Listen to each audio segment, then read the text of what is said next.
तो गुरु है, गुरु पूर्णिमा का गुरु तू ही है. Waiting for Ravi. We are going to have no seriousness.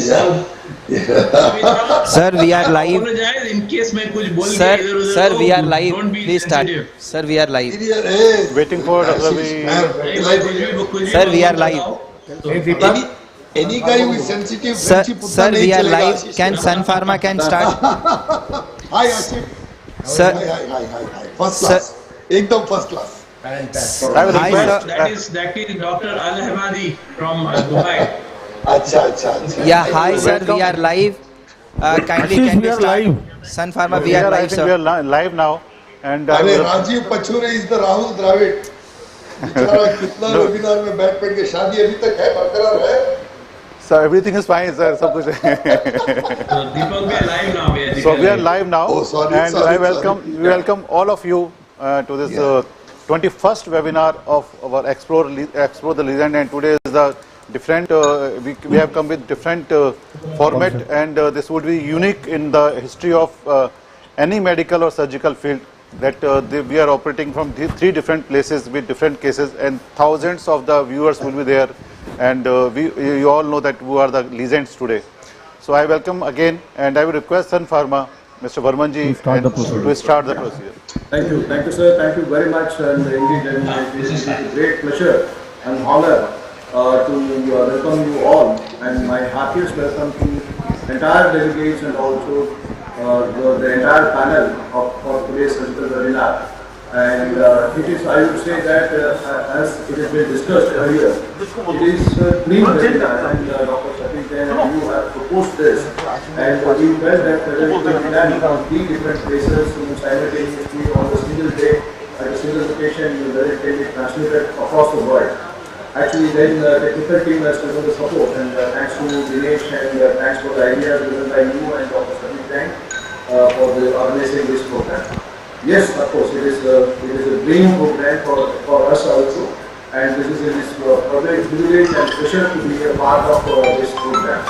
So once again from my side, on behalf of Sun Pharma, Pharma Care Division, What we are waiting for you to log in. Welcome to all of you for this much awaited complete Otology live surgical demonstration webinar, comprehensively covering various clinical surgical procedures today.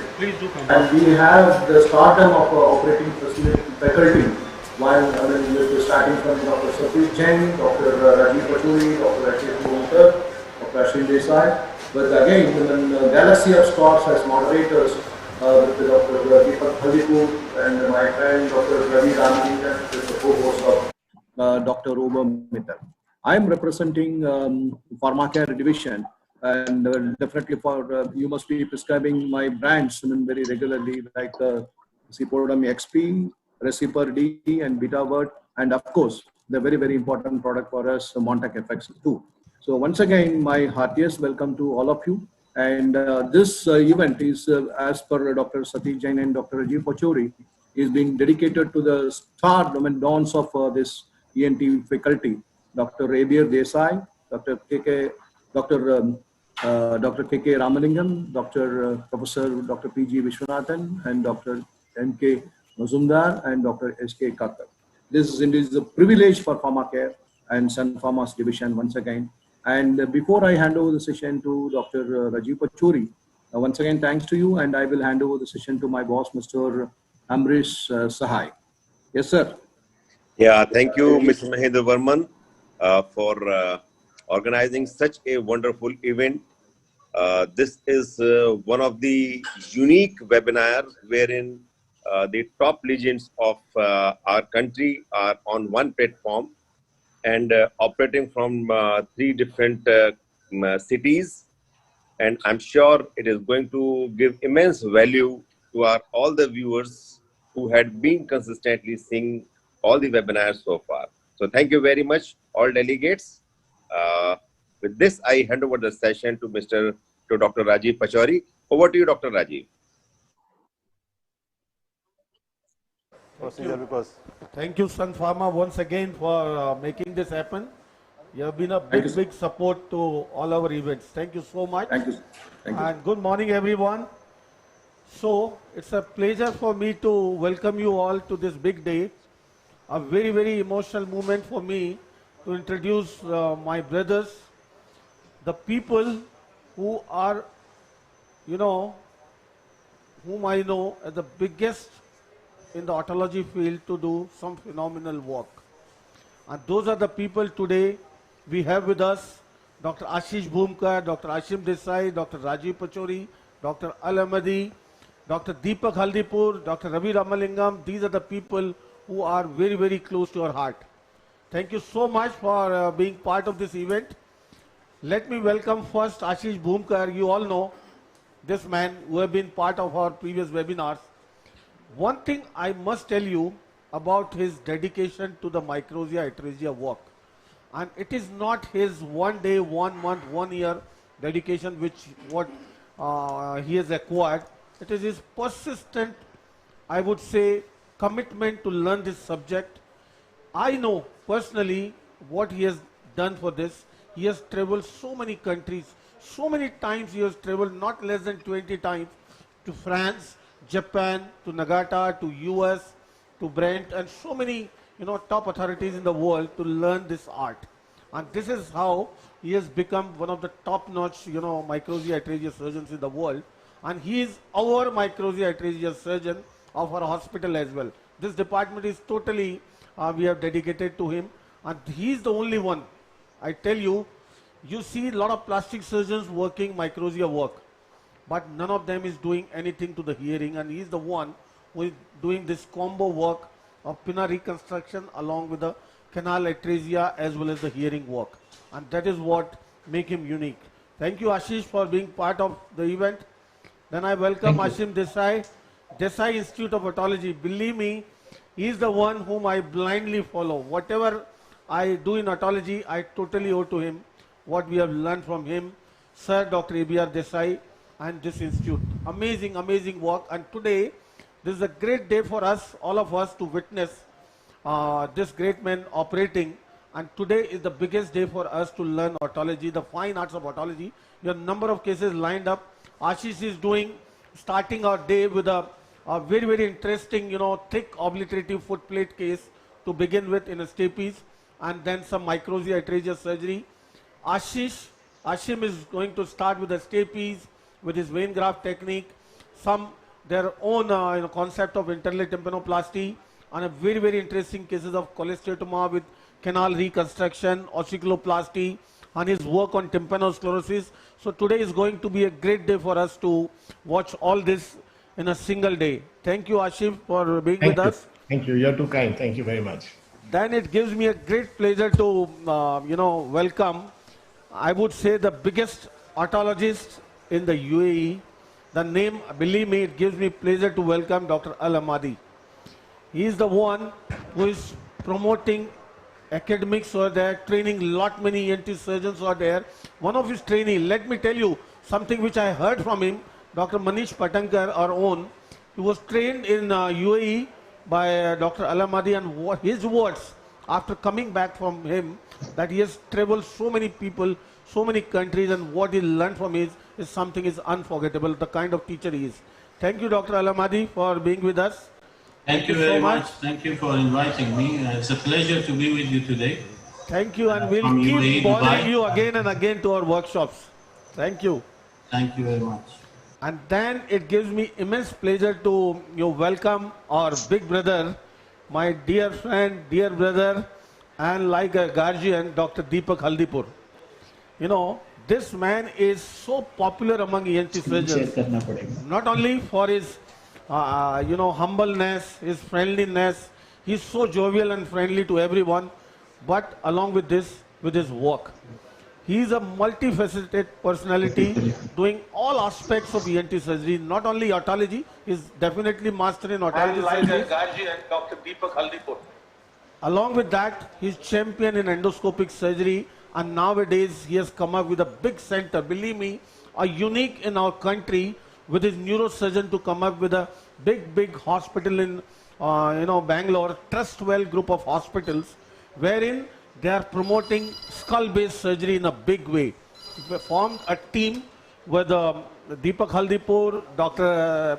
Madhusudan being a neurosurgeon, Dr. Vishal Rao is head and neck surgeon, Dr. Arshad, he's doing a unique sort of practice, encouraging the junior colleagues and formed a group of Dr. Deepak Haldipur group. There are more than 15 doctors practicing across the Bangalore and encouraging them, each and every one, to a different subspecialty. I remember he has encouraged Vishal Rao in head and neck, and all their head and neck work is under the guidance of Vishal Rao, like that. He has encouraged Arshad, Naveen, Krishnamurthy, so many people. All these are so fantastic guys. I have pleasure to have worked with them, and it's amazing. This man is someone who is like umbrella to many, many ENT surgeons in Bangalore, in Karnataka. He's training so many people. He has trained more than 500 people, and he provides the opportunity of in-house training to his center. I have had an opportunity to operate in his center several times, several occasions, with his variety of cases this group of doctors having. Thank you, sir, for being with us. It's a really, really pleasure to have you today. Can I add one word, Satish? Please, sir. Yeah. See, the thing is, yesterday was Guru Purnima Day, and I've had two huge gurus in my life. One is Dr. Madhavaya and one is Dr. Satish Jain. I would like to tell the audience that Satish on record is the only teacher who gave me his own cases for me to operate and learn. And it is exactly 8.5 years since I met him. And I remember he came to my career at the age of 49, and he made a huge difference to my career. And the audience may not know this entire trend of webcasts. The pioneer is Dr. Ashish Bhunkar, a very warm human being, a very fantastic fellow, with whom I can talk anything and everything. He doesn't mistake me, neither do I mistake him. He has played a big role in my career. And finally, a word about Dr. Madhavaya. He was a man who demonstrated whatever he actually practiced in his operation theatre. And I find the same trait, in Ashish Bhunkar. So I feel I'm really extremely honored that Satish, Ashish, and Ashim considered me worthy of being a part of this webinar. I'm very grateful. And again, a happy Guru Purnima Day to you, Satish, because Madhavaya sir is not alive and around. So you are the biggest living guru I have right now. Thank you very much. Every respect. Thank you. And then today, let me take the pleasure to introduce someone who is the mastermind behind all these webinars. And it's a pleasure to have Dr. Rajeev Pachauri today. He has brought down from, Agra for this event to Jaipur today. Welcome, boss. It is his hard work. It is his pursuance because of which we are all today on this webinar. It's a teamwork. Teamwork. He is a very, very committed person. Yes. And this man, I've been doing many workshops at Agra. Those are my most favorite workshops, wherein we have been doing a lot of surgical cases to demonstrate there.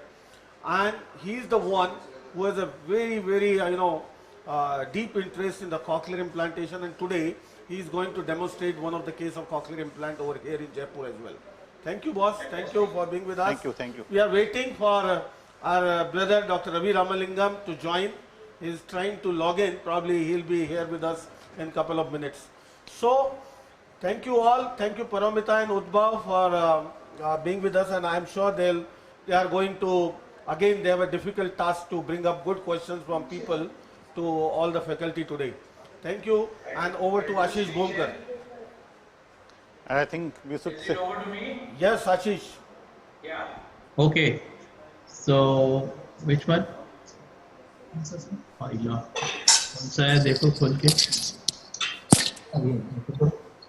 One minute, I think we are a little lost on the which one. Take your time, Ashish, no problem. Yeah, it's your day, Yeah. It's good. Yes, we can see now. You can see. Yes. Chota. Thank you, boss. Thank you for being with us. We are waiting for our brother, Dr. Ravi Ramalingam, to join. He is Slide share. You can see me? Yeah, We we can can see see you. your slides as well. There is, We can see your slides. We can see you as Ashish well. Bhumkar sir, you have logged in from two different PCs or two yeah. different phones, so you have to log out from one. So So I'm on my Zoom because I need my computer. So sorry, I'm the little technologically challenged. Don't worry, same here, Uh, same here. Take your time, Ashish, no problem. yeah. It's your day. So now I have put, like, from my home I do Zoom, and now from here they have Dinesh's team.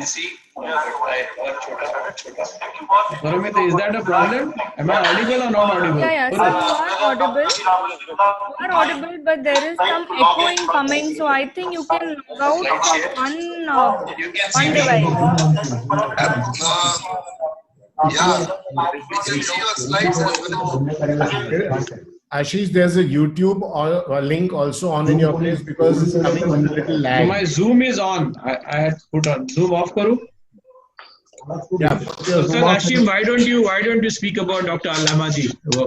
Why don't you? Yeah, I'll get my thing fixed. So very, very welcome to Professor Al-Hamadi. You know, he is a person of tremendous bandwidth of otolaryngological interest. He is a phenomenal otologist, and anybody who's even slightly familiar with otology and ENT surgery in the Middle East will know that Professor Al-Hamadi is a legend amongst the otologists and ENT surgeons there. We are indeed privileged and happy to have him here with us today. In fact, there are so many wide varieties of interest. I had the privilege of talking to him in the month of January, and we had a discussion regarding even allergy, for example, allergy and immunology. He was kind enough to give me some time, and he was very open in his thinking. In my short interaction with him, I found that he is extremely open to new concepts, to new thoughts, and it's really, really an honor, pleasure, and privilege to have him here today. And I'm sure that with his inputs, this entire webinar is going to be grossly enriched. He is also responsible for a lot of teaching programs in the UAE. And indeed, Professor, we are very, very, very honored to have you here with us today. Thank you for joining us. It is my pleasure, Hashim. Thank you very much for inviting me. It's a great pleasure. Thank you. Thank you. Over to you, Ashish. Unmute yourself. Thank you so much, Ashim Desai sir and Bhumkar sir and Satish Jain sir, Pachauri sir, for organizing such a 360-degree otology program for all of us. We are really very, very fortunate to have this to learn from such an experts, to share all your expertise with all of us, and to all the viewers. Dr. Uddhav is there, and you're very free to ask as many questions as you want. And today we have also asked Dr. Satish Jain that we are going to send some question link to him as well. So even you can ask as many questions as you want to him. Today he'll be a little free. Yes. Am I on? Yes. We can see your screen. Satish, you can see the screen? Yeah. Yes, absolutely. Okay, so next few minutes. Let's have fun, folks. I think today the whole idea is to enjoy. To enjoy our surgery, enjoy the whole experience. Today is actually a surgical history in the making. Paramita, you said. And two things I want to say. Satish kept saying the dream team or the dream workshop does not mean that you should fall asleep. And it is our responsibility to make sure you don't fall asleep, because you to dream with open eyes. This is the first time ever, arguably, or as per as what we know, that in a single day, the surgeries for external ear, microtia atresia, then the middle ear, stepidotomy, cholesteatoma, maybe a tympanoscopy or whatever, and the inner ear with the cochlear implant, all in one single day. I don't think ever there has been a workshop where in a single day the entire ear has been addressed. And all this under the very, very watchful eyes of the Royal Grandmaster, Dr. Al-Hamadi of Dubai, about whom Ashim has already mentioned, Satish. And I shall allude to a little bit more of his skills from what I have know from his students. And of course, our very own Deepak Hardipur and Dr. Ravi Ramalingam. So the sun is rising in the east, and in fact it is not even setting now. And how? So it was just providence that Sun Pharma was to meet this demi-sun god of ENT, who is radiating so much with knowledge and, you know, enriching the world of ENT with his tremendous knowledge and his ability to share, the demigod of ENT, Satish Jain. Add to this Satish Jain a tenacious Rajeev Pachauri, whose surgical skill will be on display today, to this recipe, and you get the elixir of knowledge. Add to this the smart Paramita, the very diligent, very patient, very, very smart Paramita, and then it becomes a magic potion. So there you have this recipe for the last 3 months, bringing to you an amazing quality of education. Deepak made a reference to the Teachers' Day yesterday. Yes, we all of us stand on the strong shoulders. So it comes very spontaneously for us to dedicate. This is dedicated to the living legends, the founding fathers. There are many, many founding fathers, but the people with whom we talk and whom we interact, these are the people that we are dedicating this to. ABR Desai, KKR, PGV, Dr. Mujumdar, SK Kakkar, and many, many others.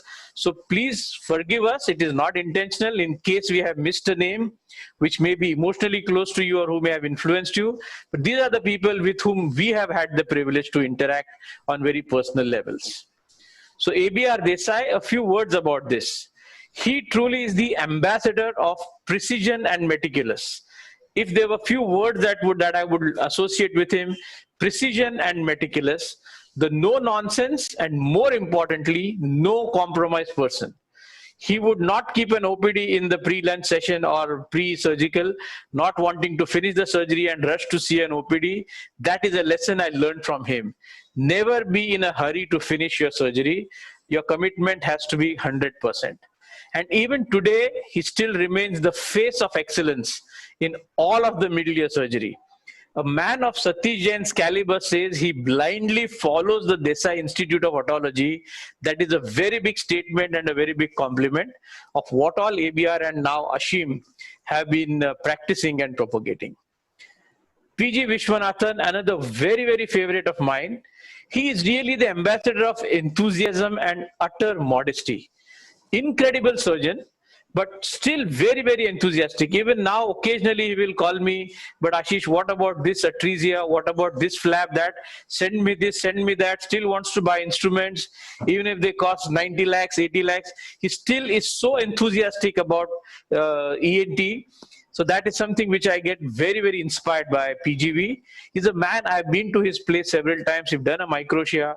Tremendous social image he has, and he's linked with the real top people in that region. He came to Thane when we did the Silver Jubilee conference, and he was the first one from whom I had heard and seen on the video the drilling of the posterior crus, on the basis of which I developed my stapedotomy, besides the ABR Desai and Ashim's influence. He has a legacy in Aruna and Anjana. Both are surgical volcanoes. But being women, unfortunately, in the societal and the family, this thing, currently they are a little dormant, but when they explode, they are going to shake the ENT world in India. Now, KK Ramlingam, another favorite, he's the ambassador of gifting and education. And I choose my word gifting in a very, very calculated way, because we know more about him through the ISO, and the ISO actually represents the soul of KKR. It is designed to unconditionally gift knowledge to thousands of Indians, including me, Ashim Satish. Satish Jain is more or less doing the same thing. Gifting is a very non-transactional. He's not giving. I give you something, you give me something. A gift is an unconditional, non-transactional gesture, and that is what a KK Ramlingam has been doing very, very successfully for so many years now. And he's the one who really influenced, tilted the curve of otology in India to be of global standards. One of the important secrets that not too many people know is his ability to do financial planning. And this we never discuss in our ENT forums, but he's a master maverick of financial planning. And it is rumored that his net worth is more than 3,000 crores or maybe more. I don't know. This is a rumor, but this is what I've heard. SK Kakkar, is the ambassador of academics and research. We know the Ames man, the mighty Himalaya of ENT of the North. He has influenced the entire north of India for many, many decades, trained many people, and he has been also a great follower of the state-based surgery that we've been evolving. N.K. Majumdar, he's the ambassador of quest and thinking. He's a great philosopher, Socrates plus Darwin of ENT is how I would label him. He's the only living legend who regularly watches the Satish Jain avalanche of knowledge and gives his comment. It is incredible how deeply he is still interested and how he will make a very strong observation on something that Satish has done, said, or shown. So Dr. Majumdar, thank you for watching the entire 3 months of the Satish Jain avalanche of knowledge. With us, I have to make a special mention, with us in spirit forever, the legend whose words still echo and resonate in many hearts. Ashish, I am telling you, not to worry. No, do this. The father of TMJ, actually lesser known for that, the great Mahadevaya. He's the only exception I'm making here.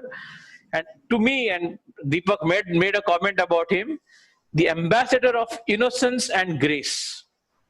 Absolutely graceful in his heart, very, very giving, and very, very innocent human being, a childlike person in disguise as a brilliant surgeon. When Deepak said that what he did in the operating theater is what he told the world, was like the childlike innocence with which he would not try to mask and project. A little bit about our esteemed special guest of honor, Dr. Al-Ahmadi, the brightest shining star of otology in the entire UAE and the entire region there. He's actually very, very revered and called the master of masters because he has trained many a renowned otologist coming out of that region. He's legendary. He, of course, took his training in Glasgow. He did his fellowships there, but then came to Dubai. There's a legendary fact that his training involves not just academics and surgical skills, but he has the ability to generate or create love for the subject in his student. Now, this is a great hallmark of a teacher.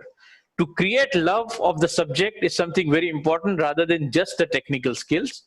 In fact, it is said that he has no students. He only has disciples. They respect, love, and adore him like a messiah. Besides his sterling mastery over all the middle ear, why he is here today is because he does the middle ear, but also rules the inner ear, both the cochlea and the labyrinth. He runs the largest cochlear implant surgery in UAE. He conducts an incredible fellowship program. What Satish mentioned, that our very dear, our own Dr. Manish Patankar has done a fellowship in Vertigo, that training program, and Manish keeps praising about it so much. It's so well structured, so well detailed, that it was something that the first time Manish actually understood and got a grasp over Vertigo. But above all else, all the people that I know, the seniors and the juniors, they say Al-Ahmadi is the royal, large-hearted, well-meaning Imarati, the Arab with a heart in the right place. So thank you, Dr. Al-Ahmadi, for being here with us today. I will speak a little bit about the two moderators, Ravi Ramalingam, the ambassador of charm, that smile itself, and skills. He simply proves Darwin was right. And KKR happily and proudly introduces himself nowadays as, I am father of Ravi Ramalingam. And I think that speaks a lot about both Ravi's achievements and about the father KK Ramalingam. What binds me, Satish and Ashim with Ravi is his honesty. It's a character trait that all three of us value the most. If you are honest, I mean, we are worthy of being your friends. That is how we relate with people. Those who are dishonest, those who project, those who try to, under delusions, we just cannot get along. We are not compatible. But Ravi is honest to the core. Deepak Haldipur, the ambassador of silence and sugar. I learned the art of silence from Deepak, and I'll not go into details here, but we call him, our private joke is, he's the glucagon guy, the emperor of the alpha cells of islets of Langerhans of pancreas. He can convert anything, any situation into sugar. That's why he's our glucagon guy. Success is written. Satish said he's developed a fantastic team, a fantastic center, written all over him. His ability to bond and create a team is exceptional and inspirational. And I think the secret is he's able to make a team because he just has the ability and the grace to give far more than what he takes. Deepak, the illuminating light of ENT. Ashim and Satish, I cannot say anything about these two guys because they mean everything that ever meant anything for me in ENT and of course the rest of life. They remain my best friends and teachers. I have two living teachers and they're both Ashim and Satish, for whom I can discuss. And Satish is a congenital anomaly. I think that is a given. He's an alien. He just looks human. He takes the Darwin theory. We call him post-human. I used to call him superhuman. But I strongly suspect that in a few million years, all human beings will evolve to become a Satish Jain. The intellectual depth, the ability to grasp, read, and retain and apply is just simply astonishing. Ashim is a paradox. Still waters run deep. He's the quietest of us all, but extremely talented and he's a paradox of depth and heights is what I say. Exceptional depth of knowledge and exceptional height of surgical skills. You will watch him. If we can have him demonstrate the famous two-hand technique of crimping the piston, we shall be able to see it. There's some names, since we are on an emotional mode today, few names that I want to take who have been associated with me, Satish and Ashim on a long term. We in fact have a small WhatsApp group of ours.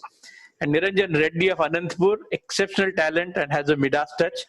Anything he does, he can create it into a success. Maruti Kalyankar, sheer surgical brilliance. Vivek Jadhav, absolutely prodigal. Very, very early on, precocious in his success and surgical skills. Arvind Patil, tremendous surgical brilliance and dedication. He will be with Satish Jain whenever and any time that is possible. He will just leave his practice and spend time with Satish.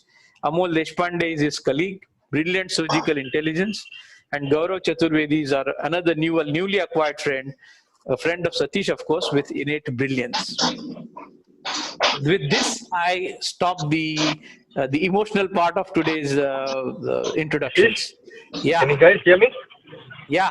Ravi Ramalingam, sir. Can you hear me, Ashish? Ravi Ramalingam finally? Yeah. Hi, sorry. Ravi Ramalingam finally. That was a good one. Welcome, Ravi. If you look at the background, I'm sitting in my car driving around for a better signal. I'm so sorry I was a little late. There was some problem with the network. What property are you buying or selling? Why? One more hospital. I took my car, drove looking at the phone for the best signal. And anyway, now I found a spot and I'm parked and I'm with you guys. So thank you for having me. Cool. I'm sorry again, Satish, and all of you for being a little late.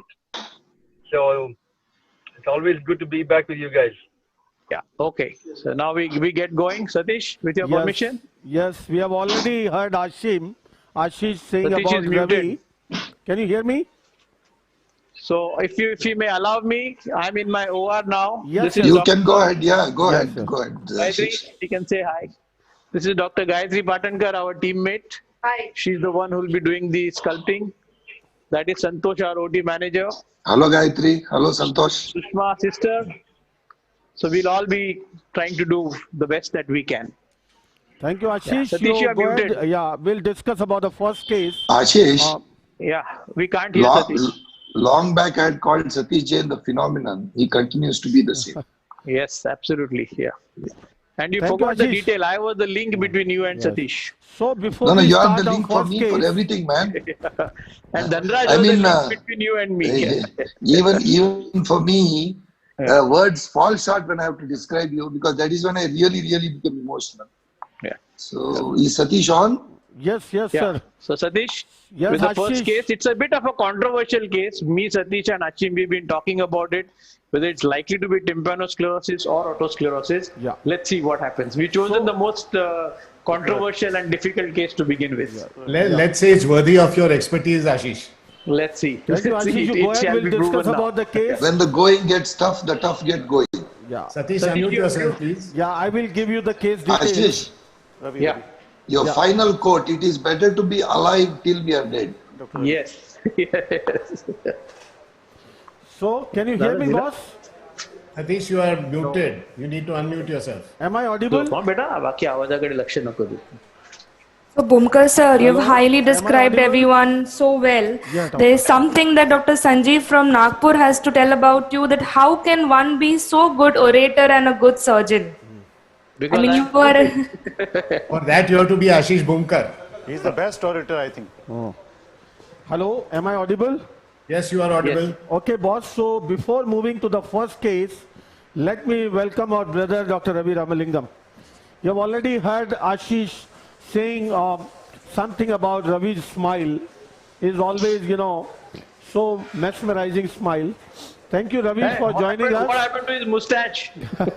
Ravi, where are the mustache now? Natural.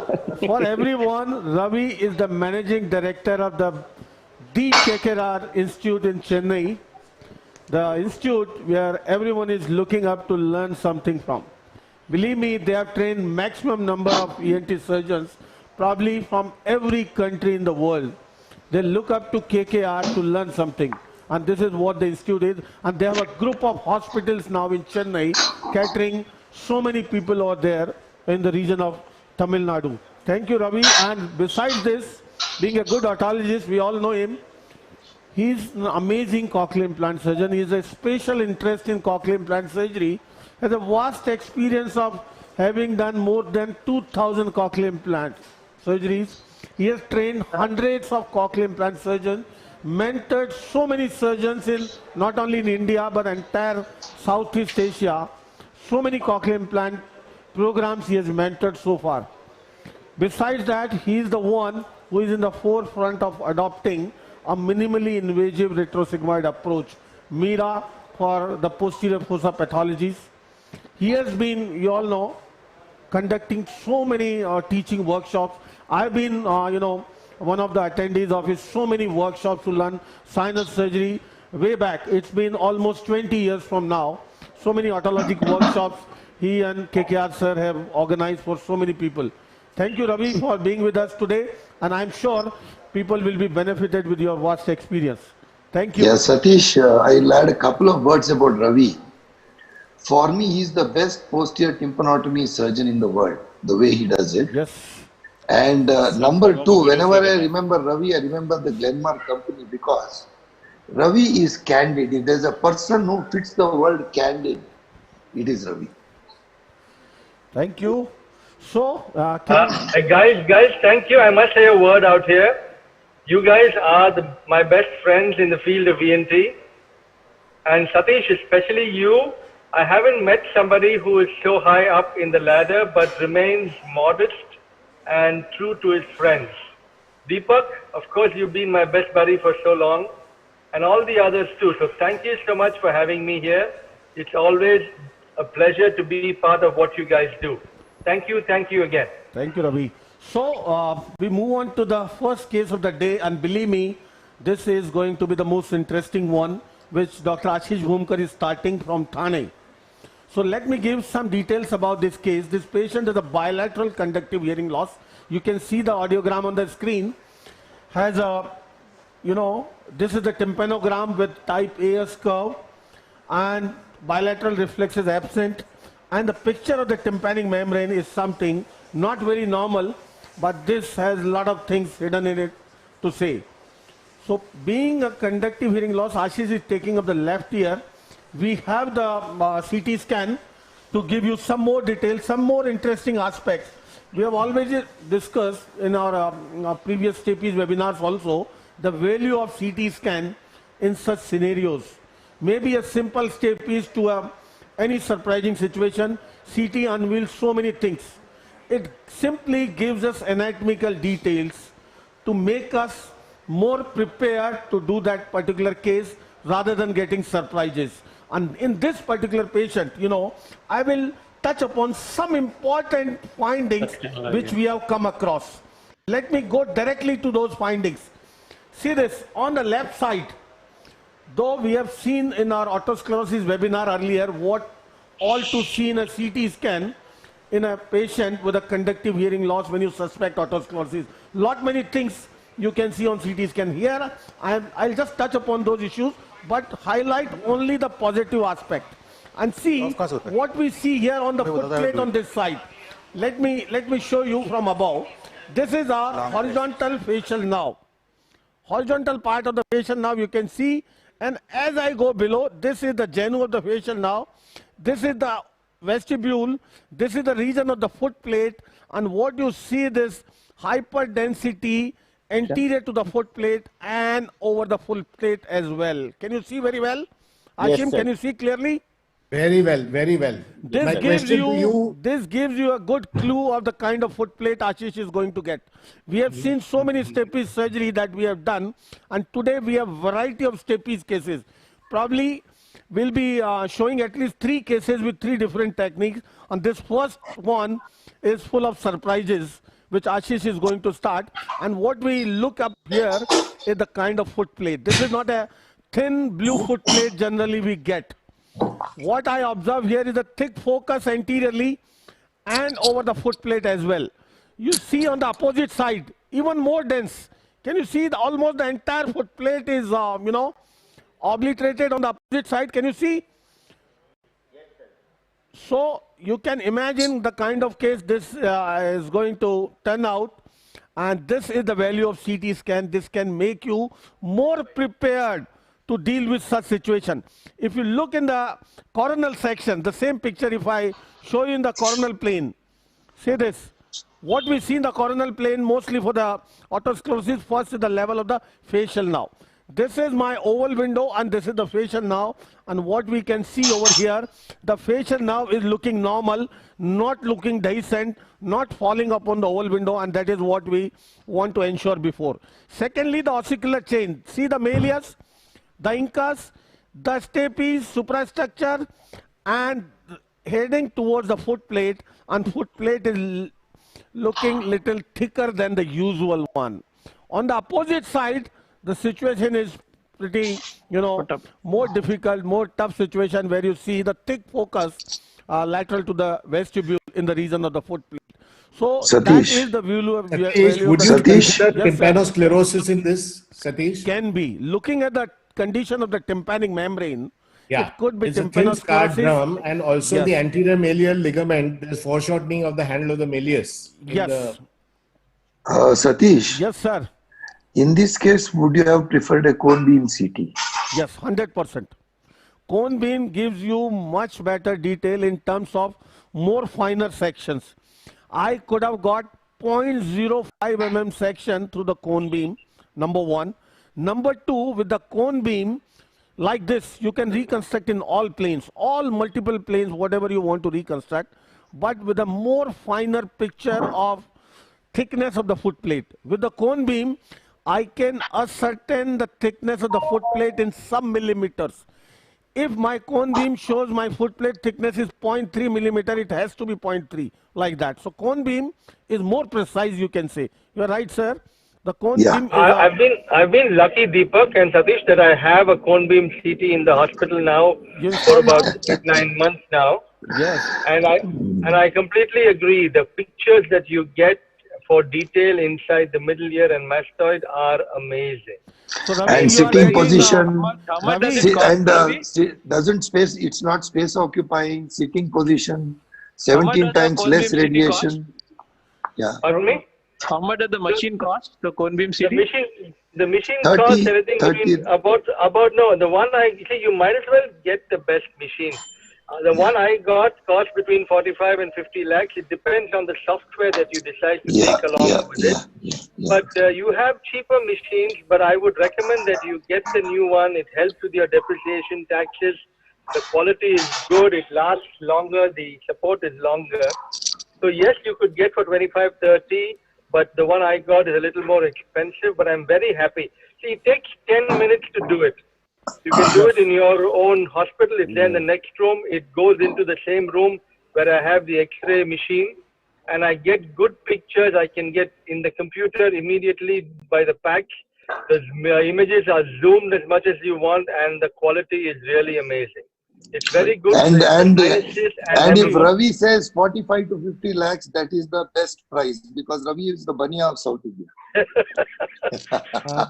Professor Alamadi, what is your opinion? Do you do scanning in each and every case of otosclerosis? I personally don't, but I agree that we should look into it. Medical legally speaking, we are not, at the moment, it's not the standard of practice in UAE to do CT scan. But in this case, for example, I would do it because we are wondering if it is tympanosclerosis or otosclerosis. So in certain cases, I would definitely do CT scan, but not all my cases, no. So how do you decide, Professor, how you do a CT scan? I don't usually, we have few cone beam CTs. I don't have it in my hospital, but I do a normal thin cut CT scan. Yeah. Thank you. Biggest value is it prepares you with the kind of anatomy you are going to encounter. Like this case, you have a possible thick foot plate, obliterative focus, could be anything, and you are prepared to do that, and that calls for some sort of, I would say, experience to deal with this situation, which now Ashish is going to demonstrate today. Ravi, can I ask you one thing? Now you have a cone beam, you must be getting CT scan done for all otosclerosis patient. You are amazingly, experienced person. If you encounter this kind of a case with obliterative focus, what would be your plan? Do you change anything? You make anything in your mind different, or you counsel different, or do anything different? Or you don't operate such cases? No, I will definitely operate in this particular patient. Can you hear me? Yes, yes. Yeah. So I will definitely operate on this patient. But then my surgery name for starters would change from stepidotomy to tympanotomy and proceed. So that itself will change the tone of what I talk to the patient, what I tell the patient, because now I also have to look at the mobility of the other ossicles. So you have a thick foot plate which is not going to be mobile, that much we can deduce from the scan finding. But I also would be careful about the mobility of the other ossicles, and that would lead me to be a little more circumspect when I talk to the patient. But to answer the question, I will have the scan. I will go on with this operation, hoping it to be a routine stepidotomy, and that's what I expect it to finally be with a thick foot plate. But my counseling of the patient would be slightly different. Okay. So what is the company name of the cone beam? Which company it will be? The machine I have is called Carestream 9600. Okay. They've been extremely supportive, and because we were novices and we didn't have too many people to talk to, they were very helpful in helping us get the protocols together. Cochlear implant imaging, routine otology, endoscopic sinus surgery. I've been extremely happy. The pictures are something that I can control.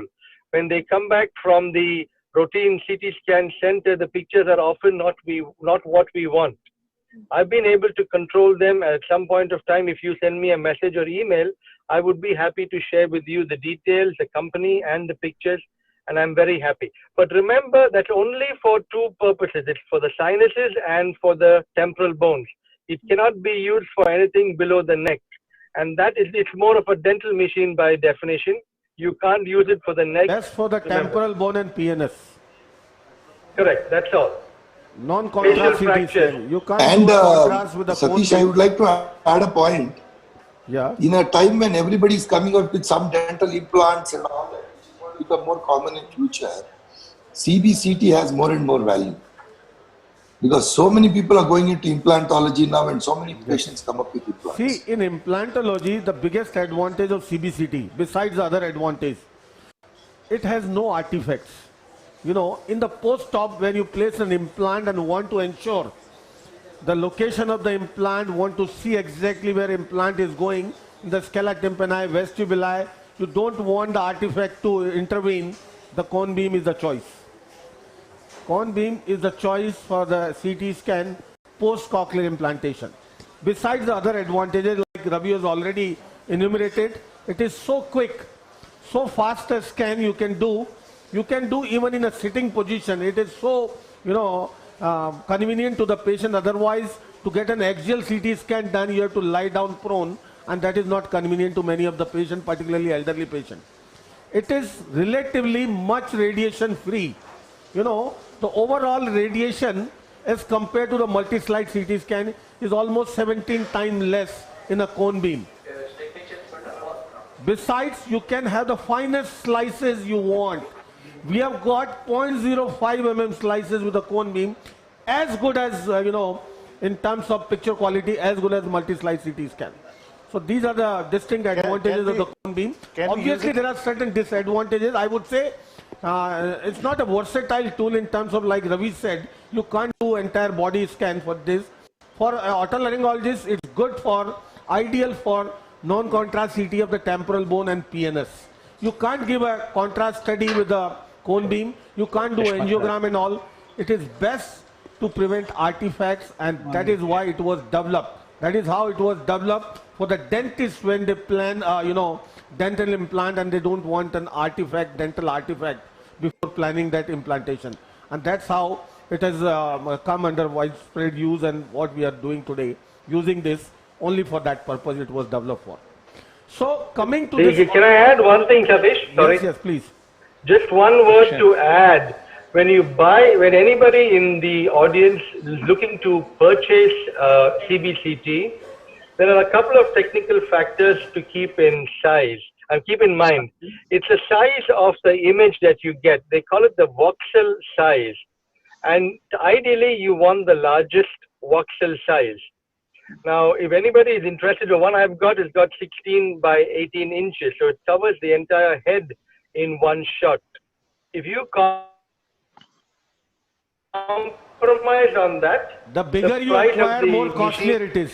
But then the point is that, correct, that's true. That's why I said it's good to invest in this better machine rather than to compromise the beginning. I mean, see, in my hospital, we convert all our x-rays now to the CBCT. It's the same time, and the machine pays for itself very quickly, if that's what you're trying to consider. The pictures are non-comparable. These are really, really good. So a good addition to your armamentarium. People want to see the local anesthesia Ashish is giving in this Scapies case. Yeah, Ashish, can you hear us? Yeah, I can hear you. Maybe know at what stage you are. Can you go ahead? I'm only cleaning the canal. You all can discuss. Sir, you also tell us about the infiltration part. Since you're there now, you can just tell us about the infiltration part. Let them do the discussion. Let me get the whole thing right. A lot of requisitions for the infiltration, flap, all this. We will see in the next case when Dr. Ashim Desai demonstrate. We'll go right from the beginning, from the infiltration. We'll see a different approach today from Dr. Ashim Desai. His own creation, the mini endoral approach for the cholesteatoma case, and see many more new things. Now, coming to this, obliterative focus, there are certain facts where we need to know. First of all, when it comes to work at the level of the foot plate, it calls for the highest level of diligence. The reason is you need to drill away this entire focus to make the foot plate flushed. You have to uncover the foot plate underneath the focus if it is otosclerosis. As Dr. Ashim Desai mentioned, it could be tympanosclerosis also. The CT scan cannot differentiate truly between a tympanosclerosis and otosclerosis. Why he is suspicious? Because of the condition of the tympanic membrane. But the thing which goes in favor of otosclerosis is the foci at the level of the fissula interfenestrum. Yes, whatever there it is, very prominent foci and focus at the fissula interfenestrum. Whatever it is, you need to drill away this entire thing to uncover the foot plate without mobilizing picture it. also there? Is my surgical picture? Yes, yes, it is coming. But it's not very clear. You all can continue. I'm just showing this Colorado tip, the incision that I take in the canal. Ashish, can you do something to improve your picture? There is a lot of glare. I think you need to change the speculum or do something else. Can you do reduce something the light. to reduce the glare? Because inside is not very clear. I'm right now focusing on the inferior side. Once I come to the main area, just before I. But can you do something to the picture quality before you start? I will do. I'm just taking this incision with the Colorado tip, the cautery monopolar, Okay, for the flap. Yeah.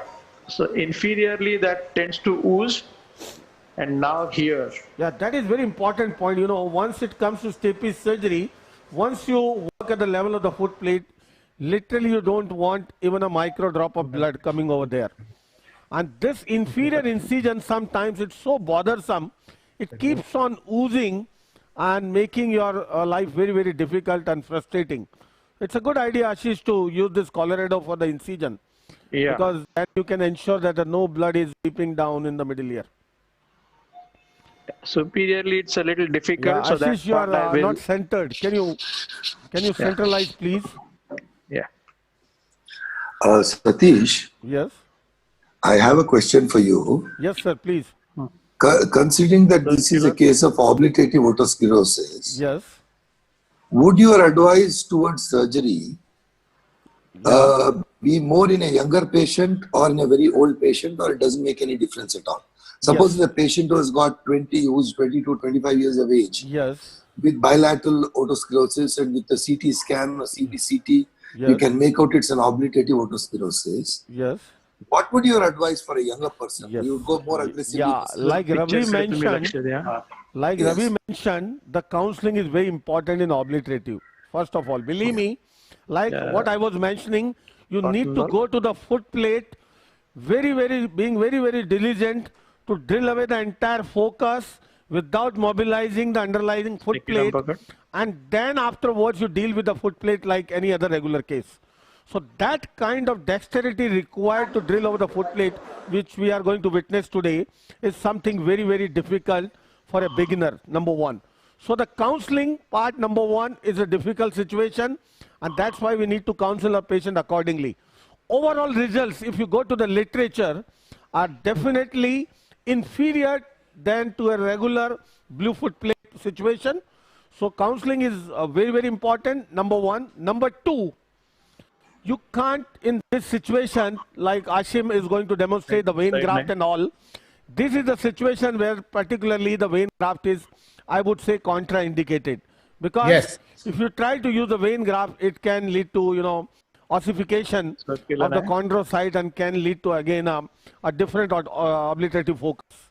The third thing is such situation, like Deepak has said, this is common among very young people. It is common in the juvenile otosclerosis situation. It is not common in the elderly patient, like Sir asked. Not very common in the elderly patient. Younger patient, definitely surgery is the answer. Obviously, if you are not experienced, beginner, better not to take up such a case. Or counsel the patient properly when you deal with this situation. Secondly, post-operatively, particularly such patients, we always make sure to give a sodium chloride as a medical management at least for 2 years. This is what I've been following from Dr. Rajeev Pachauri sir for such particular cases. Another important thing is, this is most of the time bilateral. So once you operate on obliterative focus on one side, if your results are good, and if you think of taking up the other side sometime in the future, always make sure or always keep in your mind that you are going to encounter the same situation on the opposite side. So many of the people, in the world, they're practicing like if they encounter obliterative focus on one side, they don't take up the other ear for operating, assuming the same condition they are going to encounter on the other side, assuming the relatively inferior results with the obliterative as compared to the regular foci. I know Ashim Desai is going to differ with me in this respect because he's so experienced, with the experience of more than 6,000 stapes surgeries. He is equally good to the obliterative focus like blue foot plate, and I have seen him operating bilaterally on such patients over the period of time, and I would like to know from Ashish how different he is on the obliterative focus. Satish, thank you. The thing here is that for obliterative foci, what one tends to do is always in such cases, you have slightly higher incidence of high frequency sensory neural hearing loss. So the first thing you have to do is counsel them regarding the return of the discrimination. That is one important thing. As Deepak said, that counseling is extremely important. The second one is that if it's a gross obliterative focus, I would always choose to wait for at least 2 years of sodium fluoride or at least 18 months of sodium fluoride before I consider doing the opposite side. In our experience, I found that the chronic use of sodium fluoride seems to tone down, if you could call it toning down, the aggressive behavior of the foot plate. And you must also note that in most of these cases, the mucosa over the foot plate as well as the foot plate itself is extremely vascular. So this is also something that you need to take into account when you're considering for the other side. Finally, the take that some people do not operate on the opposite side, I would call as inappropriate, because the risk of progressive sensory neural hearing loss in the unoperated ear is far more than the risk of progressive sensory neural hearing loss in the operated ear. Absolutely, absolutely. I wanted this point. I want this point, yeah.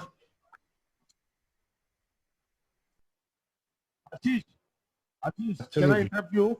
The picture is good. I can see you mobilizing the cord and all.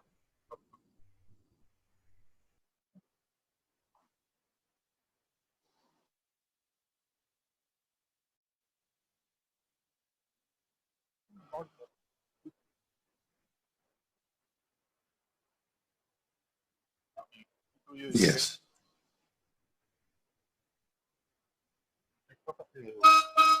Yes.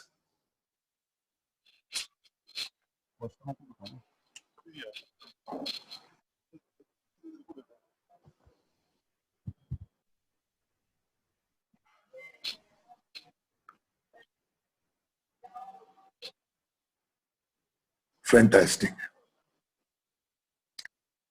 Yeah.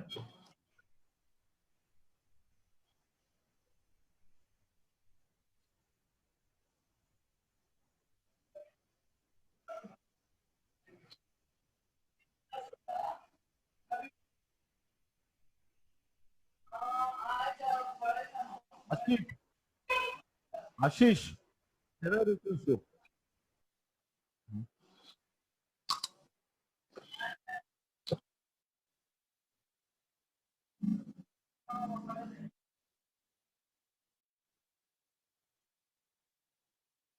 Yeah.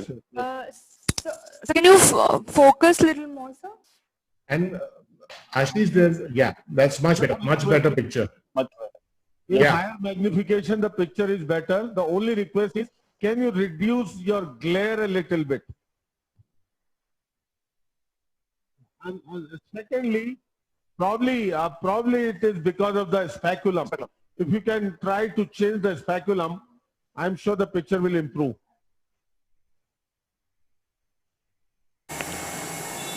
Okay, let me make the point and I'll see. I'll just, because we have lots of cases to do. See, on the undersurface of the drum, there is this mucosal adhesion. See, I would not like to separate it from the undersurface. This, when I raise my flap, it takes the chorda away. I'm just lucky in this case that I don't have to do too much removal of the overhang to mobilize the chorda. But see this, when I'm pushing the drum, the chorda is also getting retracted. So this is something which we need to keep in mind. Sorry, I just wanted to make this before I proceed. Yeah, now you all can go ahead with your discussions. No, I agree with you, Ashish, that next side knife. Otosclerosis is an animal. It's a altogether.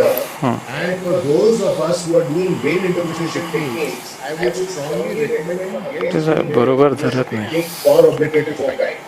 That is because of the risk, because after all the vein is mesenchymal tissue. So the risk of reossification is much more. And in this case, you will see, as Ashish expressed, that there will be a uniform saucerization of the foot plate. We do not recommend drilling a small well, but it's a uniform saucerization of the foot plate that is going to be part of it. Yeah. Professor Al-Amadi, what is your opinion regarding obliterative focus? Yeah, I agree with you. DEXA. This will both game together, and obviously it has to be done by quite experienced surgeon. I wouldn't want a junior esthetic surgeon. the counseling is very important. I feel that really you have to give the choice to the patient. अजून एक fine they step And if the patient goes for hearing aids, then where we quite often do not push the patient for surgery. We will always give choice to the patient, decide what they want to do. As I know, when you do a lot of drilling, you are most likely to damage the high frequencies. So we have to discuss all this with the patient, and they will decide at the end of the day what they want to do. एक number. Can I make a comment? Yes, please. I think a couple of points which have been discussed. Let me add a couple more to a situation where you expect an obliterative focus. Yes. Number one, we always think that the proportion of hearing loss or sensorineural hearing loss is directly proportional एक मोटा dry gel phone है. drilling. So how much are you actually going to spend time drilling? And what are your techniques to reduce the amount of time you spend drilling? So for example, I'll just throw the questions out there. Would you use a cutting work, for example, on a very thick footplate? Because that would reduce the amount of time that you're going to drill. Second, would you stop drilling every few seconds to let the whole area cool down? Because the heat tends to build up very quickly, and that could cause problems. Side knife. And how do you kind of reconcile the fact that you want a well saucerized area with the need to reduce the time that you spend drilling? Three things to keep in mind. So you can answer them if you want to. But then I just threw the questions out there. And the last question is the obliterative. Yes, intermittent drilling is most important. And I tend to use, so this is a gouge and hammer. Sorry, I'll address that this thing Ashim can take. This is the gouge and hammer technique which I have learned from Ashim to remove the overhang. See, we have seen in our previous webinar the curetage of this part to expose this area properly. Yes, you can use the curate, a simple good curate. You can use a micro section. And what here he is using is a micro gouge, you know. It's a 2 millimeter, Ashim? Yeah, it's a 1.5 and 2.2 millimeters, yeah. Less than 2 millimeters, I would say. A 1.5 millimeter gouge, yeah. See this, he's removing this overhang so quickly, so fast. This is so safe. It takes time, a lot of time. And see, it is so quick. And he's removing this entire overhang in one piece, preserving everything, and that is simple elegance, that movement of the hammer, a very, very micro movement over this micro gouge, and you can remove this entire thing one piece.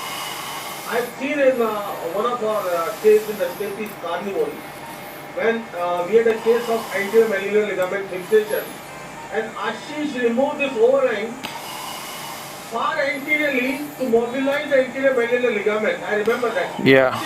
Can you point out what can be done for the anterior malleolar ligament while removing the overhang? Absolutely. Now, before that, I'm going to answer Ravi's question.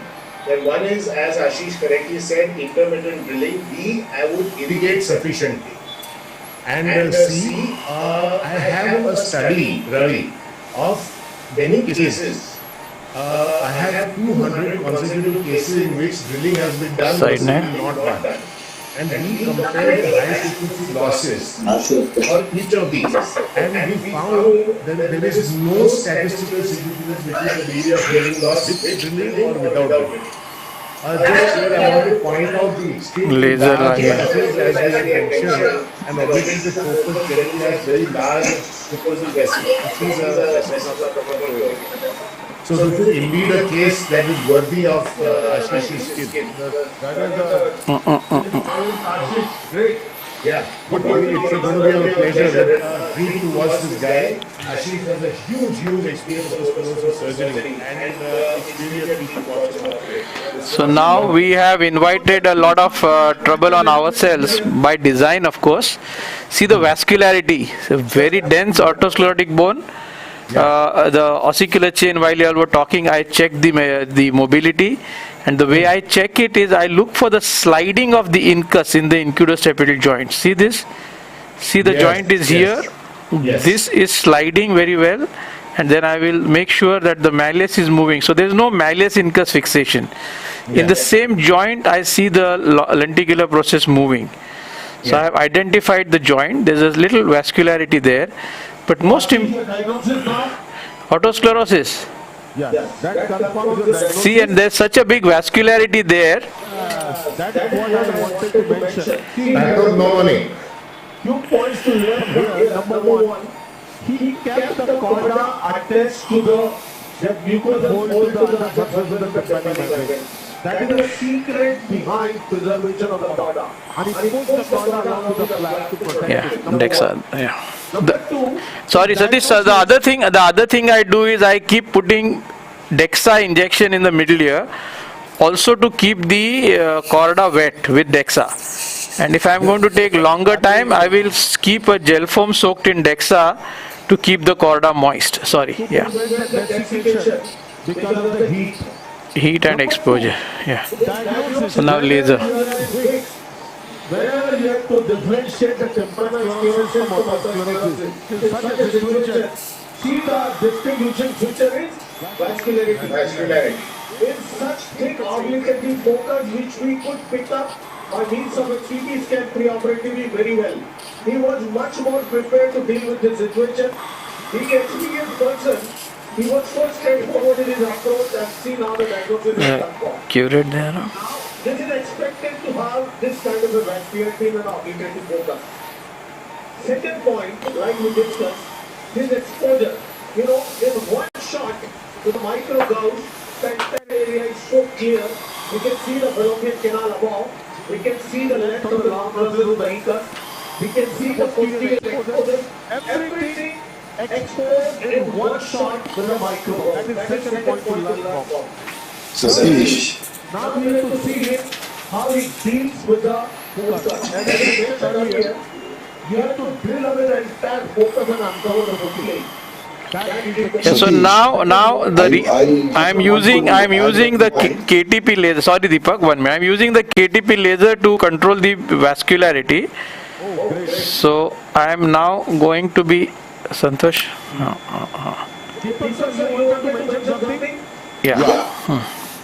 See, this remove the gouge in one shot should be done by the expert because it's all this noise. We forgot how nicely Ashish dissected the loosened piece of the chorda.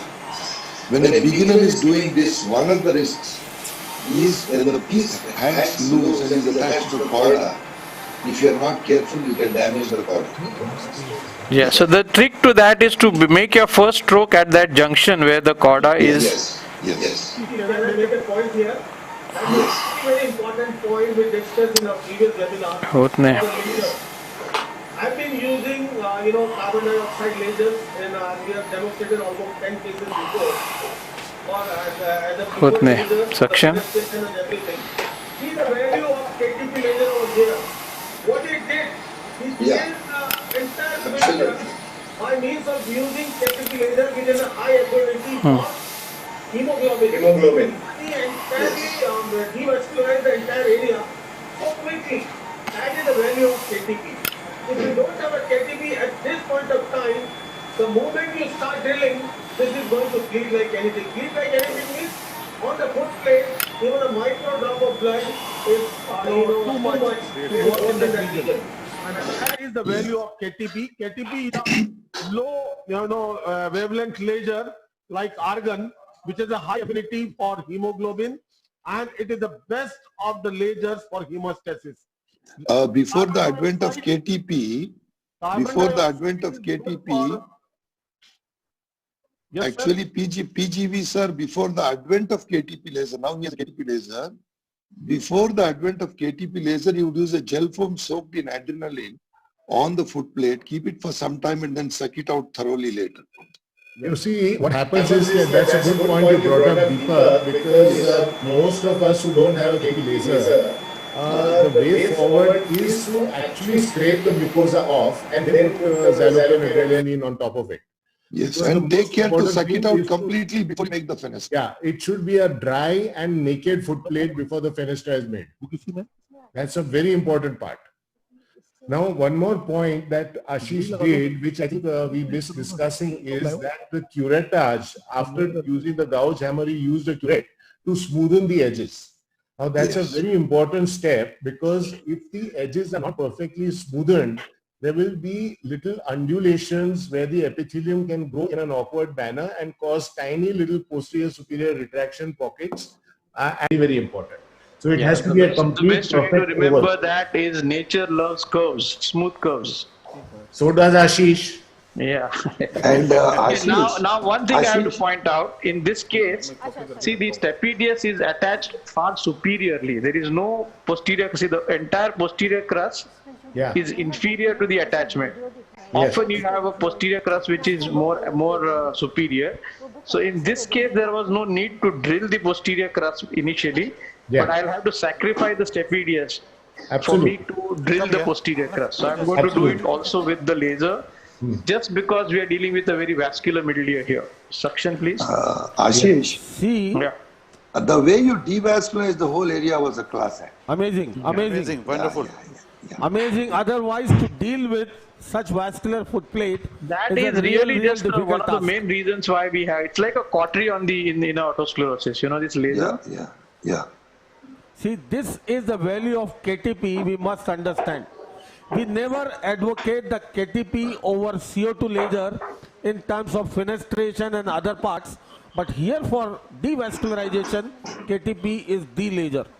CO2 laser is not good for hemostasis, what KTP is otherwise. So what is the power of this laser? But Satish, yes, sir. Satish, for the small vessels, still CO2 would not be good, is it? For smaller vessels No, like not this? really. See, if you start, yes, you can use the defocus CO2 laser to some extent to devascularize, but it can't work like KTP. KTP is a magic over here. Yeah. What is the power So of now the laser? I am going to be charring the posterior crust a little bit with my laser, so that in drilling there is even lesser mechanical. What is the power of the laser that you set it at, Ashish? I think it is 0.8. Santosh, kiti hai? See that edge of the posterior crust I have charred. Yes. I will take my diamond burr and I will just touch it. It will crumble. So this is called thinning of the posterior crust. See, there is another variation here. See, the posterior crust is almost fused with the promontory. Yes. If you can see the edge, and these sometimes I wonder whether these cause a fixation. Take number there, Patkan. I'll have to rush. I just want to point out that these things can. More and more it thins the posterior crust. Here, More this and is more where there comes is under a vision. fixation. But now I want to get an access. Now we discuss the intersection, please. I think there is a significant part of the foot plate which is not obliterative. I mean, there is no, which does not have a focus. Let's see. Once I remove and expose the foot plate, I'll be able to make a better judgment. Let me drill the posterior crust. Yeah, I think the posterior part of the foot plate appears a little blue. This is a regular micromotor drill. This is a 0.6 millimeter diamond burr. That is something, a treat to watch him, using the micro drill over the posterior crust and then on the foot plate. See the artistic use of drilling. Amazing.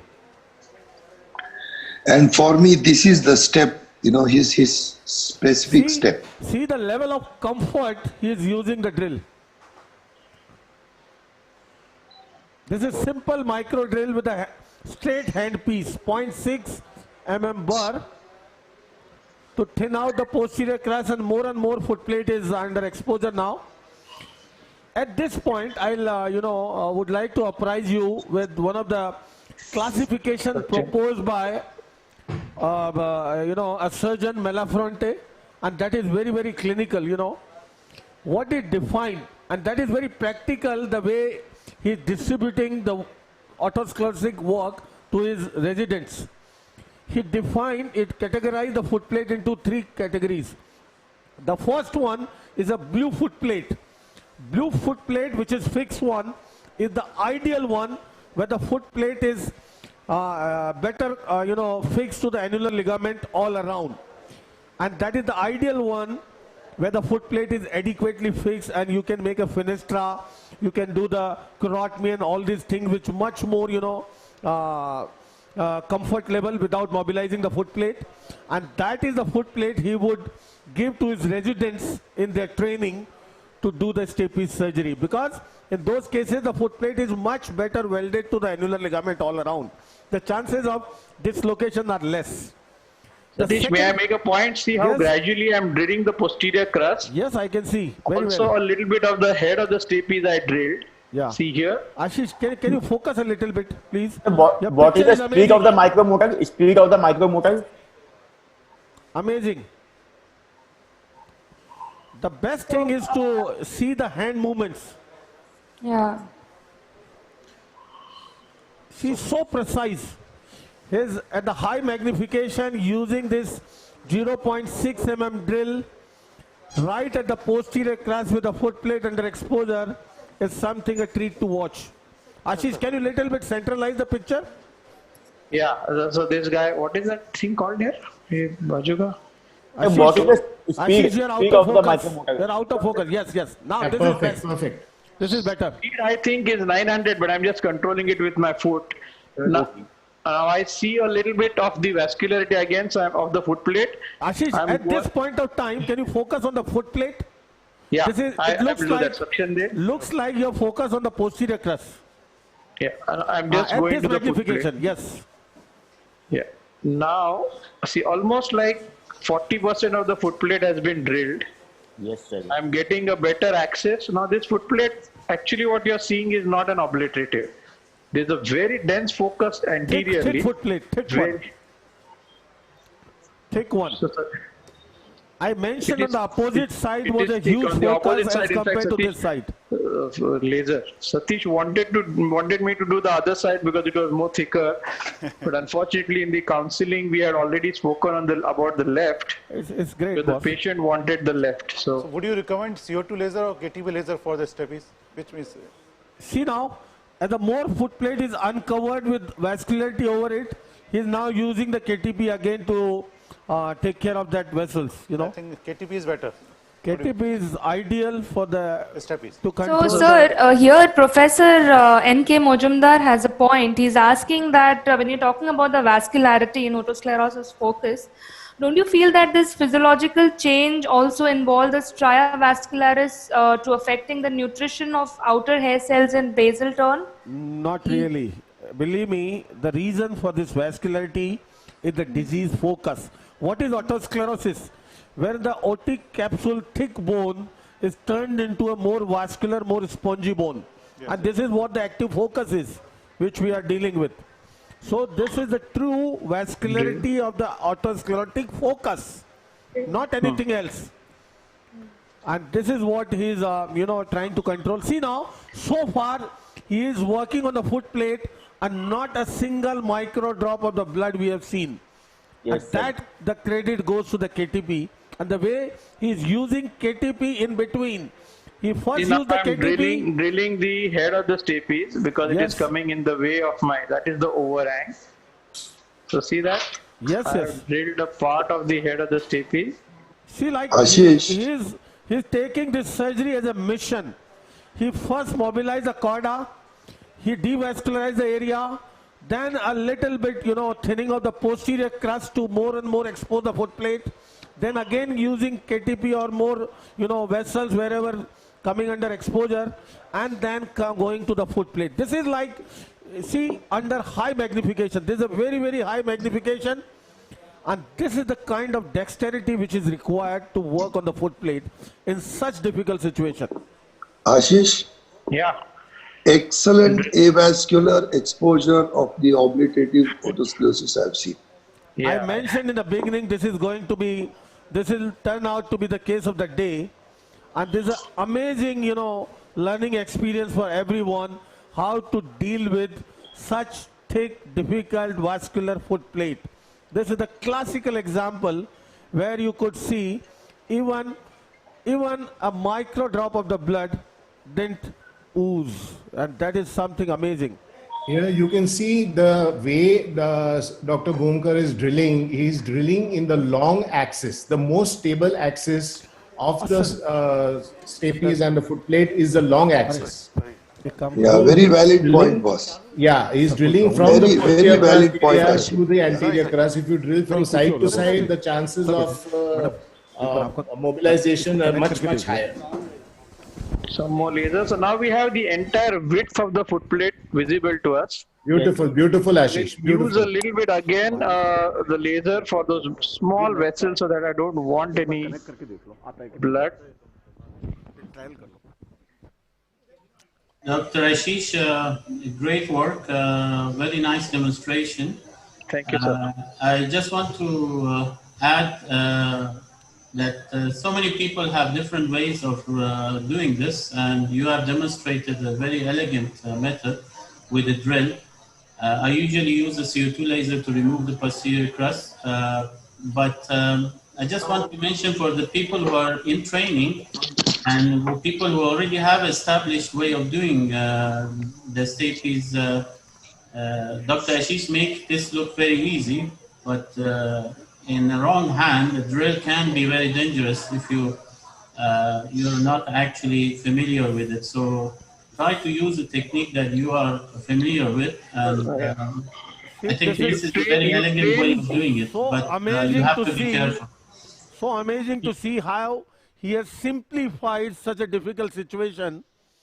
Now you can see the exposure. So, Dr. Ahmadi, I did it myself 20 years back. To train myself to drill on a raw egg, you start making the eggshell thin, keep it raw. The membrane inside the shell allows you like the endosteal membrane. This is like your drill on a cover slip without pushing at all, without any pressure. It's just a rotatory movement of the drill without any pressure over it. So there are few queries on this part, that if there is no laser, then how will we deal the vascular footplate? You have to keep drilling, you have to keep using, like Ashim said, until you open the labyrinth, you can use in between the adrenaline soaked material. You keep washing, you have to wait, you can put gel form in between. So that is something difficult, frustrating a situation, I can say. One more thing I will add on here, what Ashish is doing. For anybody who's dealing with obliterative focus, never ever try to make a fenestra without removing the, the thick foot plate, without removing the obliterative focus. If you try to make the fenestra through a obliterative or a thick foot plate, it's never going to work. You have to drill away. You have to drill away everything over the flush foot plate, make it completely flush, and then make a fenestra. Now I will mop and I will start blue lining. Now this is all panelists and everybody, you agree, this is not technically an obliterative. Yes, it is a little thick foot plate. Yeah, because there is, you can see. So, but I will blue line this before I make my measurement. Yes. I think where the you're right. There is an area which is not obliterative. Yeah, this is a thick foot plate. Ashish, the opposite side is definitely obliterative. Yeah, we will do it after 3 months in the next course. 3 months? This is always a discussion when to take up the second year. We'll have everyone's opinion on this later on. Yes, you carry on at this point of time. We want to concentrate on this. How you blue line this foot plate. I'll blue line. I will take a 0.7 millimeter burr now. This, everyone focus on this point. This is the most important step of the surgery. Without mobilizing the foot plate, how you can drill away by this focus, how you can thin the foot plate to the level of blue lining with your micro drill without using any undue pressure. And this is something, a treat to watch. See, the idea is to use it like a sandpaper. You are Ashim, sanding can I the ask footplate. a question to Ashim Desai? No pressure. Ashim, yeah. Can I ask a question? Please, brother. Had this been tympanoid sclerosis, yes. Had it turned out to be tympanoid sclerosis, how differently would you go? See, there are two things. One is that if it had been pure tympanoid sclerosis, one is that the long in this process particular of case, suppose, just imagine this could be a tympanoid sclerosis. Yeah. How would you go differently? First of all, there would be no vascularity. Mostly Yes. tympanosclerosis is an avascular How would you deal focus. with the tympano? Any change in plan, first of all? No, because if the incus was intact, I'd still go exactly the same way. And even with tympanosclerosis, I do a Teflon piston with a vein And if interposition. suppose the incus is fixed, then? If the incus is fixed, then the first idea would be there are two types of fixation. One is bony ankylosis, and the second one is With just minor tympanosclerosis. tympanosclerotic fixation. All right. So let's take both of them. I'll come back to you. Let us focus on this point. In fact, I will show it in my presentation later if we have a chance. We have a good presentation, very good presentation from Ashim on tympanosclerosis today. Yeah, now, while I was drilling, I was looking at the generation of the bone dust around the burr. Ashish, can I ask one When I thing? was touching.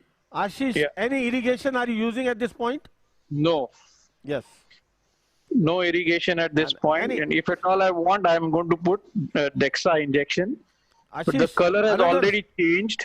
Another thing, Ashish, any tips to the junior colleagues to prevent any complication at this point of time about your drilling? I think the secret of drilling is really in removal of the overhang. You must be able to see. You must be able to see the tip of the burr. Yes. Very, very well. It should not be blind. You should not just trust your tactile.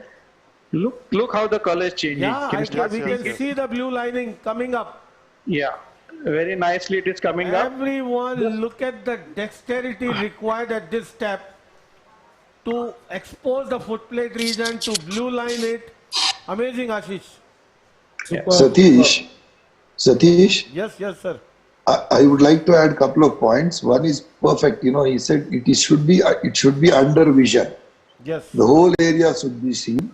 And number two, absolutely no pressure. Rest the burr on the footplate and allow the burr to do the work, and no downward pressure or medial pressure. Absolutely, sir. And So no now cutting burr, it should be a diamond burr. Yeah, so now this is a... He is using 0.7 mm diamond burr. Yeah. And we can see the footplate. And the footplate is technically narrow. Satish, you could tell the size of the footplate. Now I will do my measurement and side knife. Satish, so you were talking about the classification of the footplate, and you just mentioned the first type, and then so the first, sorry, La Fontaine. The first variety is a blue footplate, wherein the otosclerotic foci is at the periphery, welding to the margins of the annular ligament well, makes the footplate very, very fixed. That is ideal. So that when you make a fenestra or do carotid or anything, it doesn't mobilize so easily. So that is the type 1 footplate which he would give to his residents to work with. Type 2 is the footplate. Sorry, very sorry. Paramita, excuse me. Yes, sorry. please. I am making a little bit point.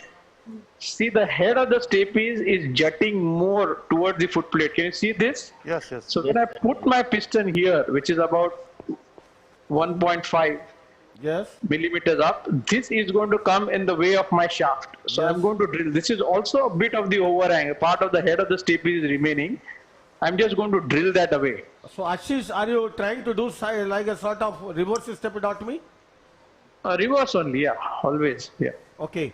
So this Melafronte, what I'm talking about, is very, very relevant to this reverse stepedotomy also, because he published after the Yugo fish came out with the reverse stepedotomy concept. So what he said, in a type 1 footplate, where the footplate is completely fixed, is ideal for the reverse stepedotomy. In type 2 footplate, the otosclerotic foci covers the footplate partially, and it doesn't weld to the annular ligament margin so well. So when you try to make the fenestra, the footplate may break.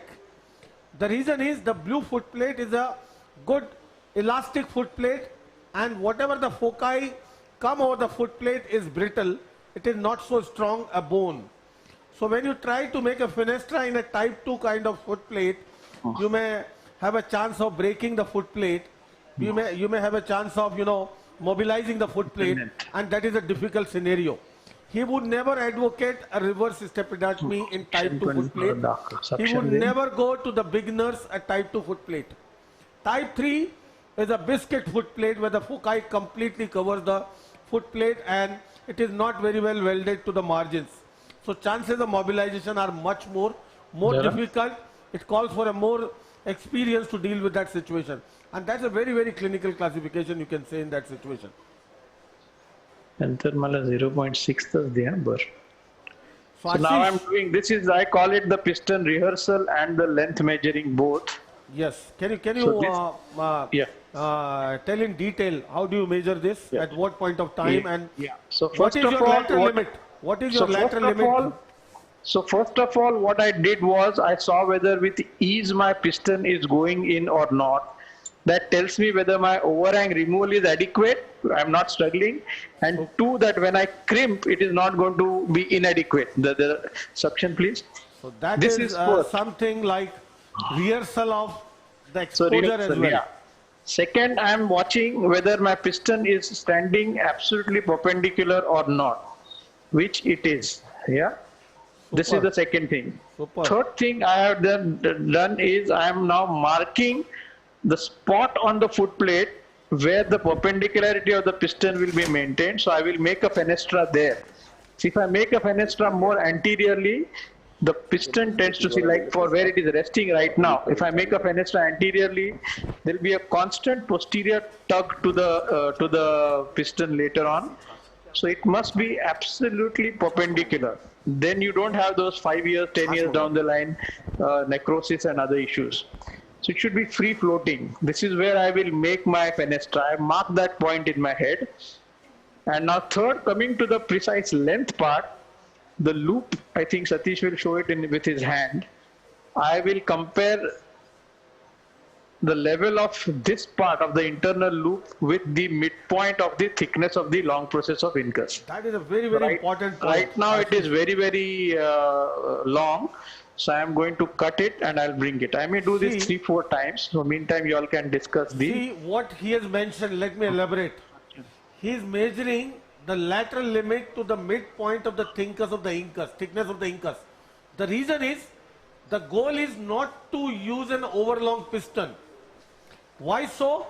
Overlong piston is a disaster. The piston extending long in the vestibule is never going to allow the endosteal membrane to form and has a high possibility of giving a perilimb fistula later on and problems so on. So the best way to prevent an overlong piston, what he has been doing now, is to take the lateral guide as a midpoint of the thickness of the incus. The thickness of the incus is roughly, 0.6 millimeter, you can say, 1.5 millimeter from the lenticular process. So midpoint of the thickness means he is going to glide the loop of the piston 0.3 mm below the incus. Got my point? Try to understand. Midpoint means half of the thickness of the incus, 0.6 millimeter. Midpoint is 0.3 millimeter where the loop of the incus is coming. So he is going to glide 0.3 millimeter piston medially into the vestibule. So the piston can never be an overlong piston. This piston is not going to extend more than 0.2 to 0.3 mm in the vestibule, and that is the biggest way at the blue line. At the blue line. See, I did not do this measurement before I blue lined. Yes. In otherwise, my piston would have fallen short. Yes. See, the best important, I would say, this is an important message. Whenever you make a measurement of the piston, it should be right on the foot plate which you are going to perforate. Not on the thick foot plate, not on the obliterative foci, otherwise your piston is going to fall short. So after this measurement, he is going to make the fenestra. See, this is piston rehearsal. It tells you so many things. Your exposure is adequate. Your perpendicularity to the exposure is adequate on the foot plate for the piston. This rehearsal is so important once you are doing a Teflon piston. This is the most important determinant for a successful stapes surgery, because long piston is a recipe for disaster. It's a disaster. Absolutely. For all the juniors, your focus should be on only one thing, making sure the piston is not too long. And the second one, that you have a discrete fenestra and not a irregular fenestra. These are the two most important things that all the juniors should learn as far as TP surgery is concerned. See why he's saying? Because of I want to make a controversial point here. I know a lot of argument about the measurement. Yeah. I actually learned my technique during my fellowship with Professor Jerry Halleck in Toronto. Yeah. And he's done thousands of cases and he never measures the piston. He just cuts it blindly, like 1 millimeter off for every single patient. And doing a study on his cases, very rarely that you get any problem with that. And I've been following that myself. I usually use a 6 millimeter piston and cut off 1 millimeter, and I use that for every single patient. And I've done more than now about 340 patients. I've never had any problem with the patient. So it is a controversial thing, and a lot of people are in a lot of conferences say, no, this is taboo, you should always measure. And I've been doing that, and I can tell you that I've not faced any problem with any patients. So that but that, Professor, is with your experience, you're able to judge more appropriately without the measurement. So that's your experience speaking, sir. Bottom line is, you have to measure the piston length required in every case. It cannot be like the same length of the piston you put in for every patient. You have to measure a fraction of millimeter make a difference. Here in the length of the piston. The discussion is how much of a piston inside the vestibule cause a problem. That's the issue. Millimeter. I think there hasn't been a scientific paper blindly done with a strong evidence that different lengths of piston inside the vestibule makes a big difference. So I agree with you that if the piston is long, very long, then definitely will cause problem for the patient. But most pistons come in 6 millimeter, and really, I think most people agree 4.8, between 4.8 and 4.6 is the ideal. But Dr. Almadi, that's the way I do it anyway. Let me elaborate for the audience. Why so? Why not a long piston required inside? There are a lot of studies done, if you see the landmark publication from Hugo Fish, regarding the relationship of the structures in the vestibule, the membranous labyrinth, to the undersurface of the foot plate. And in his publication, in his paper, they did study more than 300 temporal bones and measure the distance from the undersurface of the foot plate to the membranous vestibular structures. And they found the farthest of the place where you can make a fenestra to put a piston is the central part of the foot plate inferiorly, wherein the saccule and the utricle are farthest from the piston. Why it is so needed? Because once you make the fenestra, once you remove the suprastructure, your piston is more free to go in and out. And in the extreme pressure situations, it may move in up to 0.5 millimeter inside the vestibule. So if your piston is overlong, say if your piston is more than 0.5 millimeter inside, it can sometimes in the extreme pressure situation can hit the membranous vestibular structures and can lead to a disaster. It can lead to rupture of the saccule or utricle or whatever, can lead to a hydrops, can lead to sensorineural hearing loss, and that is something which we never want in a situation when we are dealing with a conductive hearing loss. So this length of the piston going inside the vestibule should be such that it should not hit the membranous labyrinthine structures, and it comes from the experience of the studies done showing the relationship of the undersurface of the foot plate to the membranous labyrinthine structures.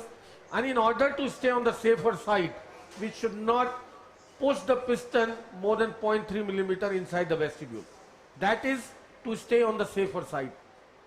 I think the position of the fenestra is more important than the... Yes, that is what he is saying. Yes, absolutely. See, the piston is perpendicular. He has been, rehearsing again and again. That rehearsal is showing the piston should be perpendicular in the central part of the foot plate, And once you remove the suprastructure, you will see it will be falling inferiorly as well.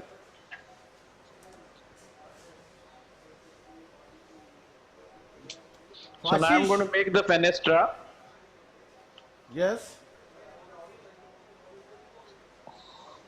See the tip of the burr. And the most important point is, see, no pressure he is going to force. Just like drilling on a cover slip to make a fenestra. And this also we will do it in parts, just to make sure that the what we anticipated as the thickness of the blue line, and again the amount of bone dust that is generated is giving me an idea. Yes. Ashish, little bit centralization. Can you centralize a little bit? Yeah.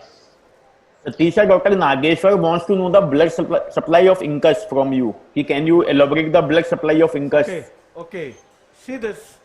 Blood supply of the incus is something important. This is a very important question because sometimes this is at stake. Once we remove the suprastructure, the blood supply of the long process of the incus, particularly the tip, is compromised. Once you cut the tendon, it is further compromised. The reason is the blood supply to the incus comes from various areas. Number one, along the long process of the incus, in the core of the long process through 3 or 4 vessels.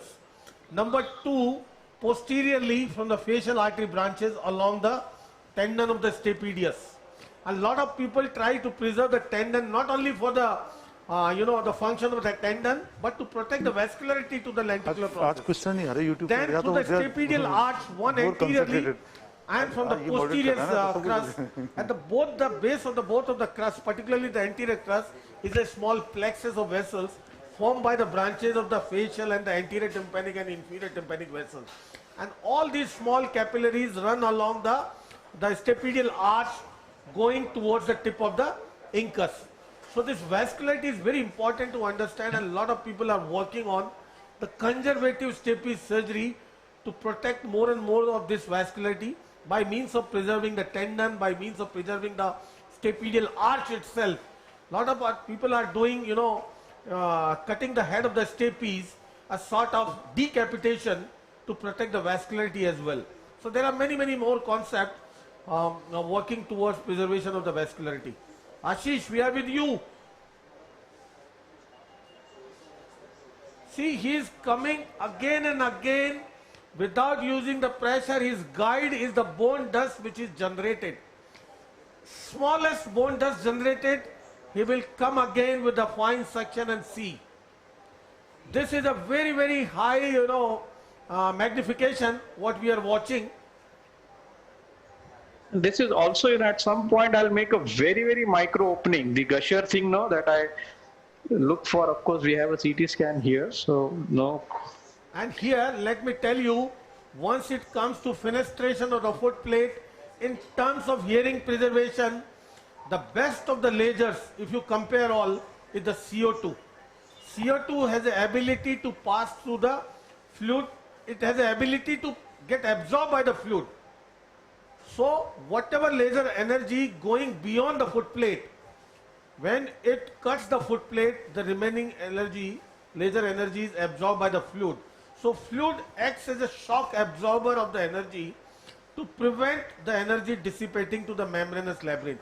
That is how the CO2 is considered to be best. Ashish, can we see my it as a my trick. opening? Now look at this. How I have made it very, very eggshell thin. There's just a matrix of bone lying there. Is it a micro opening, Ashish? No, very, very micro opening. So if there was a gusher at this point, I don't have a large 0.7 millimeter fenestra. See, I have something. So this, now I will take my drill and make it into a full circular. So I sort of stagger the fenestra. Yeah. So it's a sort of, control hole. It's a control hole. Yes, control hole to see any possibility of gusher or anything. The other trick is to, when you want to clean the tip of your, sometimes the burr, is to push it into gel foam. Don't use anything. You clean the burr with the gel foam. So as not to leave any thread over it. Yeah, no lint comes on it. Yeah, sorry, I'm taking a little longer, but No issues. This is No, important. no, no. That is the important thing, that everybody should see every step. Yeah. So now is the what Ashish, Satish does amazing. in 2 seconds. Yeah. Everyone is spellbound with the footplate work. Take minute or more. Yeah, many people are saying they are seeing first time a bloodless stapes surgery, completely mesmerized. Each So and every step. we have today 3 cases of stapes with 3 different techniques.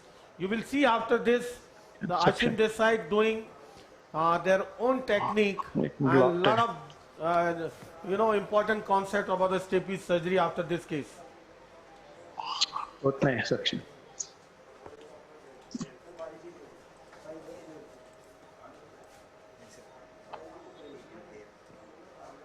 The most important part here is that you are using the drill as a sandpaper. There is no direct perforation. Yes.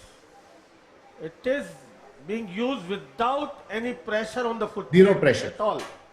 See, this Just is a very running over thick the anterior footplate. focus, so it Just doesn't rotating matter, over but the the footplate. precision is Just most rotating. important. I have seen Ashish doing in our stapes carnival. After making a fenestra, he did enlarge the fenestra with the micro drill. Enlarging the fenestra with the vestibule open. That is something a treat to watch. Now the fenestra is made. Yes. Yes. Now what I will do before I put the piston, give me the drill. I will further weaken because this I don't like this fusion of the promontory with the posterior crus. I am scared that something may go wrong, so I'm going to further weaken this. See, that is important. And the most Now I'm important thing is, anticipating in my crurotomy what are the challenges or what are the problems I'm likely to face.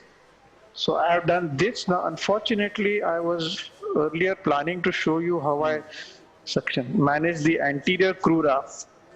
In this case the anterior crura is really difficult to access. the most important thing is using suction not on the fenestra but on the sides. That is the most important point you need to keep in mind at this step. When you open the foot plate, never ever use the suction. That is the biggest cause of post-operative problems.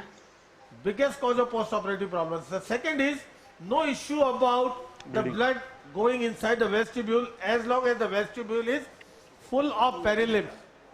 As long as you don't use the suction directly over the fenestra, no point in worrying about the blood going into the vestibule. It cannot.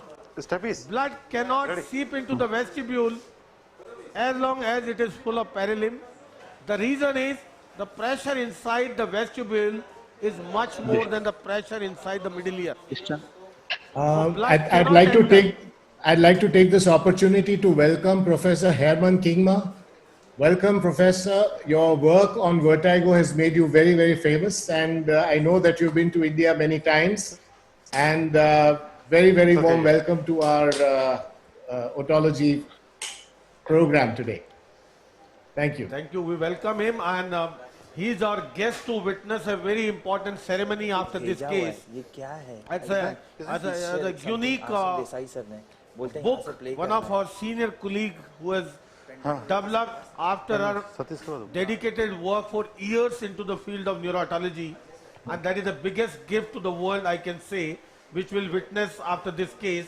And Professor Kingma is going to, grace that occasion. Thank you, sir. Professor Kingma is one of the leading authorities in the planet on vertigo, and we are indeed very fortunate to have him here. He is literally the king of vertigo, so welcome, sir. So Ashish, any tips on piston placement at this point? So I like to always go again very, very stepwise. Currently my focus is on the lower end of the piston.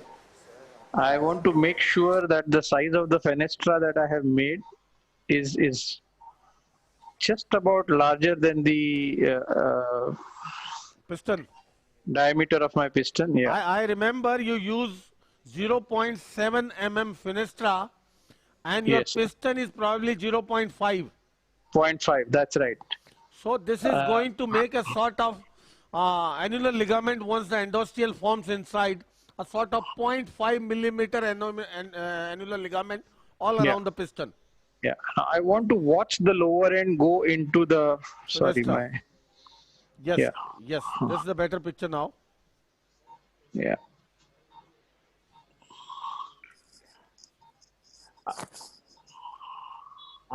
Ashim sir? Yes, boss. Sir, Dr. Nageshwar wants to know what are the indications for vein graft in stapes.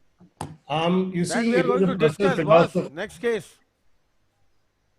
It's a personal philosophy of mine in which you get an immediate closure of the immediate formation of the stapediovestibular ligament membrane. You know, the intercostal membrane is automatically formed. I'm going to borrow some time. 1 minute. Now there are many things that are going through my head. See, it has now gone into the fenestra. Yes. I am seeing it is a perfect fit. Now I'm going to look at the ease with which my piston is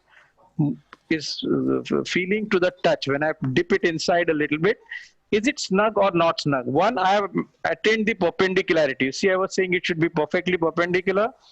That we have. We now touch the lower end of the loop. See, it went in easily. And then I turn.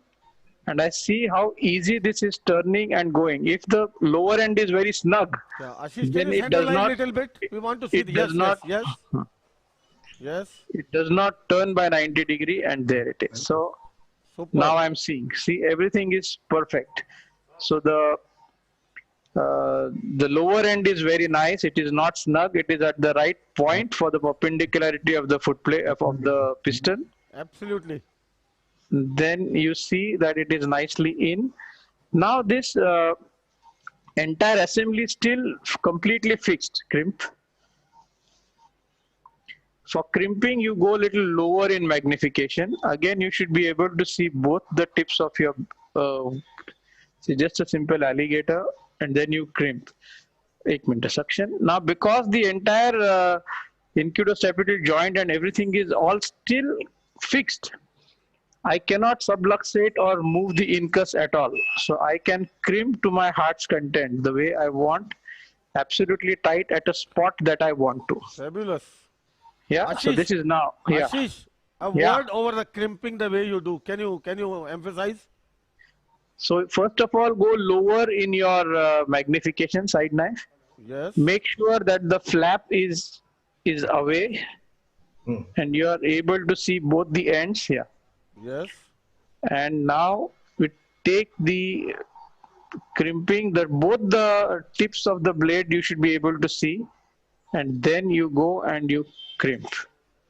Sometimes Amazing. What Ashim does when there is a crowding between the malleus and incus, you turn the forceps 180 degrees, and now you take the mobile blade. See, one blade is fixed, the other is mobile. We would like to show is then I go reverse. Then I go reverse. So then I'll have the mobile blade posteriorly instead of the two-hand technique. In a crowded malleus incus situation, this is how I will crimp. Yeah. Now, right angle. We have generally at this point we have the stapedius intact, but in this case we have had to sacrifice the stapedius. So now we are going to disarticulate the incudostapedial joint. Again, it's a good idea. Although I marked it, I will move and make sure where the capsule is. And first I will puncture the capsule. Gently puncture it. Don't try to rush. Ashish, your speculum is coming in the way. Yes, now. Yes. Sorry, now? Yes. Yeah. So I have punctured the capsule. The capsule has a very peculiar arrangement. There is something called as Sherpa's fibers. See, through this capsule are the vessels, capillaries passing to the incus. You can see. The capsule has a peculiar anatomy. It is thinnest at the head of the stapes. So that is where you puncture it and then gently. See, this is how he is preserving the lenticular process. Going right into the capsule of the joint. Yeah, and on the undersurface, I am feeling the head of the stapes. I am not in a rush. I want to do it gently. Because my piston is already in place, I don't want too much movement of the incus. At this point, I would emphasize one thing. Personified. This is a classical example of a reverse stepidotomy proposed by Hugo Fish, wherein he took the advantage of the fixation of the incudostapedial, complex to make a fenestra, to prevent the mobilization of the foot plate, to improve the exposure. What he did additionally, he did the thinning of the posterior crust to, make the area much better, more exposed. And now with that advantage, he crimped the piston, everything in place with the intact incudostapedial arch. And now he is trying to fracture out. So I have disarticulated the joint next section. With piston already in place. Yeah, honestly, I think Fish, because he did not drill the posterior crust, he landed up with the 0.4 mm piston. But it was ABR Desai and PGV who I think it. Ashish, earlier when the Fish proposed this technique, there was the issue like indication for that, and in overcrowded foot plate situation, that technique was not indicated. Correct. Now with this addition of, thinning the posterior crust, more and more stapes patients are eligible for the reverse stepidotomy now. There is no overcrowding now. Too thick. Too thick. Yes, it is the posterior crust thickness which matters. Now, you see that fusion I was talking about, the posterior crust with the promontory, that is causing me trouble. Yes. So give me laser and then drill. Yes, you can use the KTP. KTP Grossly fixed. I was not able to, with the usual mechanical force, not able to. So I have to char this junction. Dr. Abhinav from Maulana wants to know, can we use KTP laser for persistent stapedial artery? Not to cauterize it. Never touch the persistent stapedial artery. You will always, the thickness of the posterior crust itself will be enough for you to put in a 0.4 millimeter piston. Yes. Remember, the beauty of the arch of the stapes is that the primordial stapedial artery goes through it. So always the thickness of the posterior crust is enough for you. It will be about 0.4 millimeters for you to be able to put the piston, leaving that artery intact. Okay, sir.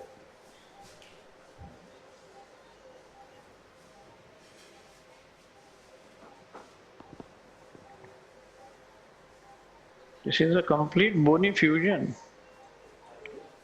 It's unbelievable. It's a different variation we got. It's rarely seen. It's a good thing. Is Ravi online? Ravi? Wait. Drill. Okay. Ravi. Yeah, I'm here, Satish. Yes, Ravi. You have been doing a lot of stapes. Would you do anything different? I mean, truthfully, I would probably have removed that suprastructure in the beginning itself. You've got a very tight fixation of the entire foot plate. It's a thick foot plate. Removing the suprastructure is not going to make a difference on the foot plate. How often you do a reverse stepidotomy in your practice? I know you are not using laser so much. Now, I have the CO2 laser at my disposal, but the truth of the matter is I don't. In my experience, I think, what Ashish is doing is very precise, very beautiful. But my question is all that really required is what I would ask. I mean, I would remove the suprastructure, cut the tendon, remove that, and then start drilling. So that I have changed the entire operation. It's not reverse technique, but maybe that's what he's trying to demonstrate out here. I probably wouldn't do the reverse in this case. Only insecurity in that situation is, of course, your experience, you can do it. The thing is, the foot plate may not be very fixed to the margins because of this. No, no. It's not true. No, not in this case. It's a very fixed foot plate. This is not going to move no matter what you do. A thin foot plate, maybe. Type 2, maybe. But not in this case. It's completely fixed, completely thick. That's not going to move when you drill on it. No. So now the suprastructures are coming out. Yes, it's coming out now. I would have removed that earlier. But it's a beautiful demonstration. It's really beautiful of what Ashish is doing right now. The way he managed the vascularity, his fine movements. Oh, beautiful, I must say. And now the blood has already come and it is filling. So it is sealing it. There's usually a mucosa which runs on the arch. Now It that always, almost always bleeds yeah. because there is a plexus at the base of the anterior crust. It almost always bleeds. Yeah. Okay, I so have we are put done a, here. Beautifully done, Ashish. Yeah. Wonderful, sir. Okay. It was a Sorry, pleasure to watch you. took longer. Yeah. The complete different technique we saw today. This gauze and burr, everything first time we saw. Yeah. Thank you. As usual, good show, Master. Thank you, sir. I know you were watching, so I had to be more careful. Well done, Ashish. Thanks, very. Beautiful, See Ashish. the Very well done. corda is nice and healthy. yes. So, yeah. Thank Okay. you. So, And right Ashish, now. for the audience, let me take you to a, a small ceremony, a very, very important moment for us, a very emotional moment for me. You can see on the screen my guru, my teacher, under whose guidance I did my residency. My every single walk of life is under his guidance. He treated like his son. He guided me throughout my career, and he is my mentor, godfather, whatever you can call, Professor Ajit Singh Bafna. And he is here to witness a very important ceremony, small ceremony, for a book release by our own senior colleague, Dr. Anita Bhandari, Side now. who has been, is a renowned neurologist. Our neurology practice in our hospital, to me, neurology starts with Dr. Anita and ends with Dr. Anita. That's it for me. She is an amazing neurologist. She's a dedicated neurologist, and she is not only that, she is involved in, development of equipments and protocol for the diagnosis and rehabilitation of patients with balance disorders. Madam, yes. She has not only that, yes, with ready that now. work, dedicated work, she has to her credit Okay, sir. 3 patents she has got done. She is one of the most advanced No, I have not. BPPV I've research just labs. joined, but then I've not started the video. I've started the video now. Okay. Korea. Okay, sir. Oh. She has one of the most advanced BPPV research labs in the world, believe me, wherein she has treated thousands of BPPV patients.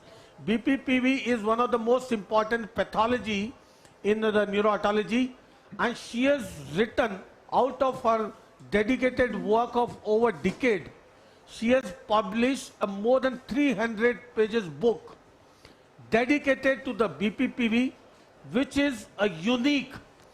We have seen thousands of books, but this book is unique in terms of dynamicity. This is a dynamic book wherein you could really see what maneuvers you do for BPPV. You can see internally how the particles come out of the canals into the vestibule, how the particles move into the internal ear when you do all these maneuvers. So this is the exhibition, this is the explanation. I would say the easiest way to learn this science of BPPV, the science of understanding the pathology as well as the management. Not only that, she has initiated a unique setup with a super specialized vertigo and balance clinic across the globe. And that has a leverage of cloud technology. Cloud technology means you can have that clinic in your own setup, which she can monitor from her own setup. That is how she has established over 150 clinics across the world, and that is purely indigenously developed. Purely indigenously developed, which is an integrated, all vestibular diagnostic setup that includes all VNG, posturography, all visual work, computerized, all kinds of, this thing, the vertigo testing laboratory setup. So I invite Madam, I invite Madam to present the kind of book it is, to give a highlight of the book. You can witness, believe me, I can say, I have seen this for the first time in the world, the kind of dynamic book she has published, and she'll give you the example what exactly it is. And to witness this ceremony, we have some legends of neurotology in the world. We have already seen Professor Kingma here.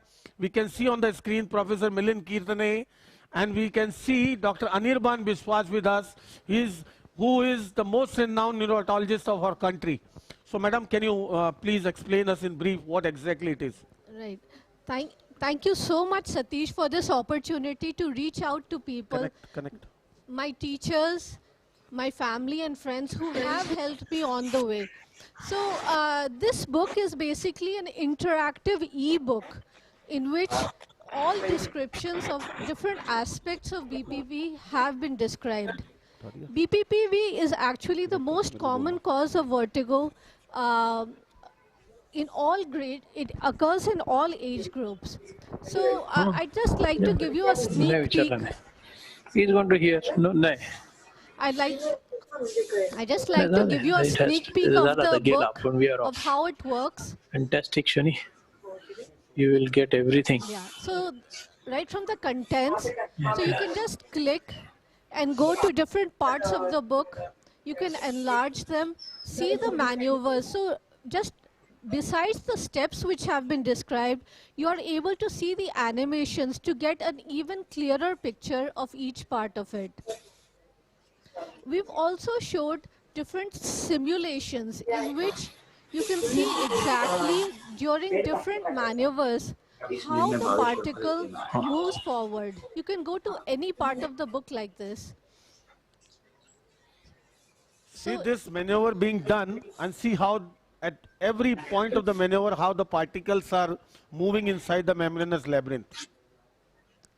So this really gives us an idea of the position, the angulation, the time required at each step to be able to give the desired result of moving the otolith back into the utricle.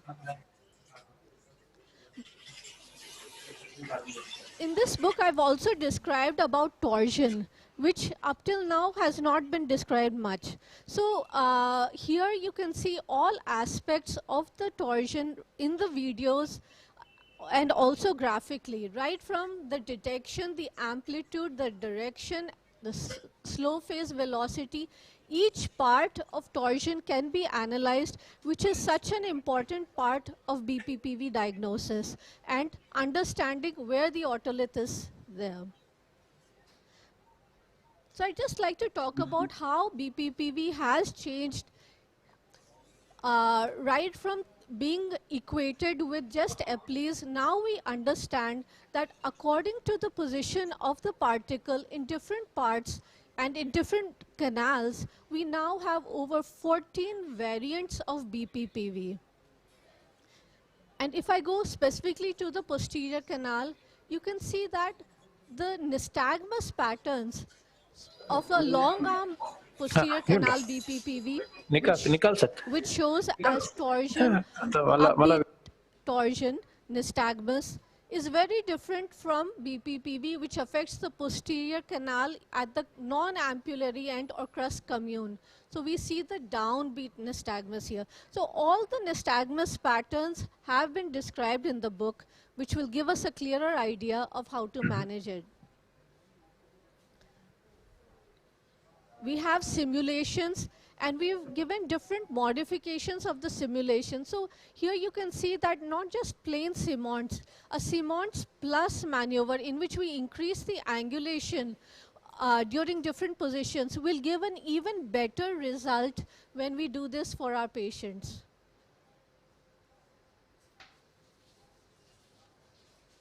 See, you can witness during various positions how the particles, otolithic particles, move inside the canals towards the vestibule, towards the utricle.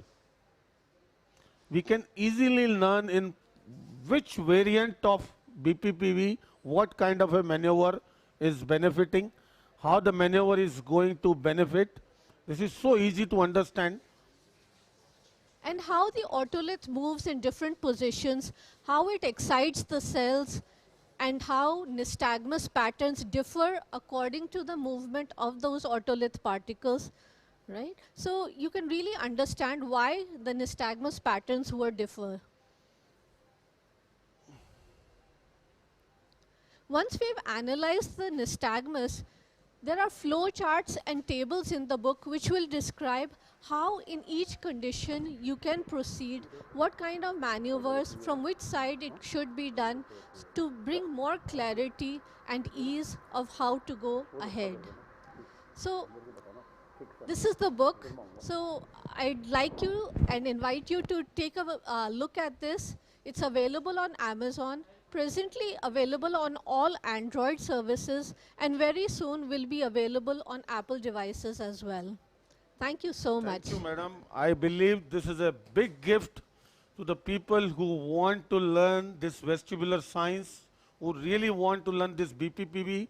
BPPV is just not a posterior canal BPPV. As you have heard, there are 14 variants of BPPV, and you can learn from this book. It's a more than 300 pages book, dynamic book with so many flow charts and these animations to understand this science better. And I would like to invite Professor Kingma for his comments in brief. And you all know, like Ashim said, he's a king of vestibular science. He is, the emeritus professor of clinical vestibulology in Netherlands. He is doing the biggest or the highest level of work towards developing the vestibular implants. Thank you, Professor Kingma, for joining us. Thank you, and we need your blessings and your kind words and your comments. Thank you very much for the kind invitation. You hear me? Yes, we can hear you. Okay, very good. Thank you very much for the kind invitation to be here, and also me. I'm excited because this is a great event. Thanks to Anita, Dr. Pachauri, for contributing this to our vestibular world. I can explain that to you in a few simple words. If you attend lectures worldwide about BPPV, many teachers are giving all kinds of movements, and you have to move your head like this, and you have to move your head like this. And we all know that you are listening to it, and you think, oh yes, but how precisely do I have to do this? This is a common feeling that you have. I have attended also in the past quite some lectures from BPPV experts, and all the time you think, yeah, but now I come in the practice, I see the patient, and how am I going to do this? And that is exactly what this book does. So it explains the basic physiology with a clear focus on BPPV.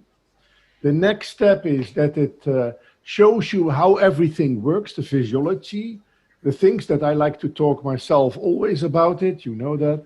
And then the final part, an important part, is all visualization and explanations of the different types of BPPV that we know now. And you really can see how everything works, and you can go to your patient with the book beside you on your iPhone or on your phone and say, okay, this is this situation, this is how I can solve it. So it is amazing. So I'm really extremely happy and extremely grateful to Dr. Pachauri for making this possible, together with his whole family, because I was a little bit involved in it, and I saw all the people, her husband, her daughters, everybody contributing to making this combination of clinical expert knowledge with ICT and bring it in a way that everybody can just look at it on the tablet or the iPhone. It is amazing, and it's a big step forward in education and clinical applications in the world. So on behalf of the International Society of Patients with Vestibular Disorders, I really thank you, Anita Pachauri, for making this possible. This is a huge step forward. Thank you very much. Thank you, Professor Kingma. Thank you for the kind words and appreciation. And now we have Professor Kirtner sir with us. He doesn't need any introduction. He is like father figure for us. He is innovative. He has propagated so many things in our country. Sir, we need your few comments, your blessings. Yeah, first of all, my regards to Bhishma Pitama sitting there in that armchair, Ajit Singh Bapnaji. You know, we go back, I don't know, 45, 50 years. We've grown up together. And he has really been encouraging a lot of his students, Satish being one of them, as Satish said, and the effect just passes on. And now we have Anita coming out with something so valuable. Neurotology, the management of vertigo, if you see from the time that we were students, was always very complex to understand. You read the book, and by the time you got to the second or third chapter, you were all confused. I remember, sir, you published a book on ENG long back. 1981. Yes. And the idea was to make it simple, like Anita has done. And as Dr. Kingma said, when you listen to a lecture, you think you understood it. And then when you get a patient and you try to apply it, I've seen people doing so-called maneuvers in so many different ways. You know, about understanding something, getting the knowledge is one thing, but being able to pass it on to somebody in such a format that the other person really understands what's going on. It's not just that I know so much and I show off what I know. It's I'm telling you how you can learn it and how you can apply it to your patients in the correct way. I watched Anita for the past so many years. I've had a talk in many of the conferences, workshops. And with her, it's not just neurotology as a profession. I think it's a passion. I saw how hard she worked with her husband to develop the VNG machine and how they went and developing it. But more than just neurotology as a passion, it's her passion for teaching. I think this book, as she showed us now and as we went through, is something that's really going to make people understand how this one aspect of peripheral vertigo really works, and hopefully they will be able to pass on the benefit of what they learn to their patients, because ultimately it's about the patients getting the right treatment. And I think she has made it so simple for people to understand that all over the world, as Dr. Kingma said, this is not something that will stick only to this subcontinent, but this is something that will help a lot of people understand BPPV all over the world. So Anita, hats off to you. My compliments. I'm sure the book will be a great success, but more importantly, it will make people give better treatment to their patients, and you will be responsible for that treatment reaching patients all over the world. So congratulations and my hats off to you. Thank you, sir. Thank Satish, you. I want to make a comment, Satish. Yes, yes, Ashish. I have, Anita, I have a very, very big complaint. Finally, I may be able to understand vertigo. All the books on vertigo were my sedatives. I've never needed a pill ever. All I had to do was don't read dig your head into it. No, I will not.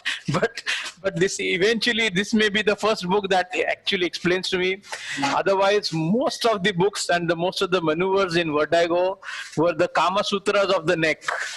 I never really understood which position does what and nothing. But the way you are trying to explain what little clip I saw, I think it will make sense to dummies like me.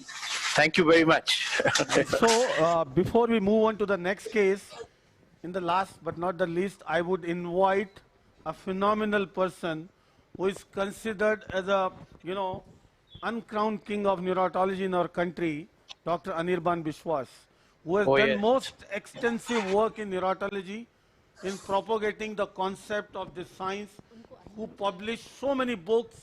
He did maximum number of workshops across the country, not only the country but everywhere in the world. I believe he is the father figure of neurotology in our country. I request sir to have his comments in brief and his opinion and his blessing, sir. Well, in front of Professor Kingma, Professor Bapna and Kirtane sir, in front of them you are calling me the father figure, so that Sir, is something you have done phenomenal work in this field, sir. a little difficult to swallow. See, no secret. Nothing like that. See, the march of positional vertigo, BPPV, has had several milestones. It started with 1952, Dix and Hallpike coming out with the testing processes. Then in 1998, Simmons. Then 1992, the Epley's maneuver. So these milestones are there in the history of BPPV. I believe in 2020, this is another milestone in the chronology of BPPV, and it will be written in the letters of gold throughout. I have gone through the book inside out, and let me tell you, this will take the science of positional vertigo 10 steps forward. So let me just say so. And as the author says in the preface of the book, the book is a gift of technology and an example of how technology like artificial intelligence, augmented reality can help in the diagnosis and treatment of medical disorders.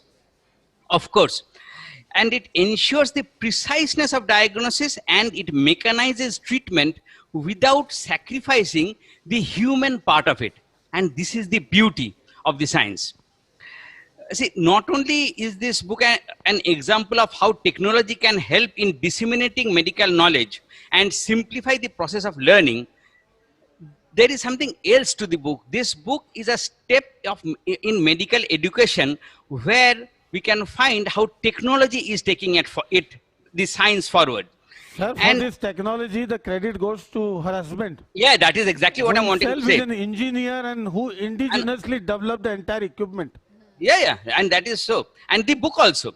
And for the technology, the entire endeavor behind it is her husband, Mr. Rajneesh Bhandari, who is a technocrat, her technocrat husband, who is an engineer by vocation and a businessman by profession. I have closely worked with him in different projects, and I can vouch for his technological and managerial expertise.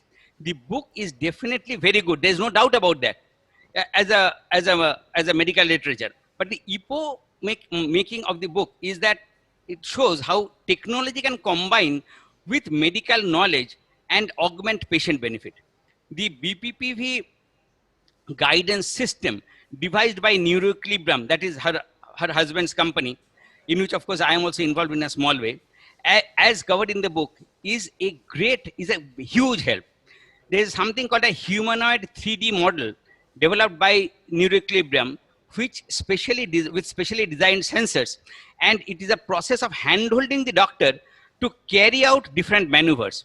The Neuroequilibrium company has also developed a software called computer vision, in which the torsion and all these things can be measured. So there is an algorithm in the book by which the sensors will measure exactly where the head is, and on the basis of it analyze the eye movement and give a precise diagnosis. Like this is a case of short arm BPPV of the posterior canal. And then don't get lost over there. It will also suggest that this is the treatment, and it will handhold you to do the exact maneuver, ensuring that you are not overdoing or underdoing. And this is the excellence of the book. And so it's a great step forward in medical science, in the development of BPPV. And so I believe I'm talking to surgeons only, for whom subjects like BPPV may not be their bread and their most interesting things. So I'll finish over here. And before finishing, I get this opportunity of paying my regards to Professor Kingma, to Professor Bapna, and Kirtane sir, and my junior Satish. And we have all seen how Anita has blossomed, and then this is it. Thank you very, very much for giving me this opportunity. Thank you, sir. and this honor. Thank you, sir. Now we move ahead with the next case, which I am starting Stapes 1. And before that, before closing this ceremony, I'll request our teacher, Bafna Saab, to say a few words of blessings. So I'm going for watch up. Good morning, everybody. It's a great pleasure to see your students grow into a form which we could never imagine. Dr. Kirtane is here, and I attended his first workshop in 1981 at KEM Hospital on vertigo.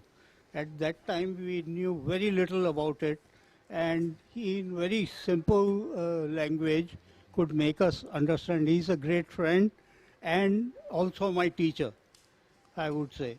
And a lot of credit goes to him for bringing otology in Rajasthan, neuro-otology and otology.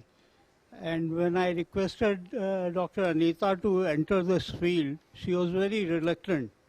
But ultimately, she went so deep into it that I am really amazed, and I'm really it's a very big emotional moment for me, and I'm really very appreciative of what she and her husband have done. Thank you, everybody. Thank you, sir. Thank you so much. And I'm really overwhelmed with the love and affection all my teachers have given, and deeply appreciative of all the encouraging words. Thank you so much, Dr. Kingma, Kirtane sir, Anirban sir. Bapna sir is always my father figure. Satish, thank you so much. So, like, you can now go back to your surgeries, I guess. Thank you so much for being here. Thank you. Ma'am, one last question. When can we get it on Apple? I was just searching to download it. Within a week. By next week, it will be available on Apple as well. Thank you, ma'am. Thank you. Amazon it's available. Amazon already available. Yeah. So we are starting with next case. Thank you so much. Step is. Hello. इधर ले आओ trolley. This is being seen. Hello. You want to show? No, I don't want to show anything. I just want it mute so we can take the patient. Volume down, sir. Hello. Thank you. एकदम छोटा कर. थोड़ा ठेव.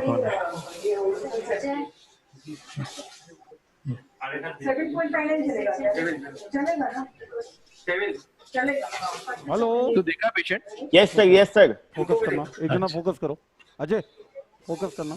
Hello, can you hear me? Yes, sir. We can hear you. Are you getting the picture? Yes, sir. Focus करो. Okay, so this is the next case. We have already opened. This is a conductive hearing loss. Again, it is autosclerosis. We can see this is a straightforward situation. I told you we are going to show 3 different techniques today. The next case is going to be done. Ashim is already, through the preparations. That is going to be again an autosclerosis, and then we'll move on to the microtia and chronic ear. So this case, you can see the exposure. So Satish, we are inducing the microtia. Yeah, please. Yeah. So can you see the exposure? Yes, sir. See the entire oval window, see the posterior crust, thick posterior crust, the tendon of stapedius, and see the capillaries ascending along the incudostapedial joint. Now, It's an exceptionally long stapedius tendon. Yes, long tendon. Sometimes you find a short tendon, sometimes long tendon. And you have seen last case, the reverse stepedotomy. Yes, Here sir. I am going to use the CO2 laser. In the last case, you had seen the KTP for the particular purpose of handling the vessels. Here I am going to use the CO2 for the rest of the steps and see the level of the joint first. You saw the Ashish opening the joint in the last case. So how to ascertain the joint? You mobilize in the anterior-posterior plane the long process of the incus and get into the joint directly. That's a very, very important step without traumatizing the lenticular process. And I can see, make this incudostapedial joint absolutely free. Now, when the length of the stapedius is too long, you can expect the posterior crust to be more vertical and less of an arch. We will see whether that happens here. See this exactly, Ashish, what you just mentioned. The posterior crust is like a vertical strut. It's more vertical, yeah. Yes, it's not an arch. The reason So therefore, the is the long process incus will be aligned more to the posterior half of the foot plate in this particular case. Yes, exactly. Now, with this laser, again, I have shown multiple times. Why the laser is not coming in the view? Laser. Hello, best of luck to us all. Don't worry, beta. Don't worry. Yeah. Light to बंद कर दी? Yeah. Let me show you the laser beam first. Ashish sir, we want to see each and every step of the microtia surgery. Yes, sir. We've also got a lecture in which we will. This is a very, very difficult intubation. We have invited another friend of ours with his flexible scope. Yes. The patient is syndromic, so. हिला इसको पूरा नहीं बन रहा, circle नहीं बन रहा. Madam, can you take the table down? Yes, I am just trying to set up the laser. Can you see the laser beam? Yes, very well. So this is the most simplified version with this laser, which we have already shown so many times. So what I am doing now, first with this beam, I am going to vaporize this tendon. I am not doing a reverse stepidotomy since I am having this laser. So now I have no insecurity regarding mobilization of the foot plate or anything. See this? Yes, sir.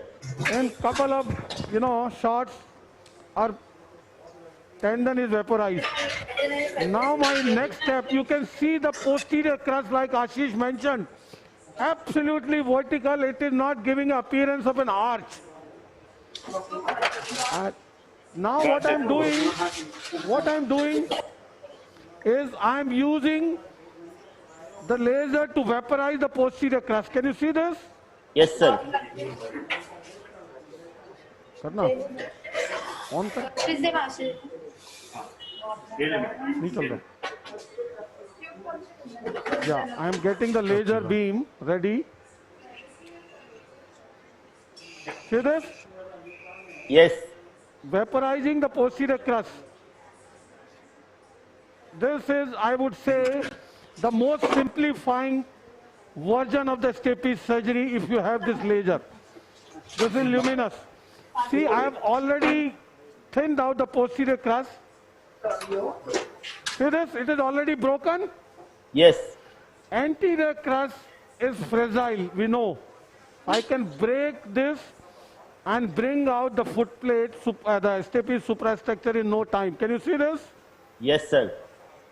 Forceps. See, it is like a video game, you can say.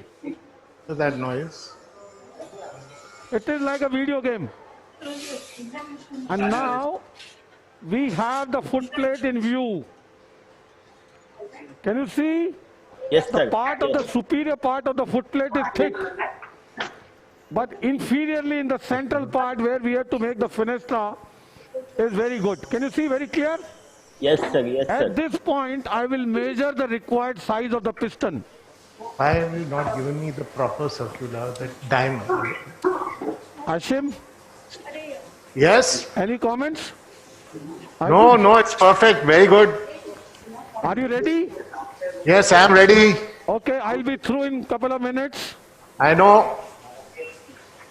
And see what I'm seeing is the required length of the piston. And the piston I'm going to be using is I've used couple of times the Kurz piston. Yes, sir. Yes. And the length I'm looking at is, I'll start with the 4.5 first. I will place this thing. It should coincide with the incus. Can you see? Yes, sir. We can see. I will repeat it. Today people enjoyed the Teflon piston also. Yes. Now, 4.5. And then Little longer. So I will change to 4.25. Now see, it should coincide with the incus. Now it is perfect. Can you see? Yes, sir. So my piston is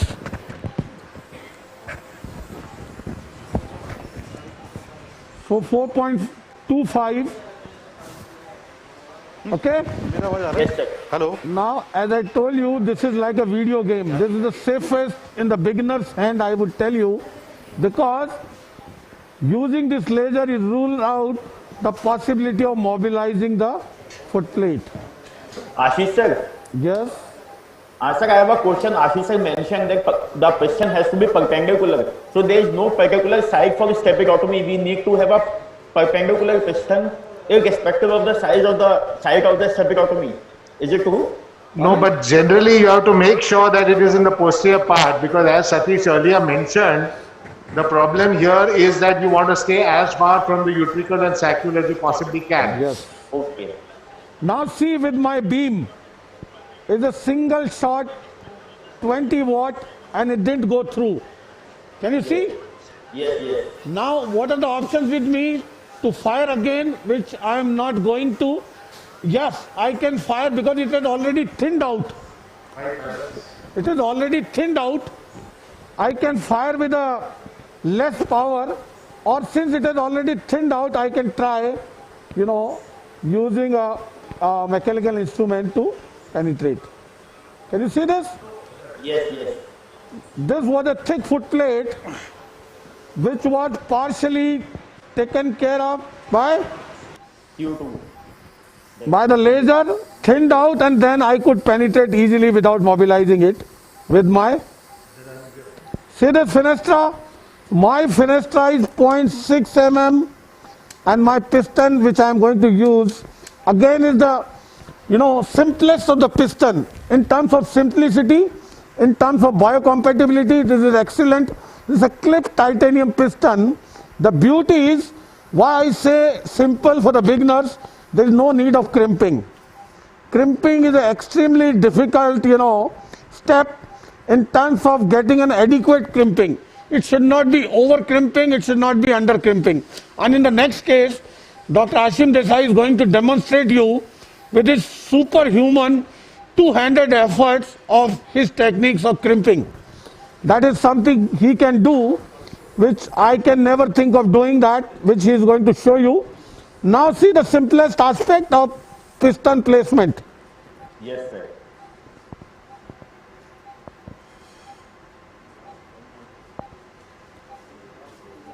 Oh, just a minute. What I will do, I will place my piston at the fenestra.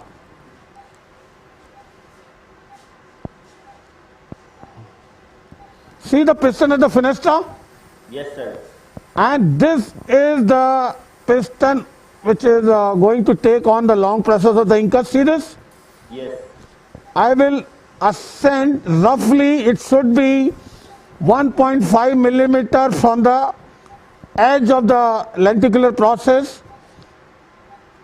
You just simply push. See that? Yes, yes. The middle slot of the piston is going to take the long process of the incus. So simple. The best thing is the simplicity of the stapes surgery you can think of. Can you see? Yes.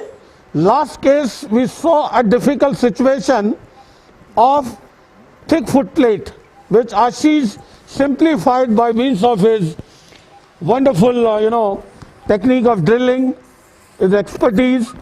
This is a simple situation which is made further simple by the laser. Suppose in this case, I had been facing the same situation like Ashish, I would do the same thing. I would never use the laser on the thick foot plate. I would use a drill to flush the blue foot plate, and then I would use the laser to make a fenestra and use this piston. That would be the only change in the technique. And the last part now, we always use, this is a direct piston technique. What I am going to use is a drop of blood over the fenestra to seal this. This blood contains fibrin, and this is an amazing material to seal the fenestra. Since the vestibule is full of perilymph, this blood is never going to go inside. The vestibule is completely full of, a perilymph, and this is the best sealant, I believe. We never use anything like gel form or any tissue like fat or anything to seal the fenestra. There is no need. If your piston is of adequate length, you don't need to seal the fenestra at all. In the next case, I told you we have 3 different cases with different techniques. In the next case, we will witness a different technique where Dr. Ashim Desai is going to demonstrate his own is a modification of COS technique with a 0.7 or 0.8 mm fenestra with a Teflon piston with a vein graft, and that will be a amazing demonstration of the vein graft, his classical technique. So this case is over to me. Yes, sir. My associate will close the ear, he will put in the gel form, and I am through the surgical part. So it is so quick. See, the laser makes your life simple, and this is the beauty of the luminous laser, CO2. When we made the fenestra, the foot plate was thick. We used the 20-watt shot. Since it was thick, it couldn't pass through the entire thickness of the foot plate. So, but it thinned out, and then we used the mechanical instrument to, make the fenestra. Sir, Dr. Krishna wants to know, in the last case, in the obliterative foot plate, can we use CO2 laser? Yes, I mentioned. The answer is an absolute no. Yes. I've already mentioned. Is that when you are having the CO2 laser, you are generating heat on a flat foot plate, on an obliterated foot plate. Because too much power is required to penetrate, and then you are literally cooking the labyrinth. Yes, sir. The best way, not only labyrinth, you can endanger the facial nerve as well. So the best is flush the obliterative focus or thick foot plate with the micro drill the way Ashish did. Bring out the blue foot plate, and then you can use the laser for the fenestra. Yes, Ravi? No, I was just inquiring about the doubt about you using 20 watts on a 20 watts. 20 watts. And then you used mechanical. In this case, yeah, Ravi, I tell you, that's a very important thing. Majority of the patients, when you have a blue foot plate, not a thick foot plate, you get through with a single shot 20 watt into the vestibule. It takes up the the foot plate thickness completely in one shot. If you have a thick foot plate, suppose this was, my 20 watt shot was not adequate. I didn't want to use more laser energy to endanger the facial nerve to produce more heat.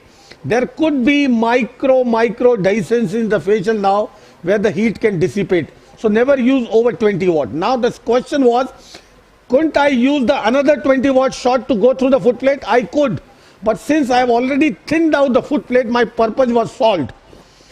And I could easily, make the fenestra with my the mechanical instrument with my perforator rather than going through the laser shot again. So the beauty of the laser was once the fenestra is made, you never shoot the CO2 laser again. Never. Once the fenestra is made, however small. That's a disaster. If you laserize the open fenestra, open vestibule, then you are gone, completely gone. Never ever do it. So our philosophy is never use a second shot once you have used the 20 watt. You have made the foot plate enough thin to be, passed through completely by a mechanical instrument, that is perforator. Ashish, sorry to interrupt you 1 second. I'm just showing the gouge hammer technique. Yes, Ashish, Ashim, we are with you.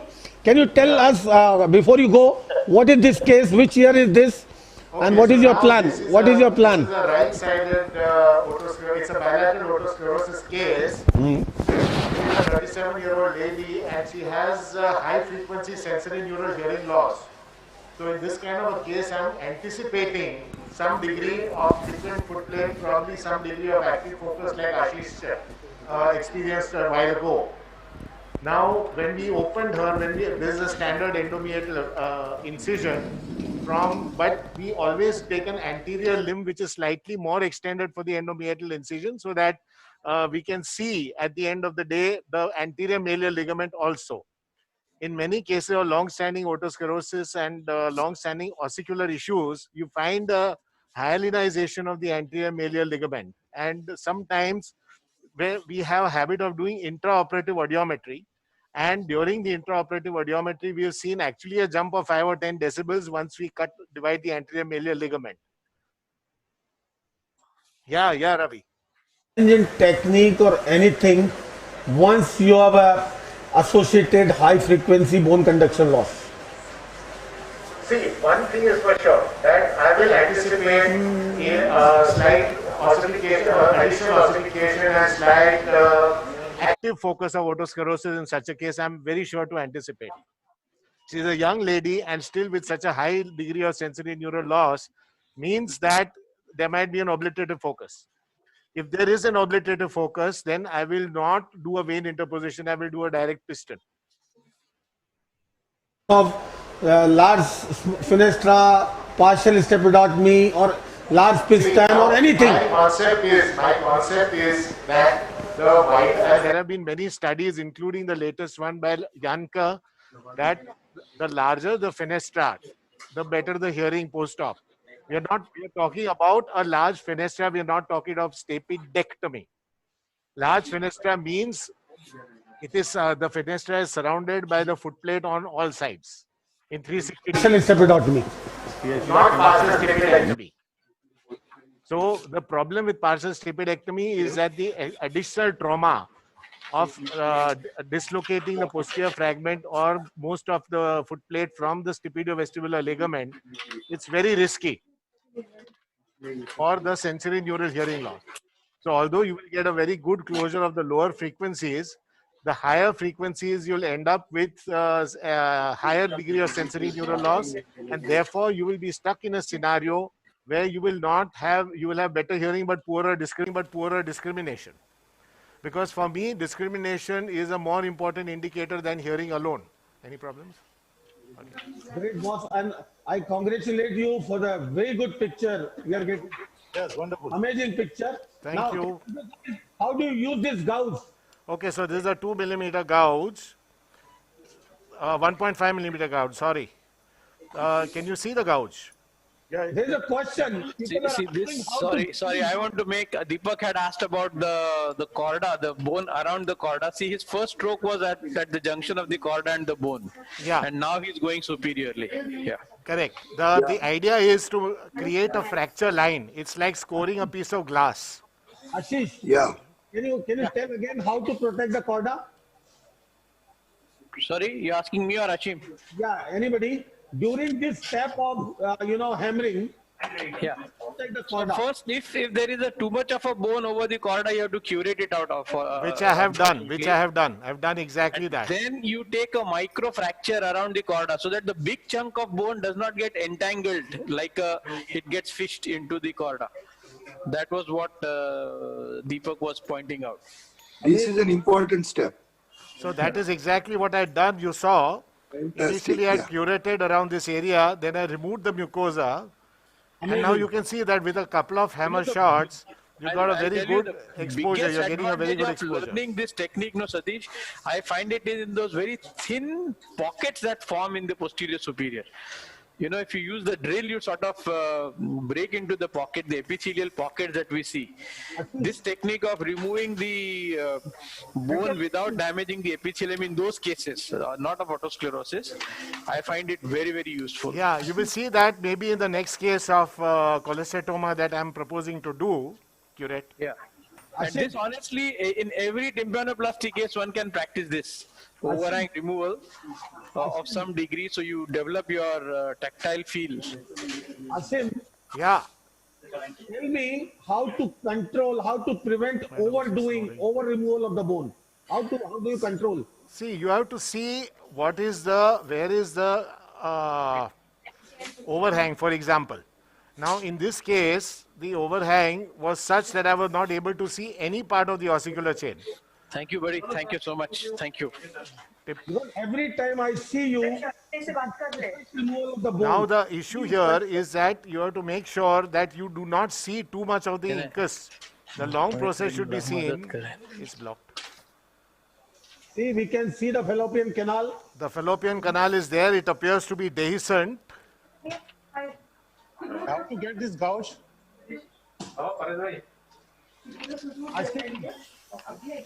Okay, so now you must see the base of the pyramidal process. People are wanting where to get this gauge from. Boss, it's custom made. I can send them one, whoever wants. How many people you will send? No, it's available with Kalelkar.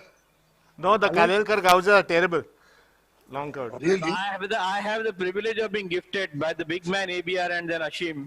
There used to be a surgical company called Hegde. I don't know whether they still. No, unfortunately, the gentleman is dead.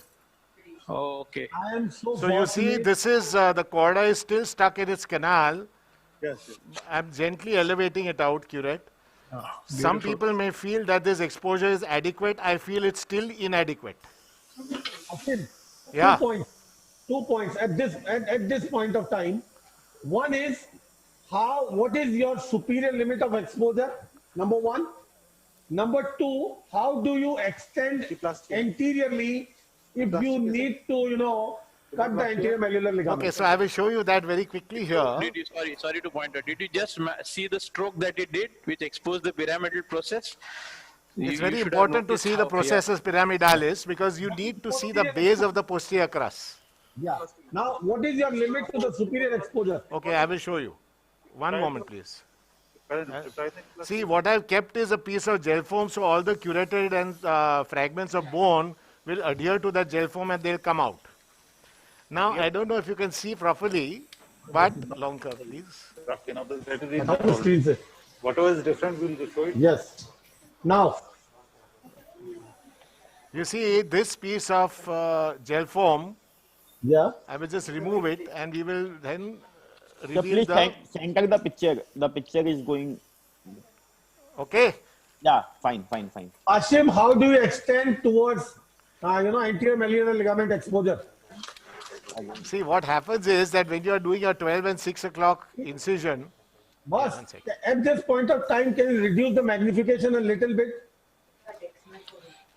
yeah, I'll do that. One sec. And so is the anterior exposure. Now it is perfect. Okay, so now you can see that this is the malleus. Okay, this is a lateral process. This would be your extent of elevation from 12 o'clock, all right? Yes. Now I need to see the anterior malleolar ligament. Give me 1 second, right there. Show us today. So I just extend this. Give me a circular knife. Cut it for us today, whether required or not. It is not going to harm. See, the idea is that you want to do it. I told you clip this down. The idea is that you have to make sure that you are able to see it if you want to. So can you see? I'm going up to 2 o'clock. You go more anteriorly like this? Exactly. So I'm going up to 2 o'clock. If necessary, I'll take away part of the canal. Yeah. Because I want very good exposure before I start my work on the foot plate. Because after everything, if I find I need to do it, then a lot of oozing happens. Boss, yeah. So many people are asking, they're sending requests to show the anterior malleolar ligament. I'm sorry? So many people are sending requests to see the anterior malleolar ligament. Yeah, I will show you. I will show you by and by. And cut for us today. See, I'm moving forward more and more. Super. Can you see here? Yes. So I have reached the level. I will not expose it further until I need to, okay? See everyone with the ease he has reached far anterior superiorly by the transmeatal exposure. What an exposure. Was centralized. Yeah, 1 sec. Amazing. Amazing exposure. Thank you, sir. Coming from you, brother, I will take that as a supreme compliment. I find you probably the best general ENT surgeon on the planet. Super, ultimate. I mean, whether it is a neck, whether it is a ear, whether it is a throat, you are the ultimate. So if you have something good to say, for me, it's a huge, supreme compliment. Amazing. Centralized. Boss, one more question. Yeah. When you cut the superior anterior malleolar ligament, first of all, how to expose the ligament per se, and then when you cut, how to protect the chorda. Yes. Can you see now I have reached the annulus anterior to the head of the malleus? Yes, very clear. Now I will just stop my elevation here and put a piece of gel foam here.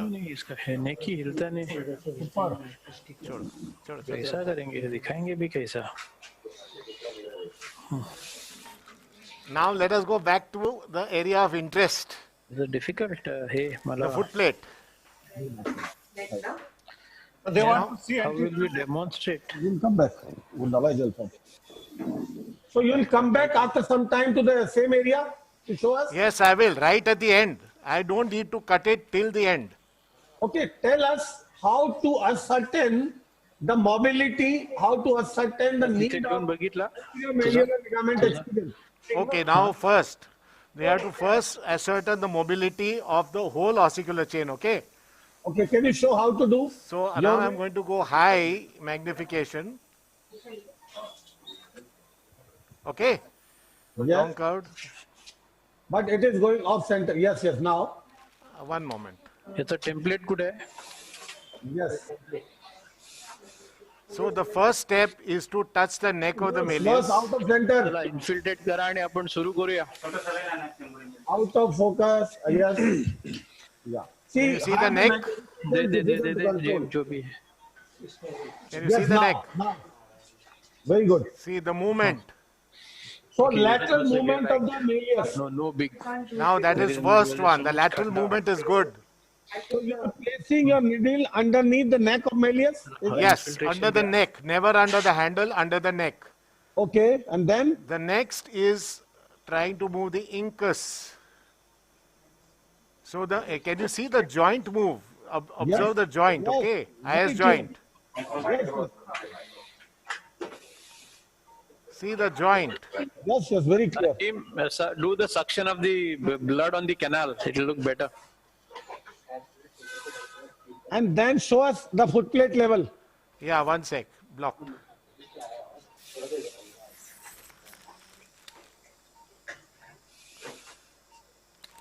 We need a vein, huh?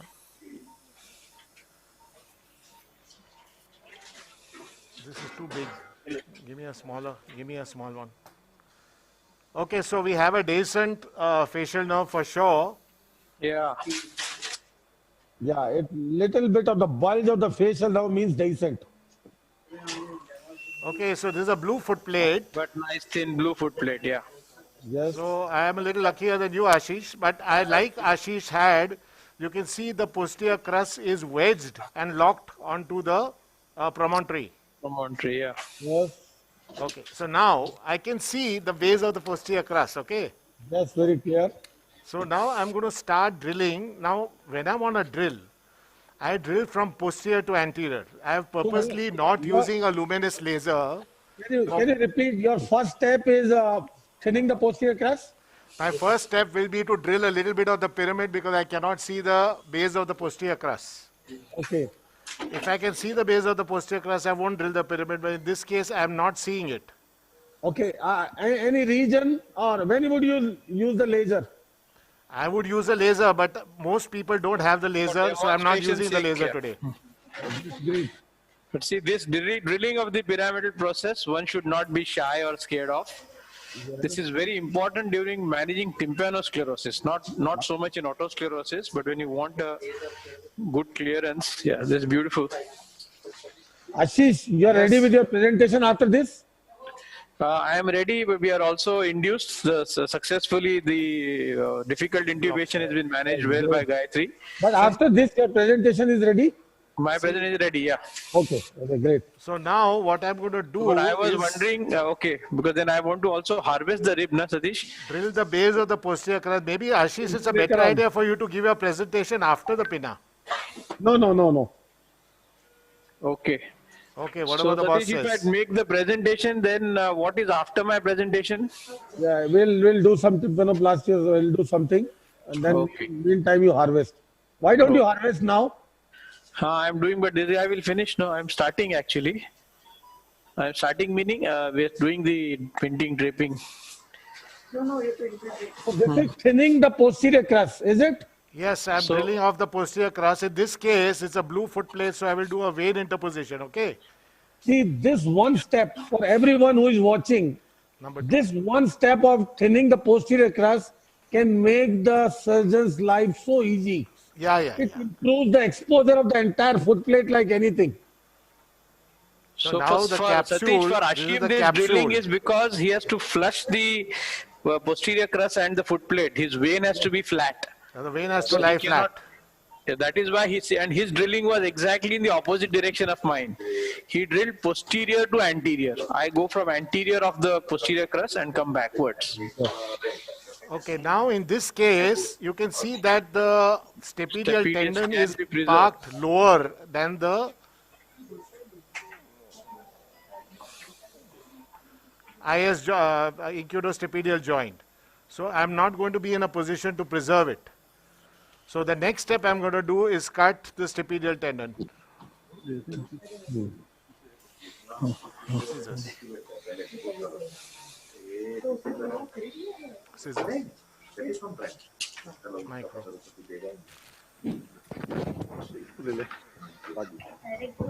So standard micro scissors, just cutting the stapedius. Ashim. Yeah. I'll take 1 minute. Yeah. I can see on screen a very senior otologist with us. Let me welcome Dr. Jagdish Nayak from Muscat. Welcome, sir. He's a dedicated otologist. I know him. He has been in practicing in Muscat for more than almost now 30 years. Wow. He's a dedicated otologist. I have seen him. I've been there a couple of times. He's an amazing, otologist, and their team we have seen is another senior team member, Dr. Subrendra Kumar, last time in his otology team. And thank you, Dr. Satish. Welcome, sir. Welcome, very welcome to you. Excellent exposure, Dr. Ashim. Your comments are most valuable, sir. Most welcome. Okay, now, Satish. I've just joined now. Yeah, welcome, sir. It's a bilateral otosclerosis. I want to ask you. Yes, sir. I want to ask you. This posterior crust drilling you do in each and every case? Whenever I want to use a vein, yes, because I need a flat surface. Ashim, just a moment, stop here. Okay. See the exposure of the foot plate, sir, after the posterior crust drilling. Yeah. The foot plate is fully exposed, you can see. Yeah. This single step of posterior crust drilling has changed the entire scenario. See the exposure level now. Okay. Satish. Yeah. Boss, I want to show you my slightly different technique of breaking the anterior crust, okay? Please. Now what happens is that when you look into the physics of the whole story, always the least force is exerted around the axis about the structure that you want to break.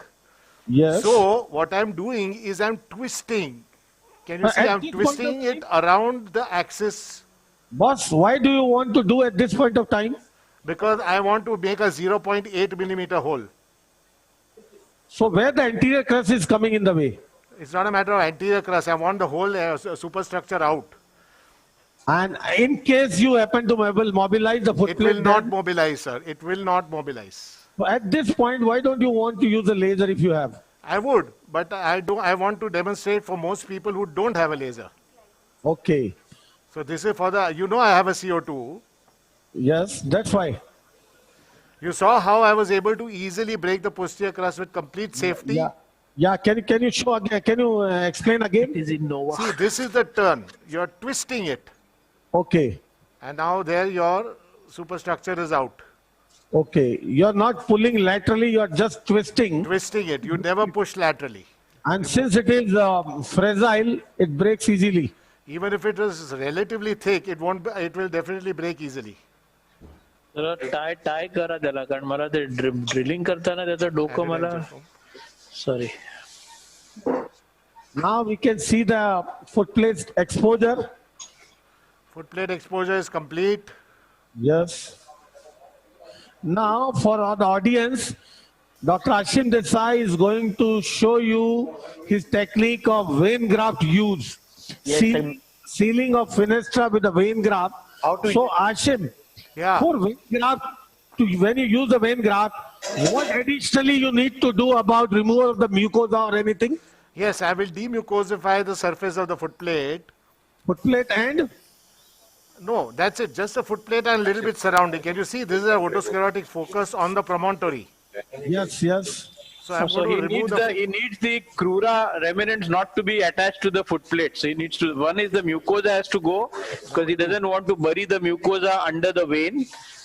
And two is the crura has to be completely flushed, drilled and flushed to the foot plate. Yeah. Two prerequisites. So that makes the, things complicated sometimes. Sometimes you have ridges on the foot plate that you need to flush completely.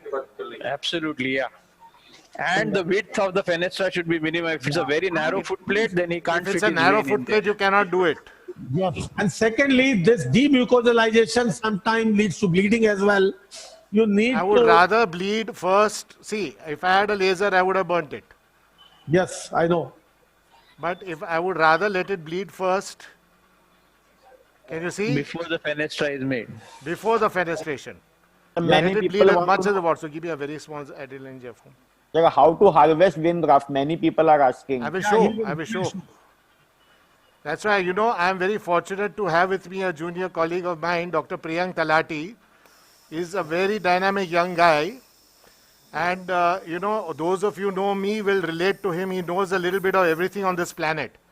So I'm very fortunate to have him with me. And I'll take this opportunity to introduce my team.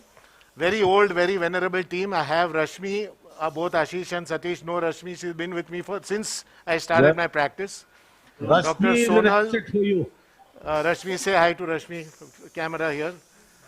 Okay, so she's Rashmi. She knows as much of otology as I do probably. This is Dr. Sonal here. Sonal's our anesthetist for the last 20 years. How long? I know. Amazing. It's amazing. I mean, Satish has done cases with me. All sorts of cases have been done without any let or hindrance. Sunil has been here with me for the last 20 years. Well, 25 years actually. So it's a very old and venerable team. And this is Dr. Priyank Talati. He is up and coming ENT surgeon. He is an awesome guy as a person as well as a focused guy. Very, very fortunate to have all of these guys. So I'm delighted to have them as part of my team. Thank you, sir. So Sir, the next step now, what I have done is I have scraped the mucosa on the promontory.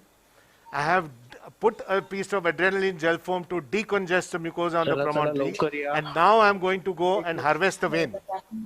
Vein, please. Yes. I will need external camera on the vein. I need light here. So have you demucosalized the footplate surface as well? Yes, yes. You saw me do it. Okay, done. So after that, you have put a gel foam. Yeah.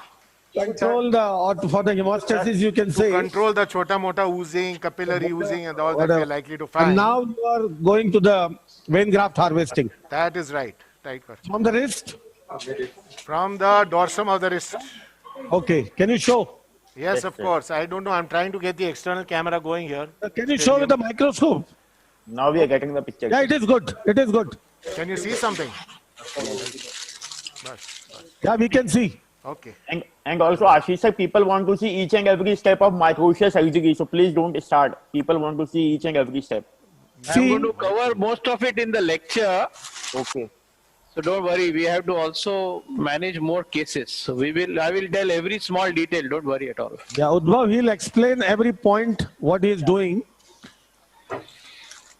So the rib harvesting, unfortunately can't be demonstrated. There is no need.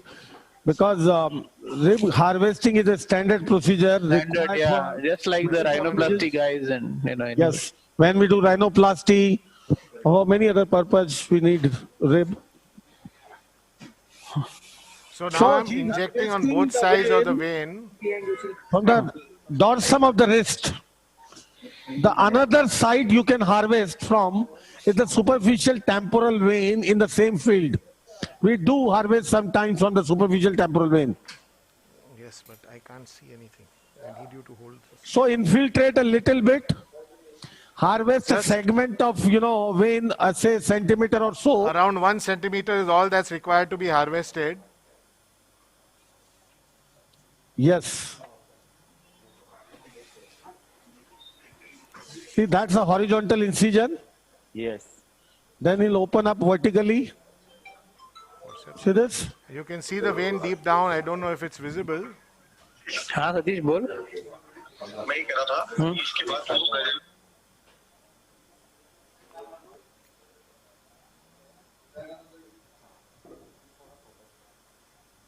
Can you see I have a nice piece of vein here? Yes, sir. Yes, wonderful. Priyank? Beautiful, sir. Suture this.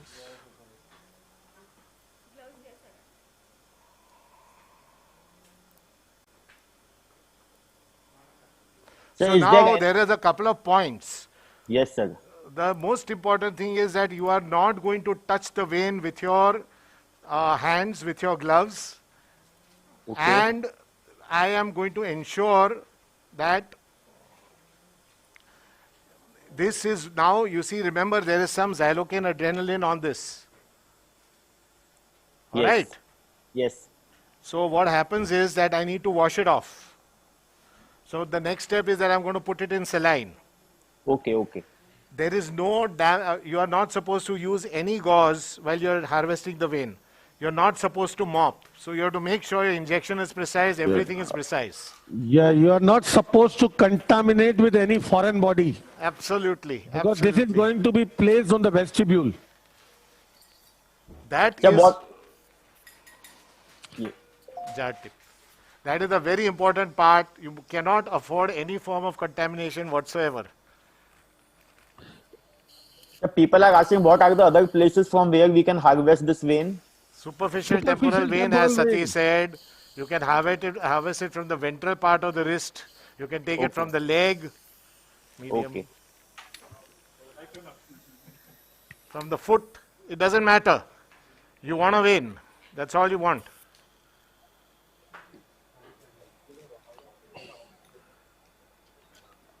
Okay. Yes. So now the oozing also has come down a bit. Tip. Any special precautions when you have a decent facial now at this point? Yeah, you have to make sure if it's a very narrow niche, you don't fool around too much with it. It's as simple as that. Suppose you don't have a decent facial now. Do you demucosalize the facial canal as well? No, never. Because then there are sometimes very large vessels on them. Yes. And when you try to demucosalize, they start oozing and you can't do anything about it. What are you doing exactly? Okay, now I'm just widening. There's a little bit of otosclerotic focus on the promontory. You can see that yellowish focus. Yes. I'm just going to drill it out a little bit and flattening the last bit of the posterior crust. Okay. So now, there's going to be a lot of discussion whether to use a vein or not to use a vein. According to me, it's a philosophic decision. If this was your year, what would you want? Ashim, Yeah. would you use the vein in the last case which Ashish did? No. Yes, actually I would. Because only the anterior thick focus was there, dry jump. I could have used a vein in that one. It had a good access and only an anterior focus was extremely thick and vascular, as you saw. Yeah. I want to narrate a very interesting story about the Dyson facial now. Yeah. 2 cases I've had. I used to take the drill inside, that same drill that you saw, and the patient used to get facial twitches. This was under local anesthesia I was doing this case. First time it happened, I'm not even touching it. The burr is just going past the long process of incus and tuck, tuck, tuck, tuck, tuck, it starts. First time it happened, I got scared. I closed the patient. It happened the second time. There was actually a electrical short circuit. There was a current flowing through the handpiece of my this thing. Awesome. And that was enough for the Dyson facial nerve to get stimulated. Oh. So there was a short, like the earthing problem was there with the micromotor. Amazing exposure, Ashim. Amazing. Yeah. Thank you. You saw that little bit of drilling, how it made a difference? The best thing is, the beauty is, the foot plate is completely exposed, completely flush to the surface. There is no undue, elevation, depression anywhere. Absolutely flat. Is it a relatively short, long process, Ashim? Slightly, but I don't see a problem with the perpendicularity. So I'm using a measuring gauge and I'm seeing that around 425 is the length that I will like. So this was the measuring gauge which he uses. Between 4 and 425. Now remember, all the lengths are very relative to the manufacturer of the measuring gauge. Yes, we should use the same measuring gauge which the piston belongs to, the same company. Same company, exactly. And I think we forgot to ask Dr. Al-Ahmadi also the 6 millimeter he said. Probably we did not ask him the make of the piston that he uses. What I'm piston are you going to use, Ashim? Sorry? What piston are you going to use? I am going to use a standard long curve Teflon piston made by our Indian company, so nothing fancy. Indian Audio. Indian Audio Center. Jindabad. I've done almost 5,000 cases with that. Chandigarh. Chandigarh. Out of If he 6,000 uses cases, the I've done imported one, 5,000 then cases his out that. patients from Surat will start speaking. What are you doing now? Now just a little bit more of the more mucosa. mucosa drill. संतोष मेरा दूसरा चश्मा. हाँ, जैसे Indian audio. Centralize. One sec. I'm just removing the gel hey form. करतो काय? Ribs काढायला सुरुवात करतो.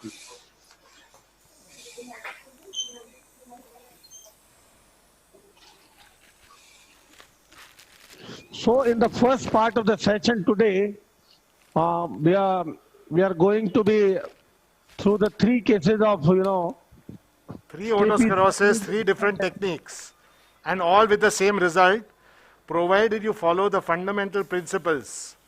Yes. Of measuring the length, of making sure that there is no suction on the oval window, so on and so forth. Drill.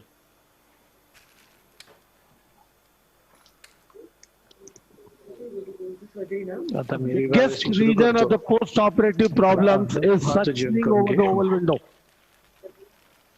बहुत centralized. Okay. Yeah.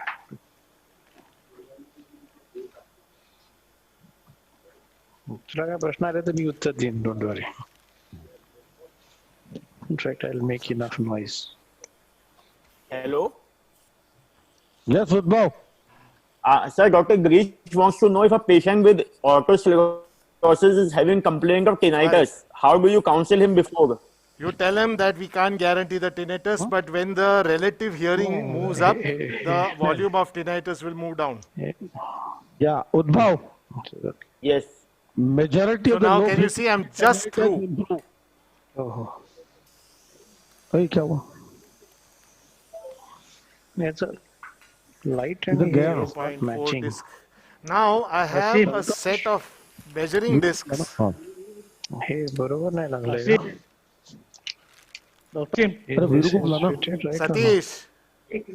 Satish. Yes, sir, you are audible. Okay, so now these are measuring discs. I am measuring the diameter of the foot plate. Okay, sir. What size is this now? Now this is a 0.4 disc. Okay. And I also use it to remove the bone dust. लोकांपासून सांभाळून राहा. एक्सपोजू नको लोकांना. Exactly. कुठे होता त्याचा? You can see I am staying very far from the hole in the foot plate. And this is a 0.6 disc. Light and the lens. Nice. Going very smoothly, sir. Can you see that? So we are very sure of the diameter, you know. Okay. That's a very important part. Wonderfully going in and out without touching anything. Drill. Now I can see that edges of the foot plate are not exactly round. I need to widen slightly. Okay. So very, very, very slowly, extremely slowly, I will use the drill to widen the hole. So what is the speed for the drill now? Less than 800 RPM.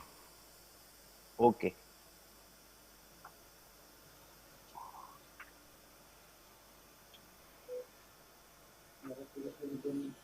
You saw how slowly we did it? Yes, sir. 0.4 disc. A little bit of bone dust out there. I will go ahead and remove it. हाँ case तू देख रहा था? अच्छा. This is another thing which I forgot to mention. He removed the bits of the foot plate that were dangling inside because he does not have a mucosa which holds them. We do not demucosify, so the mucosa actually holds them, so they don't become free-floating particles in the vestibule. It's not a matter of free-floating, Ashish. My problem is, give me a pistol. Yeah, with your vein. My problem is that the vein, they will sort of stick to the undersurface of the vein and create ossification. Yeah. Now I was trying to make a point that when you use the vein, you are obliged to remove them. Yeah. So it's technically slightly more atpata. Yeah. Hello. Yeah. So this is 425, okay? This 4.4 and 1/4. This is a Richards cutting jig, ideal for Teflon piston. करू का incision घेऊ ना? Now I will measure this in position. So what I have done, I have measured the diameter of the fenestra. I have measured the length of the piston. So measure. काढल्यानंतर तो ऐकत नाही ना, तो हे संपल्यावर you give the talk. So you have to keep measuring, my friends. Machine will. I think so. Ashish, you need to carry on. Please go ahead. Down चलता है इधर can. Hello. Ashim. Yeah. What size fenestra is exactly? Can't hear you. What size the fenestra is? 0.7 millimeters. And your piston size? 425, but I'm not final on it yet. No, piston diameter. 0.4. माझा microphone बरोबर आहे? आहे बाहेर. Medium. The best thing is the exposure of the whole window. Complete exposure. You see this?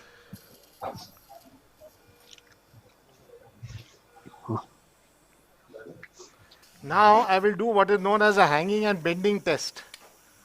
So you do all these things before placing the vein graft? Yes, the measuring is done before placing the vein graft. So what is the hanging test? You pull it outwards and it should anchor on the edge of the foot plate. Long inside. Yeah, you saw that? Yes, sir, yes. Beautifully anchored. And now you put it back in and push it against the edge of the foot plate. Yes. It's not jumping out. So it is perfectly measured. So this is the right length, practically measured. This is a practical measurement. See, the hanging and bending tells you whether the piston is short or overlong. Correct. Absolutely right, sir. Don't move, please. Don't move. So the piston size is adequate for this? Absolutely, because you saw the hanging test and the bending test. Yes.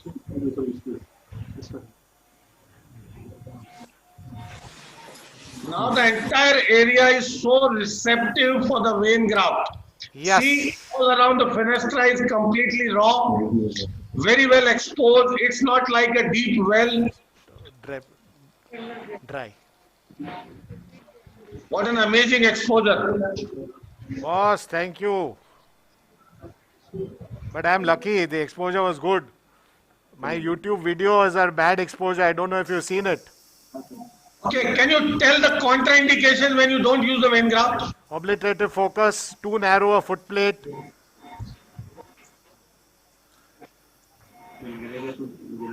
See, whatever excess fluids and all, I'm using it with a dry gel foam.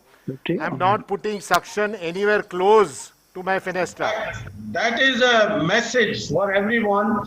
Very Never strict message. use suction over the fenestra. See, his vestibule is full of perilymph. He is not even anywhere close to the vestibule to bring his section close to. See, boss, 0.8 millimeter. Satish, what is the amount of perilymph in the vestibule? That Satish will know more than me, but I believe it is 0.2 microliters or something like that. No, it is 70 microliter.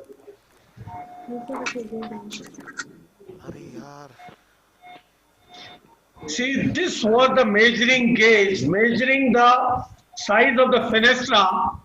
And I'm so fortunate to have this gift from Dr. A.B.R. Desai long back. Which you never use because you got a perfect laser. I do use sometime. Yeah, when you don't have laser, you can use that. This is the only tool by means of which you can exactly measure the size of fenestra. Okay, so now what have I done? Can you show in a, yes. See? Forceps. This is the vein graft, the intima is inside, this is outside, which is, he has cleaned up. This is the adventitia outside. The side is very, very important. Clean. How do you decide the side? Intima should face the surgeon. Yes. And A smooth adventitia should surface. face the labyrinth, not the Yes, other way the- around. Yes, he has made the surface of the footplate raw, wherein the raw surface is going to sit. That is outside. And this intima, which is a smooth surface, is going to face the surgeon laterally, so that it doesn't make any adhesions with anything, any structures laterally. Because it's very important to prevent the vein has to lie flat. It's very important to prevent any form of adhesions. Yes, see what he is doing gently and gently, stripping off the excess tissue. He is removing the excess tissue, only the vein wall is left behind. You see, what happened is what you saw, which was slightly narrow. I mean, you felt the lumen of the vein was narrow, was because of the adrenaline. Now you can see that this is adequate. Yes. Super. Scissors. Now are you going to cut it? Yes, sir. See now. See, there's a junction here. Center. Yes. So it's opened up. And see the intima. That is the most important part. The adventitia should face the surgeon. I mean, intima should face the surgeon. Yes.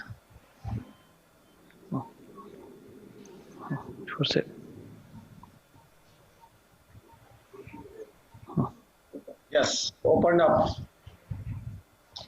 So the tube is opened up and this is intima.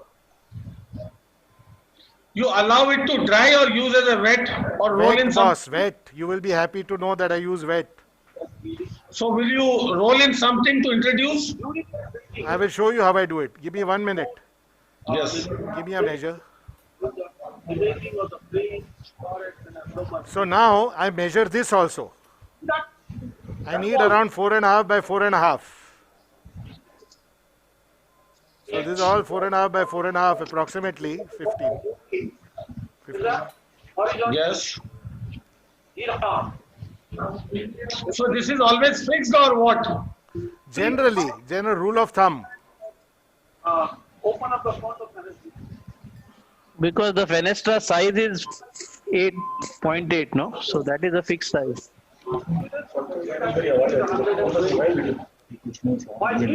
Actually not cutting, Hari Om.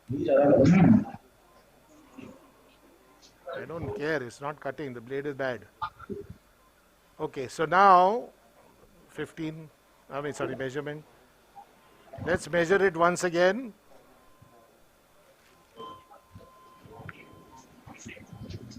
Superb. A treat to watch. Thank you, boss. Measure. Okay, so now it's around 475, 4.5 approximately, by around the same. See the thin vein. Precision. Precision is very important here.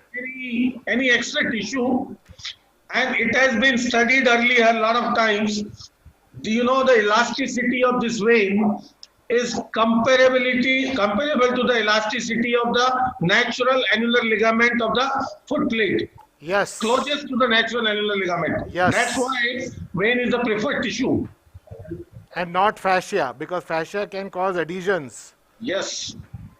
Contracture. No. Adhesion to the long process, lenticular process, so on and so forth. Yeah, because it is, raw on both sides. Yeah, it becomes dangerous. Yes. Okay. What about perichondrium then? Perichondrium is too thick, my friend.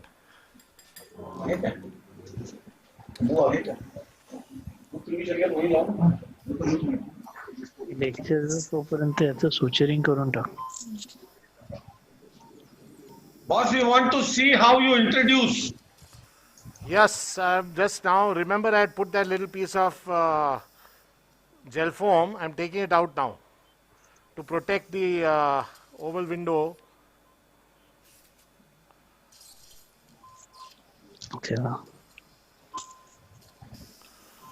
All right. So that's your fenestra. Super.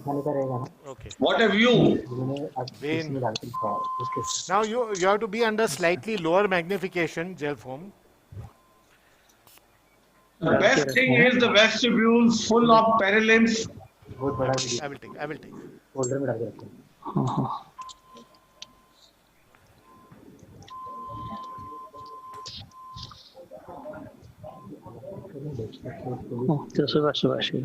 Dr. Ashim. One moment.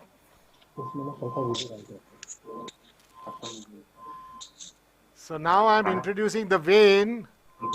It's wrapped on a piece of gel foam. Ashim. Yeah.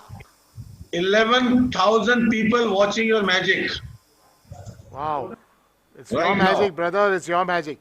13,000. It's amazing. So you saw how the vein is in position? Yes, sir. So simple. You made it so simple. Barik. Now I will remove the gel foam, which I have used. You know, it's like a little potli. Yes, yes. So roll in the gel foam.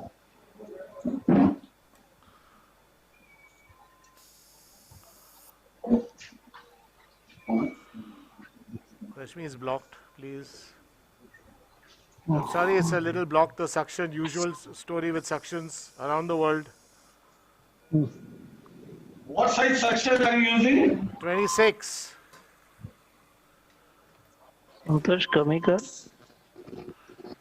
26. Imagine. Very narrow.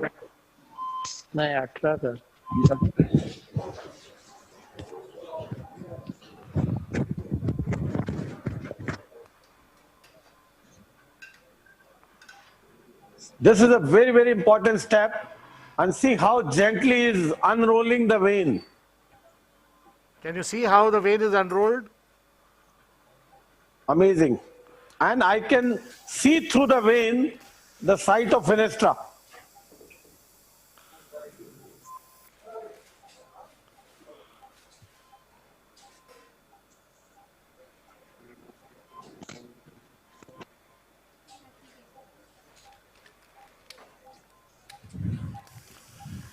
Yes, boss.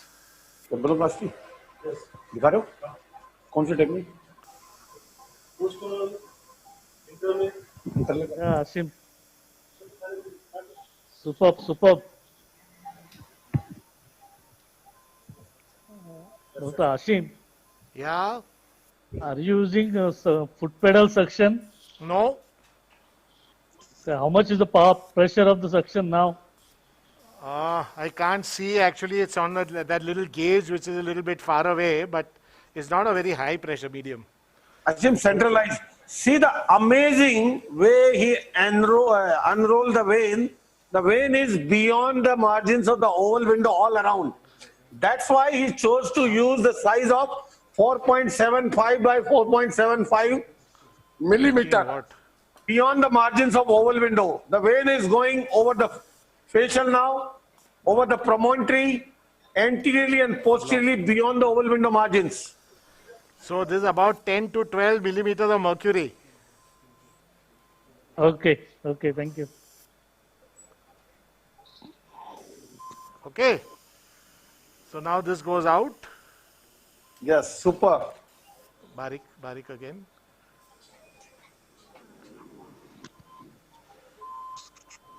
And the piston will now go in.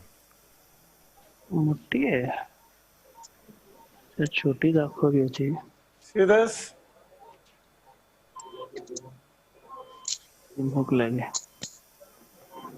Ashim sir, please explain again what is the direction of intima, medially, laterally, how you place the vein. The intima faces the surgeon. Okay. See, this And is the adventitia faces the promontory. Okay. Always, that is a sacred thing, so you have to be very careful not to change that order. Yes. The surgeon has to be intimate with the vein. Absolutely. If it helps you remember. Ultimate. Trust Ashish to come up with the perfect statement. Now no one will forget this. So, like when you you know, when you open up the vein, the intimal surface, you have to keep an eye all the time until you place over there. Because once it dries up, you cannot differentiate. Medium.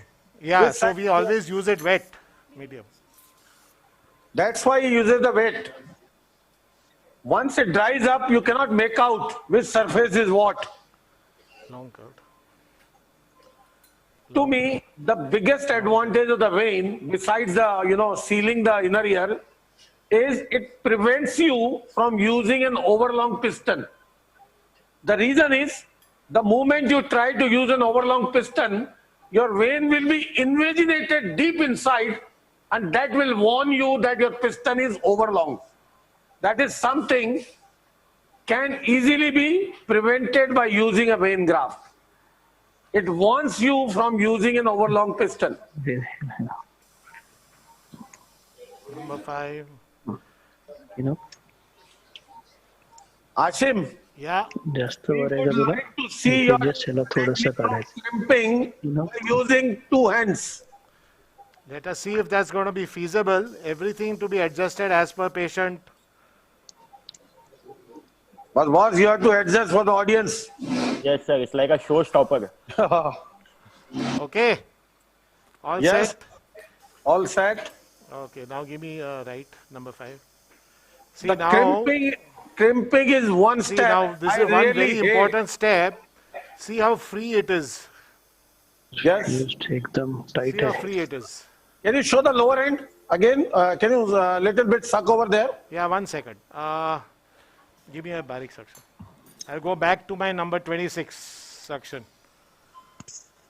That was a number 24.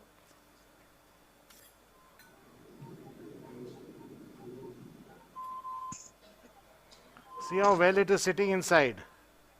Ashim, there is a comment from somebody. Yeah.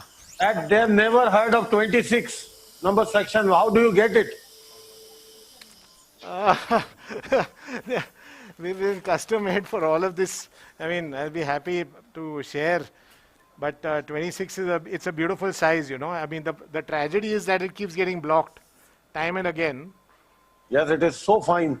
Now see, he's using both hands to crimp the piston. That is something, a treat to watch.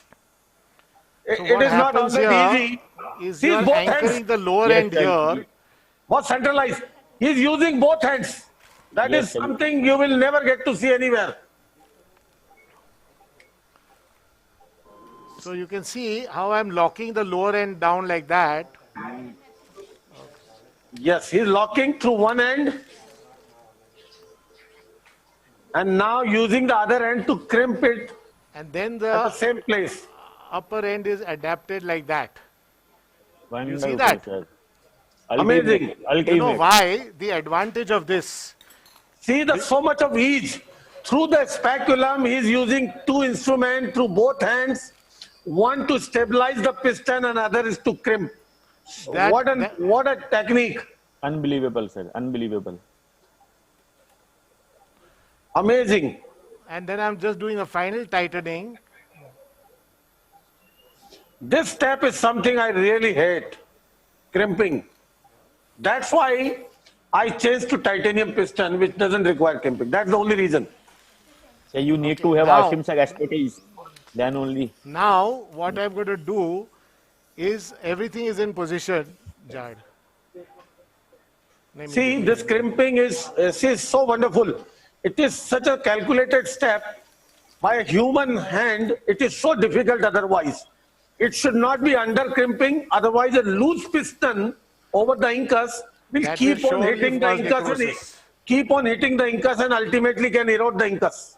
See, boss. Similarly, can you see how free it is? So I don't need to do anything with the anterior medial ligament. Yes. Amazing, amazing. Extremely free. Similarly, a tight piston, if you try to, crimp it tightly, it can dislocate the malio-incudal joint and that's a disaster. So it should everything be. has to be just so. Stapes is a very precise surgery. We can see your hand movements, the kind of dexterity you have shown is amazing. You have made it even more precise. Each. Yeah. Sorry? Ashim, can you reduce the magnification a little bit? Yeah, I'll just get out of the...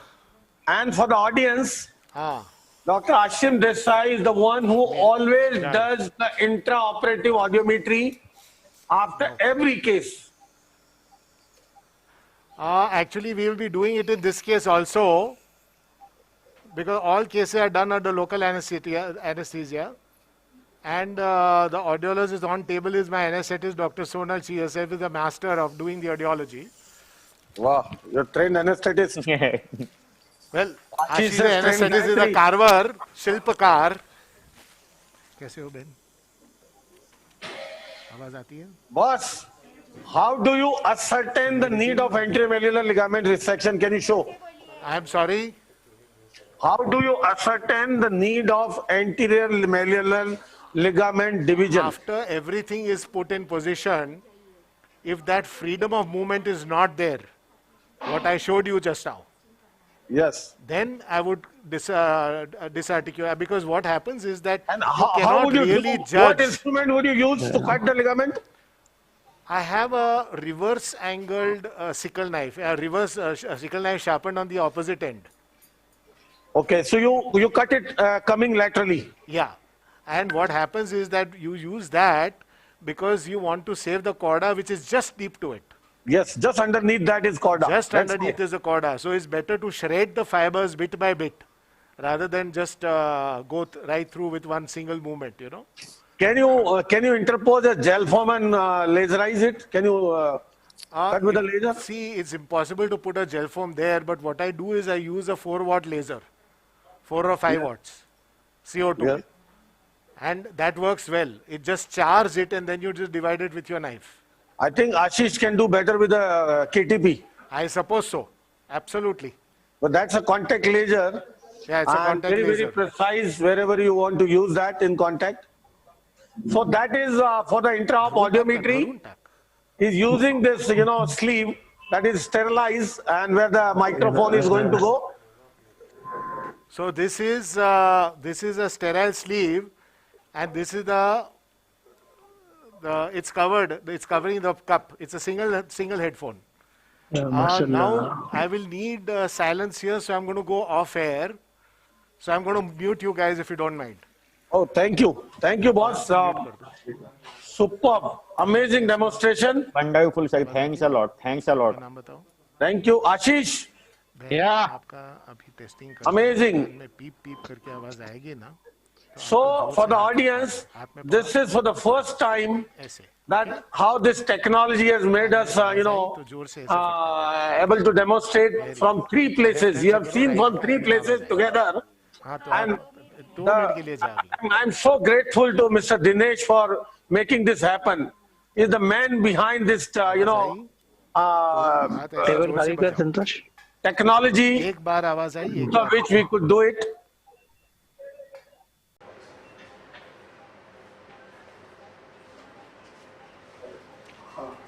See the anesthetist doing audiometry. Again, first time seeing it.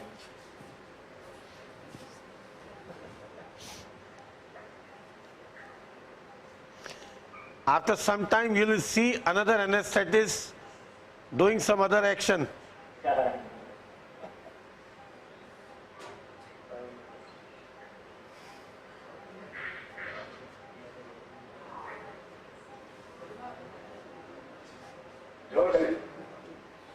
आवाज कम आएगी, आप जोर से बताओ। हाँ बहन जी, लेकिन हम कैसे टेस्ट तो करना है।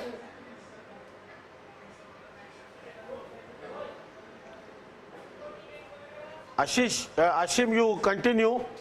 Can we move on to the Ashish?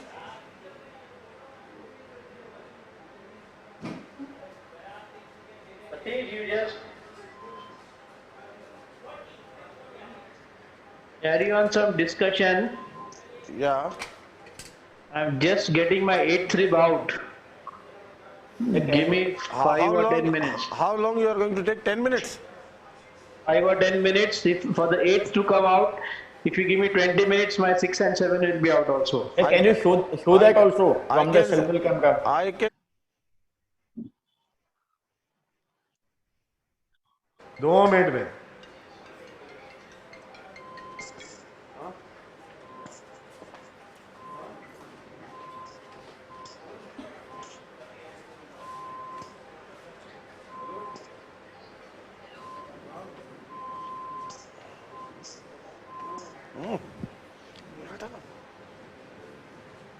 किसने कहा?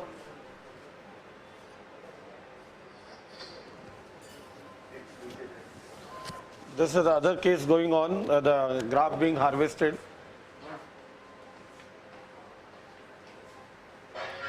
Can we go back to Ashim? Yes.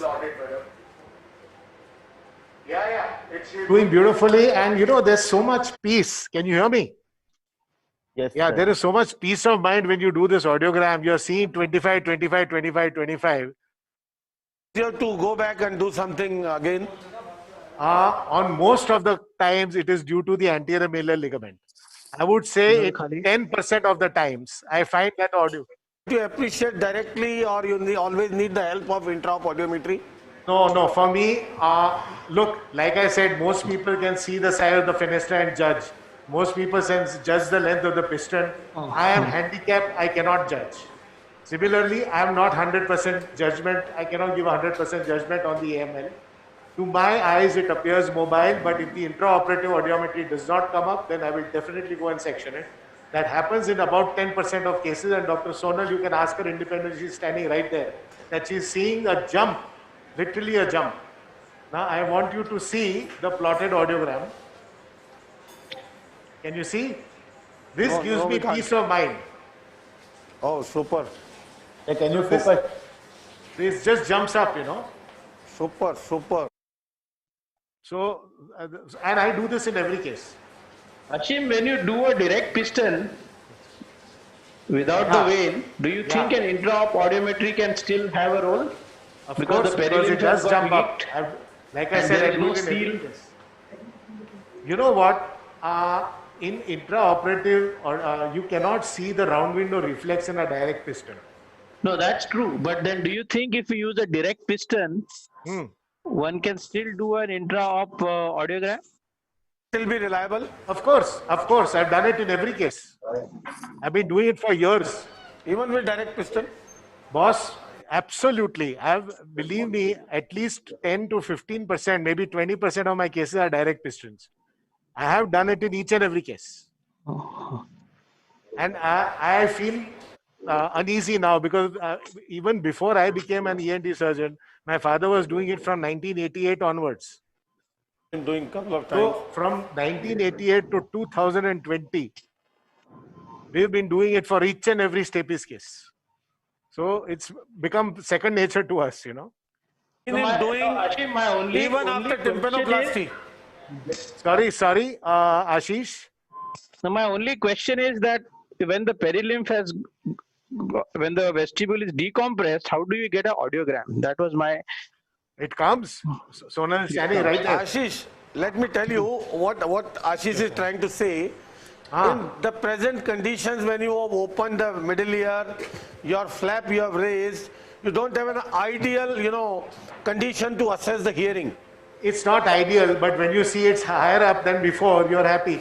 Yes, it is not ideal. If it has improved significantly, you're happy. As simple as that. Sometimes if it doesn't improve and you do the AML and then you see it improve, then you feel even happier.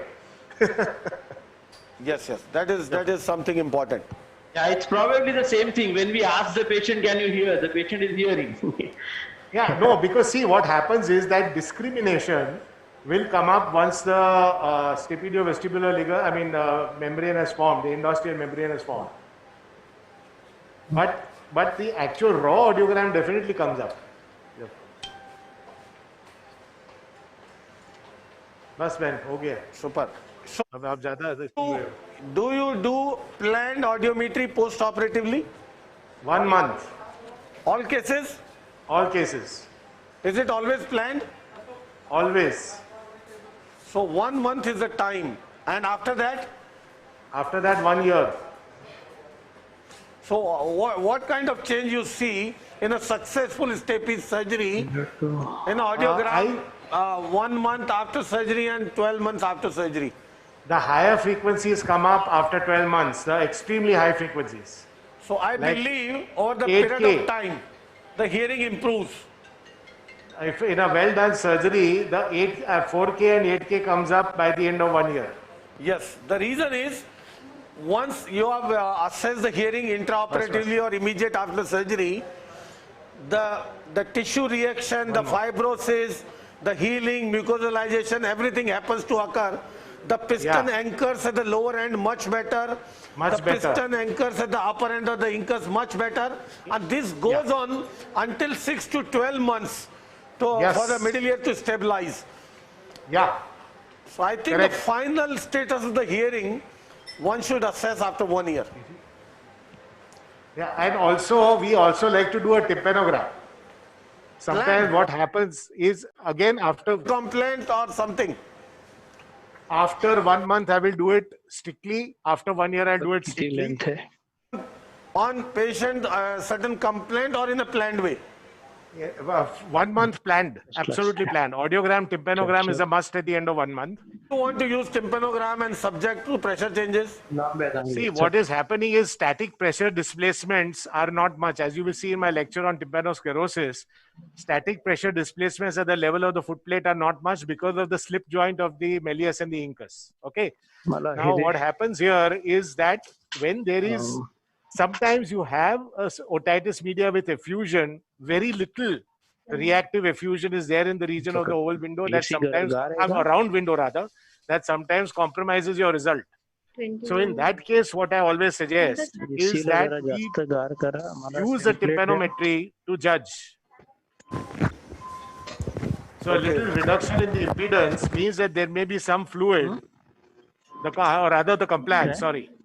Is my concern in a patient whose hearing is improved, everything going good, and if you try to do tympanometry post-operatively with pressure changes, you can, in some patient you can push him in problems. Is it? No, I don't think so, because A, there is no major static displacement of the incus. I'm sorry to dispute this point, Satish. But there is no static display. Remember, static displacement of the handle of the malleus goes up to 1 millimeter. But static displacement at the level of the foot plate is measured in angstroms. Now, what happens is because you are using vein graft. Well, even with the direct piston, I do it because the stipidio, the endosteal membrane has formed. Now, if your endosteal membrane has not formed, then there is a defect in the procedure. You got to revise your procedure. So let's call this a stress test. Because tomorrow morning, until the tympanogram is done, I do not allow my patient to fly. Let me tell you in what context I am talking about this. In a normal situation, when you have a foot plate, the displacement of the foot plate is in nanometers, in and out.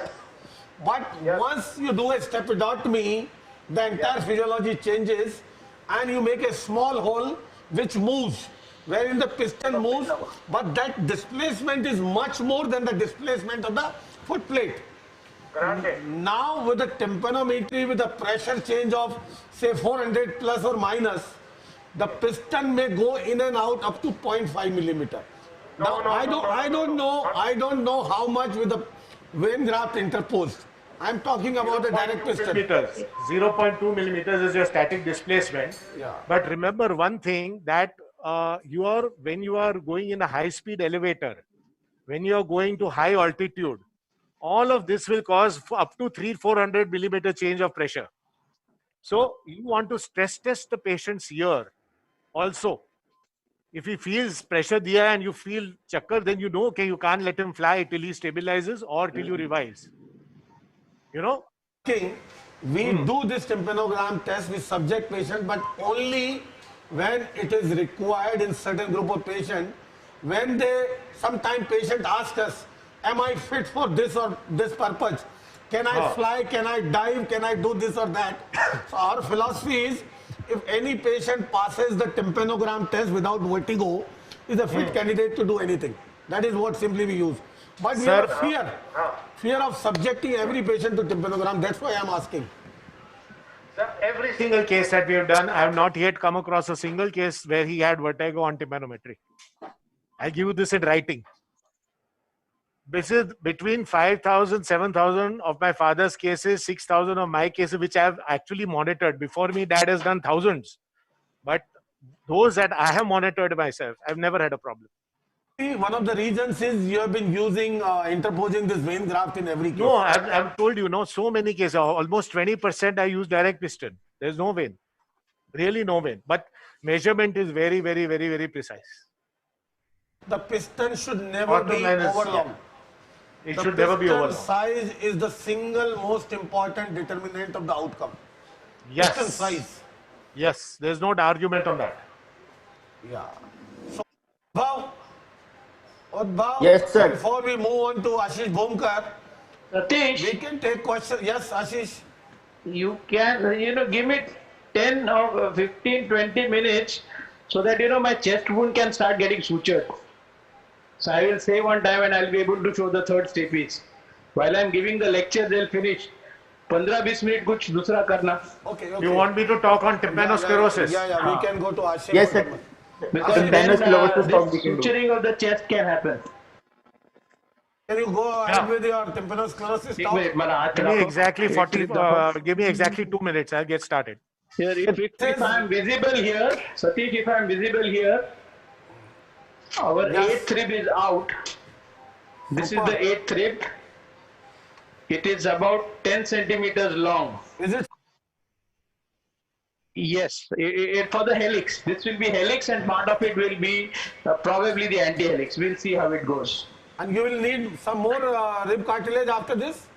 Oh, this is just the helix. Now the base plate, anti-helix, anti-tragus, tragus. So I need the 6 and 7 now. Okay. So I'm just going to harvest the 6 and 7 now. Ashish, Is getting can I started ask you one thing? Can I ask you? I frankly remember you would tell that you need to, check the circumference of the chest before you take up any case for 60 centimeters. Xiphisternum, at the level of xiphisternum, it should be 60 centimeters. If the circumference less than 60, you would not take up for pinna? No, will not take up. We have to wait, and that can happen at the age of 8, 9 or 10 in the Indian patient. Okay, there is no other alternative? The alternative is only the Medford, the synthetic one, but it is not the gold standard, and in the lecture I will tell you. Yeah, so a lot we of people reserve are the using Medford only for very, very low hairline cases who are syndromic, because the Medford, while you don't need the rib, you need the TP flap to cover the synthetic material. So if anyway I have to take a TP flap for low hairline, which I will address in my lecture, that's when I give them an option of not using the rib. Okay, Ashish. Thank you. Ashish, can we go ahead to Rajeev Pachauri? Hi. Hello? Hello? Ashish? You're talking to me? Yeah, we are going with the Rajeev Pachauri's case. Please go. Dinesh, please, yes. So for the audience, this case is already started by Dr. Rajeev Pachauri. Is a subtotal perforation. You can see, and he is going to demonstrate you the interlay technique of tympanoplasty. Yeah. After that, our lined up cases are, after the Ashish and Ashim's talk, we have a case of tympanoplasty interlay from Ashim, pinna reconstruction from Ashish, and then we'll have a cholesteatoma cases and then cochlear implant and further. So over to Rajeev Pachauri. Boss, can you tell us what you have done until now? Yeah, hello. Yes, so this is a large. Already opened the canal. It is a large. I have seen him harvesting the temporis fascia graft earlier. Yeah, this is a large central perforation, including the Your anterior. voice is not going, boss. Hello. Boss, Hello. Yes, sir. Yes. Now it's okay. Okay. Now it's okay. Now it's okay. Yes, sir. Yes. Well, I cannot because Satish's voice is totally different. He can. His GB is very high. Okay, so it is a large central perforation, more on the anterior side. You can see over there. I have not means you can present the margin because we are going to do interlay technique, and the patient has almost 30-35 decibel gap.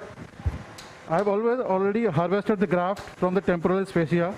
You can see the graft already been harvested. Since I use dry graft, so you will see today the dry graft already been taken from the side, and since I do malleus tucking, so for that I need dry graft that we will prepare, and So, we use a fresh graft.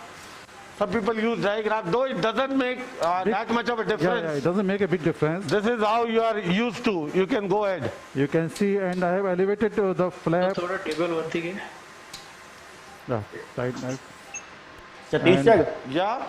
So there was a question before, can we differentiate autosclerosis from tympanoclerosis on MRI? Not really.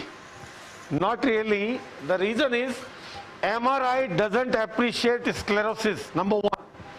Any bone, any overgrowth of the bone and MRI is loss of signal. MRI doesn't pick up the air and the bone. So MRI is not useful. Even radiology cannot differentiate the tympanosclerosis from autosclerosis on a, I would say, reliably. Only thing we could suspect the autosclerosis in the previous case, which Ashish was doing, the reason was the focus at the fistula antefenestrum. That gave us the clue that it is most likely to be autosclerosis. Otherwise, it is difficult to differentiate. Here I have to compliment our Dr. Subhash. He and Hitesh, they can smell an autosclerosis in our OPD. He had said, sir, aa gaya case. So he had actually suspected. Yes, this is important. You can pick up. Yeah. He can tell from the way the patient talks. Yes. And when you put the tuning fork, there's a certain glow of happiness is what we call it. See, this is a very important point Ashish has raised. Autosclerosis patient, you will see, they are very soft-spoken. You can pick up the patient who has a hearing loss, very soft-spoken, you can smell this could be autosclerosis. Another one observation, Satish, I don't know. Reasonably dark-skinned Indians with light-colored eyes, we find them to be prone to autosclerosis. That is another observation. I don't know what is the reason or what, but... One question was there asked by someone, can we assess radiologically which length of piston we have to use? Yes. Yeah, some people, there are a lot of papers regarding assessment of the required length of the piston by means of a CT scan. Yes, but that cannot be accurate. The CT scan overestimates, to some extent by 10 or 15%. So you cannot rely on the CT scan to estimate the required length of the piston. Rather, you should do your own way intraoperatively, like Ashish has shown differently by rehearsal of the piston. Ashim has shown differently using a measuring gauge. Even I had shown with the same company measuring jig from the since this piston has titanium piston. Little bit tympanosclerosis, I have to take it out. And best instrument to take out this tympanosclerosis is right angle pick. There's been a lot of controversy on whether to remove myelosclerosis or not, and I agree that you should remove it. Yes, sir. The reason being that myelosclerosis in a situation, why? Because the undersurface is avascular. Yeah. So what happens is that you will have patchy take of the graft and patchy epithelialization. So post-operative you will have patchy areas of thinness. So to avoid that, it's always a good idea to remove the myelosclerosis. Even sometimes while removing, you make a larger perforation, no matter. No matter, doesn't make it doesn't matter, but it's better to remove it. And I've also seen a larger incidence. I would like Ashish's and Satish's opinion on this. I've seen a larger incidence of aseptic meningitis. Yes. In cases where you don't do the myelosclerosis. Ashish, Satish, any opinion on that? Yes. Can I ask one thing? If you have a small tympanosclerotic patch or a meringosclerotic plaque away from the margin of perforation, would you still go on to remove it or leave it? If it's away from the margin of the perforation and a small patch. In the superior quadrant, I would leave it. Okay. And if it is a large patch still away from the margin, you would go in to remove it, huh? I would definitely remove it. Okay, great. Ashim, there are hundreds of compliments coming for you for the last case what you have demonstrated. It was simply mesmerizing. It was wonderful. It's not me, it is the people who have given their feedback. Thank you very much. Whoever has enjoyed the case, thank you. And second Simply point is, amazing. second, for the army person, if suppose if you are doing surgery for the army admission, then you have to take out the patches from all around because they are very much fussy about it. I don't know why it is a big issue for even a smallest 1 or 2 millimeter meningosplerotic plaque. Those patients are rejected in recruitment. So I don't know why they do this. Yeah, I fail to understand. But maybe the association should take it up with whoever the people are there. It is probably the excuse they get because they have to reject in some or other way because they can't select everybody. As per they say, suppose the patient, that person is going for flight or driving, etc., chances of perforation are there at that site. Their experience is that. See, if the rest of the drum is thin, yes. The varicoclerotic plaque itself is not going to perforate. But if the rest of the drum is thin, yes, certainly. Sometimes you have those circumscribed areas of thin drum with myelosclerosis surrounding them. Yes, that area is definitely prone. And sometimes there is a spontaneous bleeding. Instrument will fix it. Right, right. Writing. And second, because they are very fussy about the cone of light and white patch, the annulus being removed or not, annulus is in proper place or not. So many points we have to take care during this procedure while doing surgery on those cases. Just see the mucosa layer is intact. We can see very well. And I am trying to preserve it as much as possible.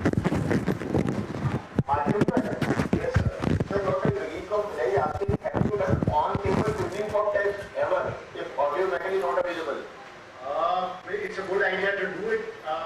We have not done it for many years, but yes, it's a good idea to do it. If you see that during work done it positive and the patient is breathing well, because sometimes we get a positive reading. He is hearing well. Cider. In the absence of an audiometer. But I think 99% of people have audiometer. You take a pair of headphones, cut the central bar, and then you have your unilateral headphone. It's not a challenge, really. I would elevate this canal wall from up to 12 o'clock position over here. Yeah. And we see malleus, handle of malleus over here. We can see very well. I think like one more question for you from Dr. Islamabad. What was the proof of protocol in this baby? Like, what was you prescribed and what are your protocols? Okay, I like to give post-operative steroids in almost all cases. So I will give simple becamidazole, metronidazole tablets. One twice a day for 5 days and then one afternoon twice a day for another 5 days. I would also like to give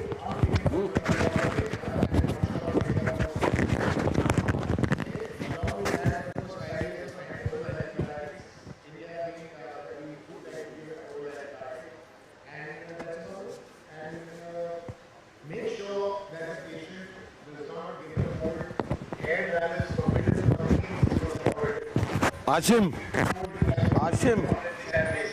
Ashim, what is your criteria to recommend sodium fluoride post-operatively? All cases or for certain indications?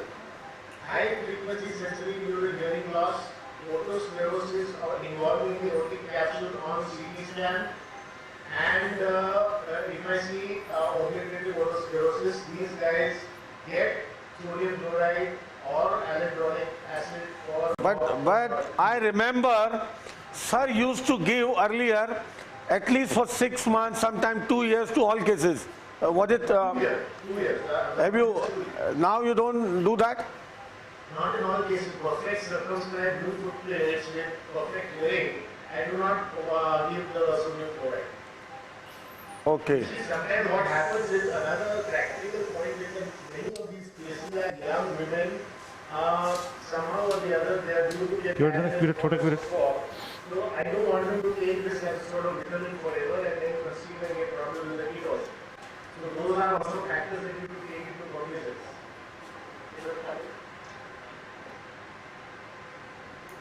Rajeev, I'm seeing that you have renewed the entire malleus. Yeah, malleus is renewed. This tip part is left. Since I will, I'm just checking it. And since I took the malleus, so that's why I leave that part and could not cure it. So in our future webinars, today we have seen all primary stapes surgeries. In the future webinars, we are going to keep cases of revision stapes surgery, more and more revision surgeries, not only stapes but the others as well. We are curating the posterior superior part. Yeah. To see the incus? Yes.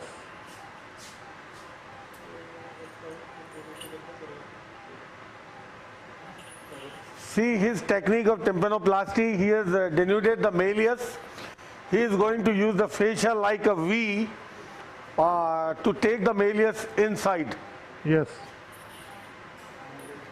It's a mixture of little bit Dr. Indorwala's technique, and because he just make a nick in the graft and put under the through the malleus, just sleeving of the malleus like this. Good.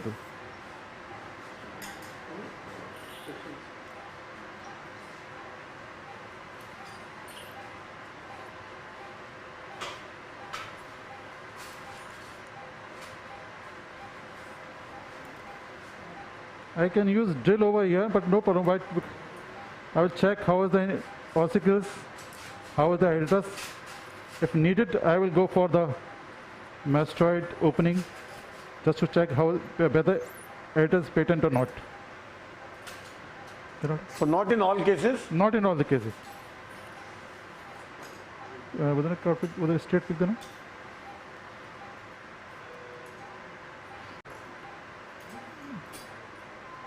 This patient has sclerotic mastoid.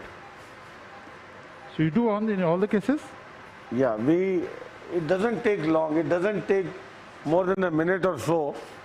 So in our practice, we make sure I will open to ensure the patency of the editors in all cases by going from behind. It will take hardly 3 minutes, 3 to 4 minutes.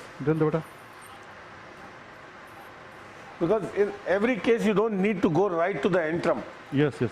Even superficially, you get to, you may get a patency while going through the superficial cells. You don't need to go to the antrum. But yes, until you get the patency, you have to go on. So in certain percentage of cases, even in the dry ear, we have seen editors blockage, and then you have to go right to the level of the editors to clear it, to establish the patency, because that can be one of the biggest reasons for the failure, to an overall failure. So how can you ignore that? It doesn't take more than a minute or so to go and clear that, ensure that. Ashim? Ashim? Hello? I just do this thing in all the cases. Put the... Yes. I'm sure you're following the same protocol, doing, editor's patency check in every case? Yes, unless I have the CT scan that says everything is open, I would definitely do an editor's patency check. The mucosal adhesion. If it's fully pneumatized, it doesn't matter, it will work. Yes. But that is not the, a routine protocol to get a CT scan done for tympanoplasty. No, agree. In those cases where there's no scan, I will definitely do an editor's check. कुछ भी हो यार क्या कर रहे हो ये दो ना force for the information of everybody, that does not mean a complete cortical mastodectomy. So it means explore exactly as Satish said, that you continue exploration till the water flows through. In some cases, you will find that the moment you open 1 or 2 cells, also water flows through. In that case, you stop. You don't need to do further. In this case, I expect 99% it will be open. But even though we'll open it, no problem, because I checked from above, the fluid was, I kept the needle from on lateral to the incus, and the fluid was going and coming out from the.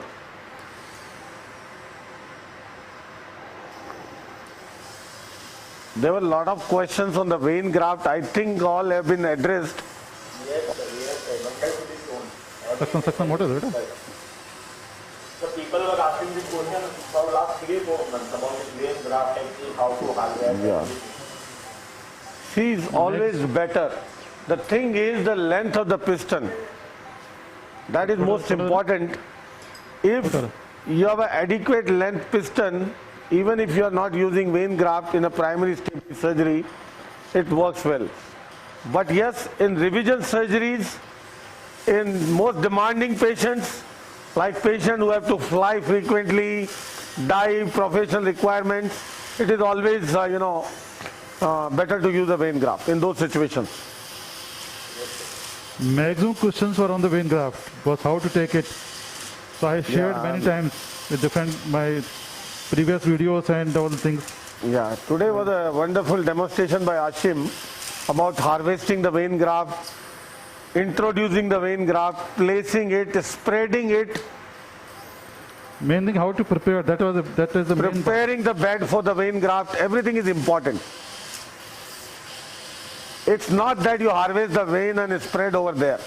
You have to flush the entire foot plate surface with all the ridges, depressions, elevation. You have to flush, you have to demucosalize, and then allow the vein graft to rest over that. That only will work. You can see. See now, yes, you got the patency. So the moment you get the patency, stop it. You have to stop. You don't need to go and excentrate all these cells. You don't need to go to the level of the editus in all cases. Majority of the time you get superficially if your editus is patent. So even if you do, irrespective of the condition, CT scan, X-ray, whatever, irrespective of everything, even if you do, it doesn't take more than a minute. And that is the only way to ensure on table the patency of the editus. Yes, it is not about the cortical mastectomy, not an issue at all. It is all about ascertaining the patency of the editus. Nowadays, there are many indirect ways of, ascertaining. Like a lot of people comment about using the endoscope. We have also used them. You can use a 45-degree endoscope directing toward the editus. If you find everything clear, you can expect that you don't need to open the editus, open from behind to check the patency.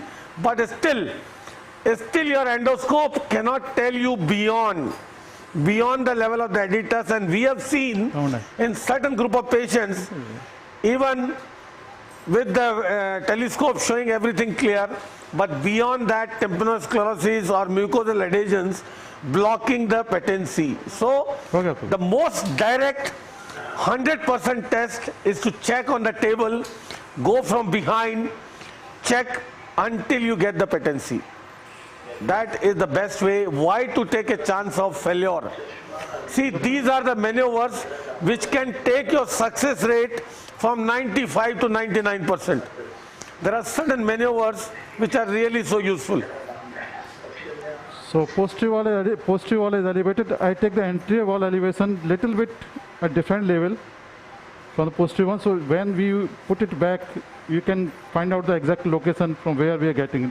We are putting it. This is the elevation of the anterior wall skin, and this skin is relatively thinner as compared to the posterior skin. You have to be more careful. More careful, and you have to be very, very careful not to tear this. Cotton. And not to elevate at one place all the way. You have to elevate simultaneously at all levels to prevent the tears, Yes. Sir, I have a question to hello? Yes? Yeah. Can we say that the canal wall skin gets supplied from the bony wall? So in your opinion, this is the most important part of the bony wall all around. Here we have to keep the flap intact so as to have the bony. Udbhav, this issue has always been discussed. Many times. Let me tell you, There is no concept of a vascular strip or a named vessel going to the tympanomeatal flap. You can make even the entire flap absolutely free, place in the saline outside and place it back. It works. The vascularity comes from the underlying bone to the eversion system of the underlying bone. So even if you make it free, it works. You keep it attached to one place in interlay superiorly for the reason of orientation, for the reason of maintaining the ease of placement of the flap back into the place, not for the reason of vascularity. Absolutely, absolutely. You see, I mean, just imagine that you have 2 or 3 millimeters of skin attached to the bony canal wall. How on earth do you think you're going to have enough blood vessels to block that right here? It's not possible. Yes. It does not follow principle of vascularization. Just to orient yourself. We have discussed in detail in our previous webinar when I demonstrated one interlay tympanoplasty. We discussed all this issue in detail that time. Because just for the sake of the orientation, we have to just keep upper part intact. Otherwise, you can take out full flap, put it outside, and then put it back again. One point I want to make is that as far as possible, do not use dry diamond drilling of the external canal. Yes. Because the bone will then lock up the eversion. Yes. See, simple. That is a very, very important point what Dr. Ashim Desai has raised. How do we control the bleeding from the bony surfaces, Yes. How do we clog the vessels? By means of using the dry diamond. By means of using the dry diamond, we clog the vessels by means of bone dust. And here, we don't want to clog the vessels. So, never use a dry diamond to, do that canalplasty and all, to ultimately clog the vessels, and that may result sometime into flap necrosis. So, that is a very, very important thing we must keep in mind. So I'm up to the annulus now. You can see annulus over there very easily. Mucosa is there, and Dr. Satish has a very favorite instrument, right angle. Ashish got free. Yeah, I always said Rajesh, Gayatri is doing some basic work. Writing. Yeah, you get ready for the talk. We can switch over there and we can come back to Pachauri boss again. Yeah, sure. I'm just lifting the annulus. Keeping mucosa intact. See, he is leaving the mucosa behind. Boss, can you tilt the microscope a little bit? Yeah, I will tilt. See now what he is doing? Literally separating the tympanic membrane into layers. See, he is elevating the epithelium and the fibrous layer. The fibrous layer is represented by the thick annulus, which is a condensation of fibrous layer. Once you elevate it off the mucosa, see that is the mucosa left behind. That is the hallmark of interlay technique. Perfect interlay, where now he is going to place the graft over this mucosal layer. Yes. And over the graft are going to come these 2 layers. What he is elevating of the mucosa, the epithelium and the fibrous layer are now going to come over the graft. So this mucosa is going to serve as a bed of the graft. Even more than that, the concept is that the fibrous layer and the mesenchymal layer of the graft is at exactly the same level as it should be. Yes, it is the most physiological place. That is the most physiological place. Where the fibrous layer has to be interposed between the epithelium and mucosal layers. The origin of interlay was in the 70s, almost first created in the 70s. The concept is the physiologic placement of the mesenchymal tissue. Amazing demonstration. See how he quickly separated the tympanic membrane into layers. And he has an amazing graft. He is repositing, but he has created the space between the layers where he is going to sandwich the graft.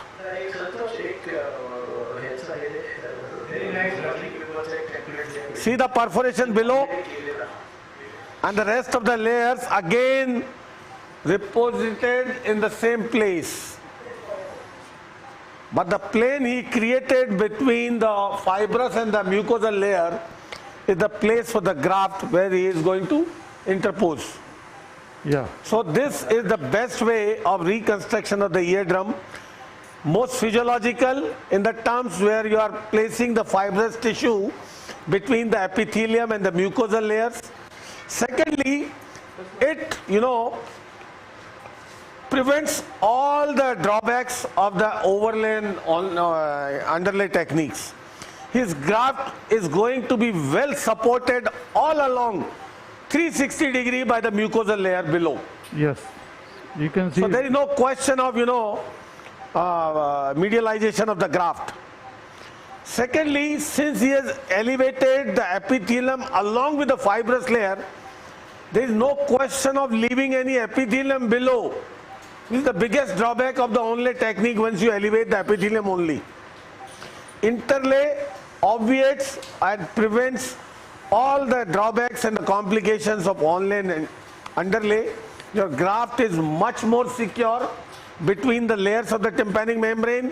No question of, lateralization, medialization, and no question of mucosa coming over the graft. That is one of the biggest problem. Otherwise, sometimes it may, that mucosa form into granulation. It may start oozing, discharge, infection, and may become as, cause of overall failure. So the entire mucosa is left behind, left medially, and the graft is going to come over it. So these are all fine points, advantages of interlay if it is done properly. This mucosa that he is just now separating, very important that the mucosa does not lie on the bony annulus. Yes, that graft. Your graft should not go over it, otherwise the mucosa keeps growing under the graft into the skin. These are the after 6 months the granular laryngitis cases. It's very important that when he puts either a gel foam or whatever, that the graft should come above it. This lip of mucosa should not rest on the bony canal wall. Yeah. Correct. It has to go down. Sometimes inadvertently the lip remains there. Yeah. Canaloplasty over here, but I think the exposure is enough, so no need to go for the canaloplasty over here. No, little bit canaloplasty we can do over here, but I think the exposure is more than enough, so no need to go for the canaloplasty in this case. Majority of the time, you don't need canaloplasty, The spine of inlay a little bit, it would probably give you a better. Yeah. Yes. But do you believe in the strictness of the values? Yes, he is going to, cuff this graft like a collar, on both sides of the malleus. I do that, but I don't strip it. Still, you can do with keeping the flap attached. Yeah, you can do, but just see. I will just get time. No, it's good, very good, excellent. But the only fear is lateralization. No, it doesn't happen. That's the only fear. Because the graft is going under the malleus, so there's no question of lateralization. Yes, that was the only fear, that you don't separate otherwise. Yeah. And the graft. 2 minutes, Rajeev, with your permission, just to show a little bit. Yeah, sure. You start it. I will just after 5 minutes I will show something. Okay. Showing some basic thing from the OT. Okay. And then I will go to the eye chart. Or we can keep this in PIP. Let me ask Dinesh. Dinesh, you want to go to presentation? Ashish? Yeah. You carry. You go ahead. Okay. Ashish, you go ahead. We'll put in PIP meantime. Yeah. Okay, you can connect your presentation. Let's have Ashish start sharing his concept of pinna reconstruction before he, demonstrates the case. And what we can see on the screen is Dr. Gayatri, who is doing some sculpturing of the rib which has been harvested. Yeah, unfortunately we've not communicated how we'll decide. Okay, I'll just tell you something. This is the unilateral microtia. So this is a POP mold made by our Santosh Leela Bansali of the normal side. Yeah. Formed a few days before? This was few days before, yeah. It takes And some how do you time. ascertain the size? Looking at the opposite side? So this is the actual mold of the normal ear of this patient. Okay, opposite ear. The opposite ear, yeah. The normal ear. He's got this is the right ear. Okay. The mold, POP mold of the right ear. Okay. And there is a POP mold of the microtia ear. And I will. This is of the microtia ear. We do some skin surface measurements. Ek minute, I'll show you that later. Yeah, so this is important. Two is we make a template, and I will deal with all this in the lecture, okay? On an X-ray film, on the X-ray film, we have made the outline of the normal ear, okay? And then we will go down. You have to reduce 2 millimeters, sorry. Okay. Get the same size pin on this side. Yes, the same size, same slopes and curves and things like that. So this line drawing of the ear that I made was with the skin. So we have to deduct 2 millimeters. So basically 4 millimeters in total, anterior posteriorly and in the vertical axis, for the framework, because what we make is the framework, and we use this skin on the of the normal side of the side. So this is now the template for the framework, which is 4 millimeters less than this. This template is made up of? So this template first is made from the X-ray plate itself, and now this is on a blotting paper. So this blotting paper, you will see Gayatri using it. This will go, this is autoclaved and kept on the table. So we made multiple copies. There's one which is there on Gayatri's trolley. So this is actually the size of the cartilage framework that we will be making. Yeah. We do a 3D printing of also of the ear, but the POP is as good. We have a 3D printer, but it takes 1 hour of scanning and things like that. This is not compulsory. This is not compulsory, but we're just playing with it, and it's just high tech. So, but the POP is as good because Santosh is very good. Just for yeah. 3D printing really useful in some respect in any case? I think it is a little bit crude right now, the 3D printing, the finishing we don't always get. Some agencies have approached us to give, this is a 3D printing from a company from Bangalore of the actual ribs of the patient.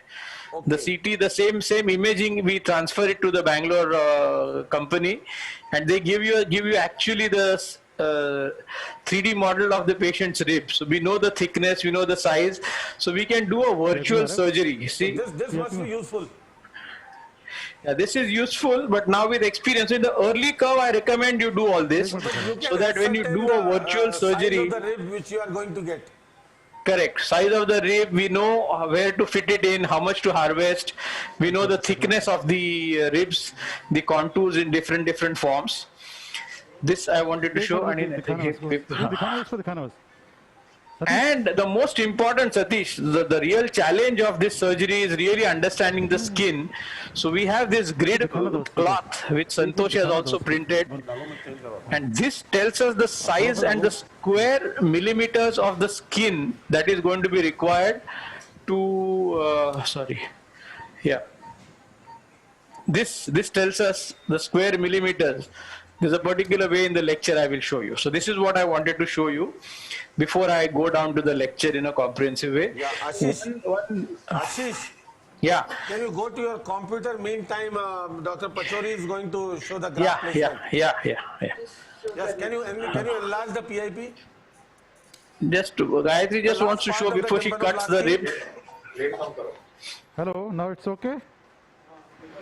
So I have just made a graft, all four. After this grafting, we'll move on to the Ashish's lecture, which I believe is very, very informative in understanding the concept of pinna reconstruction and this atresia surgery. So a graft is prepared and all the four corners been cut just to make it in fit position, and I made a nick over here just to house this handle of malleus.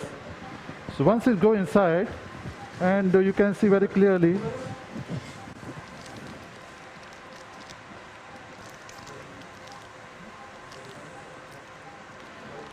The reason, because of this thing, I prefer a dry graft because it's a bit difficult to manage with the wet graft, such thing.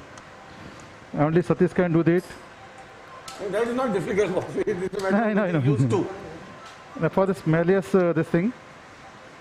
And since the starting, we are using it to,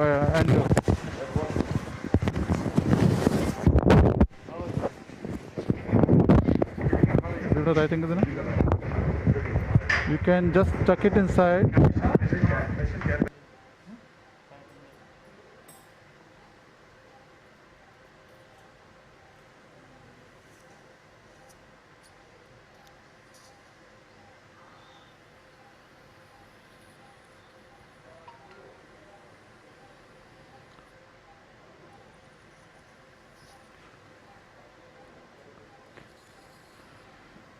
Can you see it?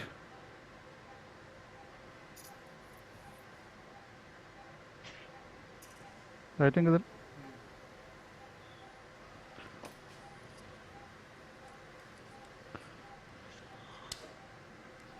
तुला दिलंय का नाही mike?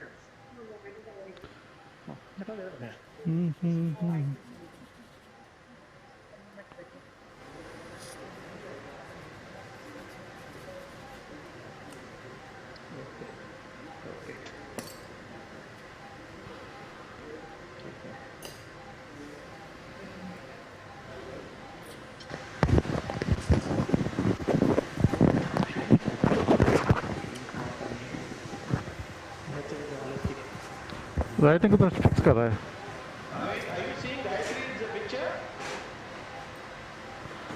No, Ashish, we are with Dr. Pachauri right now.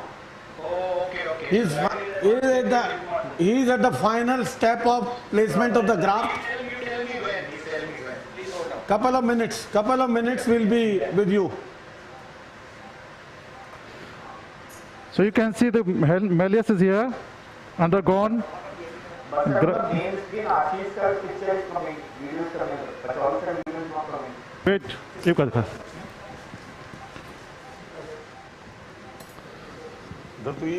My video is on now, Udbhav? Yeah, we can see. So not on the main screen, Ashish, now it's coming. So I have taken up that neck I have used to tuck this malleus. The malleus has come out from the graft now. So you can see the graft will be covered all around this perforation, and it will go up, it will cover this area posteriorly.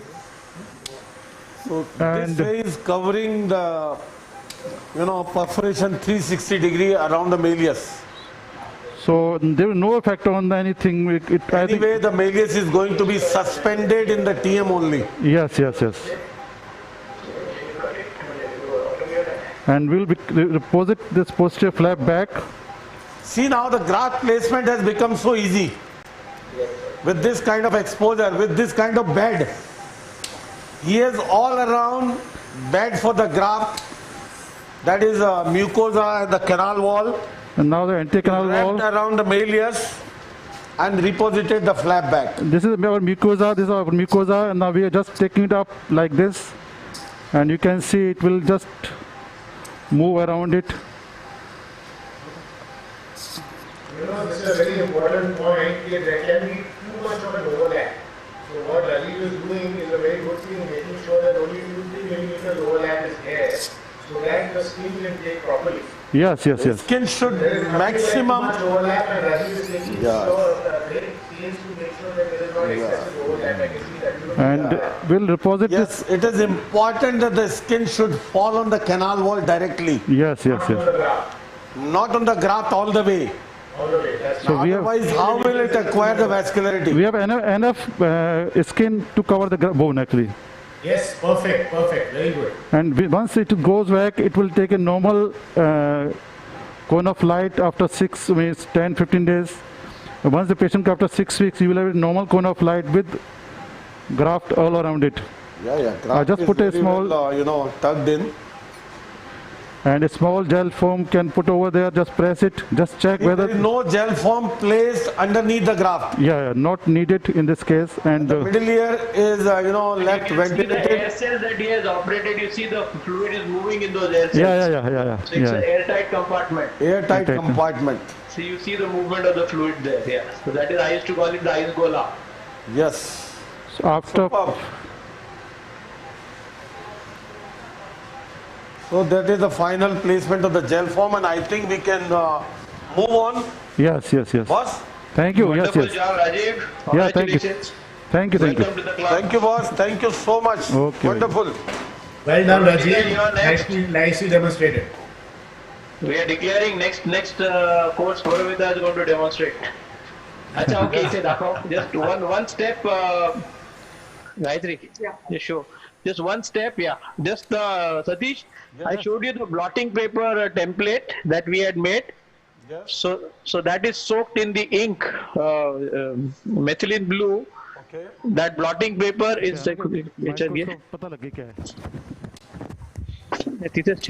So that is soaked in that.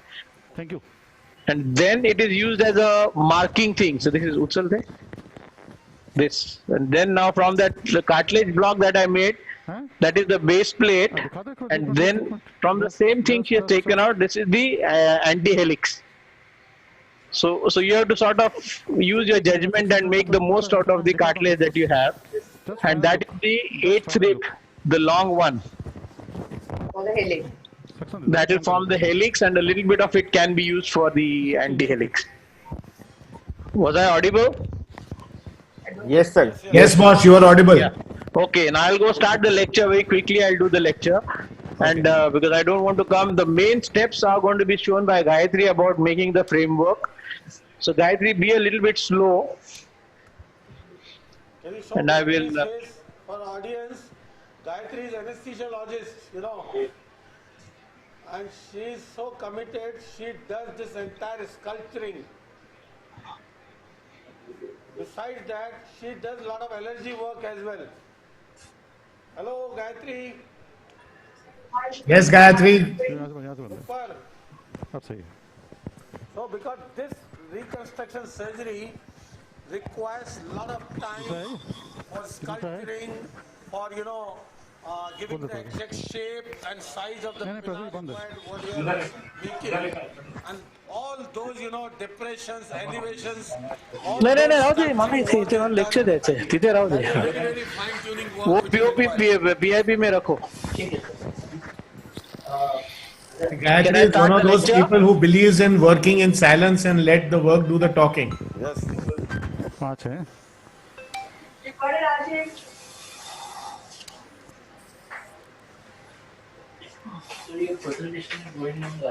Live, should I start? Hello? Yes, boss.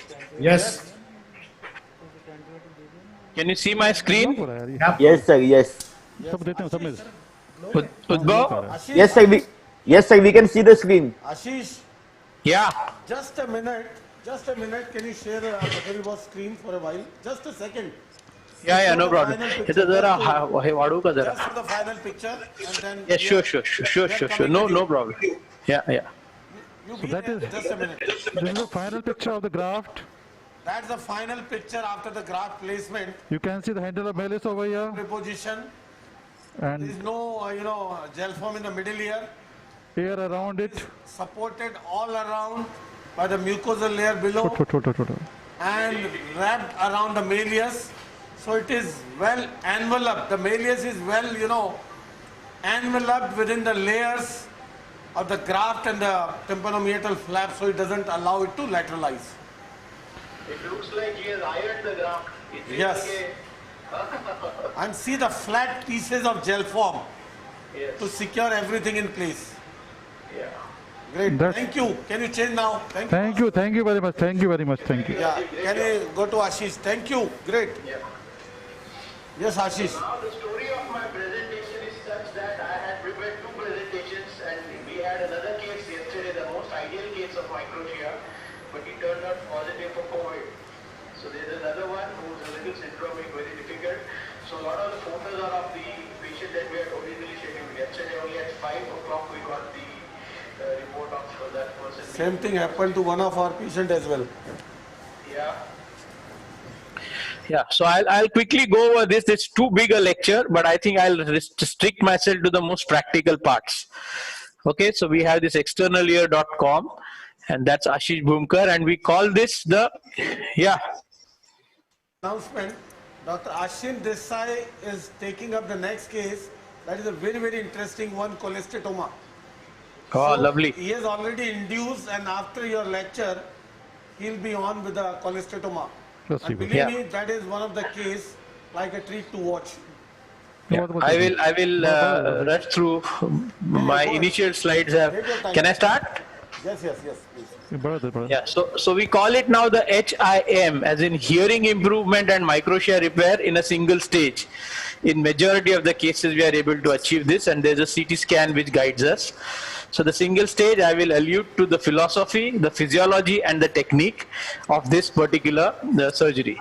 I'll not go into this. This is the story of a smiling fish, and all this thing I'll go past. How do fish smile is what I ask a question, and the fish cannot smile. To be able to smile, the fish went through an evolution where it had to develop the ears before it could develop muscles of facial expression. So instead of Alice in Wonderland, it is Ashish in Wonderland. I used to make it interesting by saying that the handsome boy fish looked at a beautiful girl fish and wanted to smile. This was about 500 million years ago. And a lot of the atresia work that I have has got to do with the reptilian ear, the amphibian ear, and things like that. So we know that the conventional training is that anatomy is the base of surgery. Knowledge of anatomy is the base of surgery. We like to add that the base of good anatomy is embryology, and the base of good embryology is evolution. This is where the fish came in. We will not show you this. Apologies for the...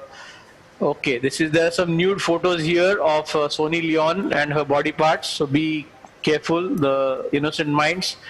This is the nude ear of the Sunny Leon that you see, in case you all didn't know that she has 2 ears. Normal and absolutely beautiful. This is another symbol of beauty, but look at the size of her pinna. It is very, very big compared to the face. It's probably 68 millimeters or something like that. This is the other icon. Her helix is actually quite imperfect. There is a twist in the helix. This is Deepika Padukone. She has actually a minor star deformity in her right ear. And I'm making, this is our former president, the beloved Abdul Kalam. He always had this sort of a hairstyle because he had a smaller ear, if not a microtia, and a smaller ear which he used to try to cover. This is, this is our beloved Prime Minister playing with the ears wherever he goes in the world.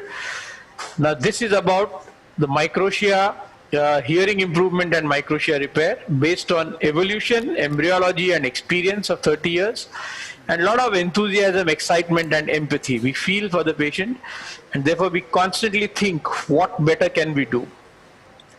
The rib cartilage was the gold standard which Bert Brent introduced more than 40 or 45 years back, and he developed it in one small step at a time. So he would do 3 or 4 steps and then make the entire ear. But in the early 1980s, Nagata changed it all into making it into a framework in the single stage, which is what Gayatri will do. And today Nagata's framework and his technique is the gold standard all over the world. This is the classic. I will refer to the simplest forms of microtias. The simple microtia here, more or less something deformity like today. From the cartilage, eventually Gayatri will make a framework which looks like this. This comes from the base plate which Gayatri showed you on the ink, and then there are several parts of the jigsaw which will be fixed to the base plate using a 5-0 steel wire, and you will again see Gayatri doing this. And then we make a skin pocket, remove all the deformed cartilage, and then slip this new framework of this cartilage inside that skin pocket, apply a vacuum, and then it starts it drapes the framework, and you have a skin and a cartilage which are married to each other for life. Ashish, this is something. Yes. Can I interrupt? Yes, of course. Do you use tissue expanders for the skin? So no, the tissue expanders are very commonly used only in China. The skin tends to become thick. There's a capsule that forms around the skin, and therefore the beautiful draping that you want does not happen. The fine contours that you want, the capsule sort of obscures that. But how do you get this additional skin otherwise? So this just skin gets expanded, like in pregnancy how it expands. So the framework over a period of time, it expands, the skin stretches.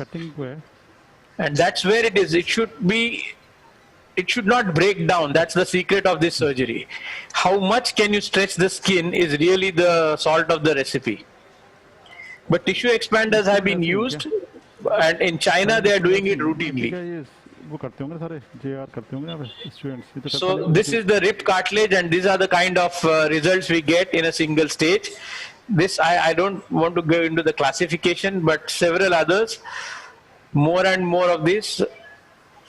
When you deal with the skin the right way, the smallest of the contours, the humps and bumps and the hills and the valleys, they all sort of start coming up. You also look at how much of the blanching. To answer the question, how much the skin can be stretched, is you have to start looking at the blanching. The play of colors that happens is when you have, then if it is too much blanching on one spot, and this typically happens where the hills and valleys are the most prominent, that's when you start bringing the prominence of the hill down to reduce the stretch on the skin. This is very, very important.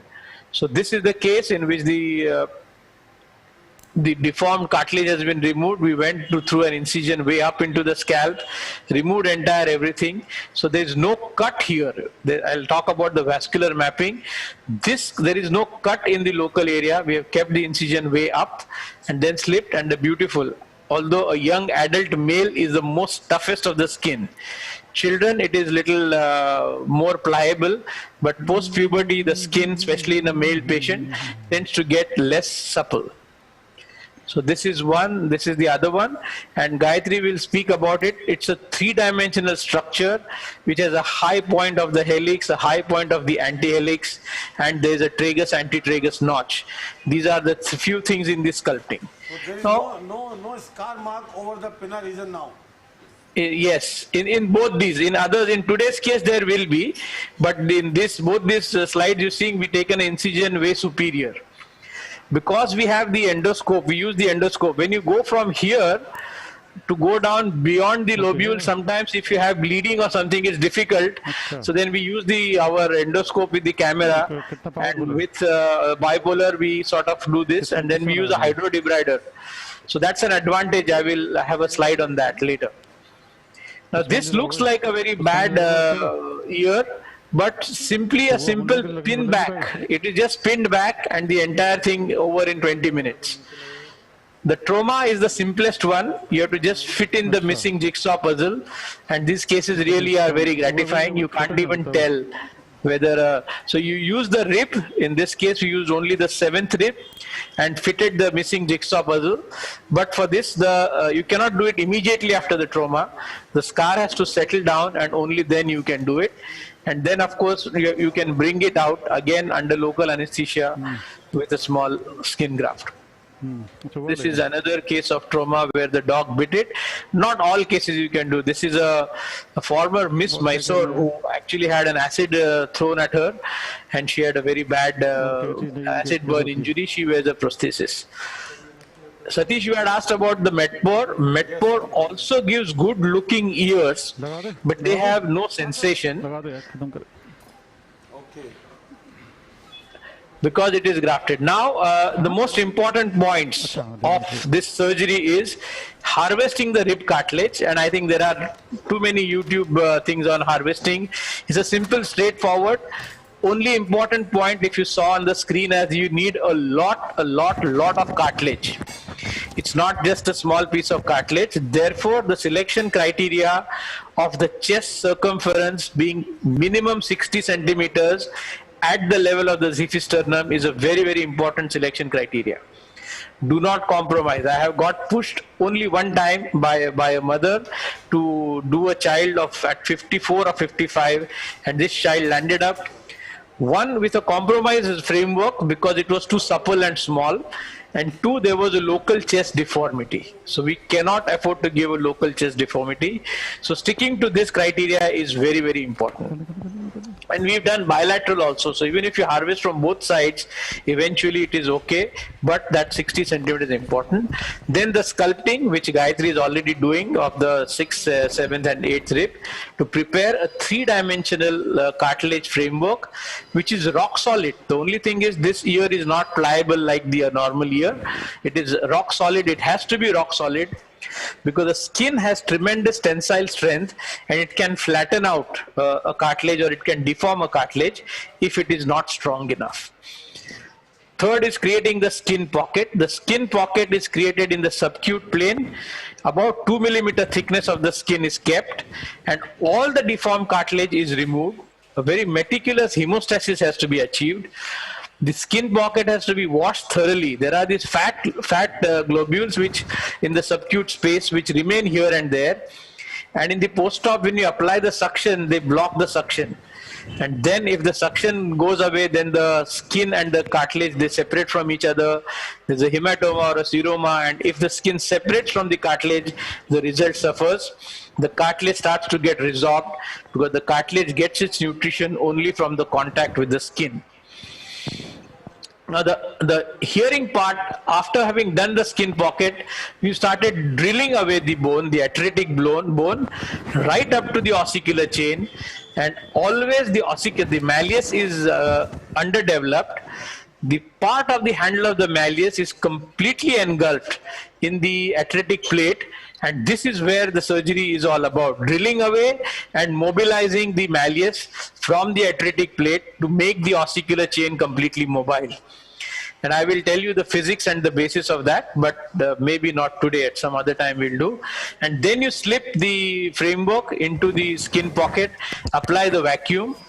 This was the case that we had chosen yesterday, this for today's case, but yesterday he tested positive. Non-syndromic, everything clean and clear. This patient unfortunately has a neck problem, the one which we are doing today, and there are some issues with his development of his mastoid. But he had a beautiful stapes, everything internally was good.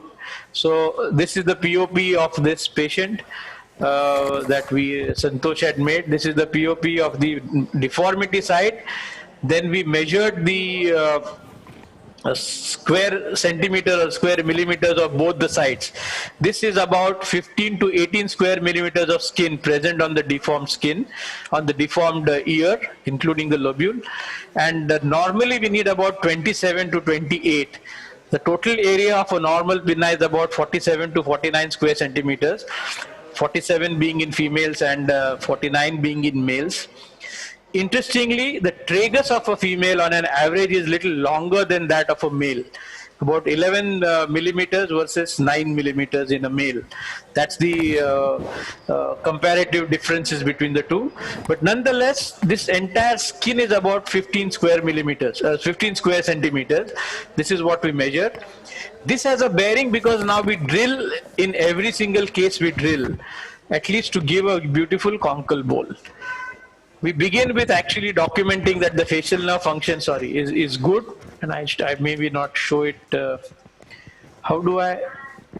Yeah, always document, because since we drill now, although we have a facial nerve monitor, we keep this as a record. The facial nerve function is normal.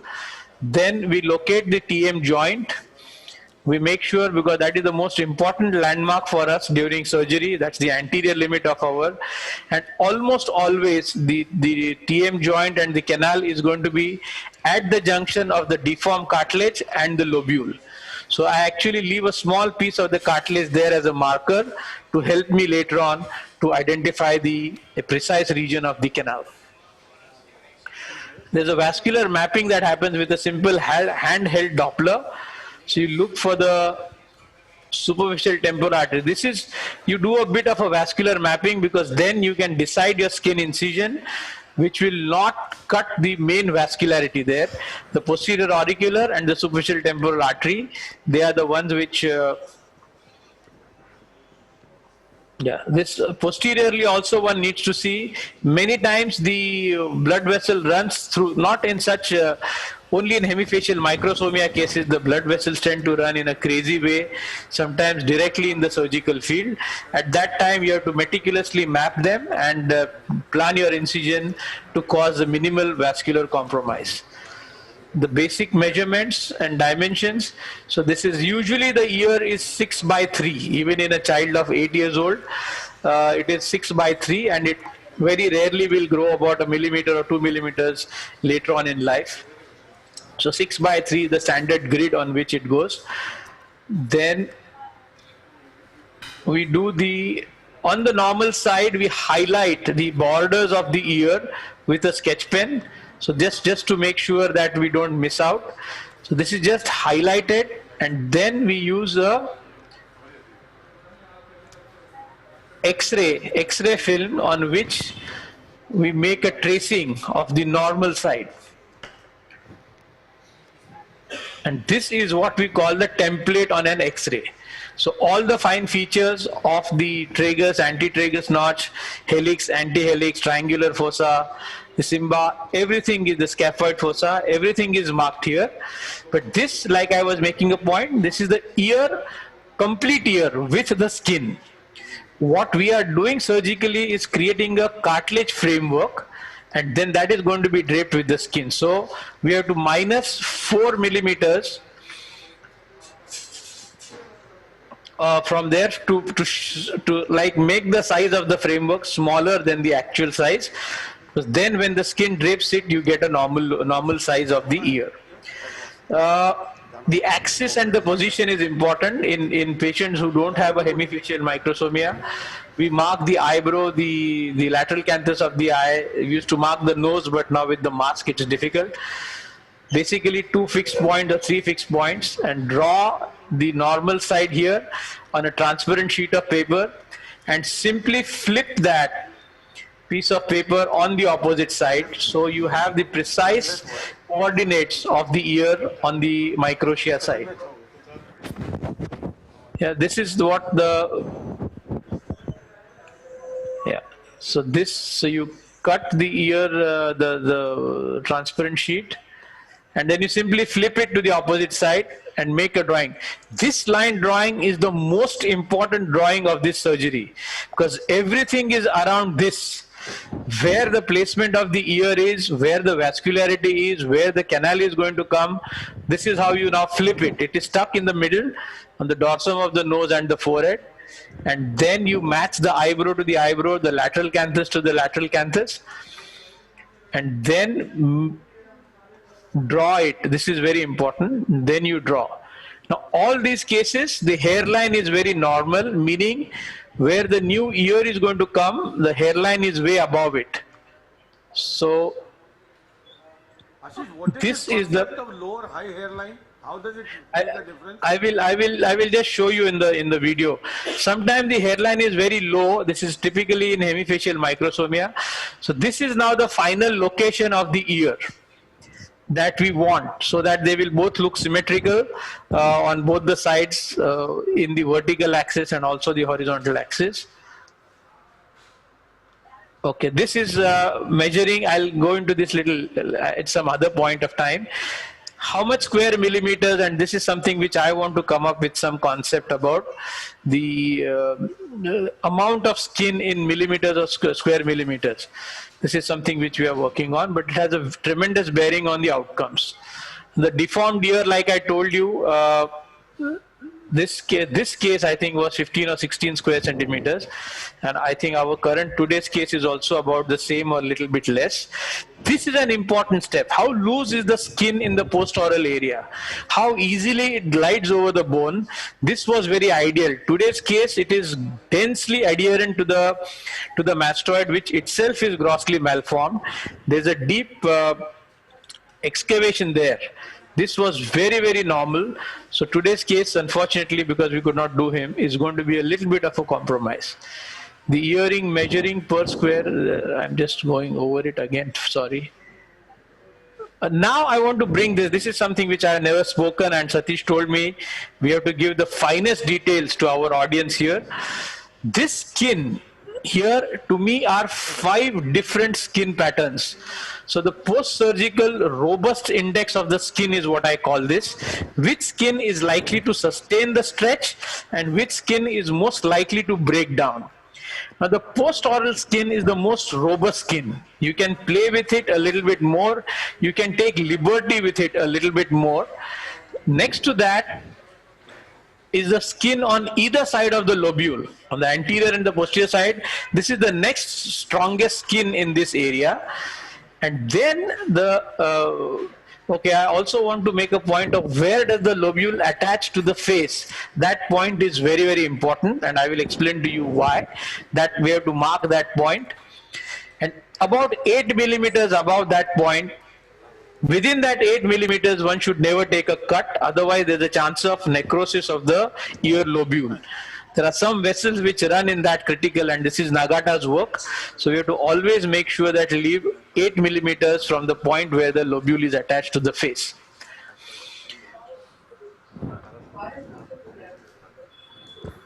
So this is the point of attachment that I'm talking about compared to the other side, and 8 millimeters above is the...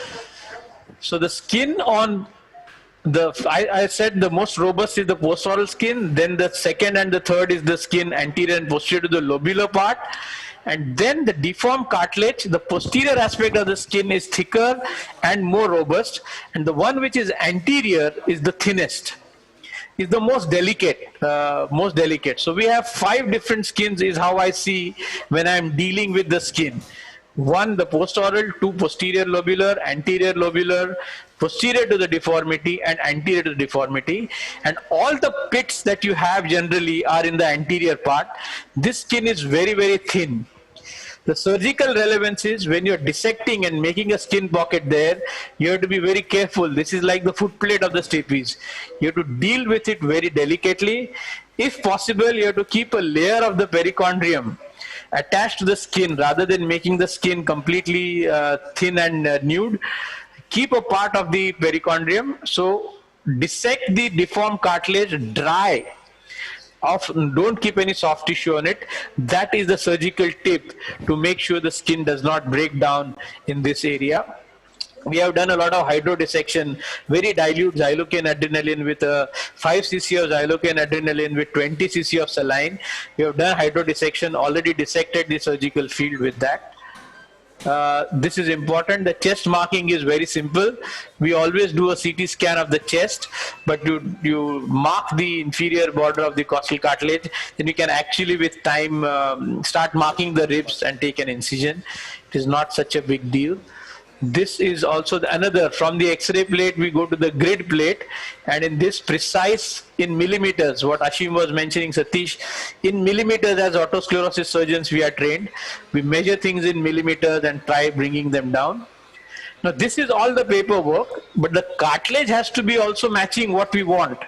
So then depending on the cartilage and depending upon the skin, one has to start modifying, if not cheating, on the framework that you do. So the skin, it should, see there is a, that was yesterday's case, sorry. There are too many skin pits, and one should include the skin pits into the skin, into the incision, and sacrifice the bad skin which invaginates the skin pits. This is something very important so that they don't show up on the framework at a later point. So the skin incision has 2 or 3 other factors besides vascularity about the skin pits and other things to be got into. This is the mold that I showed you already, and this is Sakshi Bhalerao, one patient that we did earlier with the same thing. This is the outlined, I think maybe this is the template, and I will quickly run over. Now I don't know how to go ahead in this. Yeah, how do I do a forward? Because Ashish, is there a way to, will you show any point of time how to make the pocket? How to make the pocket? The incision is what decides the pocket. This is what we do. Sorry, this, okay, this is the chest, CT chest. I will show you the pictures of the pocket, Satish. I don't have a video of the pocket, but I'll show you one which will explain basically what. So this is the 6th, 7th and the 8th rib. This is going to form the base plate, and this was the 8th rib which Gayatri showed you. In this case, we have 10 centimeters, which is good, and the base plate is this. This was just the 3D printed ones. This is how we mark the 6, 7, 8. I take a slightly longer incision. I have no problem with that. Rather than retracting the tissue too much and causing pain, I would rather have a clean cut, a good exposure, and no injury to the pleura. That's what you have to make sure. So this is the cartilage that we need to take out. Again, to tell you, it's quite a lot of cartilage that we need. So this is the base plate, as we call it, the 6 and 7, the synchondrosis. This is the 8th. This is a part of the 6th from superiorly here, which will become the tragus, and this is the part of the 7 which will become the antitragus, the antihelix, sorry. Now all this will be sculpted by Gayatri, and you will see them getting wired. This is where our thing as otosclerosis surgeon comes in, precise in millimeters. In our early first 50-60 cases, we did this precise planning, color coding into millimeters, everything. We tried to do this, and these were the types of frameworks which we were able to achieve following this precise thing. And Nagata has actually figured out every square millimeter, like the ABR Desai, about 1/8 of a millimeter precision. There is a lot that Nagata, there really no need for anybody to apply their mind. We have a set of Nagata frameworks with us. Gayatri has developed her own formula now, which case will need which size of a framework of Nagata, and we just sort of replicate that. 6, 7, 8, and 9. In this case, we got a long 9. This is the anti-helix and a part of the antitragus in this. And then every step she will measure the thickness, the width, the length. Everything is precise, precise, and precise. This was the blotting paper that I showed you, and this is the ink mark made here. And then she will cut this anti-helix from here and use the other part of the cartilage, so that all this is one jigsaw puzzle. This is the ink mark which is left on it, and then she will cut that. This is already the... All these separate rib cartilages which you sculpt, you suture together with a... with a 5-0 steel wire, double needled 5-0 steel wire. And this is how this is the 8th rib now. This is a little short. This must be 8 or 9 centimeters. But this is now the anti-helix is already fixed to the base plate, and now she is fixing this to the base plate to make it into this. This patient already had a tragus, so the tragus was not required to be made, but everything else, all other parts were made. And look at the precision that she has achieved, exactly to the template that we made.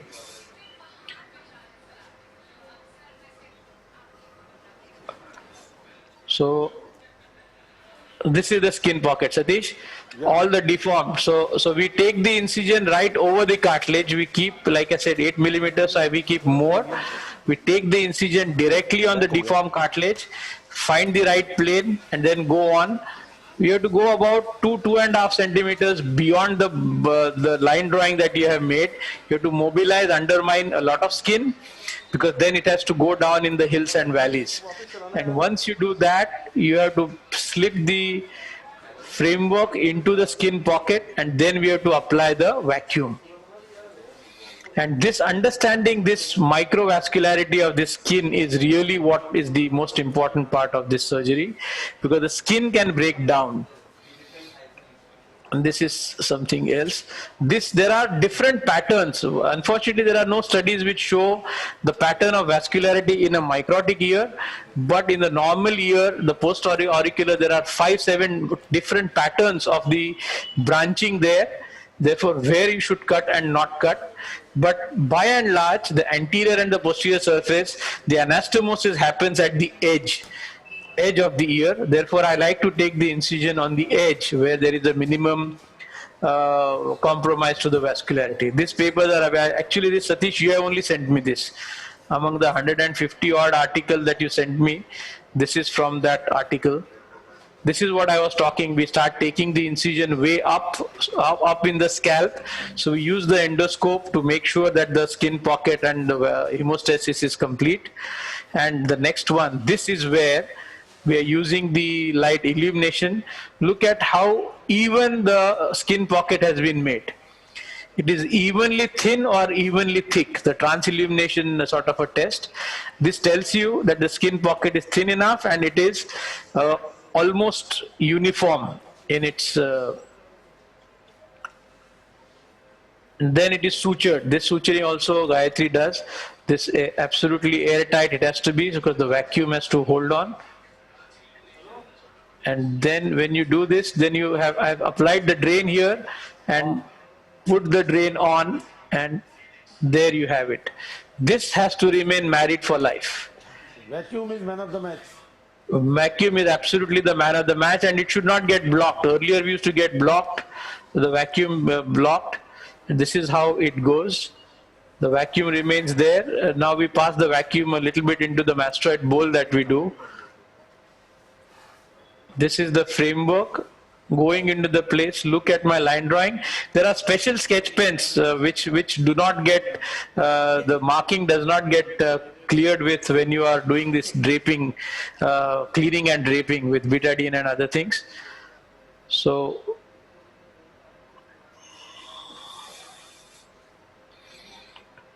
I think I will, after this I think I should stop, Satish, and go back to show if we have time. Yeah.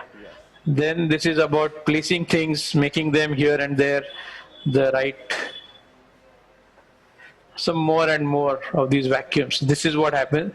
There should be no leakage, otherwise you will get a hematoma and the thing gets sucked in. These are among the early. Now what happens is, because you have started drilling the, earlier we used to have to throw away a lot of skin. But now because we drill the mastoid, you see the conchal bowl is like a bowl.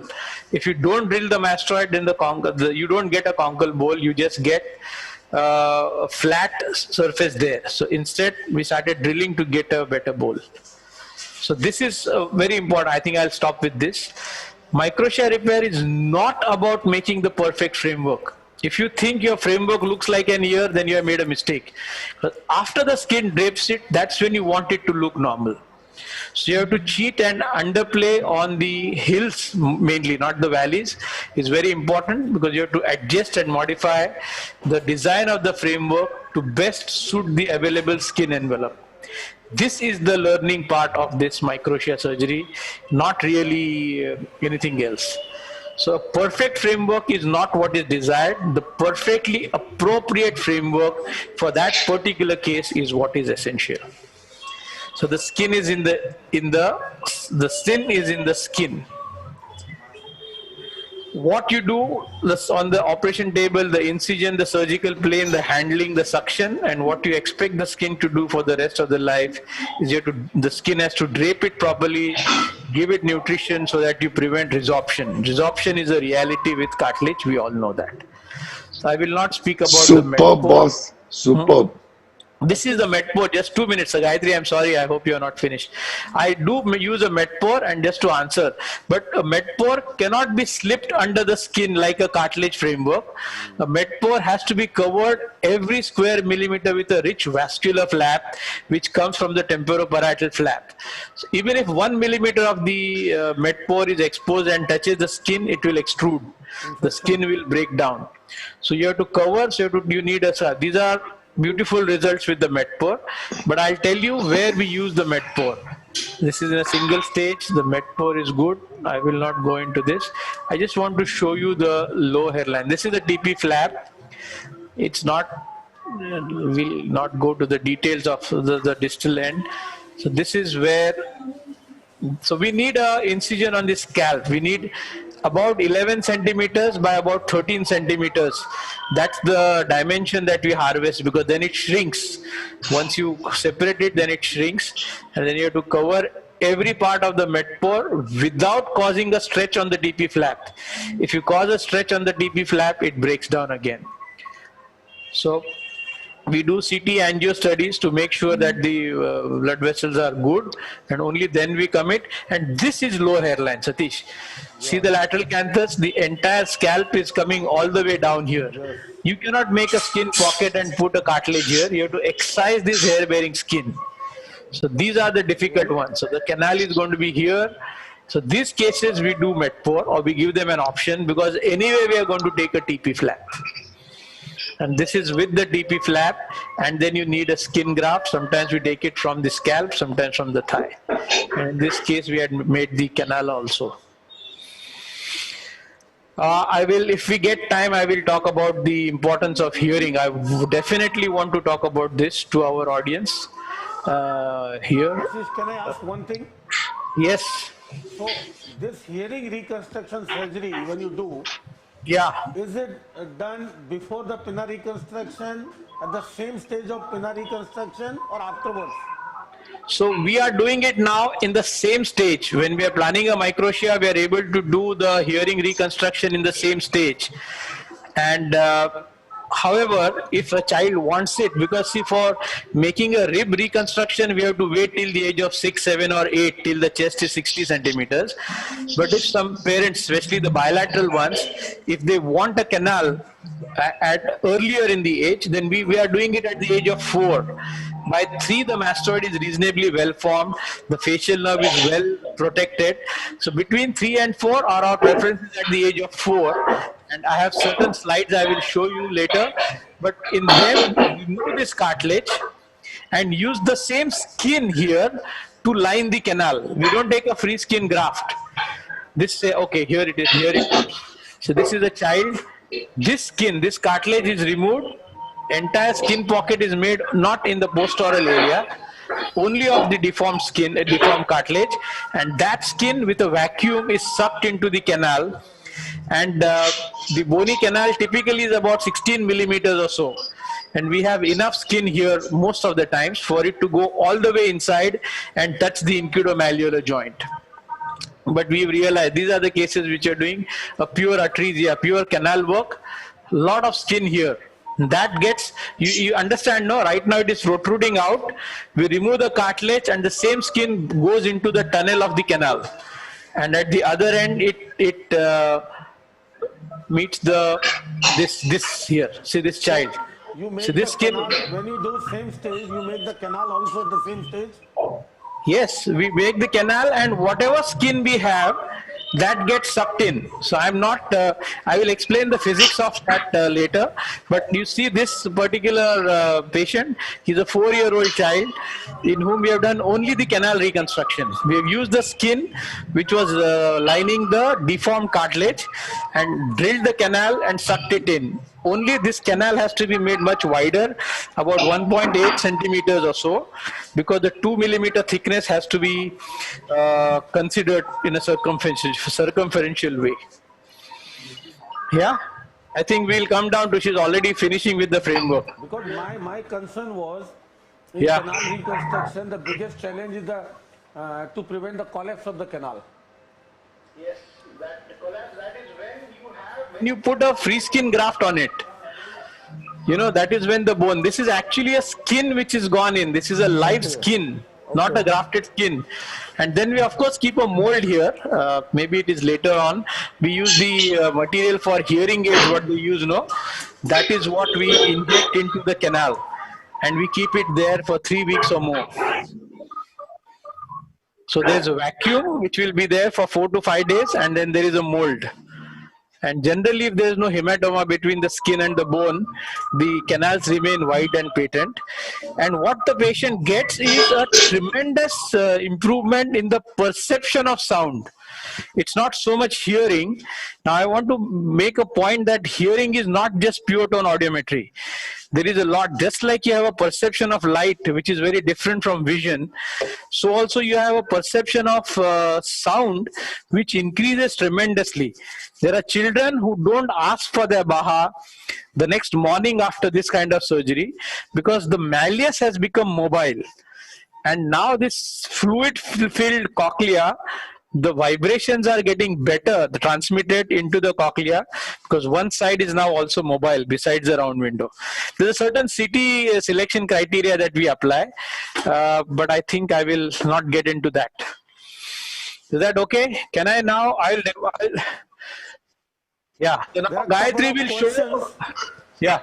Yeah, this is one from Dr. Ashim Banerjee from Calcutta. Yeah. How much vacuum and how long? So now we went through a tremendous painful thing of discovering the ideal vacuum, but now we have come down to the most basic Romson vacuum. I have spent tremendous amount of money and energy on these vacuums, but if you wash the pocket very well, and the standard, the one which you use for thyroid surgery or any head and neck, when we put the drain, that drain is good enough. We'll show you the drain that we use. Operated for something in this region. Huh? Some patient is operated in this region for something, maybe some hearing surgery or anything. Does it make the difference in your surgical planning? Yes, if there is a scar there, see the skin, the condition of the skin in that area is the most important defining factor. अभी वो computer का जाने दो, madam का दिखाओ. We'll see the sculpting thing in progress now. If there is a scar, either from an injury or from a surgery, then you have to see how pliable, how old is the scar. Is the skin still malleable and drapeable? If it is not, we have to excise that skin, and then very often you have to use a TP flap, because you have to have a good vascular. Gayatri, Dakho, you want to speak something? So there's no mic fitted on her, but I can make the noise on her behalf. Zoom in, beta, zoom in, yeah. So she's had the base plate. Her thickness, I think, is not going to be more than 5. Yeah. So this shows. Yeah, too much of glare. Yeah. Satish, this is the suture material. It is by B. Brown. It is called as an ear set, a 5-0 steel wire, and they have double-ended wires. The double-ended. See, this is the needle, and they. Yes. So these sometimes can extrude, but it's okay. We just pull them out in the OPD. And then the cartilage gets fibrosed. Over a period of time, it gets fibrosed. The pieces get fibrosed and it becomes one end block. There are minor but very important details of how to put the wires and how you have to dig them in. Unfortunately, Gayatri he मिळेल का? So the sutures are all on the undersurface. The sutures are on the undersurface of the framework, not on the top, because this is not going to touch the skin, at least in the first stage. Yeah, this is the anti-helix that she has already fitted here, and now she will fit the helix. In this case, we were lucky that she's already kept the helix, the root of the helix, attached to the base plate. En block, she has made it beautiful. Stitched together with a 5-0. Gayatri deserves equally important credit out of this. More than you. There's no question. Super. And you know, I used to use one suture for one wire for one suture. She's able to do 3 sutures from one wire. She's a very not thrifty, but she's a wise person. Now, another problem I have in this patient, Satish, is this patient has no neck here. It's a rigid bloody thing which directly is thorax is attached to his head. So he can't even move his neck. I'm not able to turn his neck right to left. What is next? So making what is next on it? The neck, I cannot turn it. It just remains straight. What is the next structure she is applying on it? What is the what? On this, what she that's a silicone block that these people, some people use for rhinoplasty. It's a silicone block on which she is using, keeping the framework. See, one more cartilage you are going to, suture on it? Yes. Yeah, 2 more cartilages. One will be the helix, and then there's a tragus and antitragus still remaining. Okay. Mala headlight, so please. What I have understood, Ashish, Yeah. This surgery requires a lot of planning. Yes, pre-op planning, just like your angiofibroma, just like your everything. Yeah. No, that is altogether different. This requires a lot of artistic work, planning, 3D printing, templates. You need to have a Doppler. You need to have 3D printer. Yeah, there is that. Lot of time. Yeah. Ashish. Yeah. That Alexander Shefalian, he was growing that cartilage. What happened to that? So that, unfortunately, they could not make the framework, the nanotech here, they could not make it strong. Okay. So they are waiting for the right polymer. They are able to do a printing of the ear, but the framework does not have the strength. Okay. So under the skin, it is flattening out, even in animal studies. Mm-hmm. So they are waiting for that. Yeah. There's a comment from Dr.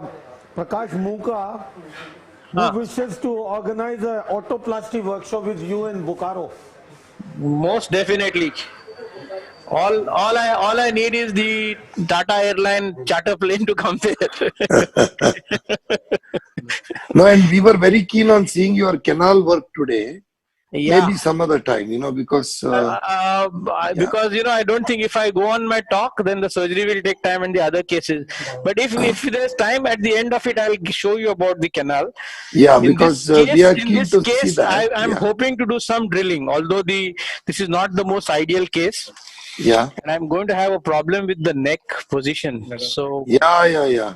So One more comment for Gayatri. One more comment for Gayatri. So finally a lady's acumen is needed for final success. Do you admit it? Of course. Satish, there was one player in the England team called Gladstone Small. You remember, he had no neck. A fast bowler. Probably this patient is more like that. Without the neck. That's why you mentioned you had a difficult intubation and all that. Correct. Ashish, we'll come to you in between whenever you want. We want you to show us all critical steps in between. Meantime, we move on to Dr. Ashim Desai, who is ready with the cholesteatoma case. Yes, sir. Am I audible? First of all, Ashish, that was a brilliant presentation. Amazing. Thanks, buddy. Awesome. Absolutely awesome, boss. I mean, Ashish shows the canal work at some point of but time. I have to let me be on record. All these friends, they have supported me. I have had terrible complications. All these people, the voices you're hearing, Satish, Ashim, Deepak, and so many others, in my early curve, they have supported me unconditionally. Although, everything has a learning curve, boss. But in this case, Satish, you cannot get cases. The challenge here is cases. Two big challenges is getting a critical mass for learning, and there are no teaching programs of this surgery. How much you put into learn all this art? Put years together. I know, going to Nagata, going to Francois Fermin, all of those people. 1 week affair to learn everything. But Ashish is open to train anybody who is committed to learn this art. For the love of it, a lot of people are wanting to learn for wrong reasons. Ashish, yeah, this is more like the hangman's work, not too many cases, but it has to be done precisely. Yes, absolutely. We've done so many Deepak with you in Quad Road, and now waiting for the new center to be. You will be doing even in Trustwell once this corona goes away. Mahadevaya sir used to sit there like a little child watching the surgery. Correct, yeah. In his place, yeah. Yes, Satish. I'm telling you, those patients are so fortunate to have got their work done by this master. This is really that's true. Every single case of mine also will be done by Ashish. Sometimes it takes all of you all have 7 supported. hours for the entire surgery. It really calls for a commitment. Amazing. Ashish, Satish, we've come down to now 4 hours. Oh, really? You will see, including doing the canal. Ashish, Gayatri. Yeah, you can go to Ashim. That's the average time we take for a good That is cholesterol. because of Gayatri, yes, of course. And in fact, my time has become 1.5 hours now because the skin suturing, everything she only does. Boss, So she's so good. I have not seen you doing anything so far. I really Yeah. want to see what you are going to do. Yeah. I think the entire job is being done by Gayatri only. I second that. Every time at our place only is Gayatri is in the theatre and Ashish is sitting with me. And the funny part is I don't even collect the bill because we have Hitesh for that. So that part also. I think you are going to pump the suction in the end. Rest of the job is going to be done by Gayatri. Satish, can I start? Ashish, if Yeah, you yeah, have not please. made the pocket incision, I we have would just like made to the see. incision. You just show it's like incision dakho. I just made the incision. I just identified the deformed cartilage. And like I said, I start with the number 5 skin first. The anterior part, I want to first concentrate when I'm at my freshest in my Can you head. show quickly and then we move Yeah. on to Ashim? Here. So I've taken the incision right on the cartilage. And here is the... Cannot see. Can you turn around? Yes. Turn the camera, please. We can't cannot see. Ashish, can you ask Yeah, the yeah. cameraman to come behind you?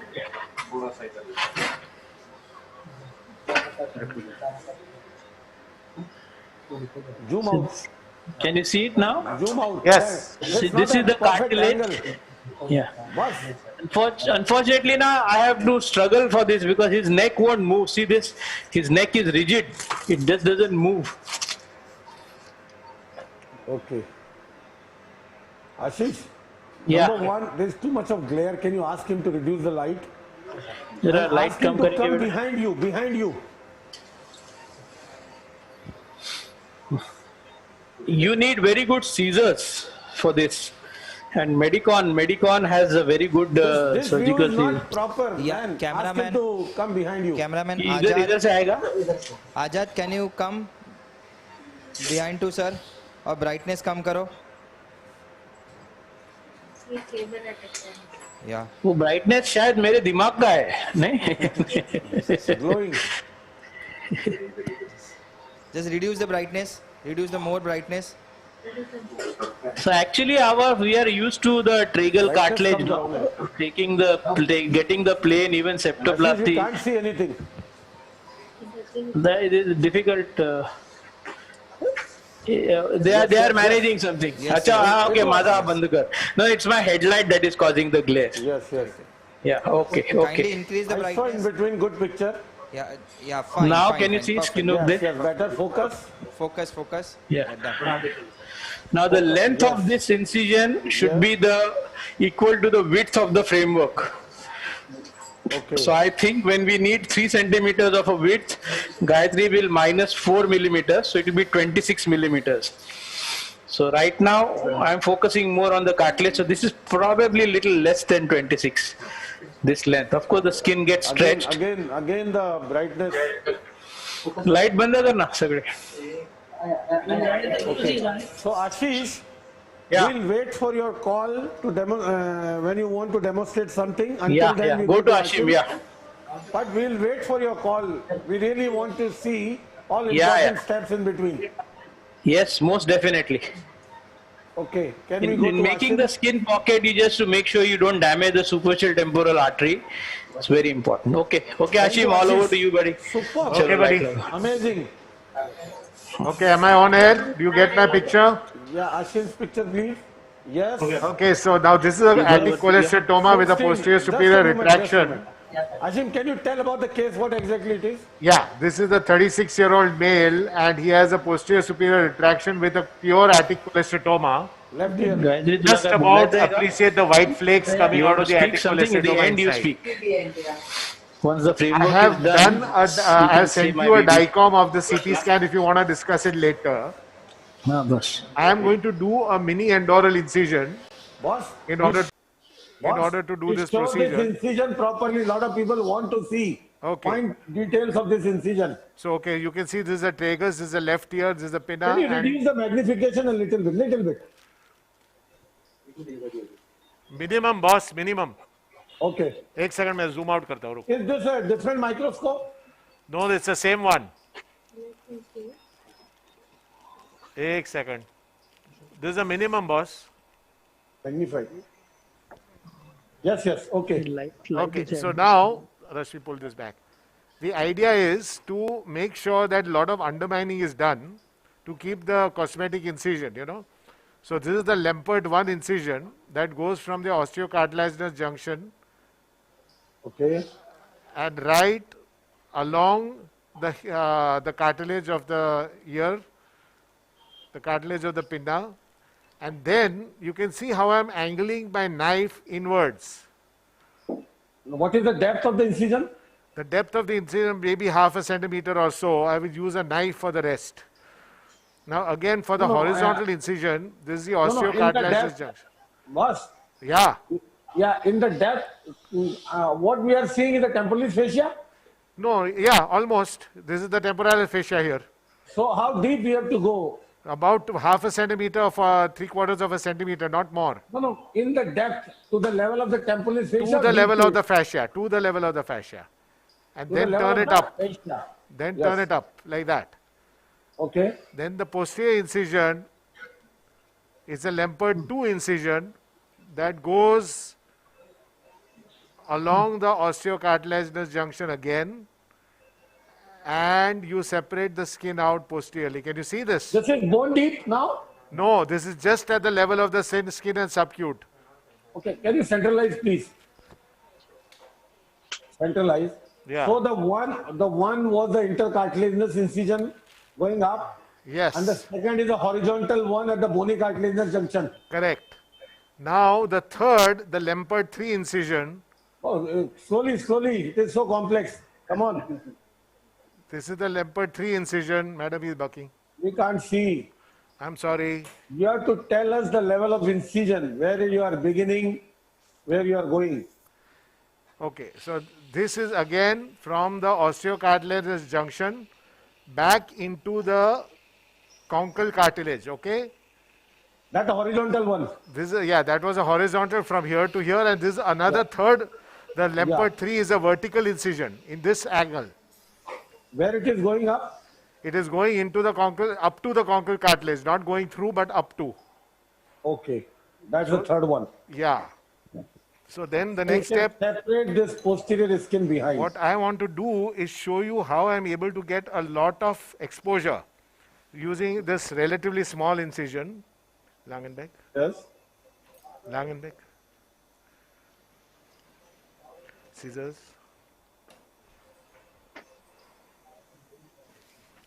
So now I'm going to the level of the fascia and spreading.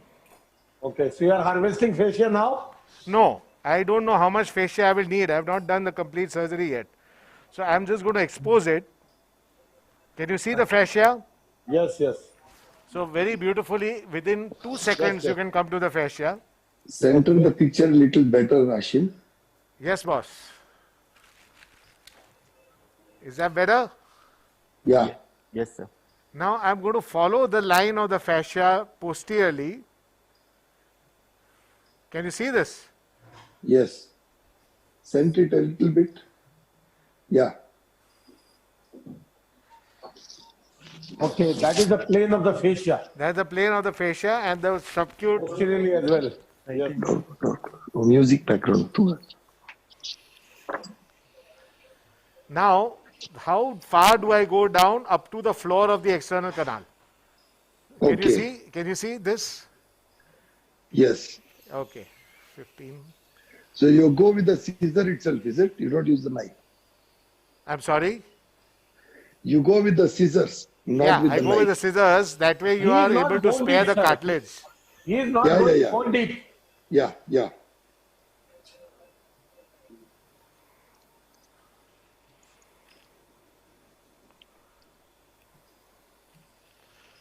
So now I'm spreading a little bit more here.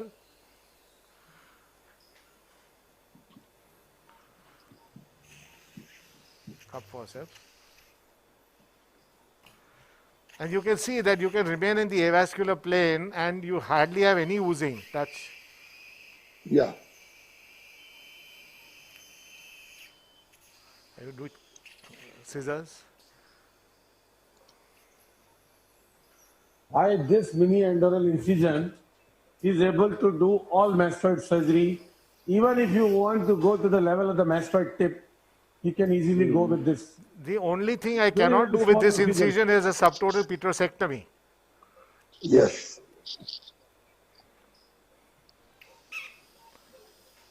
Okay, now let's go down to the pathology. But before that, I would like to expose the cortex. 15. So I'm just going to take an oblique incision right here. On the? This is up to the bone. This is in the... This is through the muscle? This is through the muscle and periosteum. Okay. And what is the level of the incision? At what level you have to make? See, it's right from the external canal here, obliquely keeping part of the muscle intact. Periosteum. Okay. So that you can expose the cortex. For exposure of the cortex. And this muscle also becomes a flap later. So now you see how much space I have achieved through a ½ centimeter mini endoral incision. Yes, sir. Yes, the outer incision is very small. Now, the most important incision here. Center the picture. The most important incision here is the anterior release. So this is the bone, this is the tracheal cartilage. At the junction, I'll take a horizontal incision. Madam Satish. Center, please. Center it a little bit. Still more? Yeah, that's better. Give me a mastoid retractor. Periosteum, first periosteum. Ashim. Yeah. At the end of the surgery, we would like to see the closure also. Closure, one stitch, boss. Center karo na picture. One stitch where? Right here. That's it? That's it. And what about the inner flaps? Don't worry about it. We don't take a suture there. Tip. Okay, now the pinna is coming in the way a little bit. Do you want me to take it out? That's, if it's compatible with your HLA, compatible with your patient, yes, why not? Ashish. Super exposure. Ashim. Yes, boss. These two pin retractors are slightly longer than the usual ones, is it? This is not two pins anteriorly and a flat posteriorly. See this? Okay.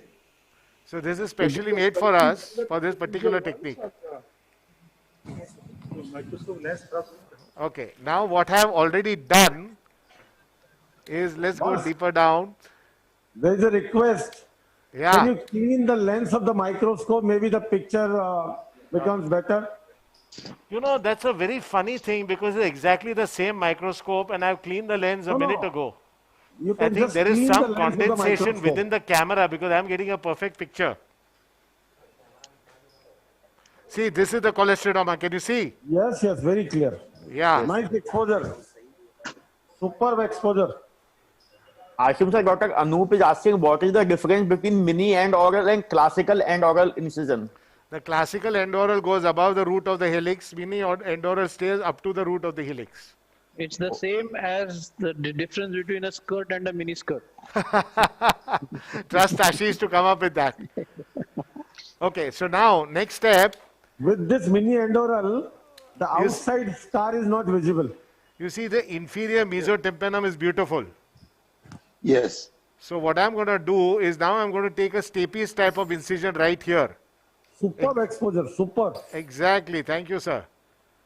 This is a standard stapes incision. Sorry, on a serious note, I want to tell you that the mini endoral, it's a mobile hole. It's not equal to the mastoid, but he keeps moving that exposure everywhere he wants. Yeah. That I think is the secret of that mini endoral. So I can take it posterior, anterior, wherever I want.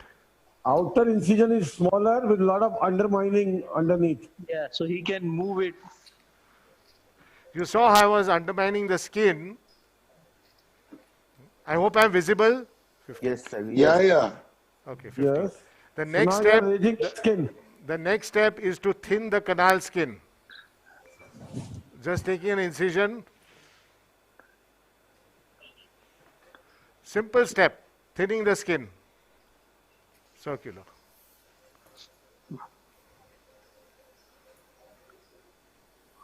Scissors.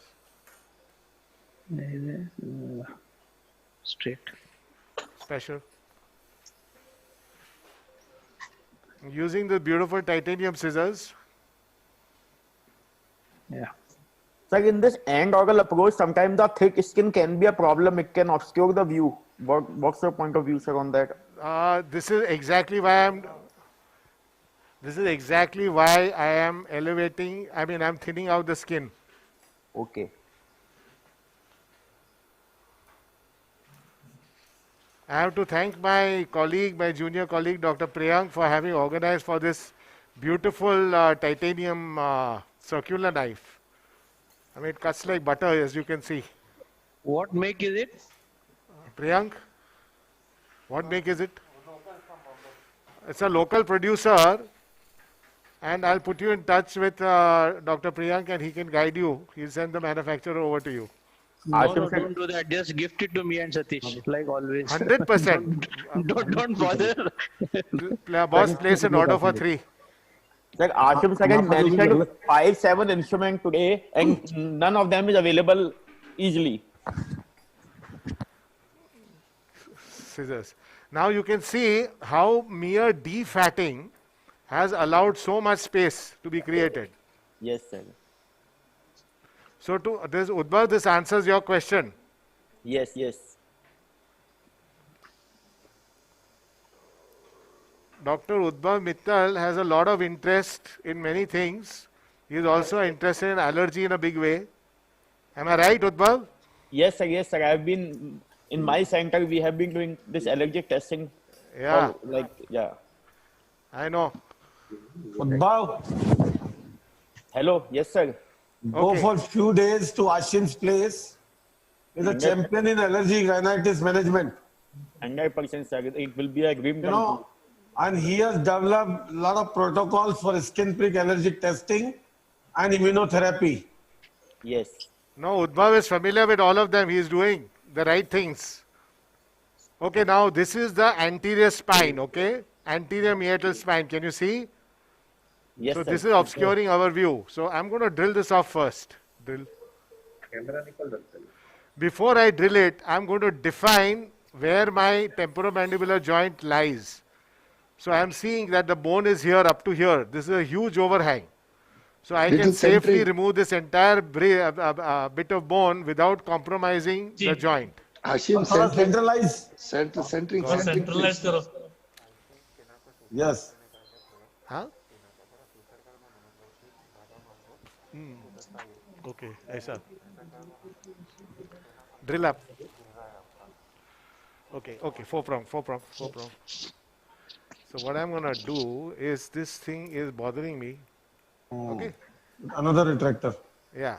You can easily put it. It's not even penetrating the skin. Yes. So you are going to drill away this spine? Yes, sir. Is a cutter? I strongly recommend everybody should drill away the spine. Even Rajeev's case. Yeah. I think when you of exposure, difference in exposure is achieved. Otherwise, it comes in the way of your instrument. I need a better handpiece. Yes. I hope you have another handpiece. Why are you giving me this one? It's just vibrating so much. Clean. Cutting.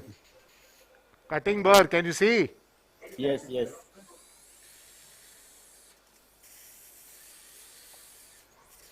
And adequate irrigation. See the amount of space you have created.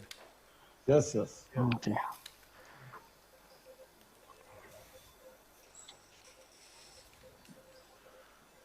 Now give me a diamond. So majority of the work is done with a cutting burr. Now I'm just going to use a diamond to just remove a little bit of the bone, but not dry. Drill.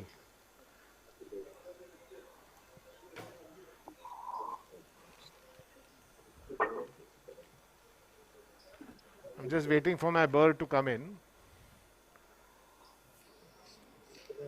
scissors. Special. Now another key. Now you can see that there is some difference. This was the original bony canal. This is the new bony canal. So you can see that there is a skin deficit here. Now that skin deficit has to be lined with skin. How do you do it? You release posteriorly. Right here. You do not release anteriorly. Otherwise the movement at the joint will create a problem. Can you see this? Yes, yes. Yes, sir.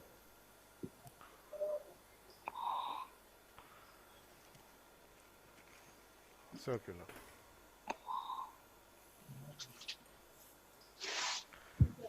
For the audience, we have further cases lined up. After this is another cholesteatoma, interlate tympanoplasty and ossiculoplasty, and cochlear implantation. Besides this microtia going on simultaneously.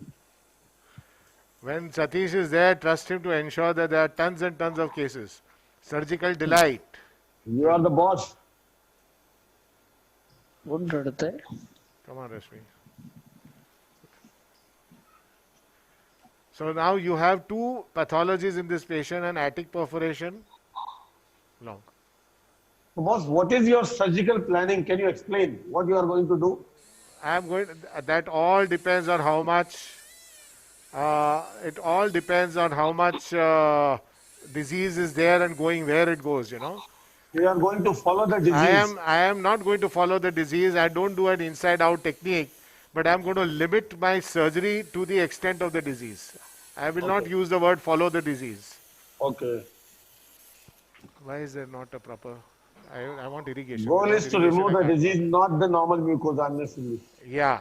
So now, see what I have done is I have used a little bit of hydraulic dissection to allow the posterior superior quadrant to get elevated. So now what I'm going to do is, now I'm going to start hunting for going to the, see how far and how extensive the disease is. Sure. I don't know if you can see, but you can see that the incus is necrosed and there is a kind of type 3 columella effect.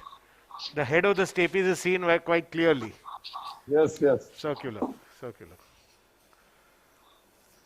So the most important part in cholesteatoma surgery also, when you are not interested in doing a complete canal wall down, is that you need to have aeration. Mucosa, you know, in sinus surgery we are always taught mucosal preservation, mucosal preservation. And at the same time in ear surgery we end up taking a cotton ball and scraping all the good mucosa away. In preservative, in mastoid, closed mastoid surgery, mucosa is extremely important and it is absolutely imperative, circular, that every little bit of healthy mucosa is preserved. So we do hydraulic dissection, circular. How is the aeration in the mesotympanum? The mesotympanic aeration is excellent. You can see that. Adenoid-Jefferson. And I never use cotton ball in the external in the ear as far as possible.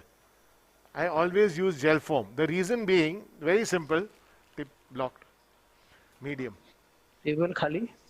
The reason that cotton is no good is the moment you touch your suction to the cotton ball, everything gets sucked out. All your local anesthetic and everything. While in the gel foam, it just remains. So now always dissection goes from normal to the abnormal. So I know for a fact. The tympanic space. Does the gel foam give you the... PIP Satish. Huh? Why don't you show that Gayatri's thing in VIP? Yeah, whenever you need me to shift out, I shift out. No, not shift out, just a small, because the shape of the ear is coming up, it is getting born. Yes, we are putting in PIP. So you can see that this remains continually wet. Now I am elevating from the normal part. I know that there will be a middle ear airspace here. Long curve. This is the mucosa of the middle ear, the undersurface of the drum.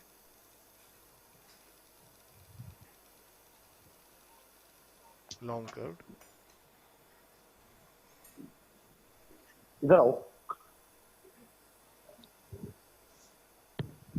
And you can see a beautiful middle ear mucosa. Yeah. Yes. You entered into the normal area first. First, you enter the normal place, then you go into the abnormal. Because you don't want to go through the cholesteatoma, you want to go around it. Long curved. In many cases, in such cases, Zalokin Jeffo, please. I may even use an endoscope. In case it's a very deep sinus tympana or something, I can use an endoscope. So the concept of using otoendoscope is, it's a tool, it's a means to an end, not an end in itself. Satish, comment? Pardon, can you repeat? Endoscope is a tool to be used for your convenience and not a be-all and end-all of surgery. Yes, 100%. Gouge hammer. Now you will see how I will use gouge hammer. This is the line I need to open up, because I can see the epithelium going towards the sinus tympana. Can you see that? I'm around it. Gouge hammer.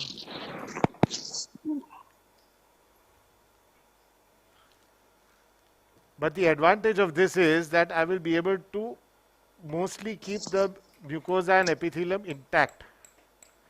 The key to this hammering is that you are not going deep inside, you are just cracking the bone.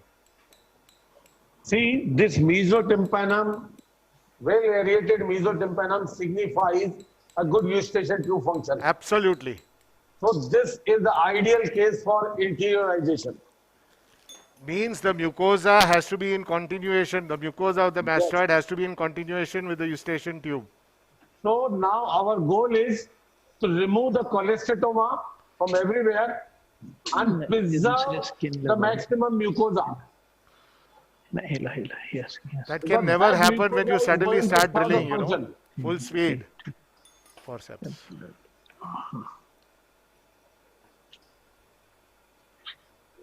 See, interiorization means the air coming via the eustachian tube is ventilating the middle ear. That air is going to be absorbed by the mucosa. So more air comes intermittently via the eustachian tube opening. And the air is constantly being absorbed by the mucosa in the middle ear and mastoid. So you see how beautifully, I'm sorry to interrupt Satish, but you can see how I'm able to preserve the mucosa. Yes. The perimatrix, so to speak. See. Super. We have to be a little bit slow. To preserve the mucosa. I want to preserve it as best I can. Already done some hydraulic dissection. Yeah, go on, Satish. What you are saying is absolutely correct. Yes. So for this ear to function optimum, whatever air coming by the eustachian tube need to be ventilating the middle ear mucosa. So the air gets absorbed by the mucosa. If suppose we remove the entire mucosa, the function or the purpose will not be served. Absolutely. So when you do interiorization, we need to have mucosa. If you suppose interiorize and happen to remove the entire mucosa while clearing the cholesteatoma, what the air is going to do, which is coming by the eustachian tube. So it is not going to serve the function. The concept will be an utter failure. The concept of chronic middle ear fibrosis, chronic middle ear fibrosis is an iatrogenic condition. Yes. The a lot of the authorities, they talk of chronic middle ear fibrosis. It is nothing but extremely, one moment, yeah. Surgical violence on the mucosa. It's a rape of the mucosa, literally. You see, I'm keeping this mucosa, the red mucosa, intact. This mucosa is very precious. It's as precious as epithelium. Yes. When they say the skin of the external canal is pure gold, mucosa also is pure gold. Yes. So in contrary to this, when we do exteriorization, we want the cavity to be epithelialized. Yes. And then your epithelium, your skin is the gold. Can you see this is the tendon of the stapedius? Yes, sir. Yes, sir. Very clear. Yes. So what am I doing? I'm dissecting in the direction of the tendon of the stapedius. To prevent stapes subluxation. To prevent any movement from giving SN loss. And more than SN loss, it is tinnitus. Yeah, very true, very true. Number 5. Ashish. Yeah. Yeah. There is a question for you. Yeah. In case of a bilateral microgia, how we are going to give shape the pinna in the absence of any replica to follow with from Kolkata? Usually the mother's ear design. Why the gender bias? Because the mother is a mother. Then whatever you do is your decision, huh? The only thing is the other side you must make more or less like this side.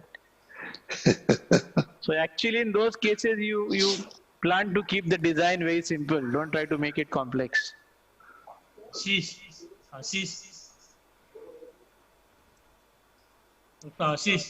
What are the incidence of this bilateral microtia as compared to unilateral? Male patient, the template should be from the father, from the mother. Ashish, Yeah, bilateral. Bilateral is not even 10%, Satish, in our experience. Okay, that's good. So can you see? Ashim. Boss. Are you irrigating something in between? No. It's just a wet gel foam that I'm using. Okay. Okay, so now what I'm doing, the first and most important thing is to make sure that the stapes is isolated. I don't want any push and pulls on it. Yes, we can see the head of stapes. Yeah, I'm attacking the stapes first.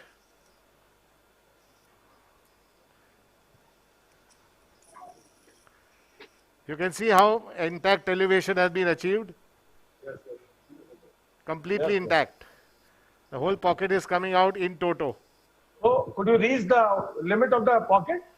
The inferiorly, yes. Posteriorly, no. No. Forceps. So it's a very, when you talk of mastoid, the first thing you do is the sound of the drilling. But for me, drilling comes almost at the end, Yes. A little difference in the philosophy. We haven't seen so far any drilling, that's why. Yeah. So the Alexander Filippo of ear surgery. I'm sorry?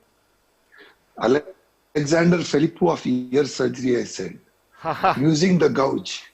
Yeah. Okay. Now, you know what? Because this chorda is completely involved by the cholesteatoma, I would rather cut it short. Yes. I mean, I'm not going to tug at it. Rather than it, a clean cut is always preferable. Yes, it is, most of the time already it has developed neuritis and it is not going to reflect in any symptomatology. Yeah. So now you can see posteriorly I have done enough. Sorry, take it away.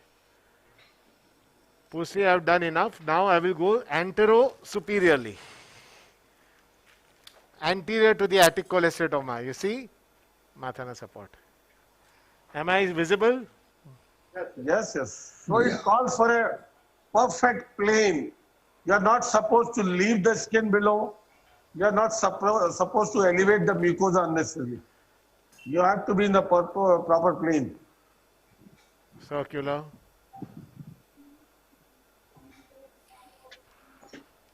So now what I'm doing is I'm going anterior to the handle of the malleus.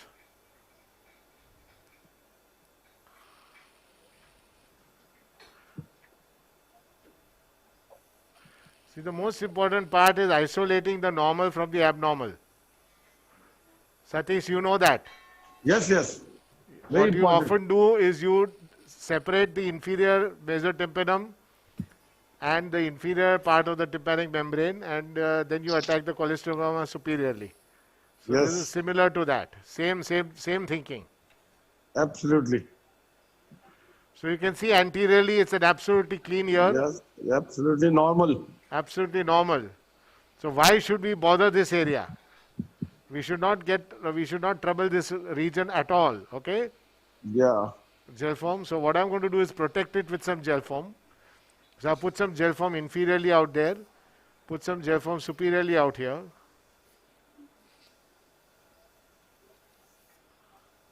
You can see I'm trying to save because soon drilling will start. I'm trying to make sure that too much bone dust does not go into the mesotympanum as far as I can help it.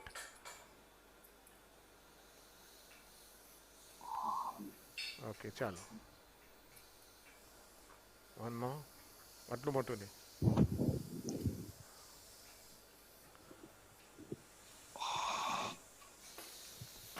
Drill.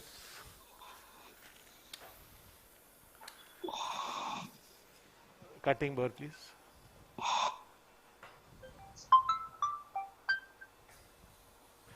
So I have a very nice irrigating drill that I can control the flow of saline, which is very important. Removing the spine of Henle.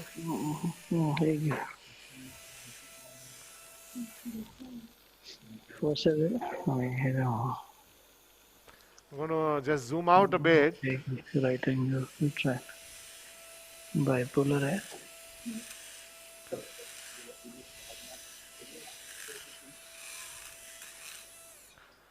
Blocked. छोटे like this.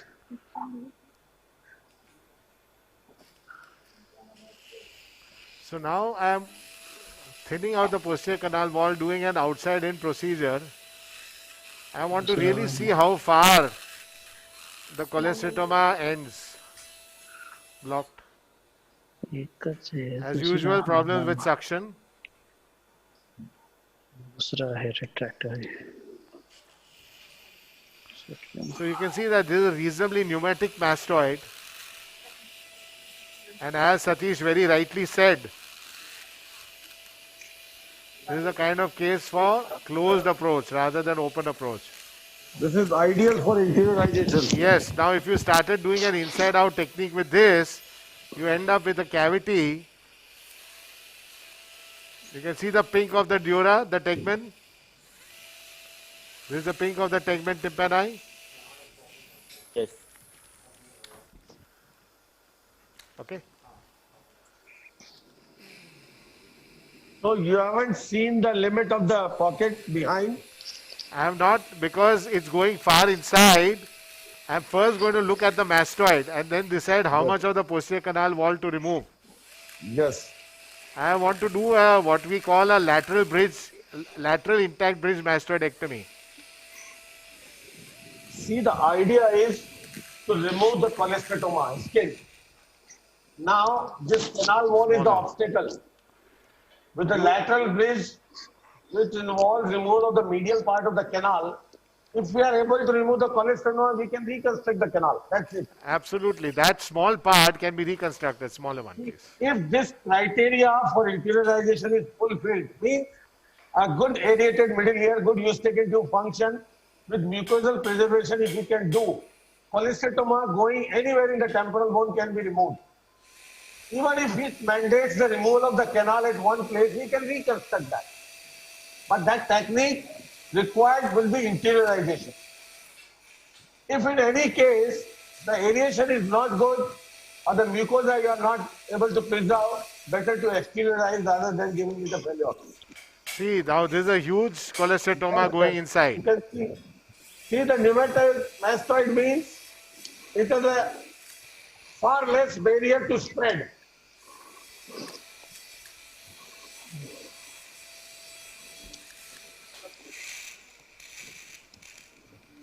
Now the task is to remove this cholecystoma, lift it off preserving the mucosa below. Absolutely. So now you can see here, blocked, that although it's a reasonably pneumatic mastoid,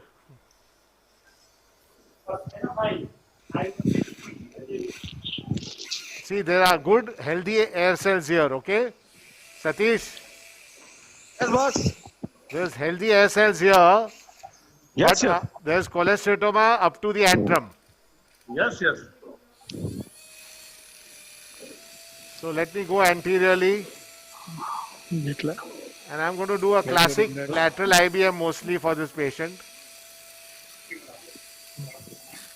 So you asked me what is my plan for this patient. It's a lateral IBM.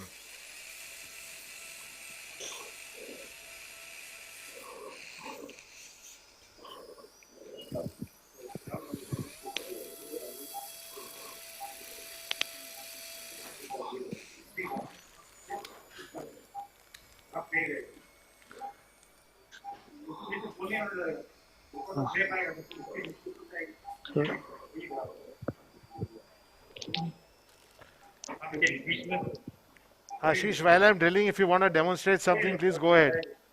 My skin pocket is almost over. Gayatri, what are you at? She has to make the tragus. The hydrodimer.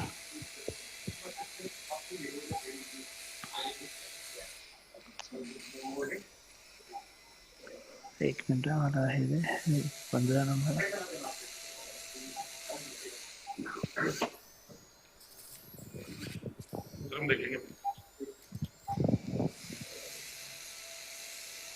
See, I'm following the posterior canal wall.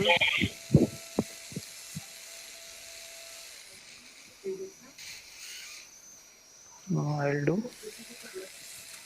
नहीं मला drill करायचं आहे ना.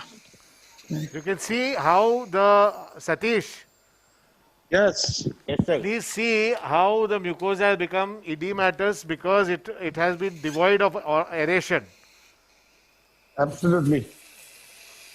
Why is it devoid of aeration? Because the cholesterol itself is blocking the aeration. Yes, yes, yes. Cholesterol not allowing the air to pass through. Exactly. Blocked. Blocked.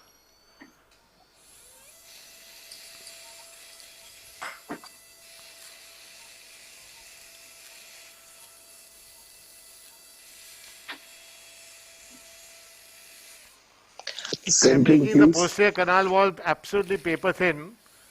Center the picture a little bit, Ashif. All right, sorry.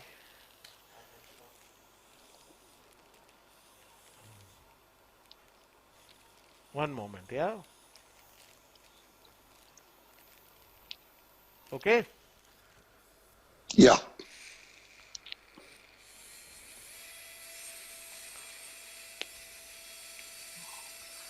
See, I'm on the cutting burr only for most of my surgery.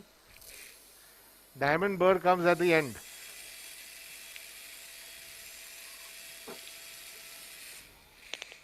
Now, what do I mean by lateral IBM? You see, what is the impediment to my visualization in the all-important area, long curved, around the ossicular chain in this area? The impediment to my visualization is this medial canal wall. part of the canal wall. So, this is perfect. This is not impeding anything. But this part, I'm going to remove completely. And reconstruct it. And reconstruct it with cartilage. How to reconstruct, we will decide once we get rid of the entire disease process. Give me a smaller burr. Cutting.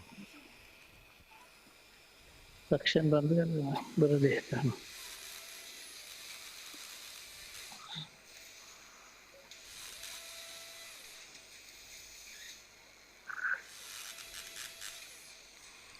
Diamond.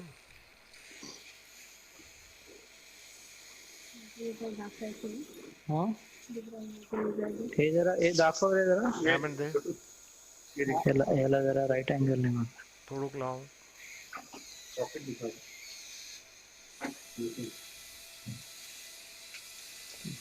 इथे light बंद करायला लागली मला.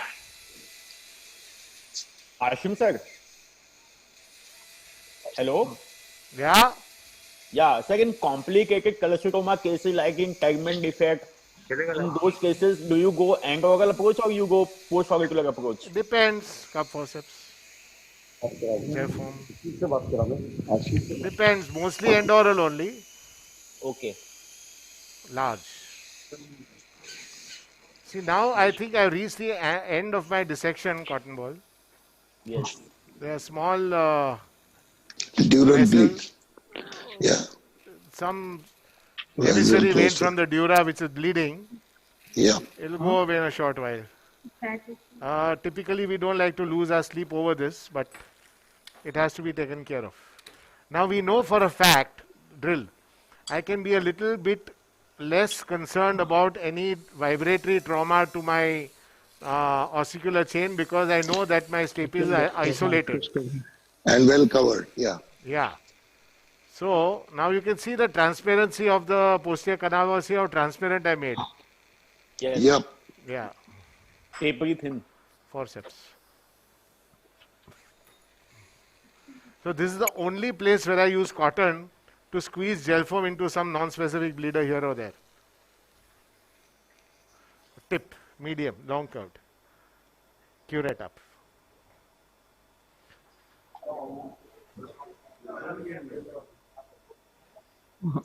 याला काय फायदा नाही God they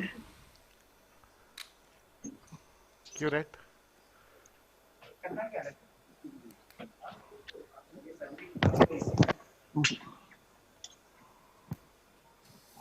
Long curved. black scissor. See now what I'm doing. I'm going around my cholesteatoma.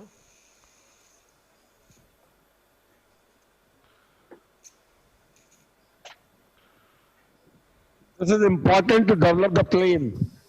Yes. And keeping intact the mucosa. Yes. Can you see I'm not scraping on the mucosa?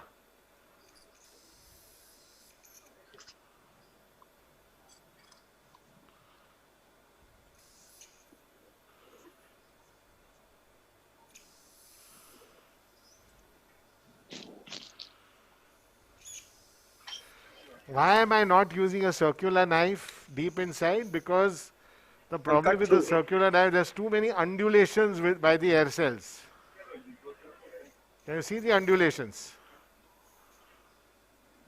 Yes, sir. See the unaerated mucosa, unaerated mucosa.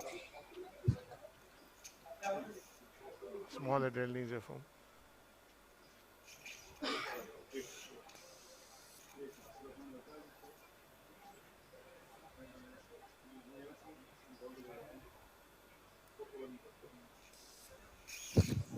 See, at this step, one has to be very, very careful not to leave the cholesteatoma behind. Circular. Stay in the same plane between the cholesteatoma and the mucosa, and not to strip out the mucosa also at the same time. Yeah, stripping out the mucosa is never a good idea, especially when you want to do an intact canal technique.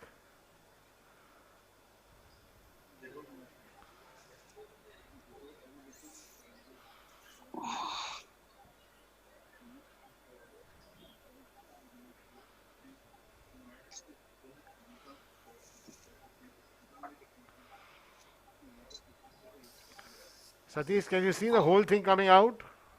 Yes, yes, very nice.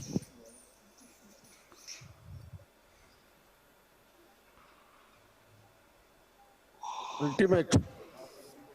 See the mucosa below. That is the important part. Yes. Removal of the cholesteatoma is easy. Leaving the mucosa behind is difficult. Yes, yes. See, what he is removing is not leaving the bare bone below. It is all draped by mucosa. That concept only was not there earlier, Satish. Yes, yes.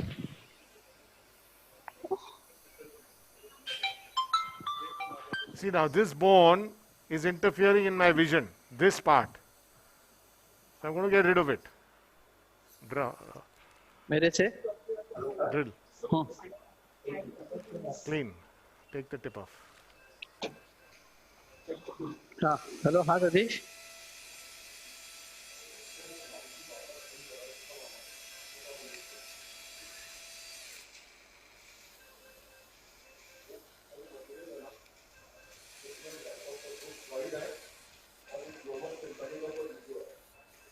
Long curve.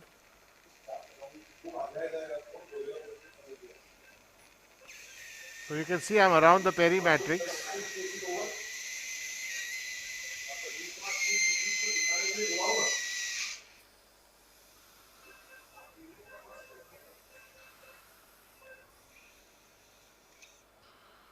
Tip up.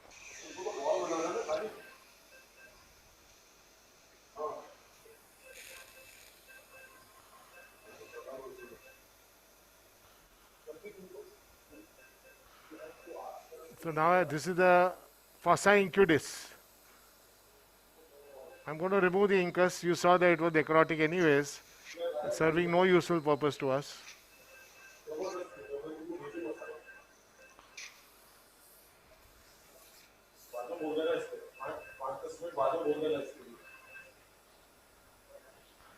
Can you see I'm around the whole sac? Yes, yes.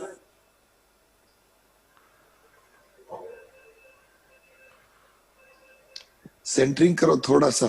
Yes, boss.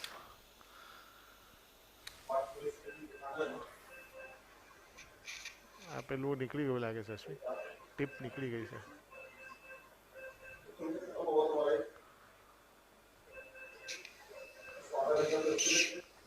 क्या गई? पड़ी गई Pasi?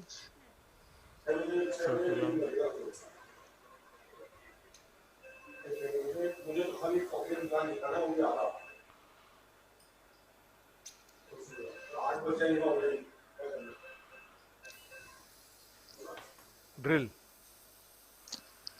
So I am taking all the pains in the world for one and only one reason. Does the pre-op CK tells you how much you have to go behind?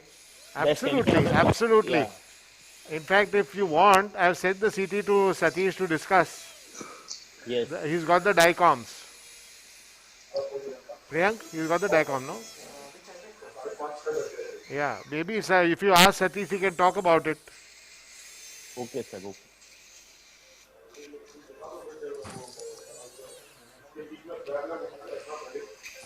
What? Wrong code.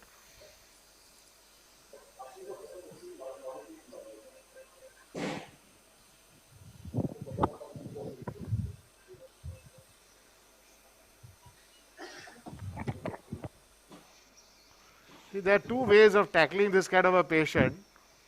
One is to do a classic inside out and put an end to it very quickly. But the surgery ends faster, but the patient remains unhappy for a long period of time.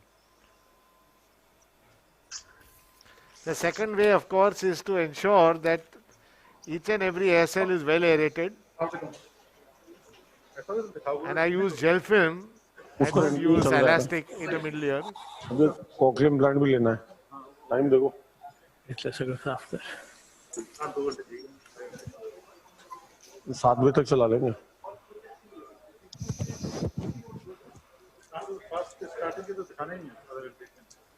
आप कौन सा दिखाएंगे? Retractor दे.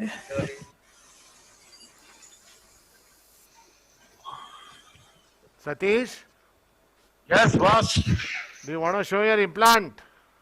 Yes, yes. No issues. कोई जल्दी नहीं है.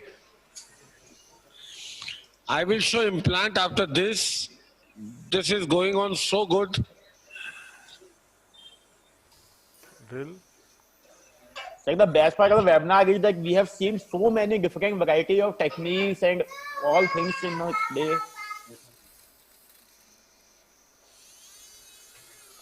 That's the beauty, no? Yes, sir. We have seen variety of things. And the idea is not to promote one particular technique. The idea is to promote the thinking behind each technique and let the viewer interpret it in the light of his own experiences. or her own experiences and then take a call as to what they find better in their hands. Yes, sir. We are not here to promote technique A or technique B or technique C. We are here to promote one thing, and that is the right thinking. Yes, sir. Yes, sir. Absolutely. Long card.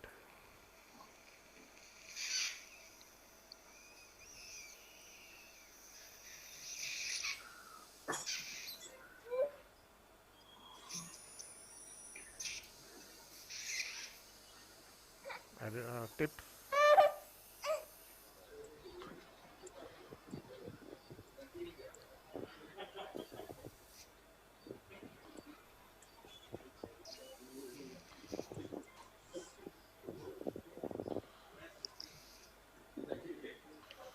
You see, this mucosa is the most critical one. Yes, mucosa in the floor of the attic, most important. Now what I'm going to do, Satish, is I'm going to, this is all coming in the way. You I've can elevated it. You can remove partly. And I will just truncate it off after complete elevation of this, Yes, So the idea is not to elevate piecemeal, but it is to remove once it's fully elevated, so that we get more space. Take it out. Okay, what I want to show you, Satish, is if you see very carefully, see the mucosa of the floor. Yes. Of the adductus ad antrum.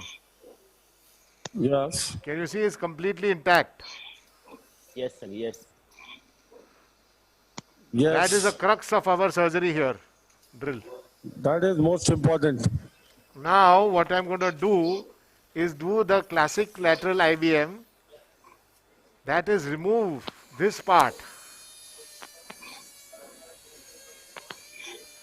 Can you see coming out through the middle ear? Yes.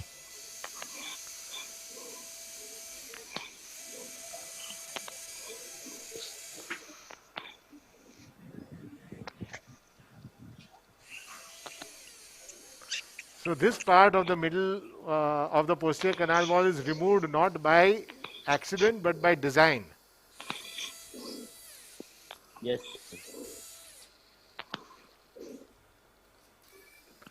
Long curve. Now let us go from behind and in front. The reason I removed it here is that I can see behind and in front. Everything. Sab kuch dikhta hai. Look at that.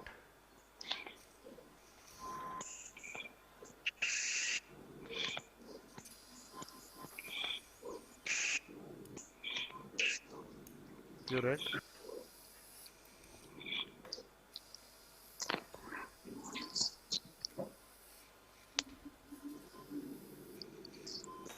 All of this will be reconstructed by cartilage as and when.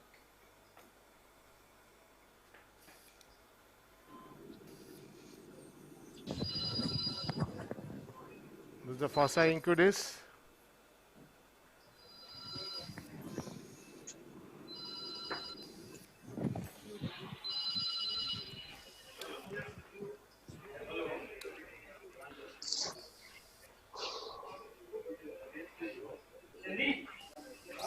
This is a remnant of the incus. Can you see? Yes, yes. Yes, yes. Partly necrosed. Yeah.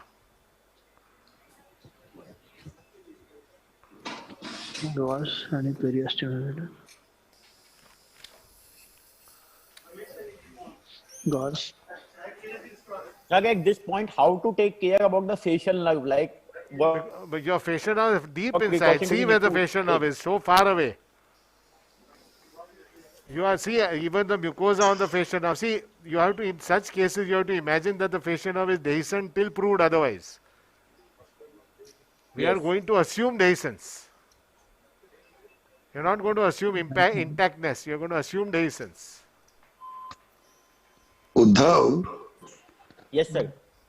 wherever the stapedius tendon is intact, Yes. if you remain lateral to that, you are unlikely to damage the facial nerve.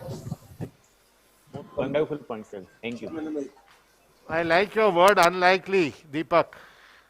Yes. I appreciate that unlikely word. It's not a Yes. guarantee, but yes, it's unlikely.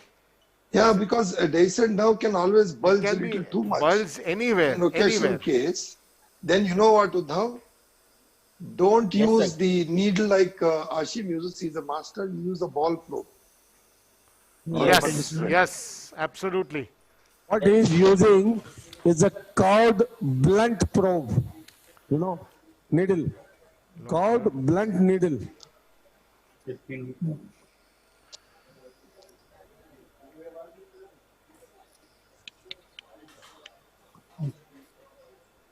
Right angle.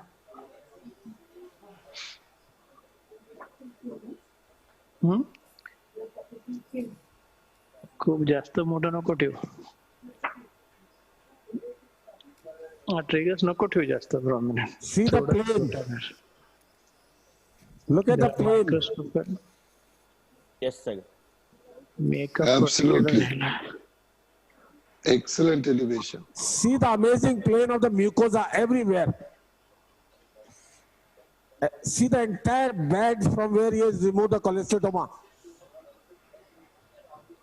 It is not bare bone, it is all mucosa.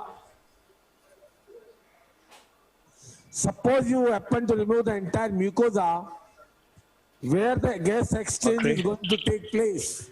Yes. The gas exchange is very, very important.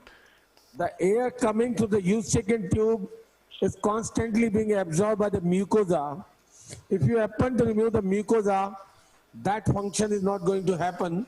And it will be like, in spite of doing an interiorization where the Eustachian tube function is intact, it will be like blowing in the bony trumpet, Only bony cavity, blowing the air in the bony cavity is not going to serve any function. And that will ultimately lead to retraction and a failure. That's how the majority of the failures of the intact canal technique, happen to occur, and that's how this technique has gone to disrepute. Many of the surgeons who had been doing this technique have given up. The reason is not understanding this concept of aeration.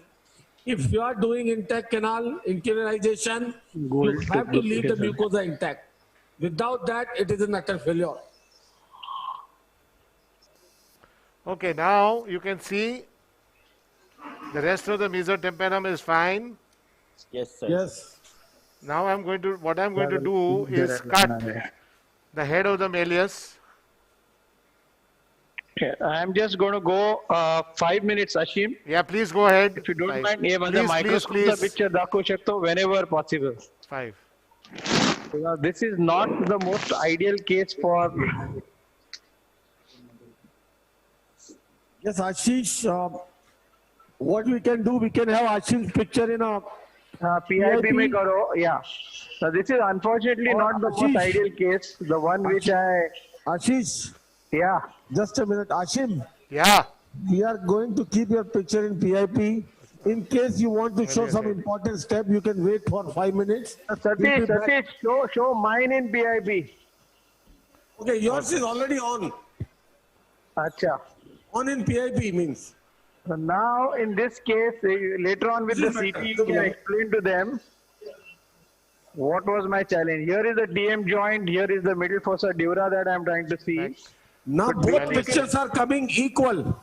Acha, okay. Ashish, we can see you very well. Yeah.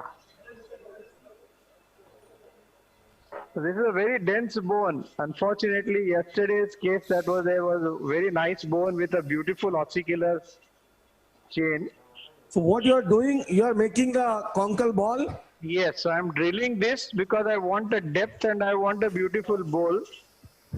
That is my primary aim in this particular case, because you saw the CT scan. There is hardly any stapes and it's a very, very dense. Can you just reorient me with the TM joint, Ashish? Here is the TM joint. Okay. So very, very narrow. This is a deformed bone. See here it ends. There's only this much mastoid. Very narrow. Okay. Okay. So. Scissors. Ashish, Yeah, Satish. how deep you make? As deep as possible. In this case, there is no pneumatization, so I will place it back and see. What happens is I have also sacrificed some of the soft tissue there, so that gives me an additional depth.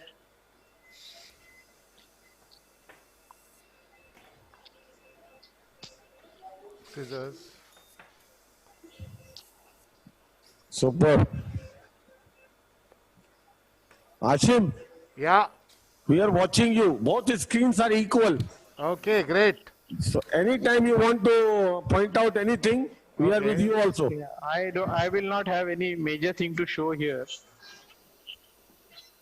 So you saw what I've done is I have just removed the head of the malleus. Now you are going to remove this from above. Yes. So you see there is no risk of leaving epithelium behind. Yes, yes. Circular. Yeah, you have a good space, good visualization. Sorry, in my in people who helped me, there are 2 or 3 other names that I have to take. One is Dr. Vishwas of Deepak Hardipur's team.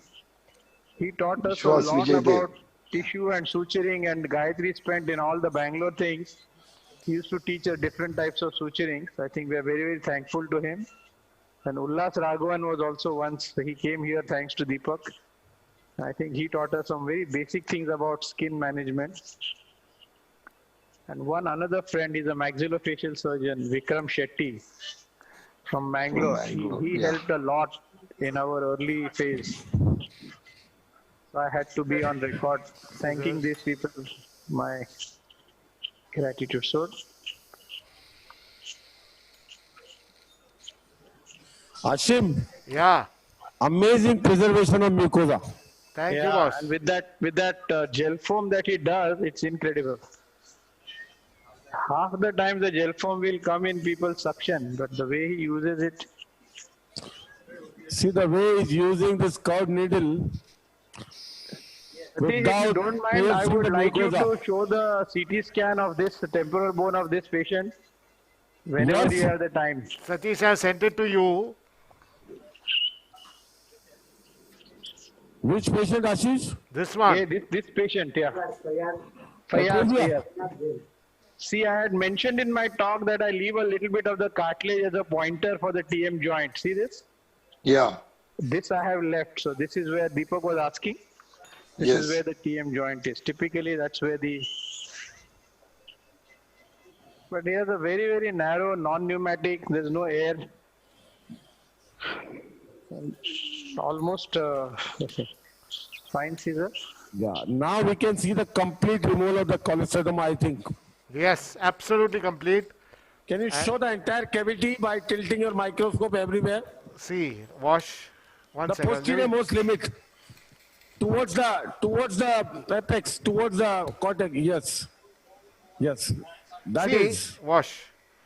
Right here, I will tell you, this raw area marks the beginning of the cholesteatoma, okay? Yes, yes. Behind that, there was no cholesteatoma. Yes, yes. This is all pneumatic, normal mastoid. Yes, absolutely. You can see the pink of the tegmen, the dural plate. Yes. And you can see deep down the deep mucosa of the adductus ad antrum is 100% preserved. Super. No words. This to me is the most important part of my surgery. I'm going to take away these sharp edges. Of course, as you've probably seen, I've removed the cholesteatoma completely intact. There's nothing remaining behind. I'll just run a diamond. There's a huge path of aeration medial to your canal wall.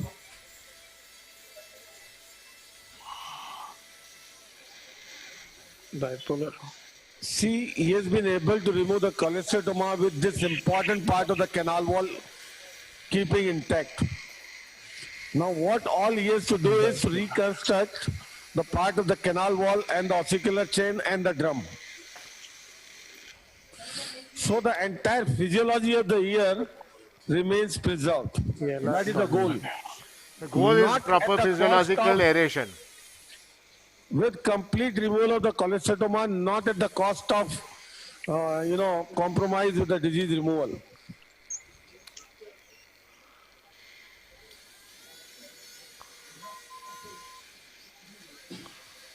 And the healing in this situation is so fast. Yeah, because there's one little suture that I have to take and that's it. Wash. Tip up.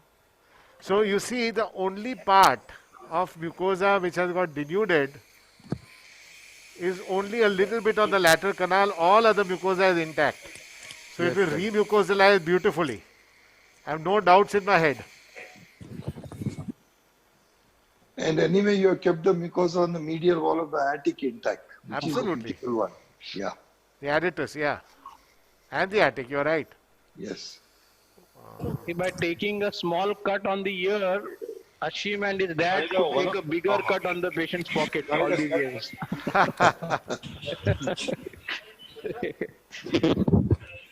Long cut.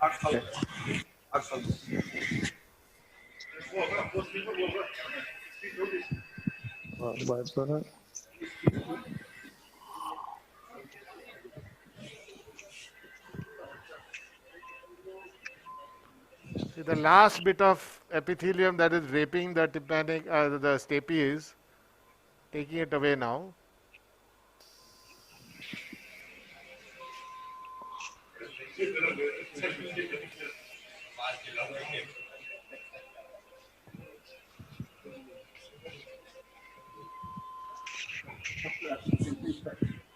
Moving in the direction of the stapedius. In the direction tendon. of the stapedius, always, always, Perfect. always. Yep.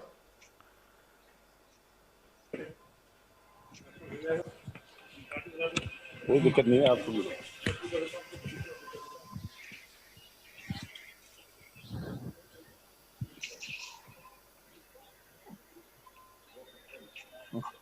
Very good. Superb. Sure. Thank you, boss. नहीं कर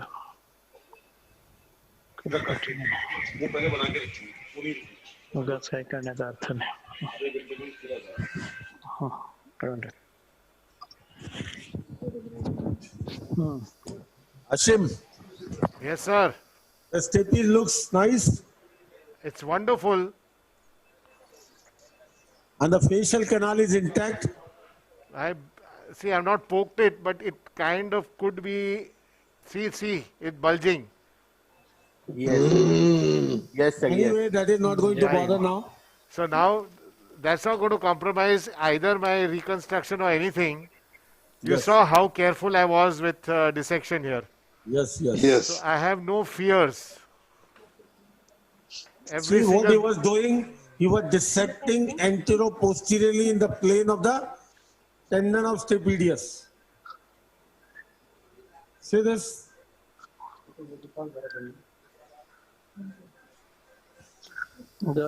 Are you suspecting any epithelium in it? I am making sure I'm around all the epithelium. चश्मा दे हमारा Can you That's see a that, very important Satish? step. Fantastic. There's no Very question. good, boss. There's no question. Thank you, sir. Fantastic. मोठा है gauge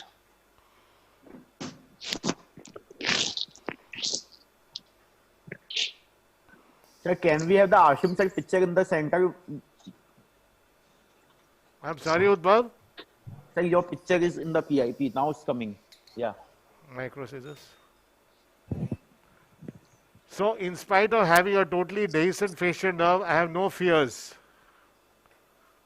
You have wonderfully dissected this. Gayatri, can you show us what you have done so far? Can you show the picture? Yes, yes. Gayatri, yeah. In the center, yes. इधर So the helix, anti-helix, everything sutured. Yeah. Super. And pocket is ready. Pocket is ready. A little bit of the drilling I did. What a beautiful sculpture. Gayatri, you're awesome, man. Literally. Awesome. Beautiful. Drill. Please, First, Ashish, Yeah. can this be made of homograph cartilage? No, because then you have to take those immunosuppressants and all, no? What about the irradiated rib if they use it for the rhinoplasty? Yeah, there was some talk about it in Switzerland, but I don't think that's. Many times the mothers will ask whether they can take. It's not yet. That's not yet established. One guy in Turkey, I think, has tried it. I think 2 cases only. So. No, the reason I'm asking is there's so many people whole. In Korea who use irradiated rib for the rhinoplasty, so why not for this, that's my question. I believe, I don't know, is the rib. You remember Jung, no? He keeps talking about it. See, there's so many steel wire suturings from every different part of the pinna is sutured to the other parts. Yeah. So you need 30 to 50 knots. You need. Drill. Oh. Okay, just 1 second. More. Sorry, Gayatri is correcting me. Yeah. So we need actually 3 such packets of this 50. Each is how many? 5. So she manages in 15, but Nagata uses up to 90 apparently. That's the story. Yes, Ashim, we are with you. Wanted to show something? Yeah, just you see, I'm making a knot. Centralize. Okay, centralize. We can see you are making some facet inferiorly. Can you see the stapes? Yes. Okay, so exactly at right angle to the axis that the stape is, you draw a line to the annulus. Yes. And right at that point, with a 1.8 millimeter burr, you make a facet in the inferior canal wall. To stabilize the cartilage at the other end. Yes, because I will be doing a cartilage ossiculoplasty. Yes. So it's going from here. Can you see the notch here? Yes, yes. Yeah. So from that notch, it will go on to the head of the stapes, and there will be one more cartilage. Diamond up there. To stabilize everything. This So see, I am going from behind. Tune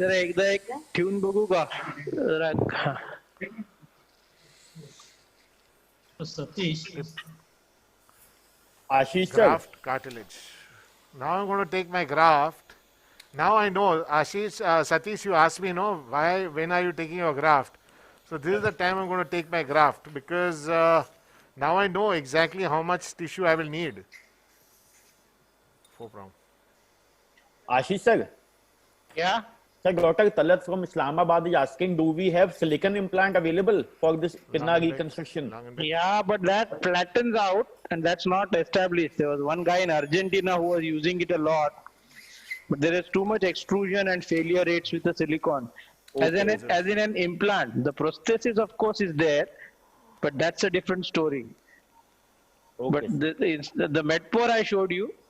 Yeah. So any synthetic material you use, you have to use a vascular flap to cover it. You cannot put it, unlike the rib, you cannot put them under the skin pocket here like this. There are more chances of infection and extrusion. Local.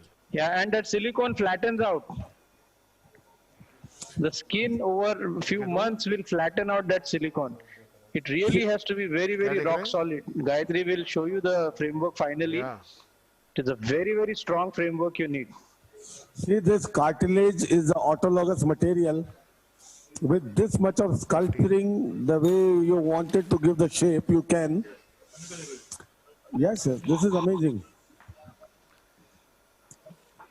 It's unfortunate, Satish, you have to promise me one more a good case we'll keep and show them the canal. Yes, yes. Definitely would like to. Yes, but this COVID has made things very different now for us. we'd like to see the canal as well as hearing reconstruction sometime. Yeah. You please show them the CT of why we did not do hearing in this case. Huh?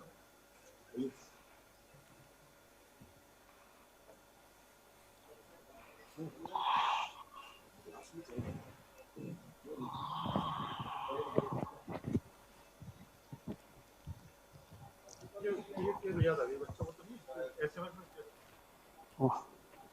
Okay.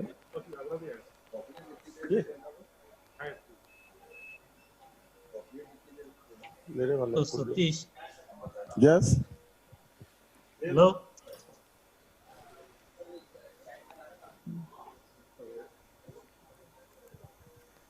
So next webinar is scheduled on 20th of this month.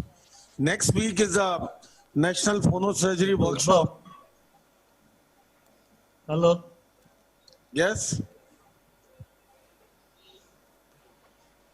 Dr. Udbhav. Oh. इथे एक जरा ते पिट मध्ये cut झालाय. You'll have to manage that. There, drill.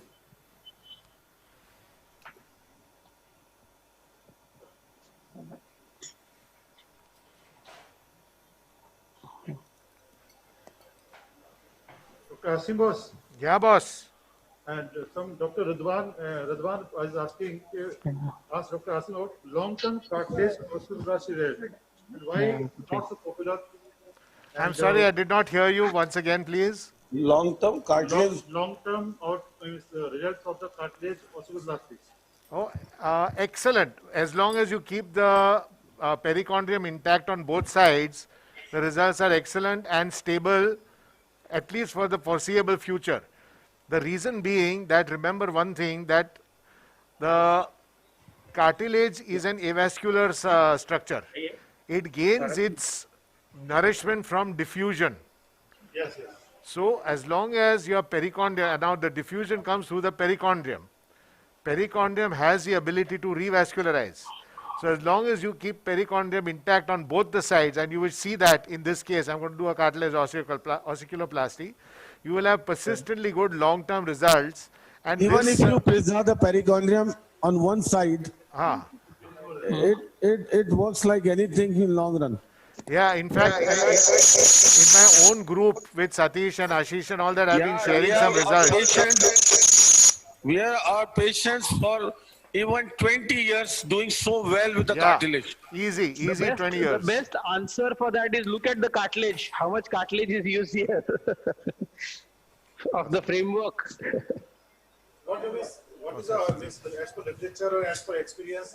In this case, suppose we use Okay, now as far as the cartilage is concerned, I'm using the superior surface of the tragus. You see, Ashish is going to great pains to reconstruct a pinna. I cannot possibly destroy the shape of the pinna. So I use the superior shape surface of the tragus.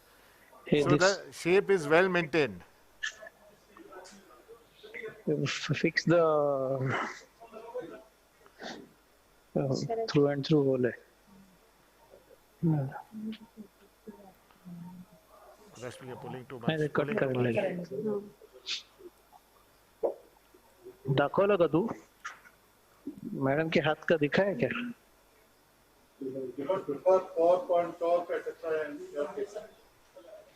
Uh, 15. 1 minute. Yeah.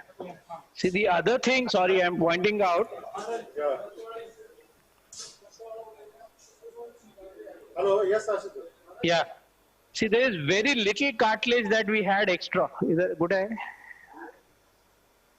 Yes, yes. See, very little cartilage. This is all perichondrium that was stripped. So very little. So, you know that CT scan, pre-planning, all that helps us to remove the bare minimum amount of cartilage. In some centers in the world, they take out a lot and then they make it like that diced cartilage of rhinoplasty and put it back. Because another guy comes and harvests the cartilage and then the main surgeon comes. So there is no sync between them. But this we believe is a better way of doing it. It's beautiful.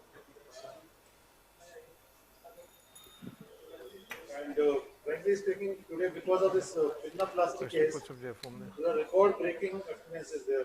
13,000, 40,000 people are there. Yes, sir. Clean.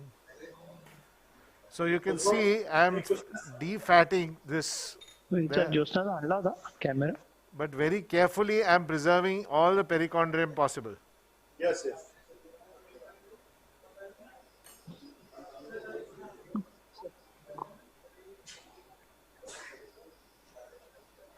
So, Bob, Yes, sir.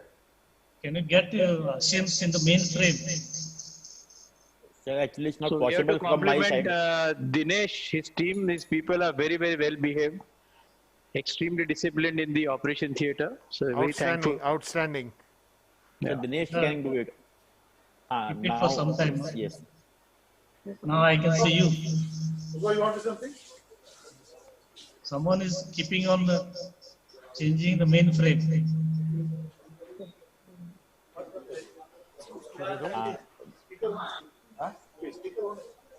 Speaker Oh, I can see you. Satish sir का चालू करूँ कि नहीं चालू करूँ?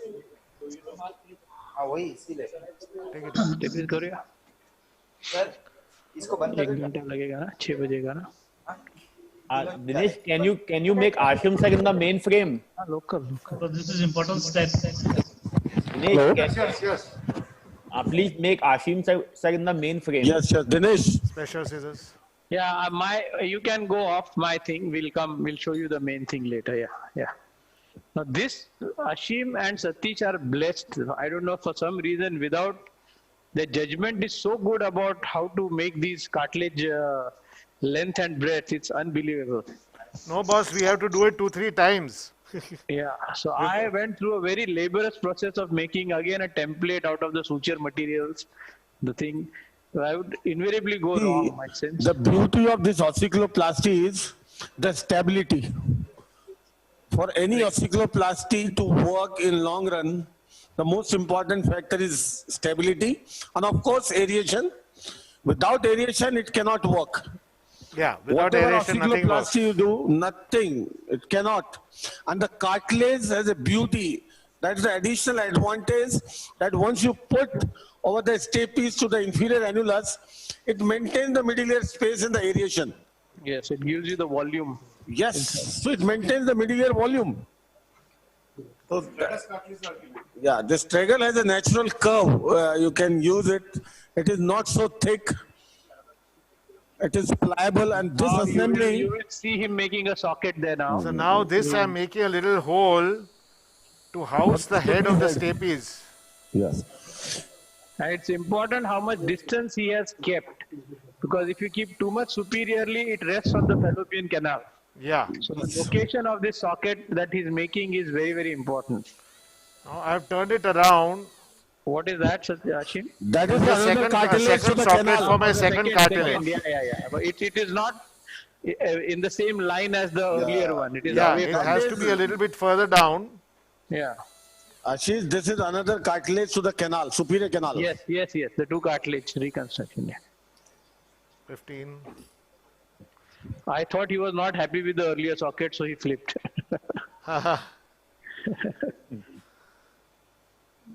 See, this, what Ashish has mentioned about the location of this facet in relation to the fallopian canal is very important. Yes. Sometimes your foot plate, your suprastructure is projecting above the level of the canal. Then no issues. But if your fallopian canal is projecting above the level of the head of the stapes, then it has an issue. Then you have to limit it, otherwise it cannot be placed properly. Every stapes has a personality. Some are tall and handsome, some are short and stout, some get eroded. So it's all.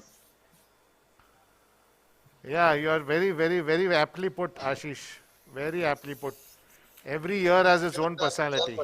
Yeah.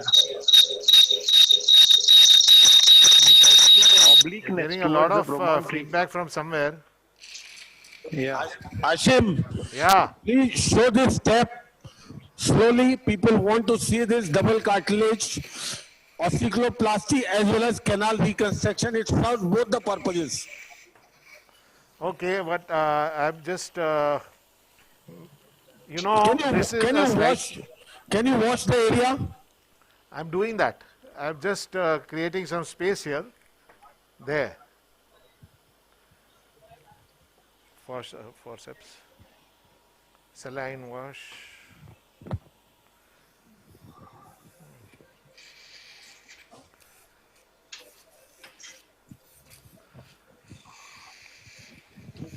When we make this posterior canal wall thin, is there a chance of resorption of this bony canal wall? You see what happens, everything, as I said earlier, depends on the aeration.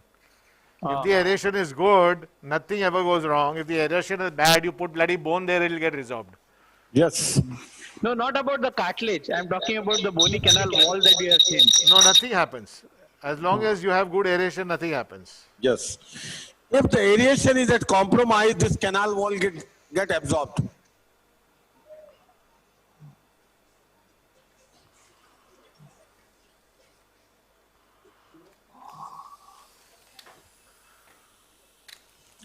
This is what rehearsal. Ashim, this is your own technique, no? The by Abir Desai and Ashim Desai technique. This no? is Dad's technique, actually. I'm just a copycat. A good one, though. That is only kind of you to say so. Look at this guy's judgment. See how the socket he has made. No. The bad judgment, boss. Appropriate length, Ashish. Yeah. Appropriate length. No need to cut short. No. I need to cut a little bit. It's too short, too long. Generally, I've seen you do it in one shot. So also Satish. I have been so angry when I see you all do it in like such ease. I mean, angry not at you all, at myself. Okay, so I'm a little bit long. Yeah. But that's okay. Yeah, you don't want to be short. You don't want to be short, otherwise you have to go back to the drawing board. Oh. अजून करायला लागेल mobilize.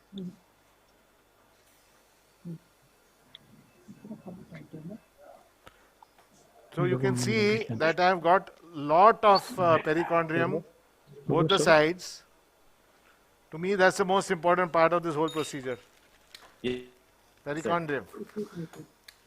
ते खड्डाच आहे ना त्याला काय करायचं अच्छा स्किन ते नेक आहे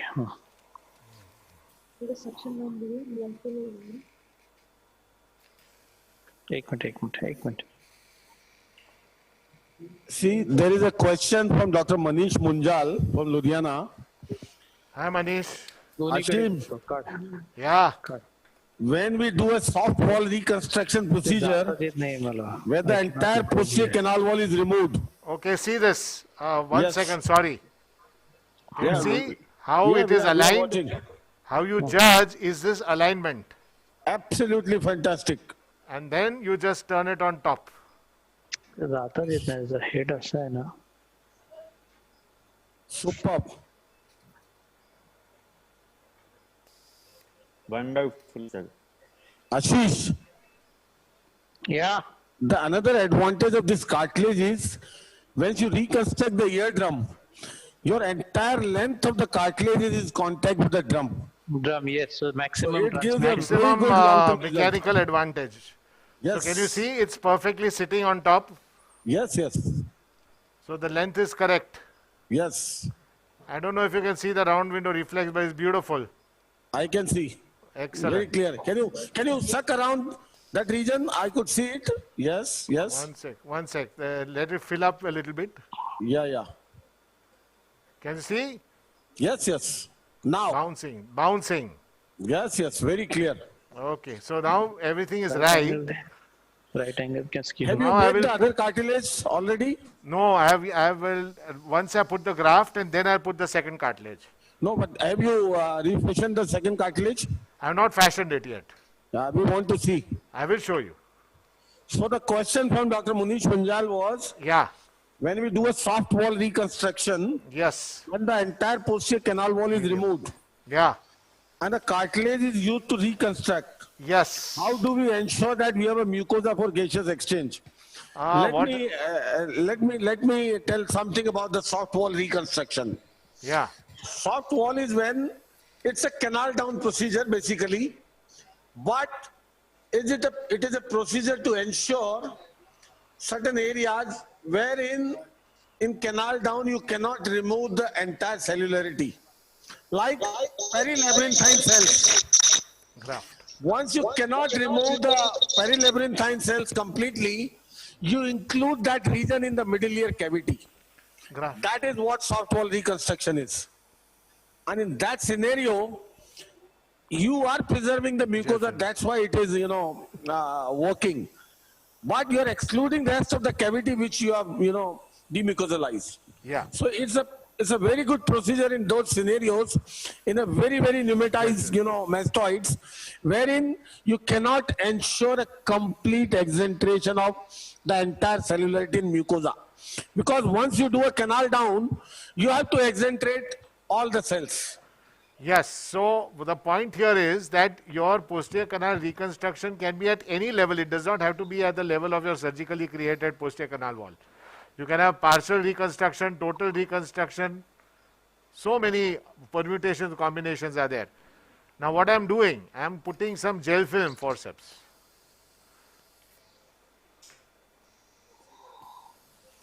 So gel film acts like silastic, but the advantage is that it dissolves.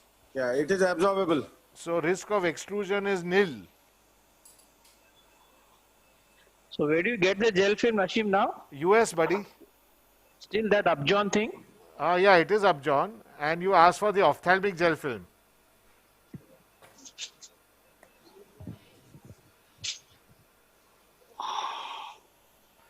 So I've just plonked it in. I'll adjust it in a moment. So wash the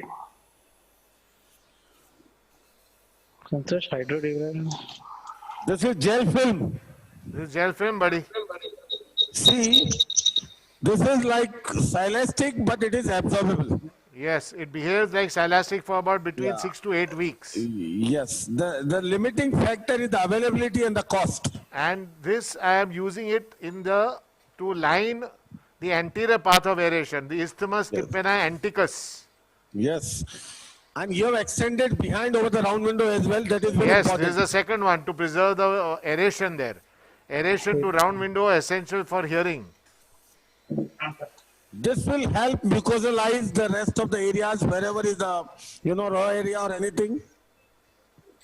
It helps mucosalize, no? Yes. No. Unlike gel form, this doesn't leave fibrosis. That is the advantage. That's the biggest advantage. So now I'll put my graft in. So the graft is going to come. The ossicular cartilage is already, seen the measurements. The last thing is from that ossicular cartilage to the superior canal wall to maintain the path of variation below it. That is the So it most doesn't important retract. part. That is very important.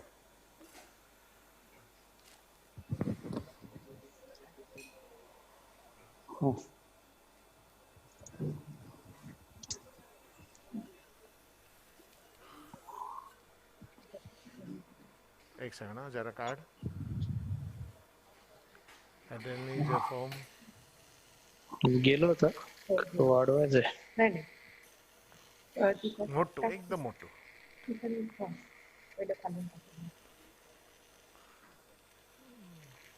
okay tip medium. So now I am putting, you see what had happened, I had not taken the graft to start with. Yeah, you took I in wanted between. to make sure that the length is right. Don't want to overdo it, don't want to underdo it, As we were discussing during Rajeev's case, that you want 2 or 3 millimeters support. In this case, the anterior mesotympanum, anterior-inferior mesotympanum is more or less intact. So I don't need to do a 360-degree elevation. Yes, yes. The key, the take-home message here is that you should not be dogmatic about any one particular technique or system. Should fit your surgery to the patient, not fit the patient to your surgery. Absolutely.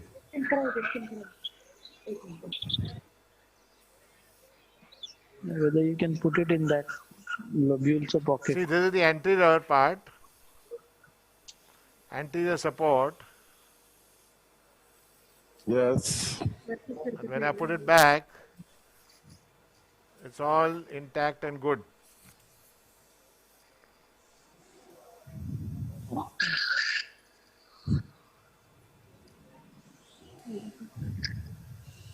Wait. Super. See, the best part is his tissue handling. The way he handles the, the fascia, the graft, the flap. It's so automatic.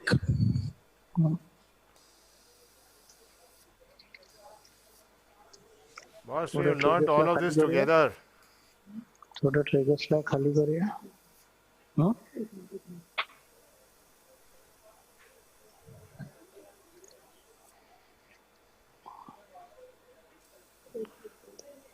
Super. Triggers, anti-triggers में डालना है. In this case, because it's an underlay, I'm going to put a very tiny bit of wet gel foam right here, antero-inferiorly. Inferiorly, below the eustachian tube. No, never in the eustachian tube. Way below the eustachian tube. Below the eustachian tube. No, you see anterior and anterior hypotympanum area. See. Yes, there. yes. Just that one piece. Yes, I understand. No more. Never more. Just to keep this graft opposed to the undersurface of the. Yeah, because under there I have not elevated, no? Yes, yes. Okay, now give me the cartridge. Please use gel film. I have gel film. I have a little bit of gel foam. Ashim. Yes, sir. How do you smuggle gel films?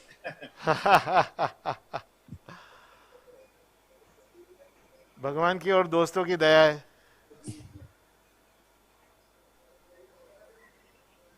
Nation wants to know.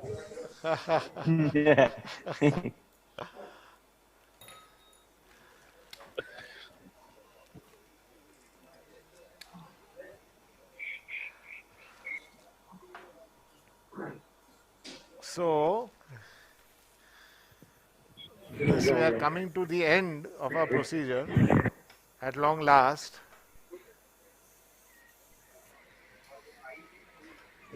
See the way the gel film is taking care of my round window for me.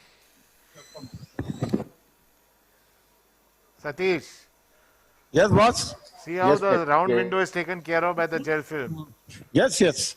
That is the most important thing, to keep the round window aerated. For a good osteocaloplasty to work, the aeration around the round window is most important part. Yes. Now that's how. That's we have why the round window reflex here. Yes. We use a triangular piece of silastic or gel film from the round window to the eustachian tube. Beautiful round window reflex. Can you see? Yes, yes, we can see very well.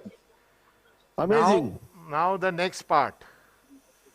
We have to worry about two parts, okay? One is the posterior superior retraction, one is the antero superior retraction. So now I will show you how I do it. Remember that you need only 1 millimeter of space for air to go into the mastoid. You don't need more space. So I will put one cartilage here. Chalo, give it. Can we have an Indian variety of gel film? Not available. Sorry? Cost of the gel film is nowadays over $75 a sheet. More than $100 now for 1 square inch sheet. Yeah. And you have to acquire it from US. It's not available in India. Madam is bouncing. ते सुझे घेऊन बघ ना, it be easier.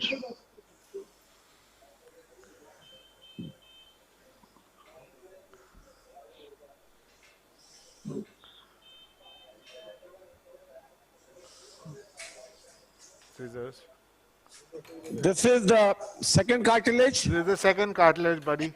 So, what he is doing, he is going to use this cartilage from the facet he made on the, the lateral part of the cartilage, the ossicular cartilage, from there to the superior canal wall.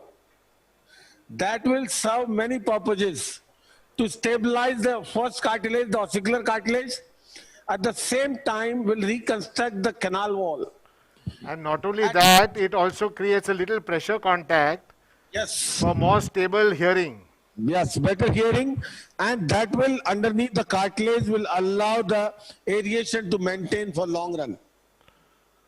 Scissors. So that's an amazing concept. This is about a 40-year-old concept. It still works well. Very well. So many patients are doing so well with this. It's amazing. See this, you don't need to reconstruct any part of the canal wall. This itself will serve the purpose of reconstruction. The concept is the maintenance of aeration. You don't need to do anything to the canal wall. Take this.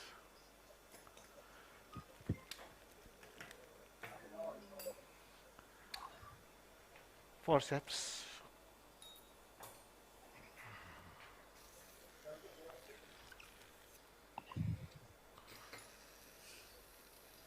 See the measurements from this facet from here to the canal where he is going to split the cartilage. This is taking care of that. No, you know what? Nowadays I'm not splitting the cartilage, guys. Okay. I'm placing it like this on top. It will stay. Okay, it will not not to the undersurface of the bony canal. No, see how stable it is. Yes, yes. Now I have one more challenge, and it is this area. Yes, yes. So now I'm going to put another vertical strut out here. From there to? The canal wall. From the medial wall, from just above the eustachian tube orifice to the canal wall. Won't that block the aeration? Like I said, you need not more than 1 or 2 millimeters. Okay.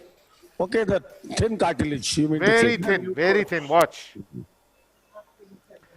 This will prevent ASRP. Can I give you a suggestion? Yes, boss. In that region, you know what you can do? You replace your fascia over this cartilage and place the cartilage, a small cartilage over the fascia. I'm sorry. Over the fascia, between the fascia and the tympanomeatal flap. It works amazing. Boss, it'll pull it in. No, no, not at all. You can try. Scissors. For that particular region, anterior-superior. On top of the fascia. On the fascia, underneath the flap. So in that particular region. What about the upper part? Upper, तो second stage में बाहर आएगा वो. Okay.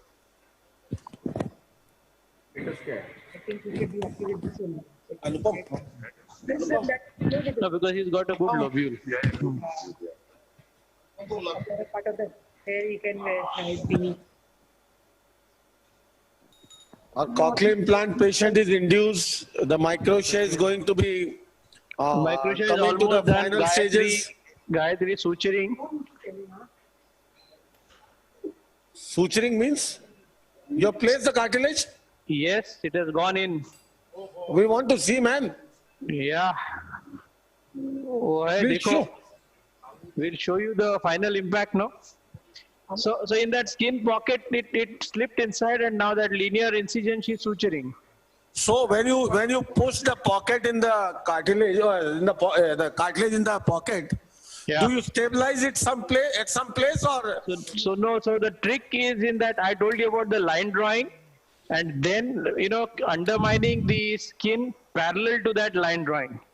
So you don't make a very large undermined pocket. Okay, yeah, it is actually just optimal for it to be stabilized. Okay, it's a tight pocket.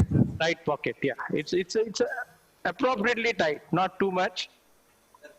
Now, where I was talking about the blanching, in this case, only the superior part of the over the helix is slightly blanched. But I'm not worried because that is almost at the junction of the scalp. So very, very rich vascularity there. Gentlemen, look at how I've stabilized everything. Yeah, this is good. Yes, sir. Wonderful. There's enough space beneath it, Satish. Yes, yes. This is good. Saw that. I'm bouncing it. Yeah, this is really good. See, these cartilages are maintaining the pressure contact with the ossicular cartilage. And this entire assembly is so malleable, you know. Like God has given us an ossicular chain to dampen the excess sound. Here, any undue pressure you exert over it, this is malleable assembly. This is not going to directly subluxate the stapes into the vestibule. Most important. We can do with... Assembly is malleable. We can do with a conductive loss. We cannot do with sensory neural loss. Yes. So, this is close to the nature's, you know, creation of a malleable assembly. You see, boss, the superior path of variation deep down. Yes, yes, yes. Very nice. So all of us who follow the Desai, we still prefer the cartilage as our preferred ossicular reconstruction. And not those torps and ports which are actually very convenient on table, but they are not good for the patient to carry it for life. See, if you put anything as a mechanical strut. Rigid, yeah. See, God has not created our hearing mechanism ossicular chain like that. We need to be a pigeon for that. Yeah, yes, that is, we are not pigeon to have a columella. Our hearing is not that simple. It is a very, very complex function of an ossicular chain. And anything malleable in terms of assembly you create, it works. The reason is, in the long run, if you put a straight strut from the, you know, the tympanic membrane to the stapes foot plate, it is not going to work in the long run in terms of stability. If it is stable, it will have a lot of, you know, fixations.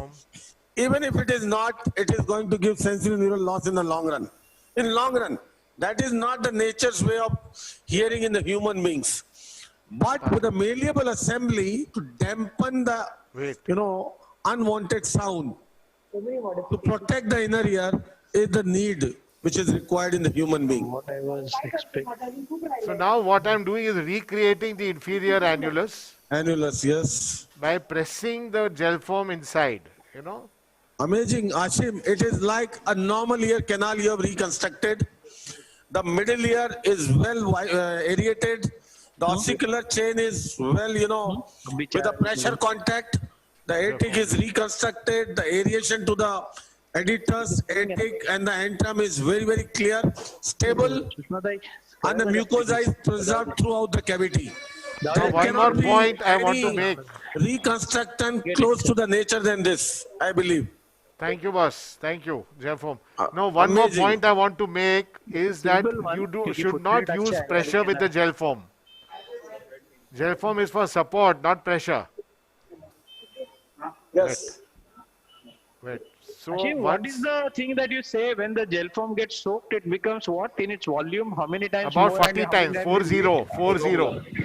In volume and weight, or what? In volume and about weight, no, in volume. Volume. So the problem here, buddy, is that when it can actually push your assemblies inwards. Yeah. So even in stapes, and actually Priyank drew my attention that I didn't mention it, okay, only out around the periphery. On the edge of the incision, yeah. It should never be sort of all over the place. Wet. Now see, all of this is dry gel foam. No, small and wet.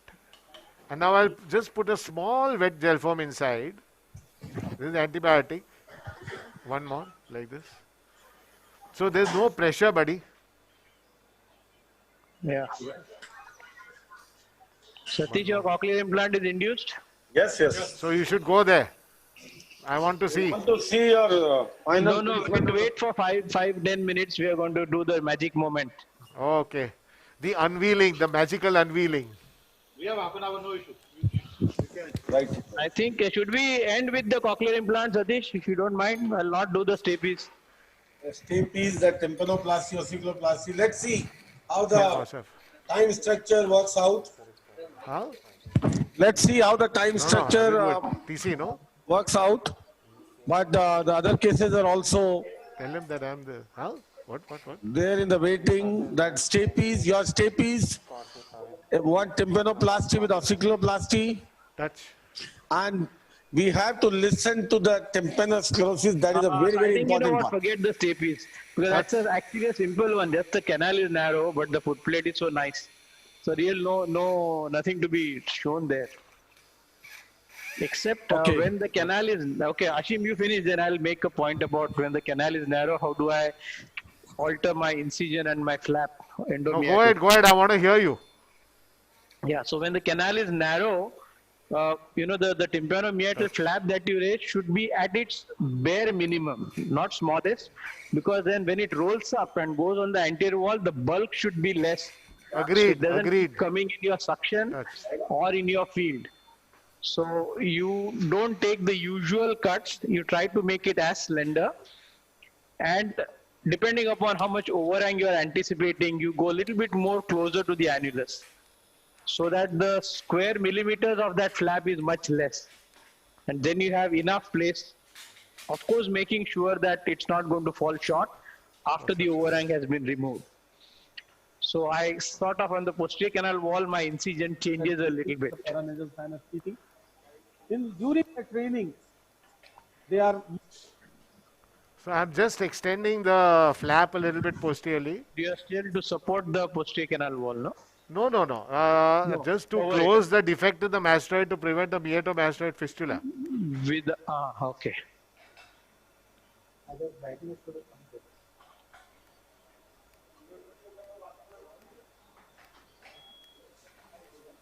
So the technology got proven, Satish. We are able to do it. Yes, the technology is so reliable.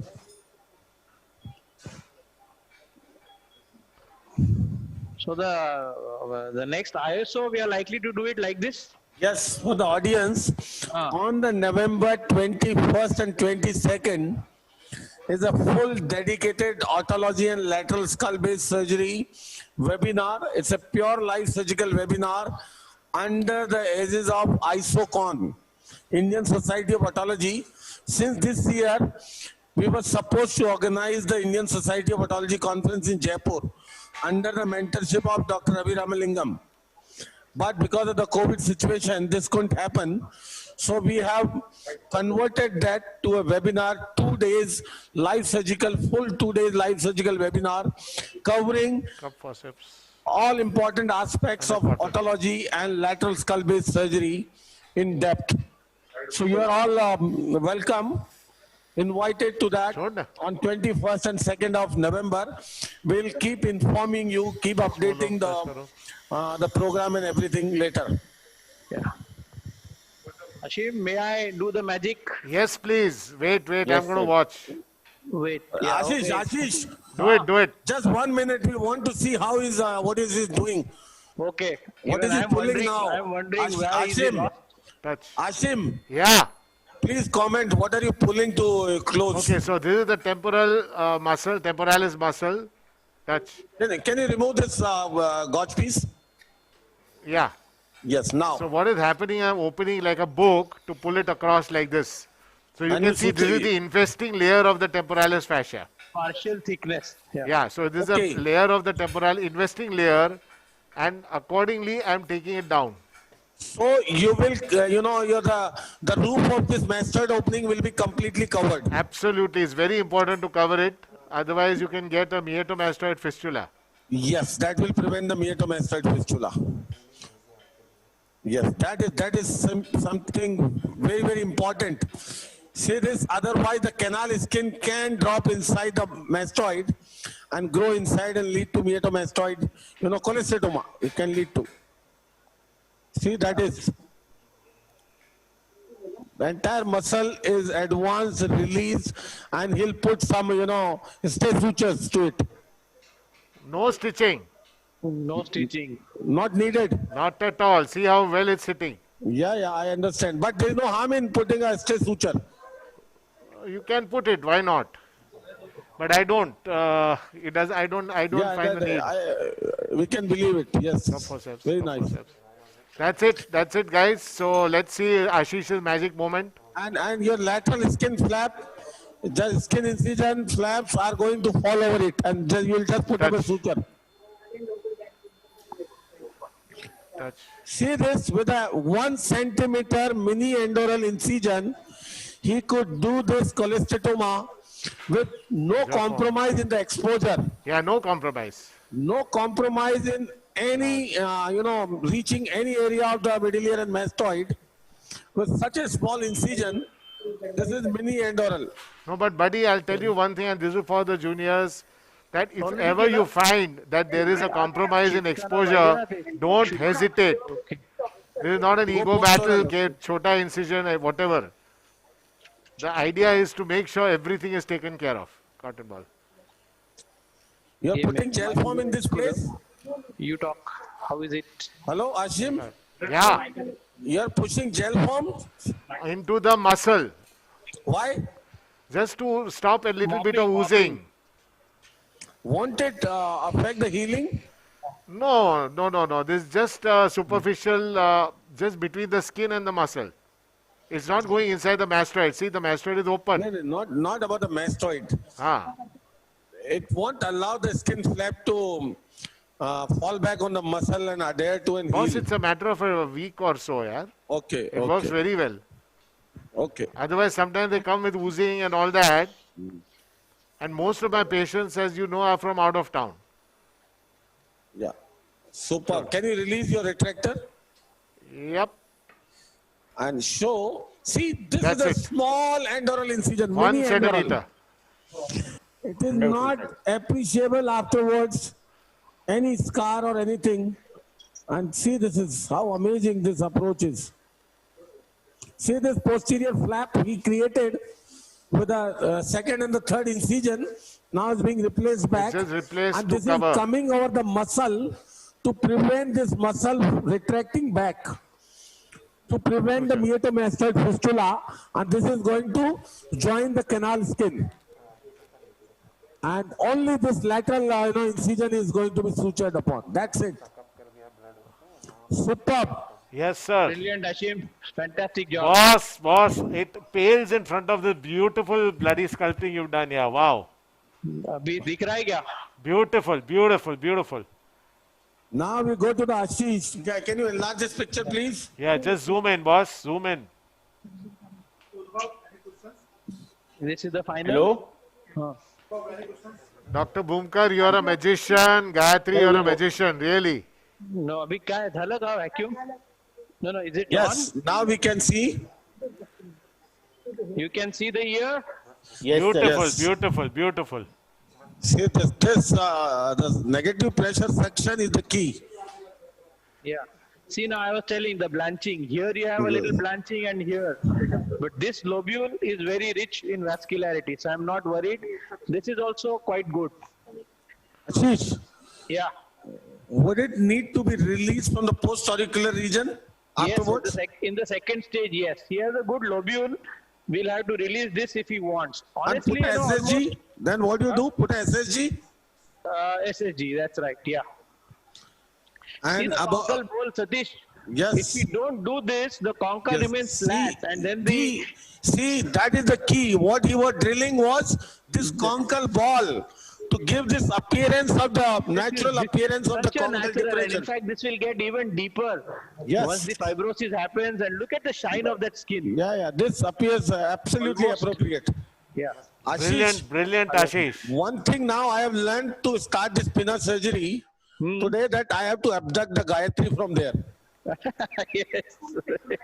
Satish, he wants to take you to Jaipur. We'll flag off our program. Yeah.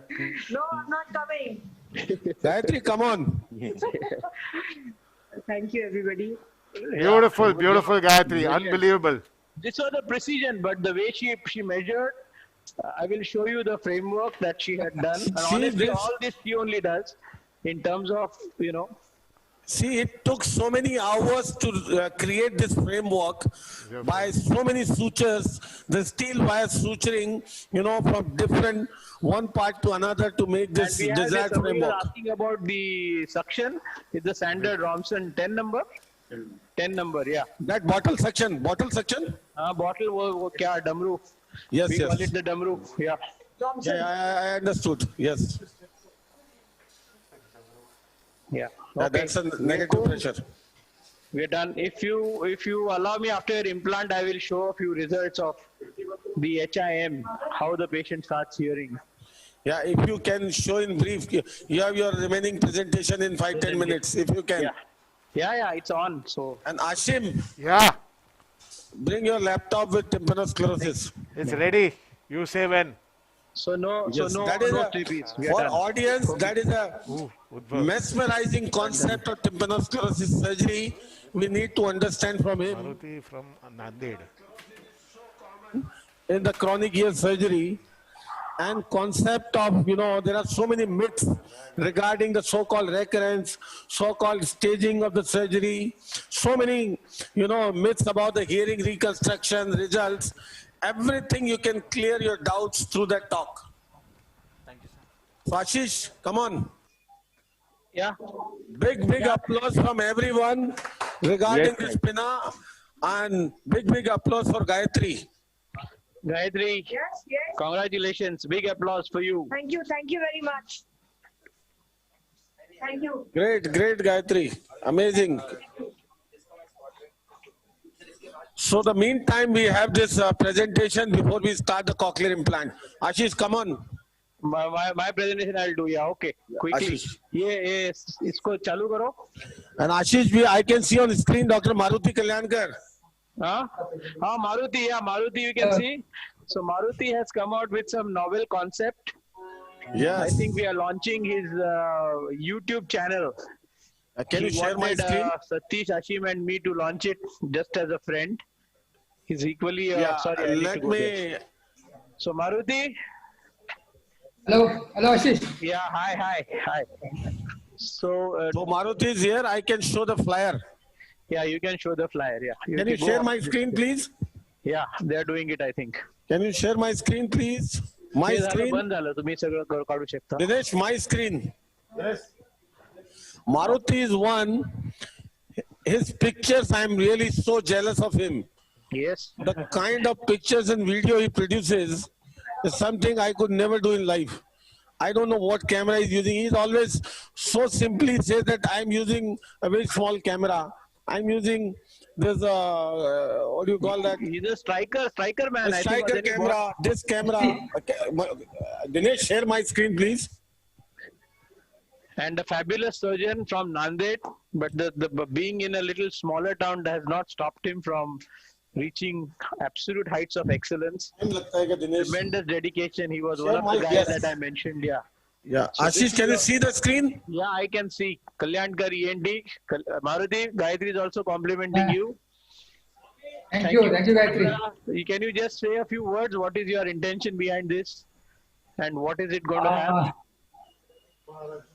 And see, Ashish, you can see the kind of pictures he produces. See this glomus surgery which he did. Precision, the picture quality. See, this is glomus tympanicum, bloodless field. See the quality of pictures, the video. See the utmost precision, how he's doing. The surgical stroke, it tells you. And he has launched this YouTube channel for everyone, where a lot of surgical videos are going to come. And he has, asked us also to provide videos to put on this channel, which we are surely going to do. And see the quality of pictures, the quality of surgery.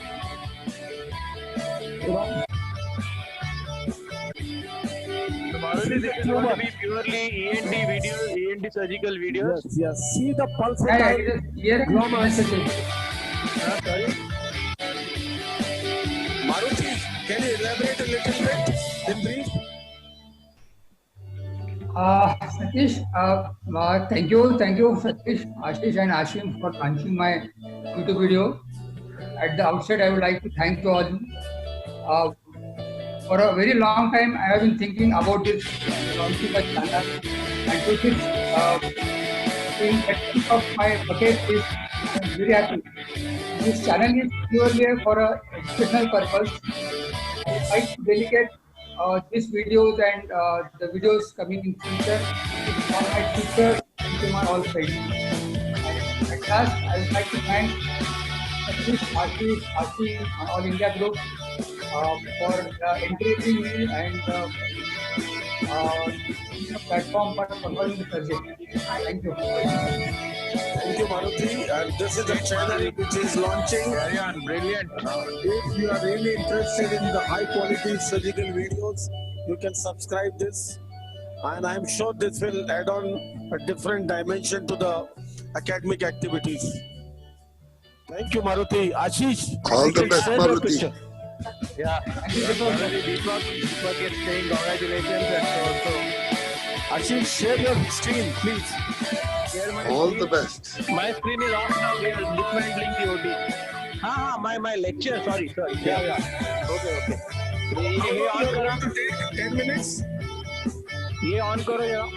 Ashish, Yeah, Satish. may I know the approximate time you are going to take as the Ashim is ready and No, the you surgery? stop me whenever. No, you tell me the approximate time. I will, I mean, it is, I'll like 15 minutes. How much time? Yeah, 10 to 15. 10 to 15. Okay. Because the case is ready and Ashim is also ready. Okay. I'll just, I want to talk about the hearing aspect because I could not show it because of the, so from 4-year-olds, I was mentioning about the three-dimensional orientation in the soundscape. The perception of sound is what improves. This is, I think, a very important dimension which we as ENTs need to understand and propagate. That pure tone audiometry and audiogram is not the be-all and end-all of. So it was just a question of time that I combined microtia with our knowledge of hearing. This part I will go, Hashim mentioned about, and the origins of this are in understanding how hearing has evolved and how even underwater the fish actually get an orientation of sound. But all this will go away. 400 million years ago, the fish went from the water to the, and it's really the jaw of the fish that has got converted, and our whole existence in ENT is really about the evolution of the jaw. How the hyomandibular and how the quadrate have become the malleus and incus and the stapes, and all this I say now, this was about the balance, but let me come straight to the point. The ear, of course, develops, we know, very, very down on the face and then only ascends up. But this again, I will not. The human embryos talking of. So the function of the ears is to direct the eyes to the sound source. This is what evolution designed the ear for. Evolution also designed, and there is a big study on the retinal ganglion cell density and hearing acuity. The smaller the density, the higher the acuity, and in animals, this is how it developed. It was developed for sound localization and not really for speech recognition. To know where the prey was or where the hunt was, it was very, very important that even in the fish, like I was saying, no obvious adaptations, but still they perceive the sound and they navigate themselves either away from the prey or towards the potential prey. And a lot of the times in these reptiles, we have this hearing mechanism embedded deep inside the back of the jaw. So let me come to the physics of this. Why sound is much more than the pure tone, and it's so different than vision. Is when we look at vision, we tend to compare hearing with vision, but nature has given 4 cranial nerves for vision, 1 for the actual vision and 3 for the movement of the eyeball, whereas for sound we have only this one nerve. So we have to start looking at hearing more as like the other sensations of taste and smell and other things, which only small part of which is what we understand. So the sense of hearing is not linear. This is what I want to highlight, and therefore perception of sound is something I want to bring. And when we do this atresia surgery and hearing improvement surgery, the perception of sound increases tremendously. in atresia, the ossicles, mainly the malleus, is densely embedded into a dense solid bone. It is rock solid, and complete mobilization of these ossicles, including the stapes. So we have most often the handle of the malleus which is embedded, but there are a few cases in which the anterior to the handle of the malleus, there is a bony fixation with the anterior canal wall, and that also needs to be completely drilled. Now, this is what I was trying to say. If you look at the physics of vibration of a fluid in a cylinder, if one side you have a rigid partition, a rigid end, and the other side is a membrane, and if you apply a sound source, the vibrations in the fluid in this cylinder will be very different.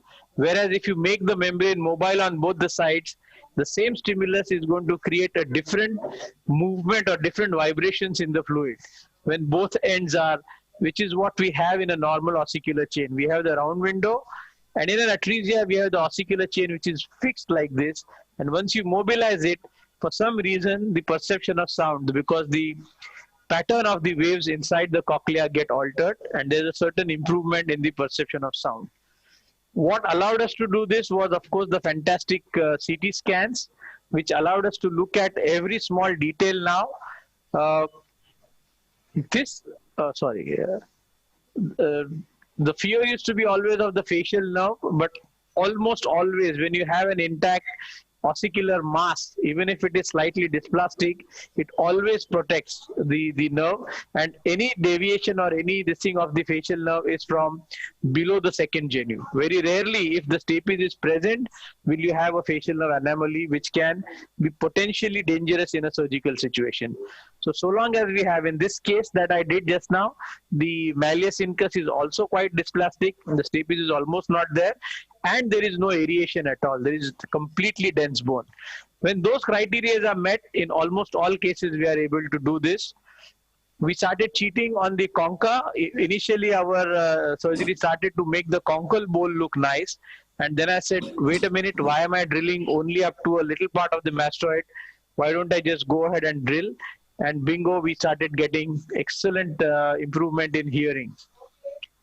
So then we actually started to make the conchal bowl, even in the framework, we started to make the concha much wider for the skin to go really way deep inside.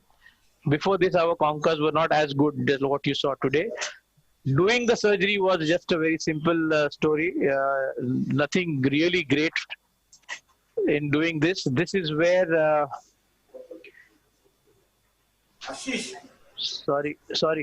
Ashish. Yeah. Once you told that even if you drill the cortical bone mastoid, the hearing improves. Yes, you get about 7 dB or 6 dB increase without doing anything to the ossicular chain. Ossicular chain, yeah. So this is the incus, this is the malleus, this is the tip of the malleus. The neck here, incompletely formed, and this gets completely embedded in the atretic plate, and that's what you have to clear. Again, we use the gouge and hammer. This I went through a process of putting a silicone block to connect to the ossicular mass with the skin, but somewhere I have a good video of the drilling. This is a post-op. See, you have the skin has gone up to here, but there's a good air inside. The skin of the deformity, like I told you, it gets sucked in, and you get a canal which is midway.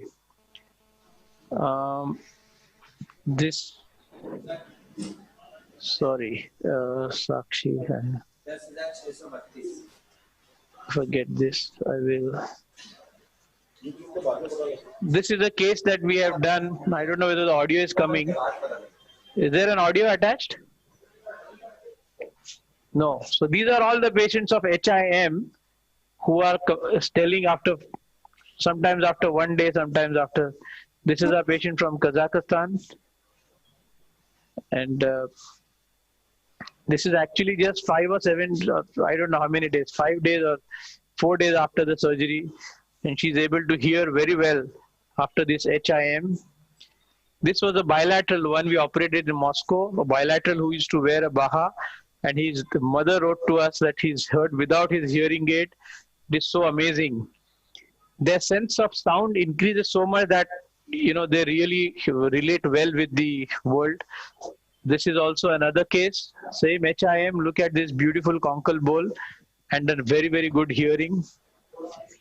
This is what Ashish. So in this there is a huge improvement in the perception of sound.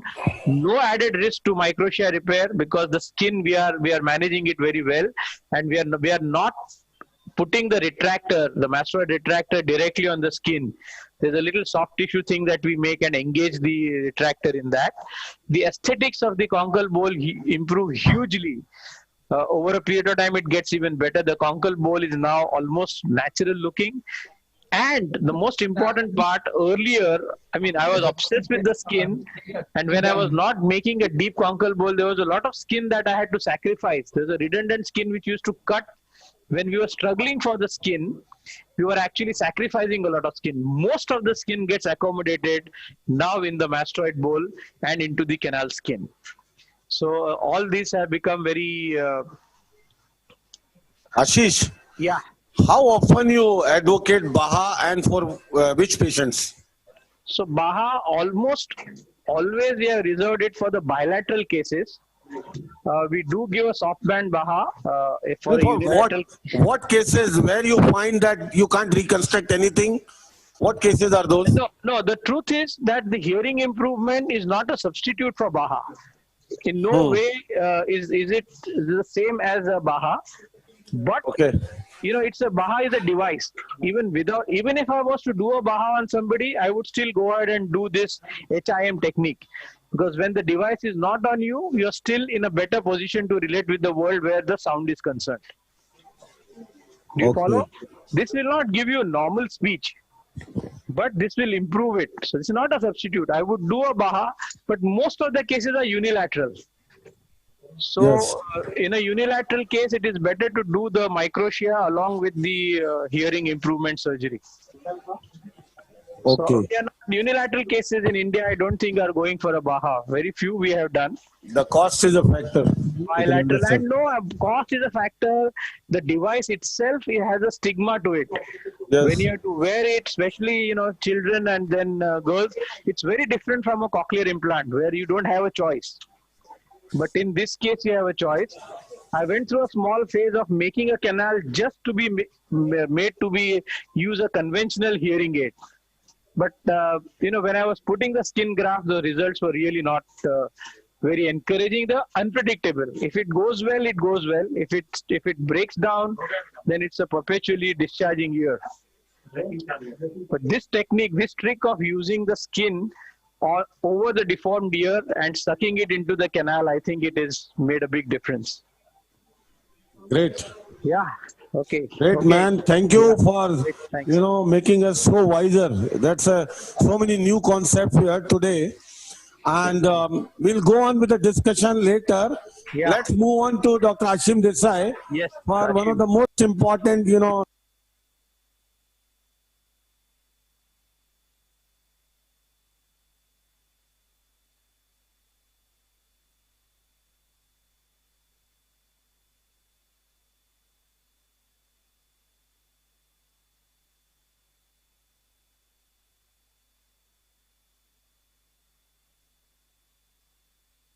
is something to be really admired.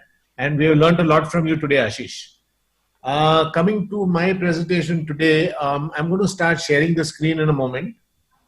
So, is this bothering you all?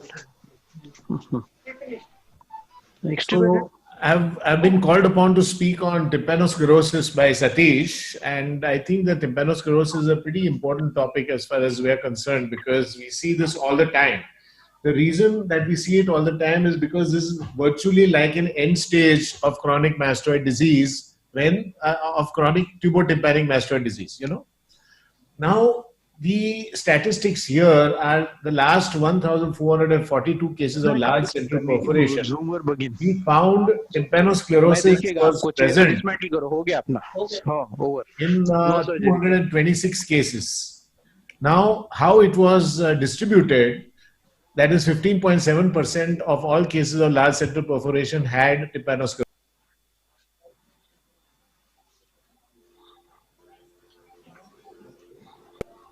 Can you hear me now? Yes, yes. Yes, sir. Yes. The malleus was involved in 34% of cases, incus involved in 26% of cases, and stapes involved in 46.5% of the cases of the 226 cases in question. And all of them, the large majority of them involve the antrum. Now, in publications, 9 to 27% has been reported. In our hands, 15.7% of large central perforations had tympanosclerosis. So it's very important to understand what to do in cases of stapes fixation. Now, in most clinics, the antrum is not opened in cases of central perforation. And in most clinics, when tympanosclerosis is present causing pan-ossicular fixation, the drum is closed and the hearing aid is given. In fact, one of the doyens of the small fenestra stapediectomy, Jean Marquet, had a 10% sensory neural hearing loss with stapedial tympanosclerosis. In our clinic, we have evolved a technique which ensures improvement in around 90% cases of triple ossicular fixation. So what are the principles that we follow? The first principle is that tympanosclerosis is submucosal. What does that imply? It implies that peeling of the plaques leaves raw areas and bare bone. Two raw areas will unite by fibrous union or bony ankylosis, and therefore mobilization is usually, at least in our hands, followed by refixation. The second principle is that if the stapediovestibular joint is violated at the initial surgery, sensory neural hearing loss may occur, and this can potentially be due to the bacteria present in the tympanosclerosis, and until the disease is rendered sterile, we believe that the stapediovestibular joint should not be disturbed. And final principle is that even at a second stage, a direct piston operation may cause sensory neural hearing loss. Now, there have been many classifications of tympanosclerosis all this time, but we have a very simple surgically relevant classification that we have developed.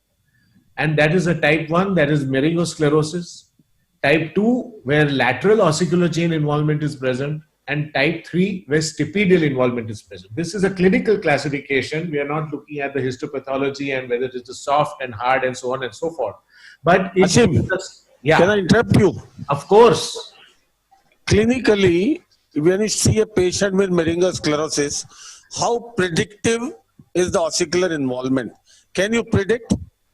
Circumferential meringosclerosis around the central perforation, 8 times out of 10 will indicate ossicular environment. With intact drum? When it's intact, when there is a small patch of tympanosclerosis less than 4 millimeters, not involving the malleus handle, or sometimes even just a little white patch on the malleus handle, and in the inferior quadrants, both the inferior quadrants, it is unlikely to cause ossicular involvement. However, when there is superior tympanosclerosis in the anterior-superior or posterior-superior quadrant, it's almost assured that it is going to be involved. But you don't have to worry about statistics, because for every patient, he doesn't care about the statistic. I'll give you a very simple way of determining whether or not you can plan for 2-stage involvement or not, and that is the gel foam patch test. Yes. The most important investigation in our hands for the determination of lateral ossicular chain fixation or medial ossicular chain fixation is the change in the audiogram using a gel foam patch test. Now, the dilemma that you face, that you have many times in our country, we have bilateral large central perforations. So you have a central perforation on the right side or the left side. How do you know which one to operate first? Why do we need to do this patch test? Because we want to know the condition of the stapes. The only relevant information you need is the movement of the stapes. If your patch test is positive, if you close a hole in the drum by using a piece of gel foam and you have an improvement in your patch test, you can virtually assure the patient that he will get good hearing improvement. And if he does not have good hearing after putting in a gel foam patch test, or in fact, due to the round window baffle effect, there is deterioration, you can tell him already pre-operatively that you may anticipate a second stage surgery. So it gives you a very good post-operative hearing prediction. It also gives you an indication of which side. Now you see this kind of thing with the green being the patch test. Obviously, the wise surgeon will operate on the right side because you know that he's going to do well with his hearing on the right side.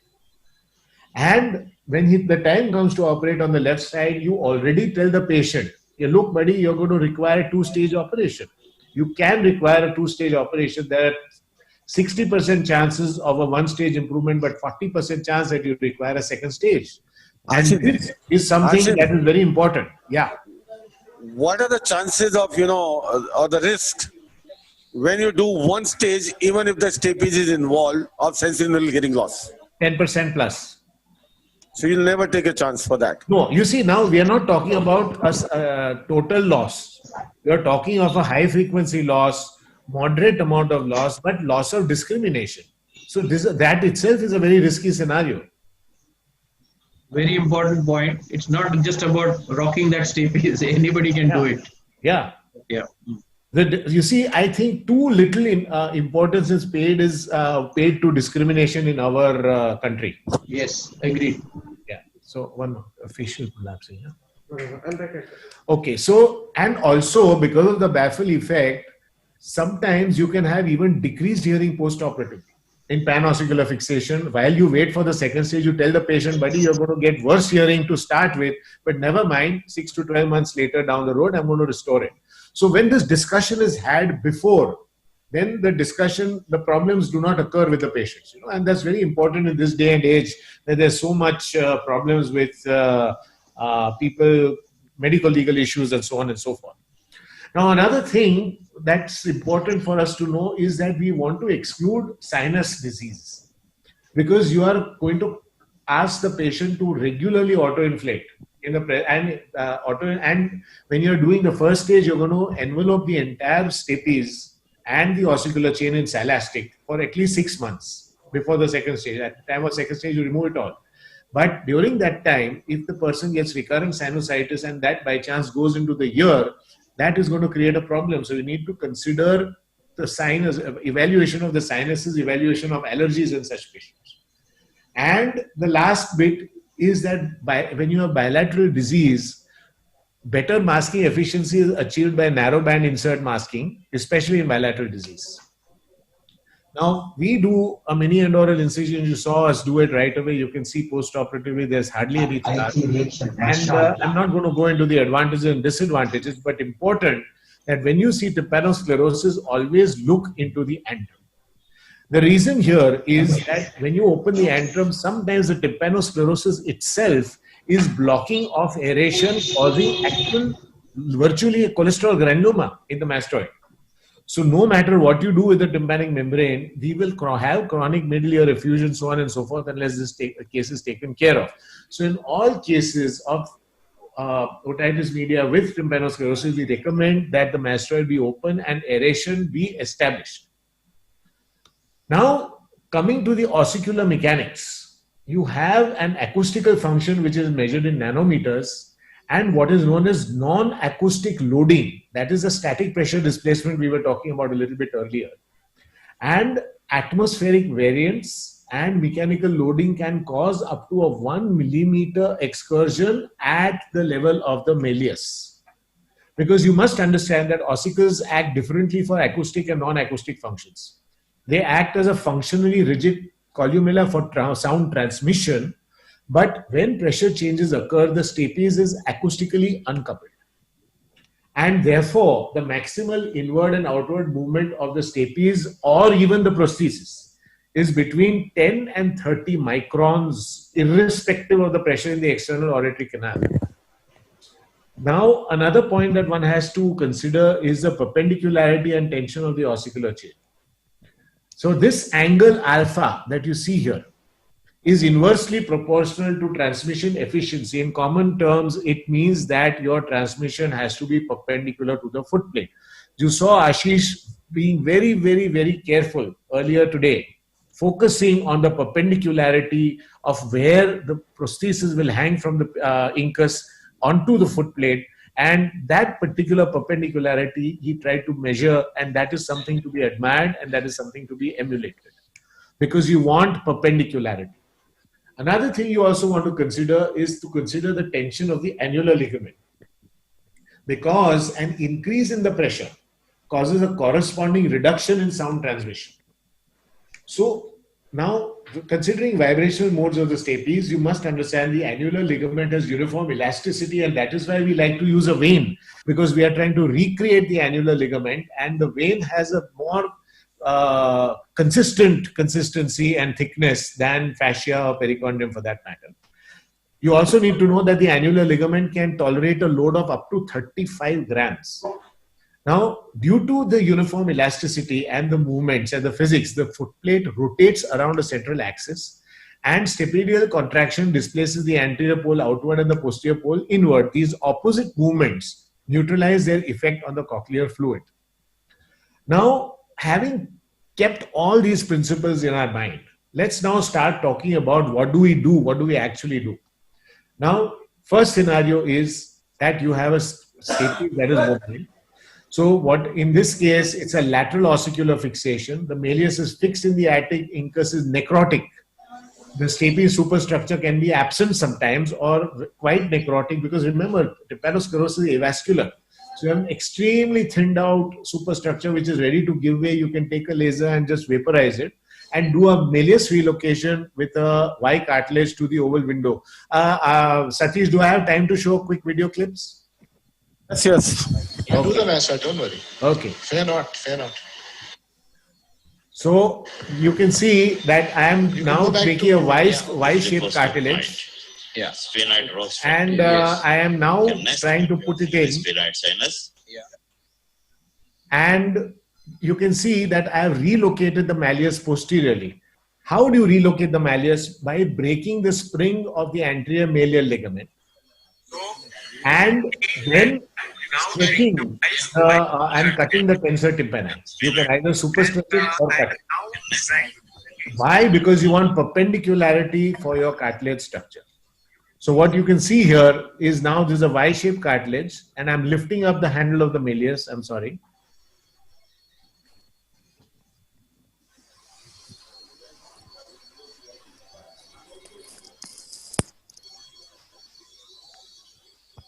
Now this is being lifted up, is brought back posteriorly for greater perpendicularity. You stretch the anterior malleolar ligament or cut it or what? Cut the tensor tympani and stretch the anterior mallear ligament. Okay. So can you see how I'm doing this? Yes, sir. So now you have a complete perpendicularity. You can see how perpendicular it is to the foot plate. And you can see that both the angles of the Y are touching the tympanic membrane, as well as they are being held by the malleus. So this is an extremely reliable procedure that works extremely well. Now, what happens when you don't even have a functional malleus, but you have a mobile foot plate? For that, you can see that you can put a boomerang kind of cartilage, exactly like you saw earlier, but slightly longer, in which we kind of dip it into the oval window. Make a depression. And no ossicular chain is there. Absolutely no ossicular chain. Nothing, no malleus incus stapes. Absolutely. Satish do it. I've seen Satish doing it lots of time. Yeah. So now this is in its position. And again, as always, you will look at the round window reflex. You can and see the second cartilage over it. And then a second cartilage over that. So I will just speed it up. You can see that? Yes, sir. Yes. Yeah. So this is leaning against the posterior canal wall. And the third cartilage, exactly as you saw today, to prevent the anterior superior retraction pocket. Wonderful, sir.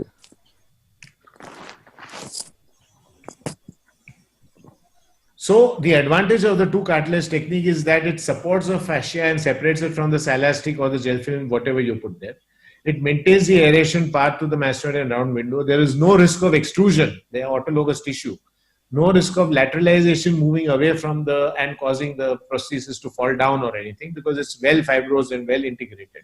No risk of bony ankylosis because it's soft. There's no foot plate subluxation, and the second cartilage creates a pressure contact on the first. So now for the pressure contact, we have to make sure it's not an excessive pressure contact, because displacement of the stapes by up to 10, this is not millimeters, but microns, tightens the fibers of the annular ligament and causes a 10 decibel hearing loss. So excessive tightness also is not accepted. Now, as we discussed earlier, tympanosclerosis has, removing of the tympanosclerosis leaves a lot of raw areas. Now, sorry, Ashim, I'm tempted to make a comment here on evolution because it's an obsession with me. Yeah. This annular ligament is an incredible embryological and evolution marvel. Yes. There is a bone in a bone, and around that this ligament has developed. It is an incredible. I mean, it's just mind-boggling what nature has done, and one has to think about the annular ligament far more deeper. Sorry, just taking an annular ligament in the focus. Yeah. Absolutely, absolutely. So when you have removed so much tympanosclerosis from around the ossicles and the attic and everything, it stands to reason that it should be lined. Now we use Salastic when we are going in for the second stage, as in stapedial tympanosclerosis, and we use gel film when we want to stick to one stage for whatever reason. But important to know is that mucosa can only grow from mucosa, and therefore one has to be extremely particular in sparing the mucosa as far as possible. Even after you remove the tympanosclerosis, you try and redrape the mucosa as best you can. Of course, raw areas in the external canal, you can use a free skin graft, which is outside the purview of this discussion. We use an interlay. I think Satish has really popularized the interlay tympanoplasty very well in the last few years, and very proud of the legacy he's taking forward. Amazing work he's doing. All learned from you, ABR sir. Boss, you're too kind. Okay, now when the stapes is fixed and the malleus and incus are intact, this is triple ossicle fixation. That is a dilemma. So in stapedial tympanosclerosis, a lot of people prefer not to do anything and give a hearing aid because they talk about sensory neural hearing loss. But when you have a malleus fixed in the attic, the incus should be disarticulated from the stapes. The malleus should be rotated, cleaned, and replaced on Salastic. The incus should be, the fossa incudis should be cleaned out, and a small bed of Salastic be made, and it would put back in its position with gel film superficial to the incus to make sure that it does not adhere to the tympanic membrane. And if the incus is all right and a discrete fenestra is possible, a small fenestra stapedotomy with vein interposition can be done as a normal procedure. But if the stapes is fixed and the incus is necrotic, the incus can be removed, reshaped, and replaced on Salastic, and the stapes fixation is tackled at the go back to that earlier. This is something, it's incredible. No, even before this. Yeah. Yes, look at this. This is a incus that is sculpted and repositioned for a second stage stapedotomy.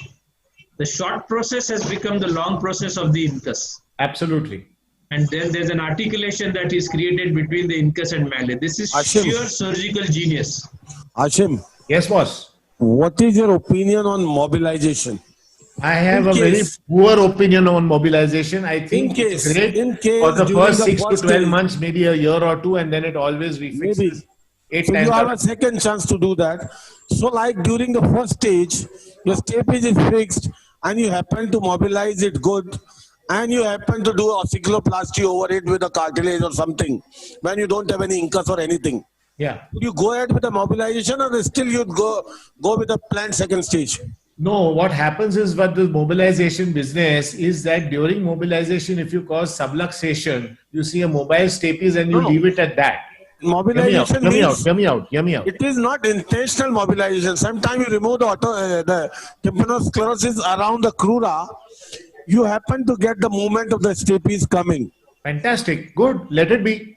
Let him enjoy it for as long as it lasts, but you have to warn him that you may require a second stage in the future. My question is, if you have stapedial tympanosclerosis, do you attempt removal of tympanosclerosis in first stage, or do you go in a plain way to the second stage and don't touch it at all? No, I do attempt to remove it. It all depends on where it is. Sometimes it's covering the facial nerve, and sometimes, because at the second stage, I would like to have a reasonable anatomic orientation.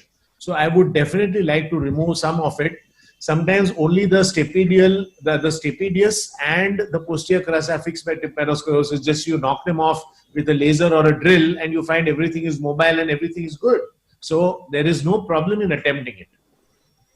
I But do. having I said that, subscribe to that philosophy. I like to do the maximum possible in the first yeah, stage. you do the maximum possible, not the minimum possible. And I have a strategy to managing the thing of trying to remove the tympanosclerosis from the most surgically difficult areas first, Yeah. by taking the advantage of the fixation in the easiest place. So inadvertently, otherwise the temptation is to first start removing the easiest ones. Yes. Keep that fixation in place, go to the most difficult parts, and this is where drilling the pyramidal process comes in. You know, otherwise, and the fish hook is an incredible The best way to handle. to remove the tympanosclerosis between the crura without this thing.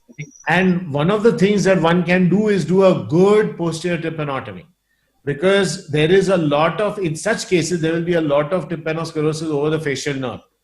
And you need to do a good posterior tympanotomy in order to Ashim, access why that should we area. remove that? Why can't we just let it be there? It does not come in the way of our ventilation or hearing.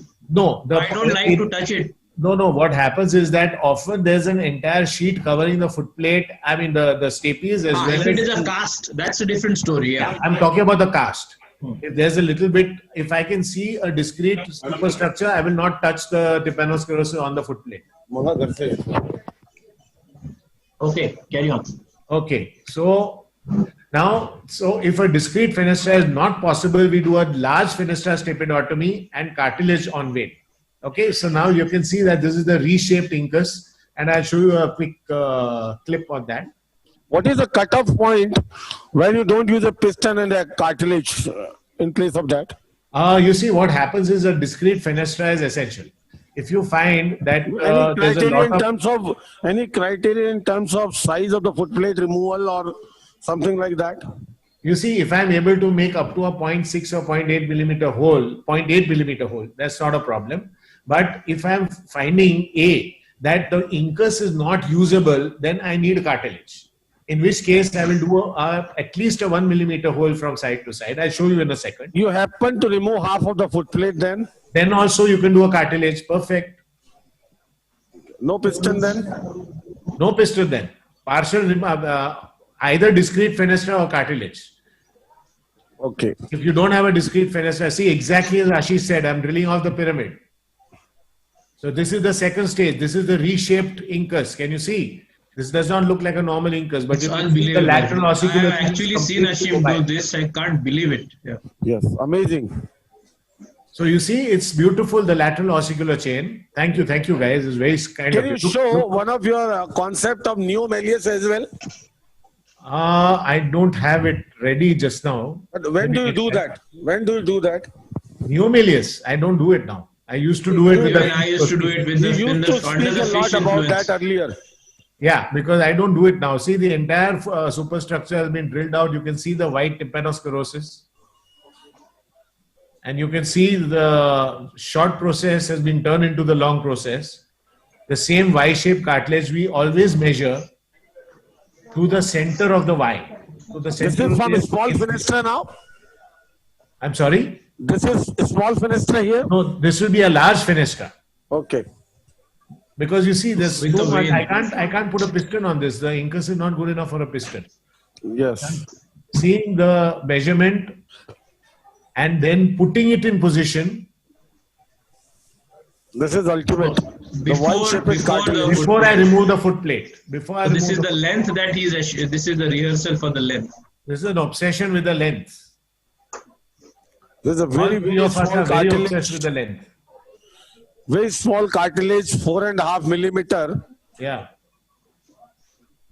It's incredibly small you need. I mean, I've done this a few times. Yes. And I'm always worried, it is getting too, brilliant. What precision, man. Ashim, unbelievable. Unbelievable. You're too kind. Yeah. You're too And kind. this is so stable. Yeah. It's extremely stable. Now, I know that this is perfect length. I know I cannot do any harm to my inner ear with this. And Ashish, this is little overlong, a fraction of millimeter to keep the entire assembly in pressure contact. Under tension, yeah, correct. Just that optimal tension. Yes. Now, are you taking out the foot plate or making a hole? No, a large hole. I'm making a large hole. I refuse to take out the foot plate nowadays. Now, look at this drilling. Look at this drilling. Very different from the, See, the tympanosclerosis is going to behave very differently from otosclerosis. Yes. Because these are plaques, these are submucosal plaques. You have to be very careful. So now you can see how I'm going circumferentially and making a fairly large fenestra. The reason I'm making a large fenestra is because my prosthesis is wide. It's not a 0.4. Yes, and the reason for using cartilage here is not having a good incus. Yes, absolutely. And since using a cartilage, he has to make a large fenestra. We have to understand the philosophy behind it. Correct. And You saw what I was doing is that I'm going from deep to superficial. I'm not trying to drill a hole inside.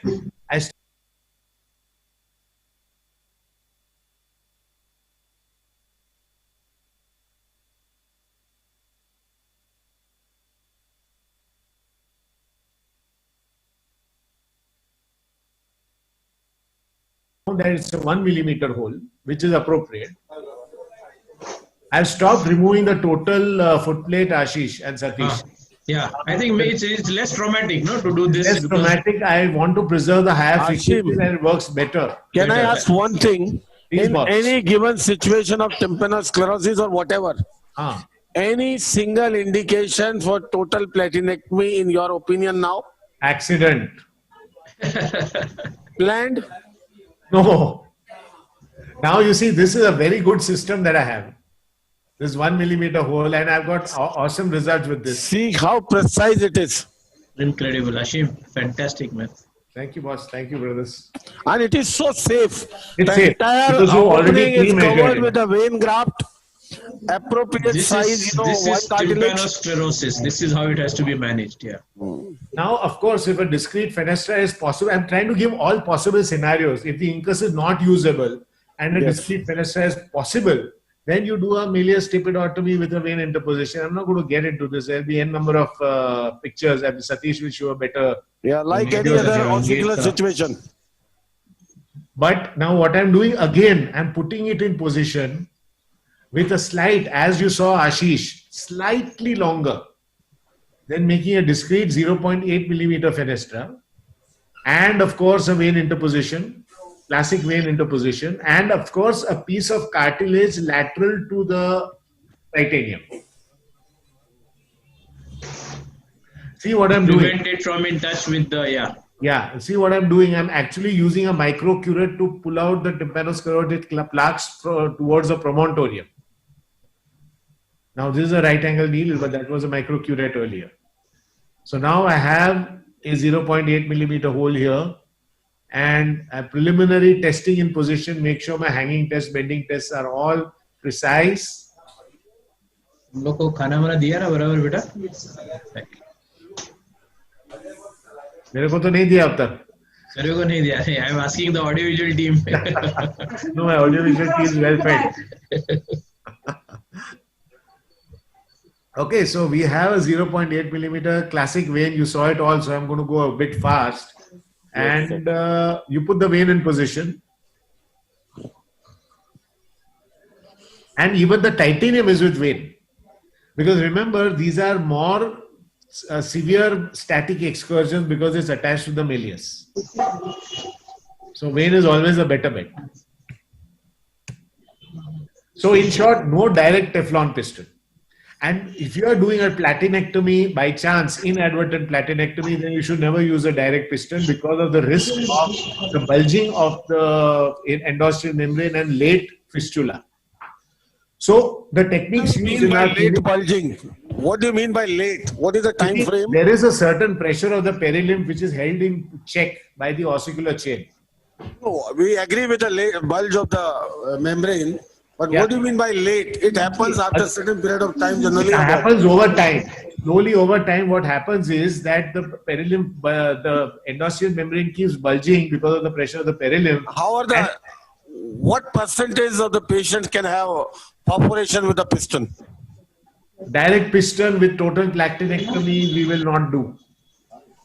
That's what I want to know. These are slow onset sensorineural loss. These slow onset sensorineural losses, poor discrimination, all of these things happen that indicate that you have gone through the endosteal membrane. May even lead to vestibular symptoms. Absolutely can. So the bottom line is, when you happen to do a total patinectomy by chance, yes, one should avoid using a piston. Absolutely. That's what I can say. Absolutely. Neither titanium nor Teflon. Best is to use the cartilage. Best is cartilage. So in our hands at the second stage, 64% we use cartilage, 32% Teflon piston with a vein interposition, and 4% only mobilization. So mobilization is very, very less. And can I ask one thing? Yeah. In a given situation on the second stage, yes, with a foot plate tympanosclerosis, with no malleus and incus, yeah, what would you do? Tympanosclerosis on the foot plate, no malleus and incus. You saw that bow cartilage. Can't you use a cartilage strut and or a Teflon with a cartilage interposed between the tympanic membrane and a torp? Something like that. You see, my problem with torp is the huge static deflections that occur in a direct columnar thing. For that particular situation. No. In that, what I will do is I will do that arch, cartilage arch, as you saw in the previous. Yes, I understand. And at a second stage, remove the foot plate, lift the arch up, remove the foot plate, put the vein and put the arch right back. Okay. Because then you see what happens is the static deflections are less because the movement is at an angle. It is not direct, vertical. So the caveats that we have are no direct piston, no Teflon piston on a mobilized foot plate, no TP with vein when you have a total laminectomy because of the risk of late fistula. And if you wish to use a piston, the essence is a discrete hole with vein interposition. If a discrete hole is not possible, then cartilage on vein. So some do's and don'ts to finalize. You always do a gel foam patch test, not a paper patch test. You always, when there is a fixation of the malleus, it should be disarticulated from the incus and stapes, rotated, cleaned and replaced on silastic, and don't merely peel it off. Submucosal peeling causes fibrosis and raw areas unite, causing ankylosis.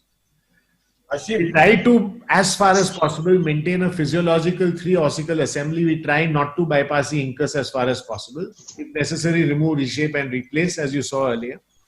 And if the stapes is fixed with a normal incus, remove and replace. Do not try stapes mobilization excessively, no direct piston.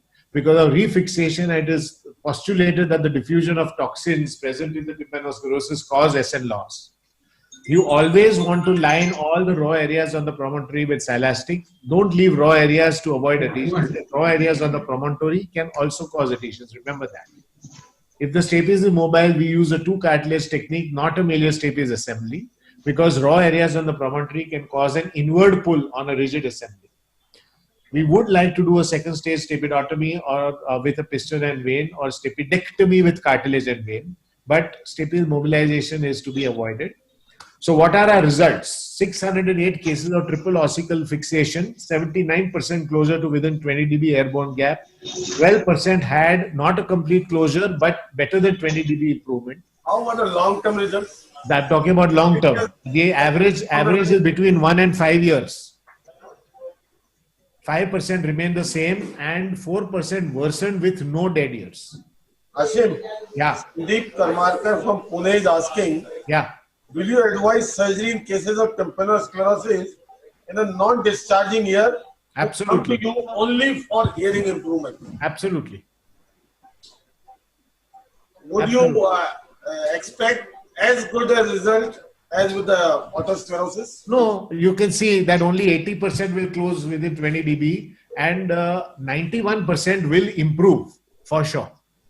Which is good enough, I think. Which is good enough. So also Ramesh sir from Aurangabad wants to know titanium prosthesis from stapes to malleus. Any experience?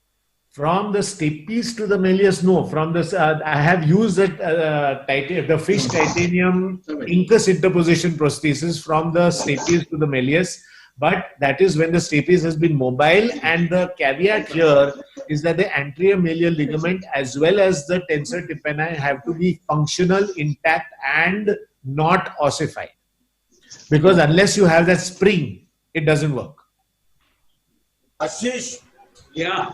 Kavita madam from Jabalpur is asking, can you post the entire microtia surgery unedited on YouTube?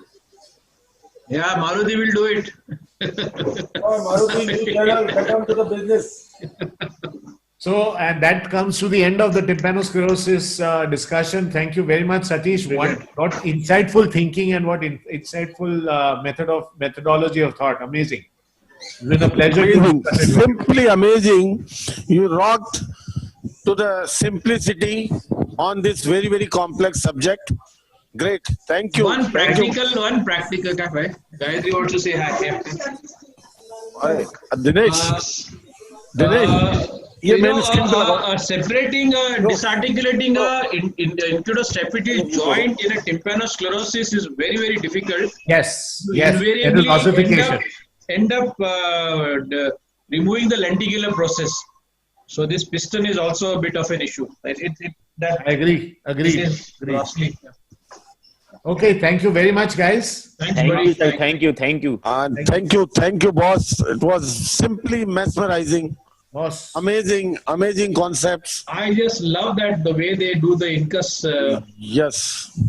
Change the identity of incus. So now we move on to this next case, which Dr. Rajeev Pachauri has already started. The cochlear implantation. Can you, Suno?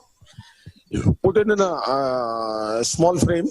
Let me put up just one thing, Satish. Yeah. I'm also starting my T-plasty. Yes, please. Okay, so if there's something interesting to show, I will show it. Yeah. So let me tell something about this patient to the CT scan, and then we'll get on to the surgical pictures, and I will also join him very soon. Let me put up the CT pictures. We discussed the CT scan, the role of CTs in cochlear implantation in detail in our cochlear implant webinar. Yes, but here quickly, you need to see certain things about the status of the inner ear, intra-auditory meatus, facial nerve, the vestibule, the semicircular canal, the cochlea, the cochlear aperture, cochlear turns. You see, and the most important thing is your access to visualize the round window. You know, this is facial now, this is chordae tympani, and if you come laterally in between, you go straight short implantation in the basal turn. This is what minimum you need to see. The level of the jugular bulb and carotid artery, if any communication, fistula, all these things need to be seen. This case is a straightforward one. This patient is an 8-year-old patient with a good hearing till the age of 5 years, had typhoid, lost the hearing, bilateral, profound, and now he has a reasonably good speech, and now he has come for the cochlear implantation because that's the only answer left to rehabilitate his hearing loss. The important thing to see on MRI is the fluid-filled cochlea. And see the intact nerves. You need to see dynamically where the nerves is leading to the cochlea and the vestibule, the fluid-filled vestibule, cochlea, the semicircular canals, and this is the the endolymphatic sac and the tract. So everything being normal. Can you enlarge the surgical picture? Dr. Pachauri has already started, and I'm going to join him. Can you enlarge the surgical picture? He has already made, the flap. Can you show? Sir. Can you reduce the magnification and show what you have done until now? Pachauri boss, reduce the magnification. Can you show a little bit? See this superiorly. This is the superior base flap, which is our favorite one, which I had demonstrated earlier in our last cochlear implant webinar. Then he made this groove for the, the bed for the implant. See this? With the island pressing on the dura, with the befitting size of the, this well for the implant. Can you centralize? Can you centralize towards the mastoid? Yes. And this is the, yes, this is the befitting size of this, well, and the channel for the lead to go to the mastoid. Now focus on the mastoid. The next step, what he is doing, is already, done part of the cortical mastoidectomy as an axis for the posterior tympanotomy. Now, boss, can you focus towards the posterior tympanotomy? Quickly. See this, can you enlarge now? Do you have mic? Yes. So now you can tell your landmarks for the posterior tympanotomy, and then I will join you. Yeah, that's a short process of the incus. Can you enlarge a little bit more? Yes. So the most important step is the posterior tympanotomy, a widest possible posterior tympanotomy to access the round window, preserving or skeletonizing the facial nerve and the the chorda tympani, and go in between to make a maximum size, widest possible posterior tympanotomy. Yes, Ashish. Yeah. I know what you told last time. For the audience, Ashish is coming up in a big way with a cochlear implantation program, wherein now he is going to complete. Can you centralize the complete, the treatment of the ear disorder right from the external to the inner ear? So this is a very important, point of this surgery, that is posterior tympanotomy. See, every time he's thinning the posterior canal wall. Boss, can you tell what exactly you are doing now? Your landmark for posterior tympanotomy.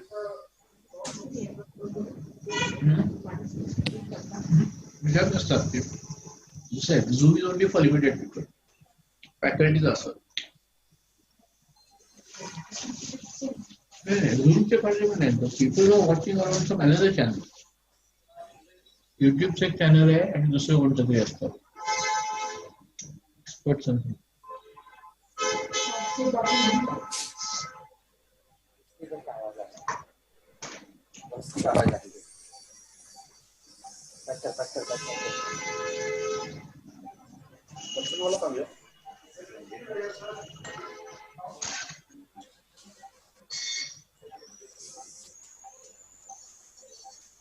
Hello, Pachauri sir.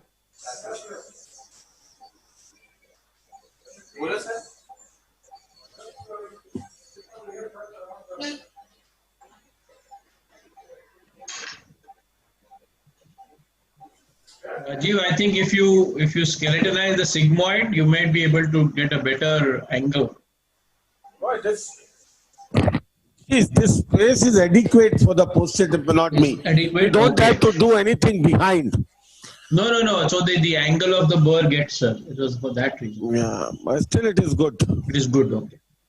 Adequate. So now I am not used to posterior tympanotomy. Sir, can Pachauri sir hear us? See this, keep thinning the posterior canal wall.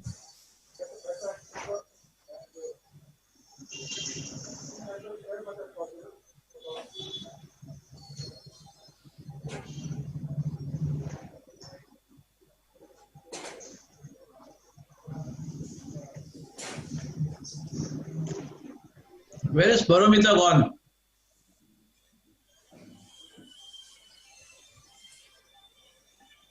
I think she's spending time with family. She recently got married, I think 1 month back. Okay.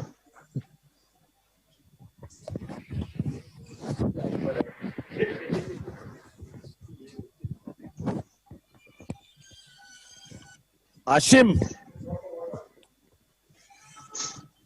So many people wants to know the Vegia technique and tips to do it from Pachauri sir. Because Pachauri sir does. What we'll do, Pachauri boss is doing both the techniques with equal ease and comfort. Yes. What I'll do after this case, I'll request him to quickly run the video of Vegia technique.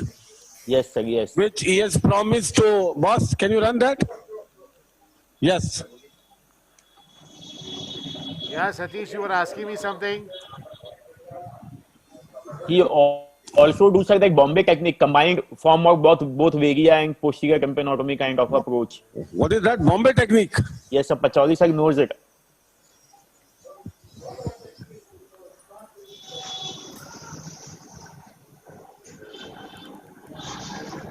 Who in Bombay does it? मेरे को भी Bombay technique नहीं आती है, सोच लो. Ashim. Yeah. There is a question to you from Islamabad. Yeah. If the head of the malleus is fixed, Yeah. or the malleoinguinal joint is fixed, what will you do in tympanosclerosis? If the head of the malleus So is you have fixed, addressed, but can you elaborate for this particular situation? Yeah, now the question is what is happening to the stapes, okay? Now if the stapes is intact and mobile, I will just excise the, remove the incus and excise the head of the malleus and do a two cartilage technique as you saw earlier. If, however, the stapes is fixed, then I will maintain the three cartilage organization,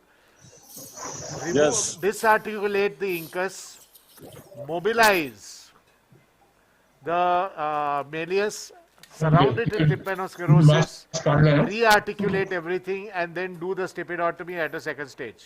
Yes, absolutely. I hope this answers the question from Dr. Talat from Islamabad and one more from Dr. Shanal Kothari from Indore. Yeah, hi. What is your difference? What is the difference between the paper patch and the gel foam patch? Very simple. The gel foam will bypass the incus. See, at the end of the day, what you are interested in is seeing the mobility of the stapes. You don't really care whether the incus is good, bad, or horrible. Because you need to tell the patient whether he's going to get better or not. Yes. Better than that. So, when you put the gel foam through the perforation on the head of the stapes, if the hearing improves, that means your stapes is mobile. As simple as that. As simple as that. That is the gel foam patch test, and that is more reliable than paper patch test. We have stopped doing paper patch test, 15. Yes. Or rather, we never did it. I'm amazed to see the involvement of the people. Still 1,237 questions pending. Wow. Oh, wow. I'm going to direct to Ashish and Ashim to reply all these for next 7 days. I think the official spokesperson is Paramita. She has to and go. Boss, centralized, boss. Centralized, boss. Can you show the approximate, position of the facial now? I find it's little behind. Yes, here. Here you can drill. No, in the area of the posterior may not be here. Yes, here behind. You can drill a little bit. Yes.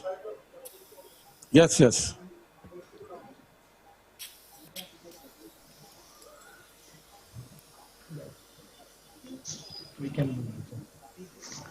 Sashmi, I told you to give me that thing, na? You not got it. Next time. Ashish. Yeah. There is one guy from Romania wants to come to learn the peanut surgery from you. He says that I'll come for 1 year minimum, but I'll go back. I will not go back without learning Pina. Okay. Most welcome. So man, you must have heard most welcome from Ashish.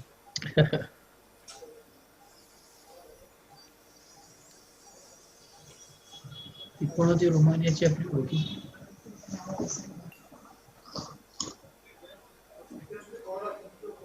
Yeah, you must skeletonize and see the glimpse of the chorda. I can see the glimpse of chorda coming in view. And can you tilt behind and drill a little bit behind to skeletonize the facial as well? I tell you this space, posterior tympanotomy, this facial recess, is fixed space. Whatever at the time of birth remains same in the adults. And making this posterior tympanotomy is much easier in these virgin ears when you do for cochlear implantation than when you try to do for a chronic discharging ear. Mind it, it is difficult to do for chronically discharging ear than for the cochlear implantation. You must, any otologist doing otology practice must be well versed with this procedure.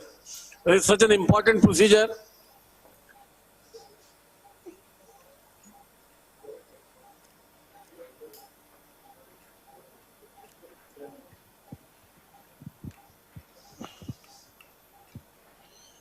Ashim is preparing the next case, that is a tympanoplasty with probable osteoplasty. already started. I think ask him to make the flaps and then stop. Let's see what the ossicles are like. No, boss, are you doing mini endoral? Yes, mini endoral. So you make the incision and all will put up in PIP. Yeah, you can do that because I've already taken my incision, frankly. Okay, you are on the screen now. You are live. Okay. But I think what you are doing, there's a more, and Rajeev is doing, is a more interesting procedure. No, both are interesting. You know, the tympanoplasty is one procedure. This is important for everybody. It's important. One of the most, commonly performed surgery in otolaryngology, I would say. Boss, can you tilt a little bit towards you? Rajiv, boss. Yeah, tilt the table, Remote lena, table ko tilt karo. Yes, a little bit magnification, boss. Yeah, don't worry. Yes, Nothing super. happening. Check the patient mood, check. Make sure the patient is not, pad. We still have 4 cases lined up. We don't know we'll be able to adjust them for the demonstration. We don't know, it's already 7 o'clock. I think it's we already should, 9 hours. We should stop now. See the posterior tympanotomy. See the posterior tympanotomy. Beautiful. Yes, and now the time is to widen it to the maximum possible. Maximum possible means up to the limits. To the chorda laterally, not to go beyond the chorda to injure the annulus and enter into the canal. Not to do that. And medially, by tilting behind, you can skeletonize the facial now without removing the entire bone over it. Leave a thin bone over the facial now. And until then, you can widen it. Yes, sir. So widest possible posterior tympanotomy makes your life easy for the further work. That is the key to a good and proper implant procedure. Fantastic posterior tympanotomy is essential. Yes. Satish sir, Dr. Vivek from Chennai wants to know what about the anatomical variation in the facial races? Facial recess is generally, the fixed area. It doesn't, develop further after the time of birth. The only thing is that variations can happen anywhere. Sometimes it is narrow. Yes. That's how the pre-op radiology, prepares you to deal with. Yes. But yes, in case it is narrow, then you have to resort to some other procedures to carry your work further.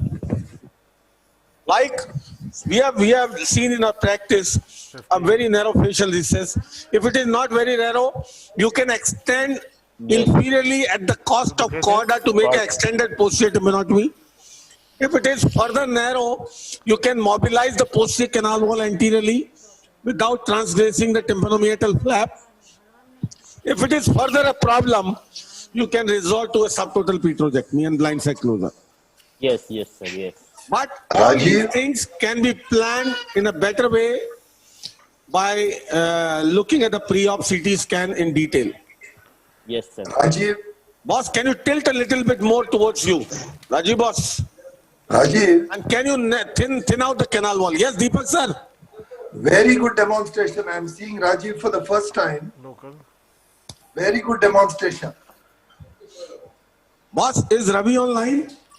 He was busy. He had gone somewhere. No, this Deepak here. Ravi's input. Ravi has a vast experience of cochlear implantation.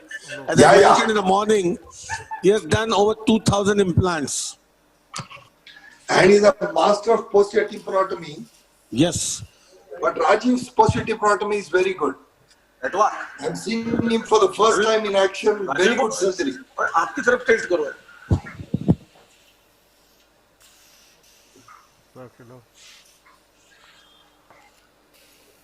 See, this one you need to do proper anterior elevation, huh?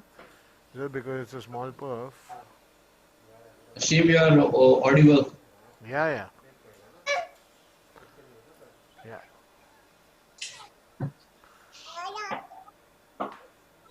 Center the picture.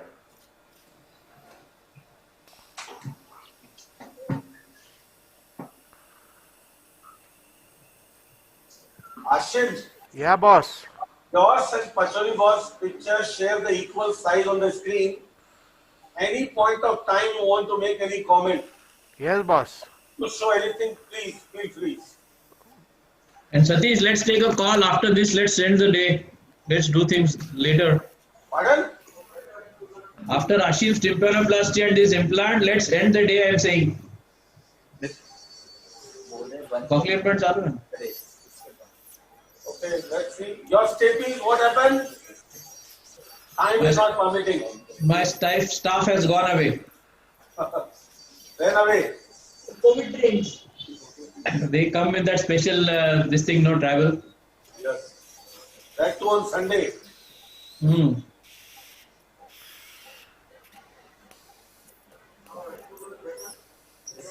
Yes. Or still you can thin out, boss. You can cut this soft tissue. See, this widening the posterior tympanotomy is a very important part. It can make your life much easier as you go towards the round window later. Yeah, I put it on this.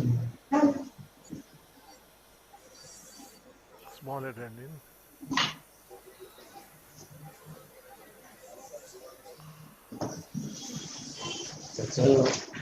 Hello, Satish sir. Yeah. Sir, Dr. Vivek from Chennai wants to know about Lobna's angle. I don't know what that angle is. Lobna's angle.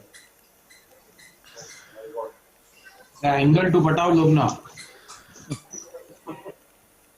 Don't know, sir. Lobna's angle. I If haven't. anybody knows, can type in the question box so that I can apprise everybody.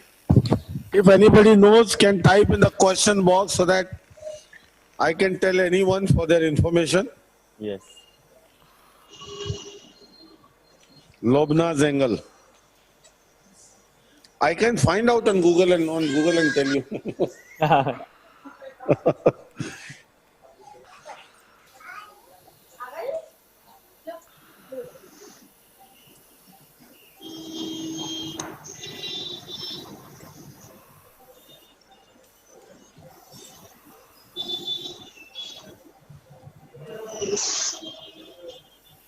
This is special. Dr. John Shadow from Australia is asking to upload the full cochlear implant video later on YouTube. Still, it is full. It was in the PIP. Now sharing the equal screen, but still we can put later separately. Sure. Sir, Dr. I'm John not seeing Shadow. Ashim's. I'm not able to see Ashim's surgery. Yes, in the Yeah, PIP. it is there. Not PIP. Both the cases are sharing equal screen. Oh, I'm on Zoom now. I'm seeing only the. Okay. I can see Ashim. Advance your phone. Okay.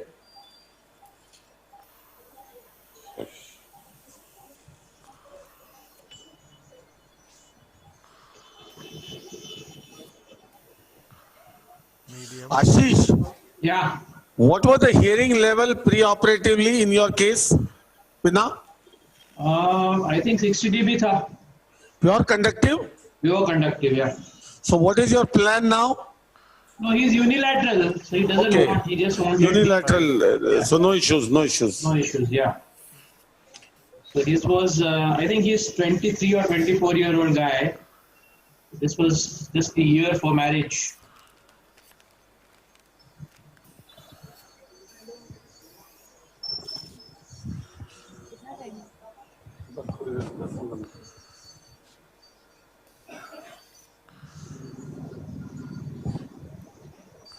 Lot of people were keen to see the Pina case, full case of Pina, complete case. Yes, sir. That was the dream event. Many people, I hope we can. Yeah, and we hope to keep it in our future webinars. Yes, sir. Yes. For the purpose of announcement, our next webinar is scheduled on 20th of September, next to next Sunday. Madam, why is she moving so much?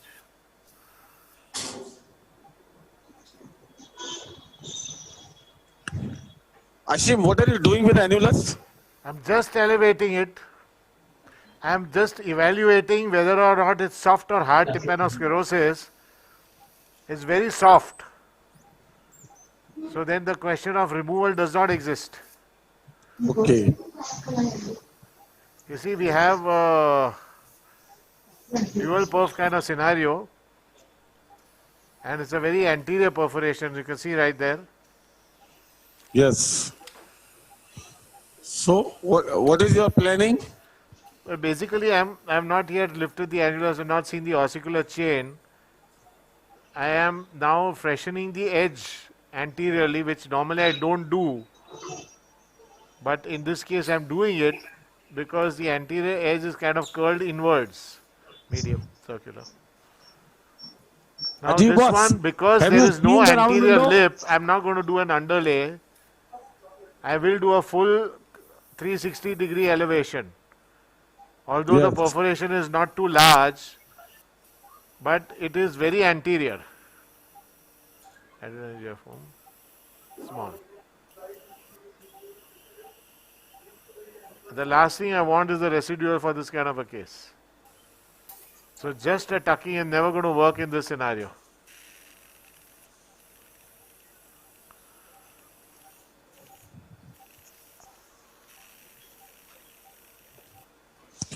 Unfortunately, one of our patients of subtotal petrosectomy with facial now turned out to be COVID positive.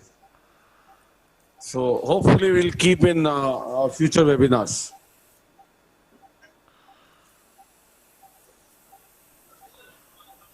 My microtia also. And your Yes, Ashish. People want to see the complete surgery of microtia. Right from the beginning. जब people want a full webinar on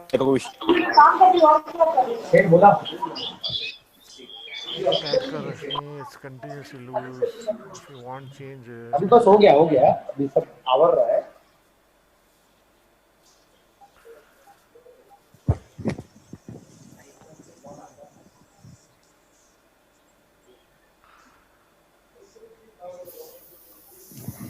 Yeah, round window now coming into view. Still, this is what he's doing is anterior thinning of the facial ridge. Yes. See, this tilt is very important. Once you tilt, removal of the most lateral part of the canal, either thinning or removal if required, is important. Change everything. One more comment point I have to make. You can see the granular edges of the perforation.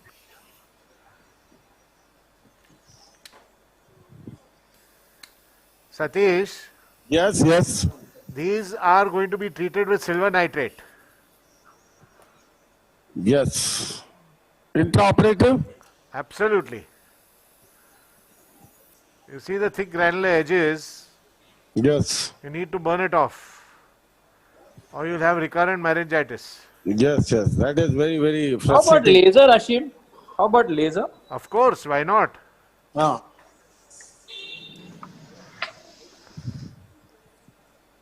But for that, you know what, one day we'll have a pure lasers in otology workshop. Ashish. Ashish. Ashish. Number 5. Can you see now the... Yeah, Satish? We had a comment in the morning while you were doing your first case. A very small but very useful comment that a KTP laser is what? I need a sharp one. KTP, it is versatile. I call the CO2 the Karna. Today was the best indication for that. Yes, yeah.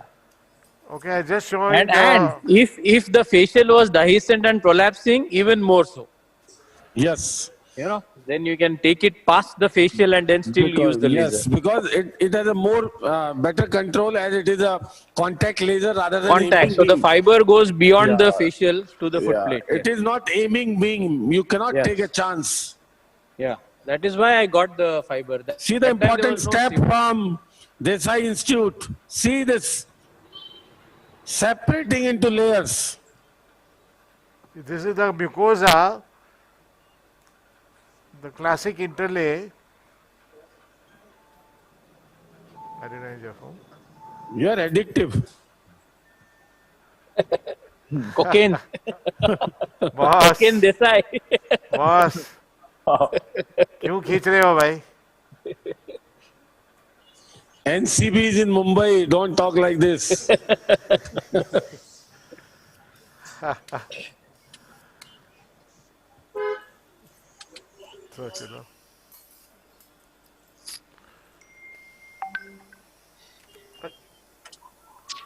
Boss, centralize. Rajeev, boss.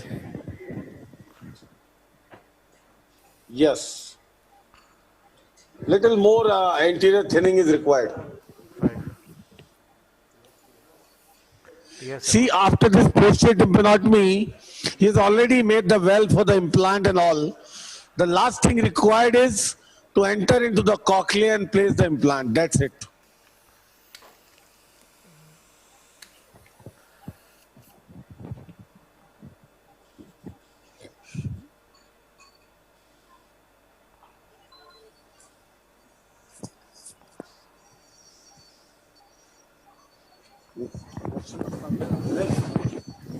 Scissors.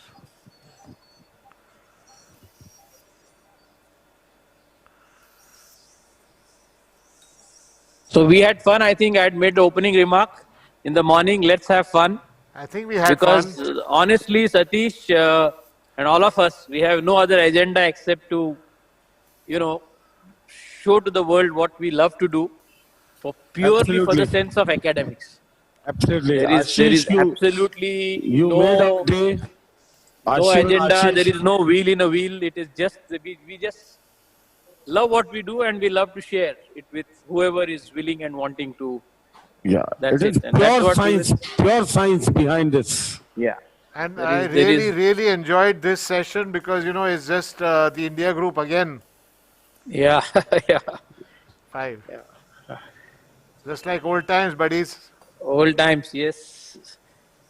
But now, no more in Jaipur, in the grand. That is a regret. Yeah. But you have to come anyhow in November. Yes, yeah. Oh, November we'll come for the ISO. I don't know how you come by flight, if it walks, by train, we'll come by in Ashish's road, Maybach. walking, running, anyhow. You have to come. We will come in Ashish's Maybach. Yeah. Ashim, 19 hours, man. I checked that day. You said, let's go. It was not 12 hours, 19 hours. Gayatri Singh, she'll come on a Harley. She can. She can, probably. Yeah.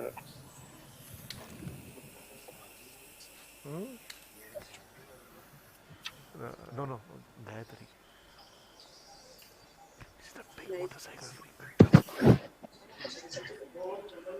No, wait. 5.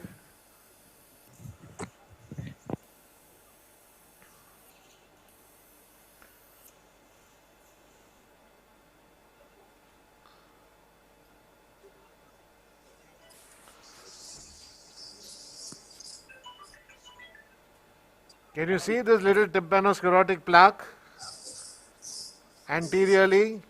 Yeah. Very, very nicely visible. But all I have to do is excise it, Nothing much needs to be done for it.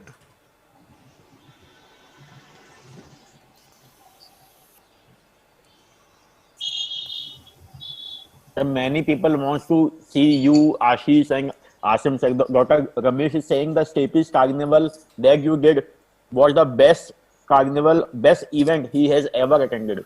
Thank you, Ramesh boss.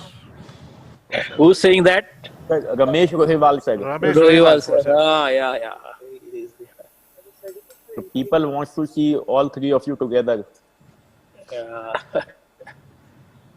We are two. They're always together, man. Yeah. Offline, online, whatever. But that is always. But today we were to introduce you to the first family of ENT. Sonakshi, Satish's wife, and the kids.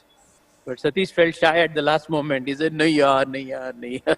But some other time, without telling him, although I had called her, and she says, "Unko पूछा क्या?" मैंने उनको बताया है. No. It was not, appropriate to bring them to theater and all this. No, we could have done them from home, but next time we'll plan it better. Yeah. But I want them to be acknowledged for the sacrifice they're doing. For their incomparable sacrifice. Yeah. What a learning experience today from you. Believe me, the kind of cases you have done, the kind of discussion, the points to learn, very, very crystal clear. The messages are very clear. Yeah. And the way comprehensively the external to, middle ear and now inner ear being covered. Yeah, we covered it all. Yes. And particularly that pinna talk and the tympanosclerosis talk. Yeah. Amazing. In future, I forgot to mention our local radiologist, Dr. Sneha. She has really made a big difference to my atresia work.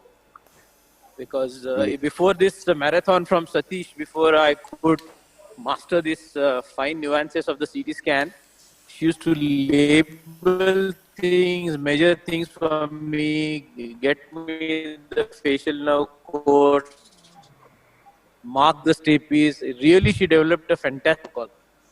So I had to thank her today. And I think each one gives them tremendous information from the CTs and the MRIs. See, this radiology is something. Satish has brought radiology and imaging. This is something we can, it can make unlimited difference. It is the onus is on us to take the advantage of it. Yes, to utilize, yeah, absolutely. Yeah. That's a pure technology. Yeah. Technology is much, much beyond everything.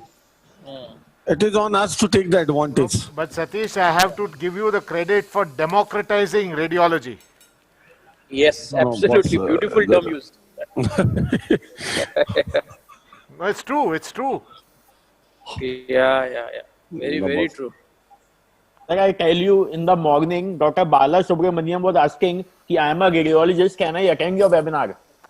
Oh, he's most welcome. His comments is, valuable. Okay, boss, See, we have to just learn see from one radiologists. very quickly. The posterior quadrant is absolutely crystal clear. Okay. Yes. So now what I'm going to do is... Would you see the ossicular chain? Yes, I can see it right here with my right Would you eyepiece. remove the overhang? No, but it's everything mobile. Everything is good. I'm getting a round window reflex. But we can't see the foot stapes. Do we need to? The question is No, that. that's what I'm asking. I think that it's perfectly clean with a good reflex. Yeah, I don't that think you is the should be point. manipulating. See, what he's saying is once you see the mobility of the incus, once you see the good dystopedia, this reflex, round window reflex, there's no point in doing, further exposure to see the stapes, You don't need removal to. of the You overhang. don't need to. Yeah, that is important. That's a message. So I'm sorry guys, there's not much of an ossiculoplasty in this case, but never mind, you saw it in the previous case. We'll show more and more in the future webinars. We'll not leave you. Oh boss, I don't want to be left. Together forever, bro. We'll keep eating your head. Many people are saying we have been following Ashim Sir on YouTube. It's a treat to watch him live in these webinar days. It's very kind of them. Thank you all. They don't know Ashim Desai even 1%. Believe me, what he is. It took me years to understand him. Arey boss.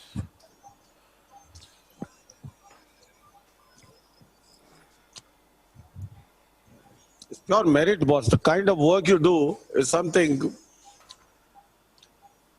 can't deny.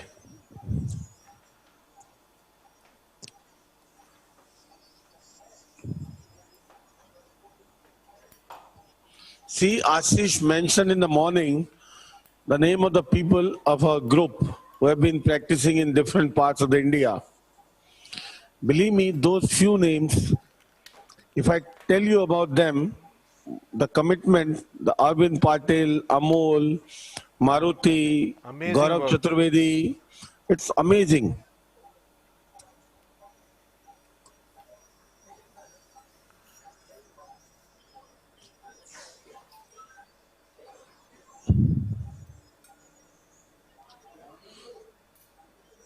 So boss, I am washing up. The moment your graft is placed, Yeah. I'll get on to the cochlear implant part further and finish it off to call it a day. Done boss. Graft को समझ लो जगह पे ही है. So no need to see the patency? No boss, it is too clean. Too clean, It is okay. too clean, and I have not done a CT scan. There is no history of discharge for the last 5 years. I know. It's the experience. Sometimes you don't have to resort to, investigations. No, It is I your don't like decision. to overdo sometimes, you know. The status of the mucosa, I think, is very important, Yes, especially yes, in the yes. crowded area. The one which drapes the fallopian canal, the incus. I think those are telltale signs.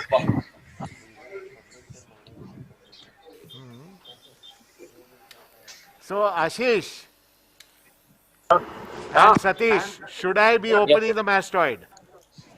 No, not at all. No, not required. We believe in you. Your decision, your experience is something. That is another point to learn from you, that you don't feel like opening because it is too dry. You have seen such situations many a times. That is more than enough.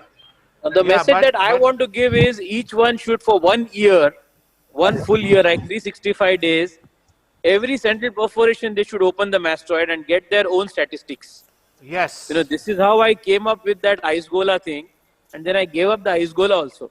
Then started developing my own algorithm of which case to open and which case to not Would you like to share that, Ashish? Tell us. And that's the one which I said about the status of the mucosa, how healthy it looks, and especially in the most crowded area where there is the incus, the fallopian canal, the lateral semicircular canal, the fossa incudis, that region, if you have mucosal scars there, then for sure I'm going to open up the mastoid or try to look for the patency.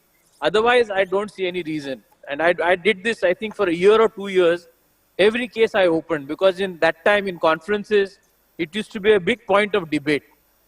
Yes, open, not open, antral hole, this hole, that hole. It was very, very difficult to believe who to believe. See, one of the things is also that you have to look at your patient profile also. Correct. So you develop your own sort of your own algorithm is called for, but but at least 1 year you not should do. Sure, you should do it. Correct. Sir, sometimes you get a recurrent discharging ear. You are central perforation, but recurrent discharging. So in those cases, do you open the antrum or not? 100%, yes. In fact, my junior colleague, Priyank is saying that, boss, you should have opened it, otherwise it's sending wrong message. But I'm trying to say is that each person should develop their own algorithm for this particular thing. Because there's no one right or wrong thing for this particular scenario. And sir, many people prefer that in bilateral discharging ear, they open it. There's nothing like bilateral, unilateral, because each ear is quite discrete. Okay. Hello? Now, I think we have covered this part. Now, we can use very clearly.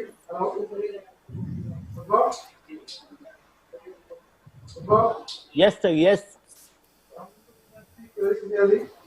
Yes. I do actually anti-retriever. Now I started doing interior colposcopy. Okay, sir, okay. So again, colposcopy. Your voice is not loud. It's coming very. Voice is not very clear. Yeah. I do anterior colposcopy. Yeah.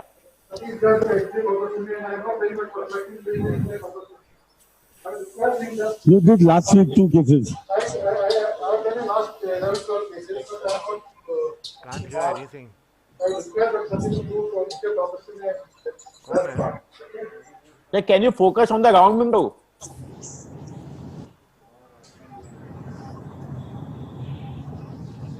Ashim, Yeah, boss. no words. Amazing. अरे ये कुछ नहीं है boss. Just a simple interlay, but everybody should know how to do a good interlay. That's it. नहीं क्यों? Just seeing the both surges together is like Mercedes and Rolls Royce both are moving together. नहीं sir. In this case, what you will do, that is the only thing you should show.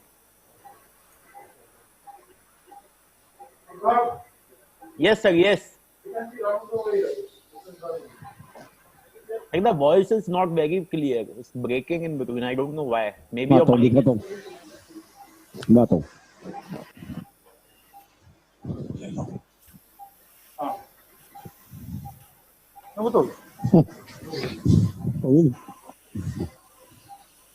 Hello. Hello. Yes, sir. Yeah, Udbhav. Yeah. Yes, sir. So now I have joined. I am going to show you the landmarks of the,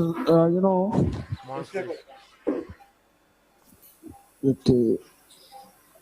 Can you see this posture tympanotomy? Yes, sir. Very clear. Very clear. See. Let me widen a little bit to answer your questions. Okay. Give me one side bigger.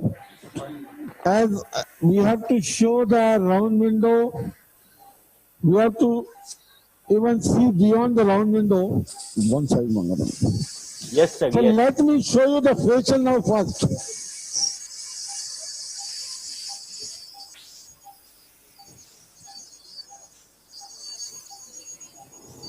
See this overhang of the bone. Yes, sir. Yes.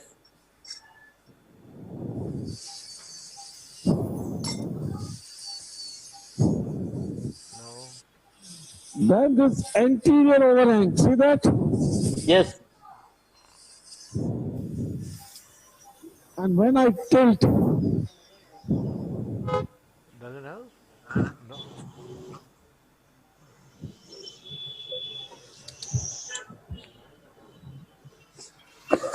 The argument is very clear. That so many people in his place use a drill, it won't last more than 3 months. that is the reason of the round window. Now I'm going to show you.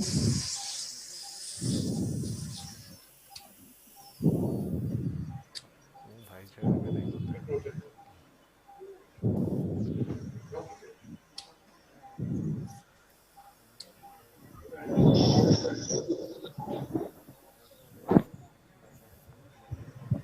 Cutting the body cutting. Compared to is mediocre. थोड़ा fail करना. कोई भी level, I use it myself. You see me use it today. It's beautiful, but mine is better.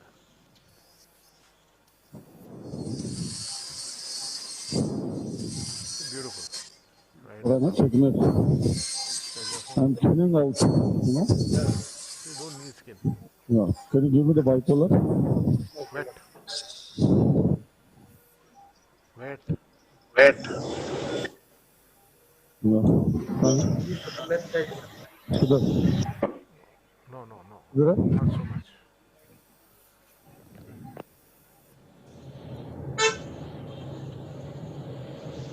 Kamuna Dios was Santosh. Sorry. जाणवतं जेवायला पण 3 वाजले पावभाजी मागवली होती ना इतके सरांनी. अच्छा.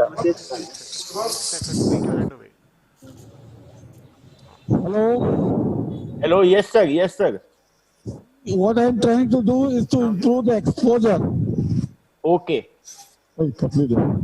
And I can see the region of the round window. Large. Very, very clear now. Let me remove a little bit more and Tell him to only show his. I'm done. Therefore.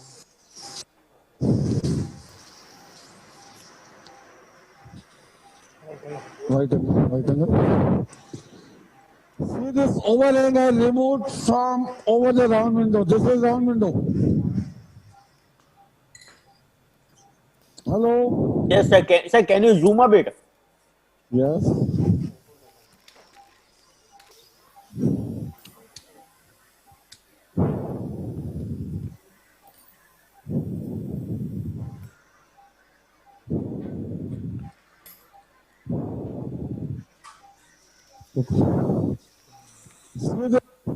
Yes, sir. Yes, sir. That is the region of the round window. See that? Yes, sir. Very clear. Now we can see. Yeah. This one. Yes, yes. What See, I will do, why this step is important is or it should go into the scala tympani. yes, sir. Scala tympani of the basal tongue straight without damaging the osseous spiral lamella above.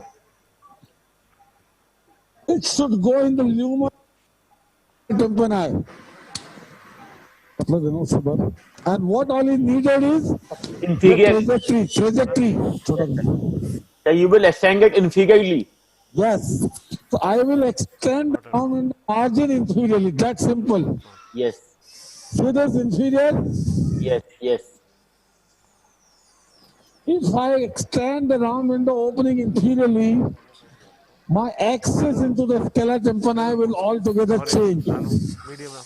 Yes, sir. So in that cadaver dissection, you showed how straight the electrode goes once you ascend it inferiorly. It's a I straight opening tympani, you know. yes. Three-dimensional opening. He doesn't put it, no? So I'm drilling inferior to it. Ashim sir, can you mute your audio? I'm sorry.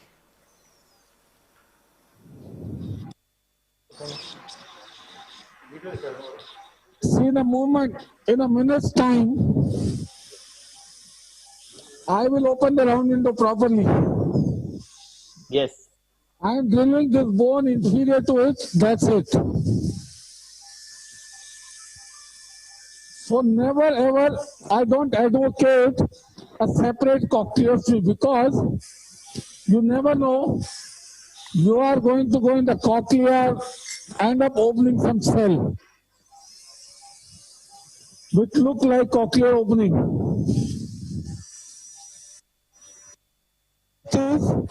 Extend the round window opening so that your orientation remains always in the correct plane towards the scala tympani. Yes, sir. There is quite a thick bone. Now, give me the right angle. Right. Opening.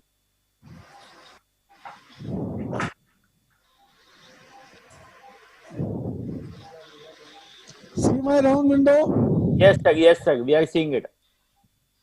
You're opening the round window. Extended inferiorly. Yes, yes.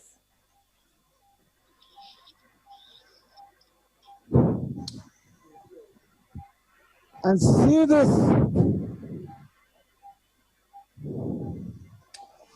Can you see the straight shot opening into the... Clearly seen. So we can see the lumen. Yes.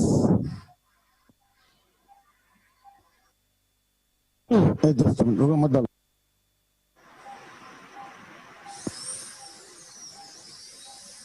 No. I got entry to scalar stabilize. Steroid. See that? Yes, straight yes. shot opening in the... Yes, sir. Wonderfully seen. Clearly seen. Can you see the opening? Yes, sir. Yes, yes. Very clear. See the full three-dimensional tunnel. Wonderful, sir. Yes. See the lumen. The difference is it is directed inferiorly.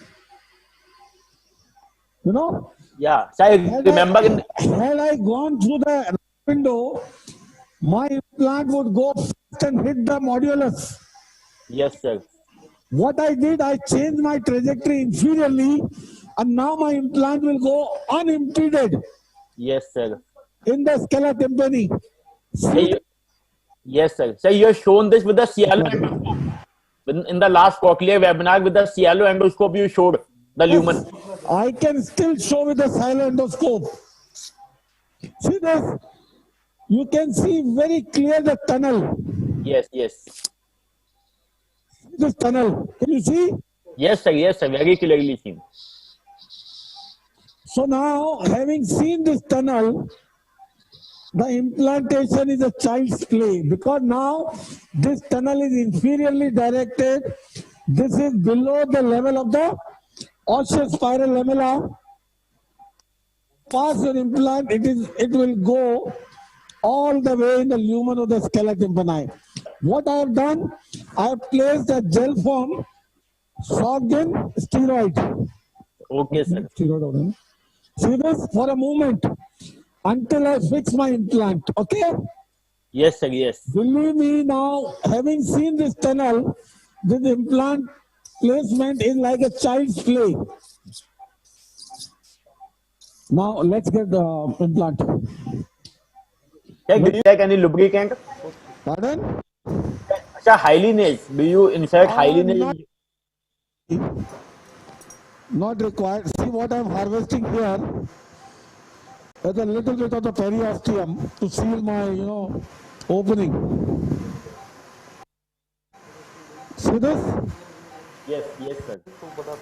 A piece of periosteum that is good enough. Lena, pakadna isko.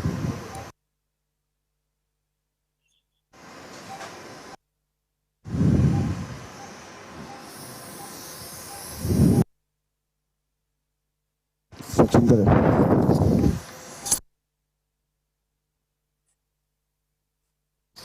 See the small piece of periosteum Bible.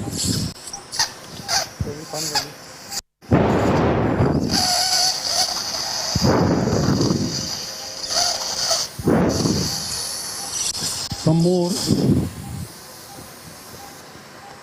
This is to simply seal the cochlear meat.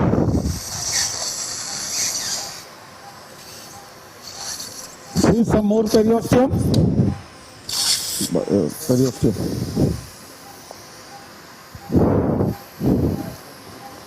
So now my last part.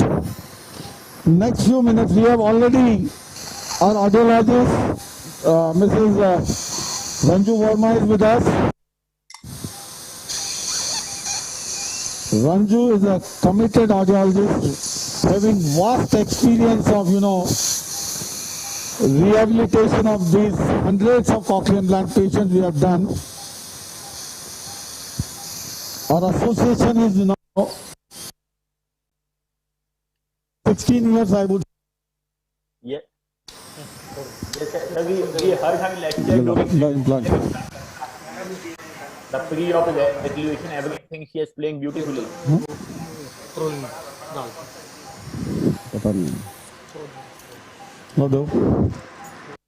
So now we'll open the implant, we'll fix the implant first and then place in next few minutes we'll be through. Done. Section.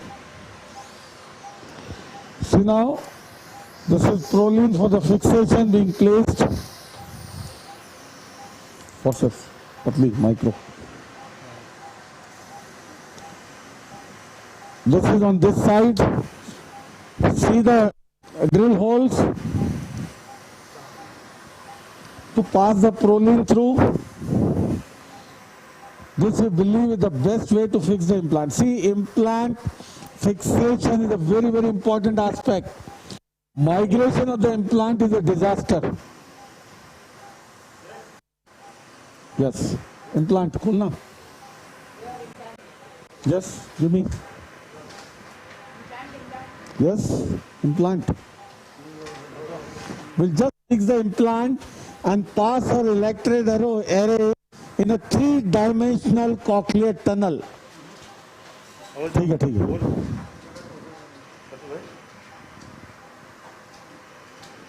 implant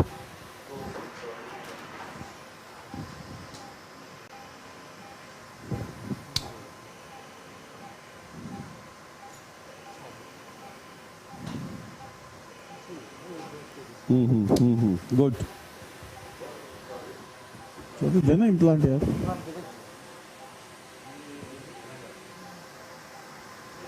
come on यार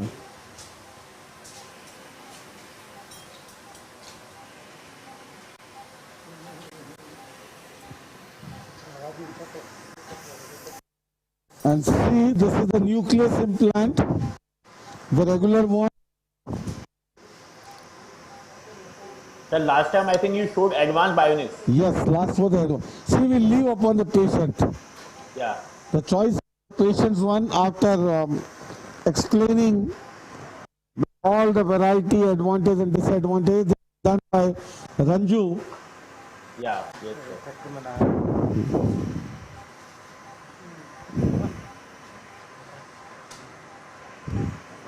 See now, this fixation is very, very important. Yes, sir.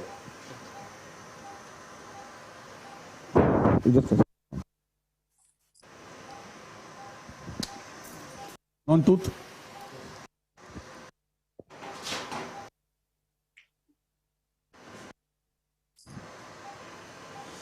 And now last question. That's it. The simplest of all.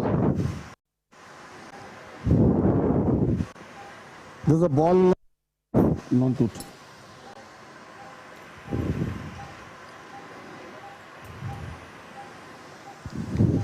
Surgical देना था. Yes, we will push this knot directing medially. This should not project laterally to pierce through the skin.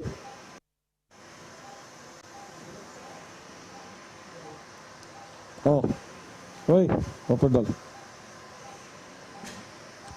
Gone.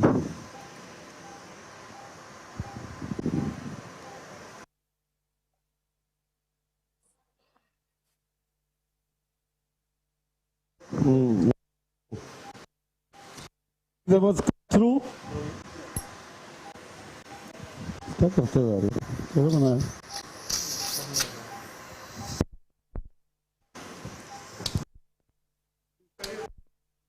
इधर बना. I'll make another, opening section. Implant कहाँ गया? इसको रखना होगा. See, I'll make a separate one.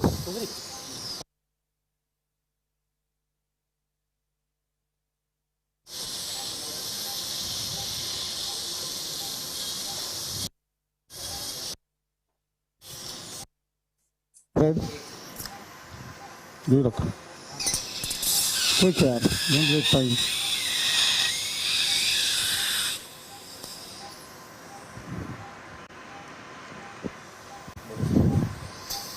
Yes. Quick.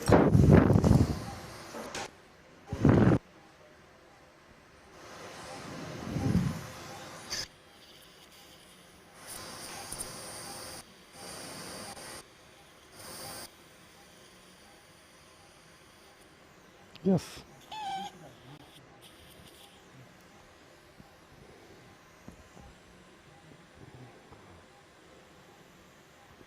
Yeah, now the implant again. So that was the cut through. So now we are again with the implant to the new drill hole. Non-tooth.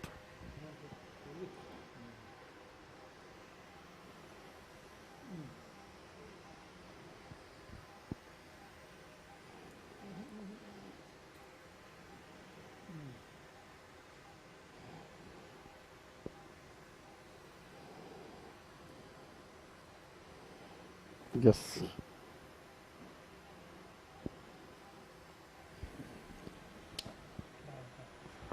Now see this fixation, not to take a chance into it. Non-tooth.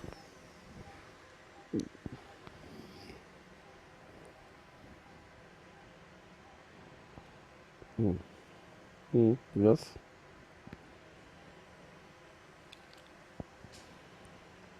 The last step is the simplest one, implant insertion.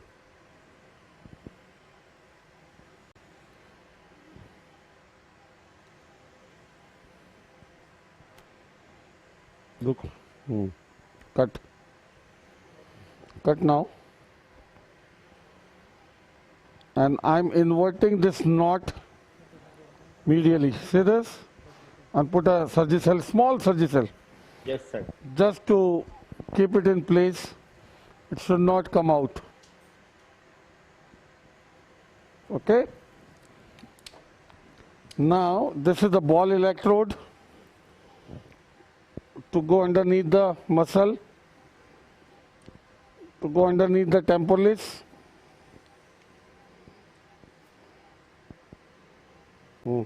Leave it, leave it. And now the last part is the implant insertion. Yes, sir. छोटा दे यार.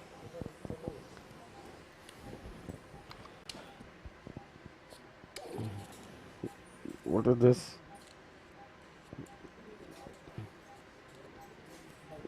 छोटा pack दे दे छोटा. No, no. छोटा दे नहीं. छोड़.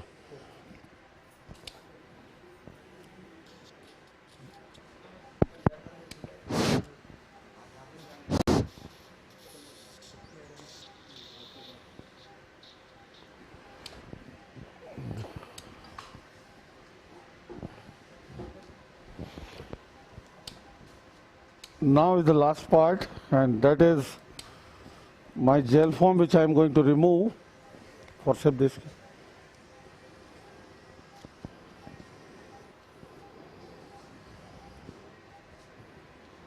Oh, there is steroid. Steroid again. Yes. See the inner ear opening? Yes, sir.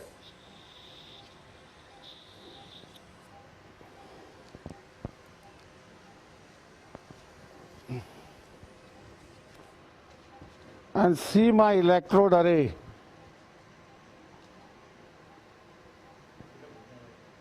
Going.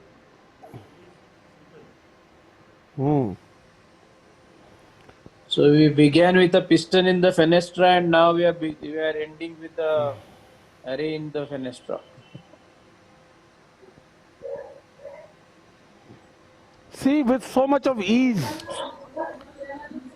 without any pressure, because it is directed inferiorly into a tunnel. Yes, see sir. that? Yes. That's it. It cannot go anywhere. It is the tunnel which you have made is the key. You can avoid all related complications of intracochlear trauma and all implant related, the misdirected implant, every possible complication you can avoid.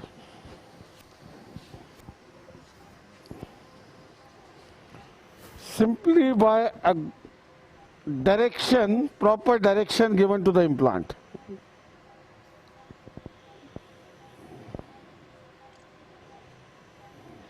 देखो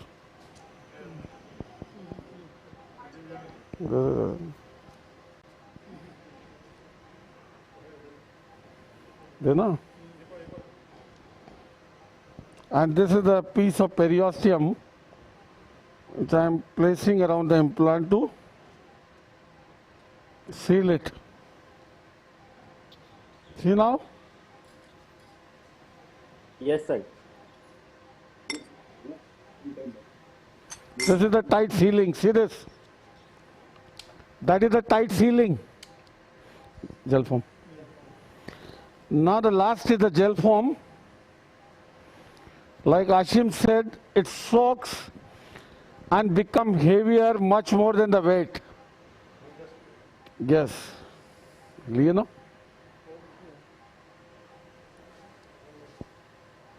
This will keep everything in place. थोड़ा और देख gel foam. Gel foam. Okay.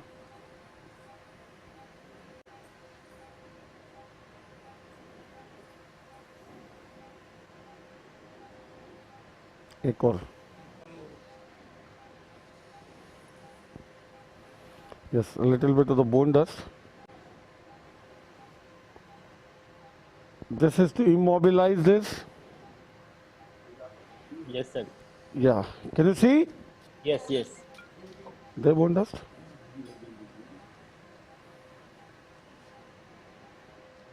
And this is a piece of bone dust to fix this array at this step. Can you see this? This results into a bone formation.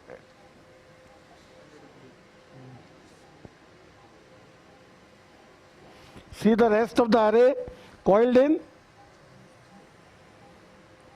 See so easily. Can you see? And the last part is there. Wo magnet le. Yeah, video. And now we'll do quickly the NRT. Madam?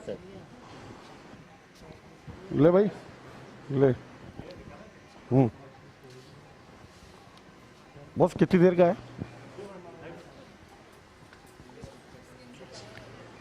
ये concave side ना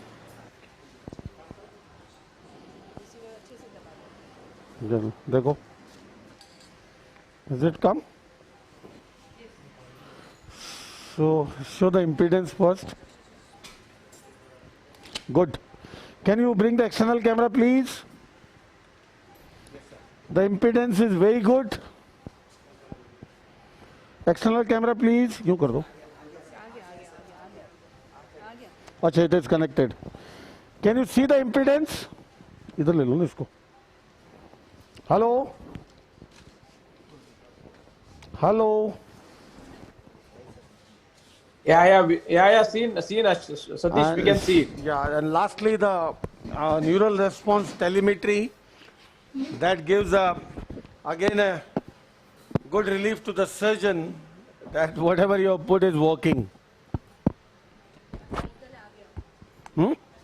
Apical has come, good response at the minimal current.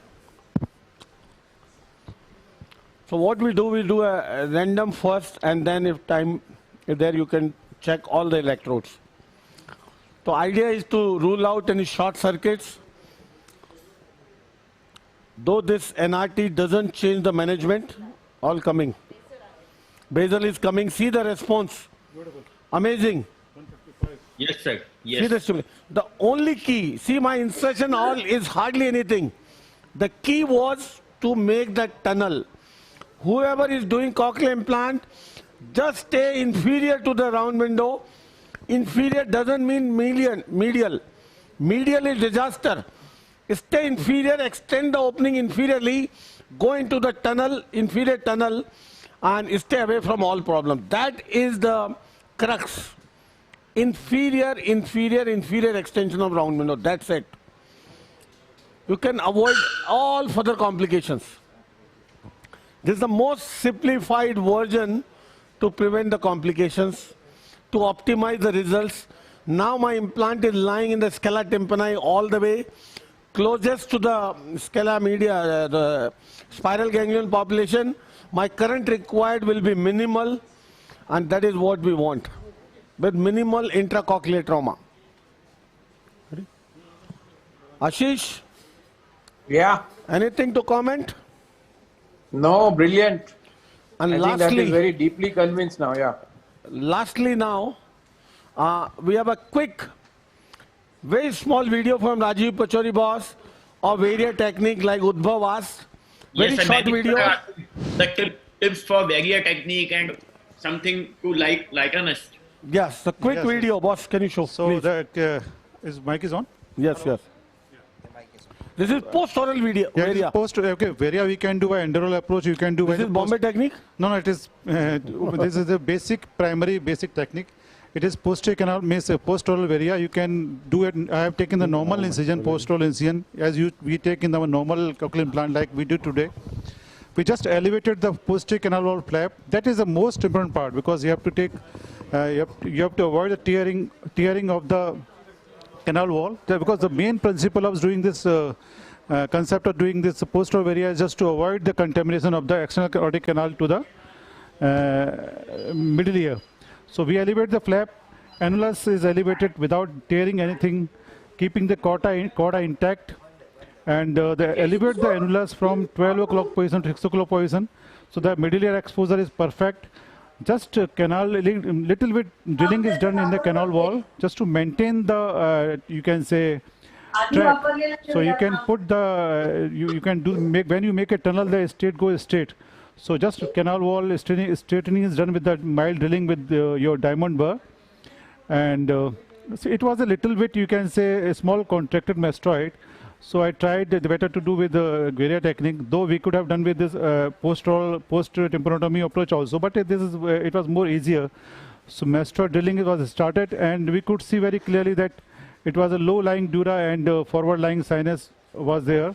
So I just made a, you can see very clearly the mastoid is well opened, and as expected, it was a well contracted cavity, and we just made a small floor to make a tunnel, and you can see very clearly it is very easy. It takes hardly, this is the instrument, you can say this drill with a guard to make a tunnel, and this making of tunnel take hardly 30 seconds. Your direction of the, your burr should be towards your cochleostomy, which is around round window, inferior or anti-inferior to round window. And it took hardly, and you could make a very easily, very small, very straightforward tunnel over there. You can say you can see through the tunnel also. And chorda was intact. You can see very clearly the suction is going into just on the entry to the round window. Yes, and as usual, the drill bed was made for the PS and to host the receiver stimulator.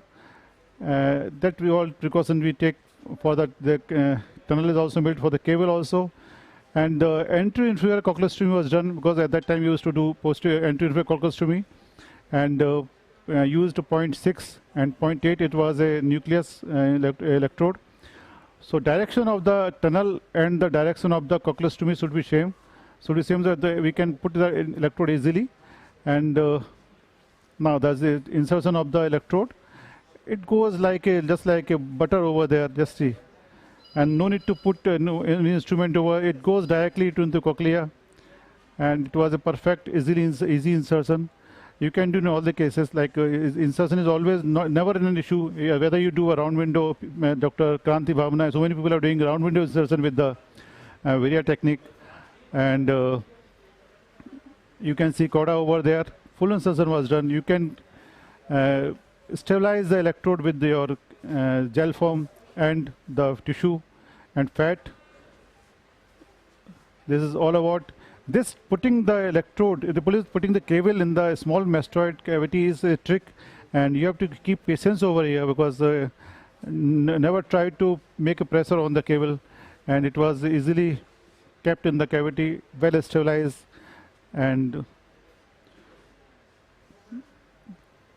so we should know all the technique, either Dweria, whether posterior tympanotomy, what all the techniques are good, provided your electrode and is inside the cochlea. Well, in the last, just for any micro tear in the canal wall or in the middle ear, just kept a small temporalis fascia, and rest was well taken care by.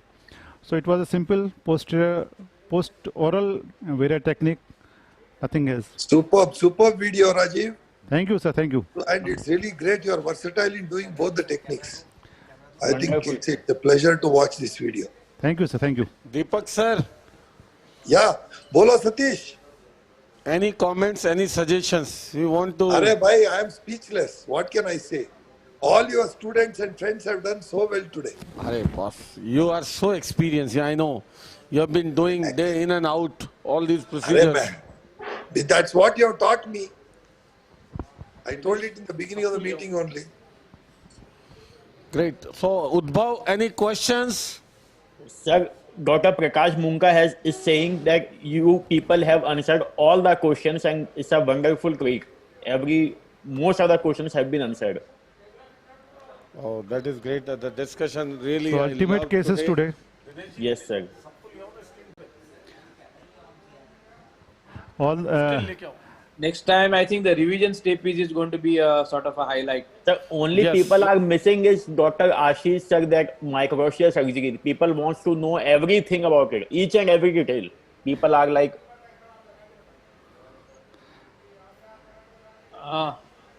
hello? The man of yes. Today. Yes. Hello? Hello? Yes, Hello? sir, am I audible?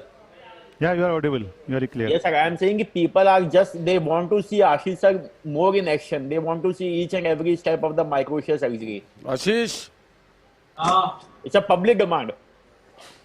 did you listen to what he said? And I myself am very keen to see his canal work today. The case was not conducive. Case was not appropriate, unfortunately, yeah. See, हम लोग सतीश को हमेशा डांटते रहते हैं सीटी बजाना छोड़ो करके, but सीटी इतना important है. एक महीने बाद this our today's patient will be ready for surgery after a month. Yes. No. I really want to learn that, Ashish, because anyway you are teaching Vishwa the pinaplasty, whatever eventually. Yeah. We used to do the canal work, yeah. So Yeah. he'll be Ashish, I'll be Bhumkar. And sir, also sir, in this whole lockdown, we have seen Satish sir working. First time we have seen him moderating the session. Yes. So he is the best moderator. One thing we realize, he does not only know great answers, but he also knows how to ask good questions. Yes. Otherwise, he's only answering. I loved it. I learned a lot. Believe me. Yes, sir. Once I was doing a cochlear implant, he missed a panel and a lecture in a state conference because I didn't complete the electrode insertion. That was in Vaidehi Medical College 8 years back. The best part today was his moderation. Yes. That's why people are saying. The best part is the cap he is wearing in the last 6 seconds. I like that cap. It is a patented cap. Yeah. Just like Ashim sir instrument, you cannot find them anywhere. Yeah. Ashim is amazing. You know, they have brought out so many equipments. But you see Ashish using a contra-angle, just a simple handpiece and the diamond. Let me summarize the today's highlights.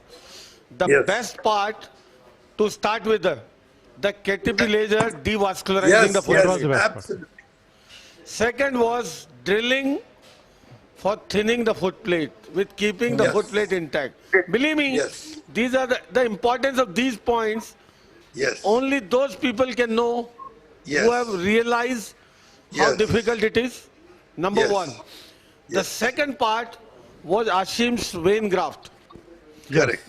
The way he, with so much of ease and comfort, the way he places the vein graft and crimping of the piston with both hands. Yes. The third highlight, obviously, the presentation on the pinna and the way he explained. A lot of people are not aware with the pinaplasty at all. Now they have known a lot of things. The concept of making a pocket, that the making the entire chunk for the insertion, the cartilage, the sculpturing, everything, the vascularity concept, everything. That is something new for many people. The next was the cholecytoma, the way Ashim removed, preserving the mucosa. Correct. And more than that, his technique of ossiculoplasty and the reconstruction of the canal, that was the highlight. And the icing on the cake was Rajeev Pachauri. Yes, sir. Amazing. See, the way he placed the graft, engrossing the malleus. Yes. That is important. The posterior tympanotomy. Yes. And Ashim's talk on tympanosclerosis was again a highlight. Yes. That's something I like. Above all, Satish Jain moderating from 10 o'clock in the morning. Yes, sir. Yes, sir. That is the main highlight.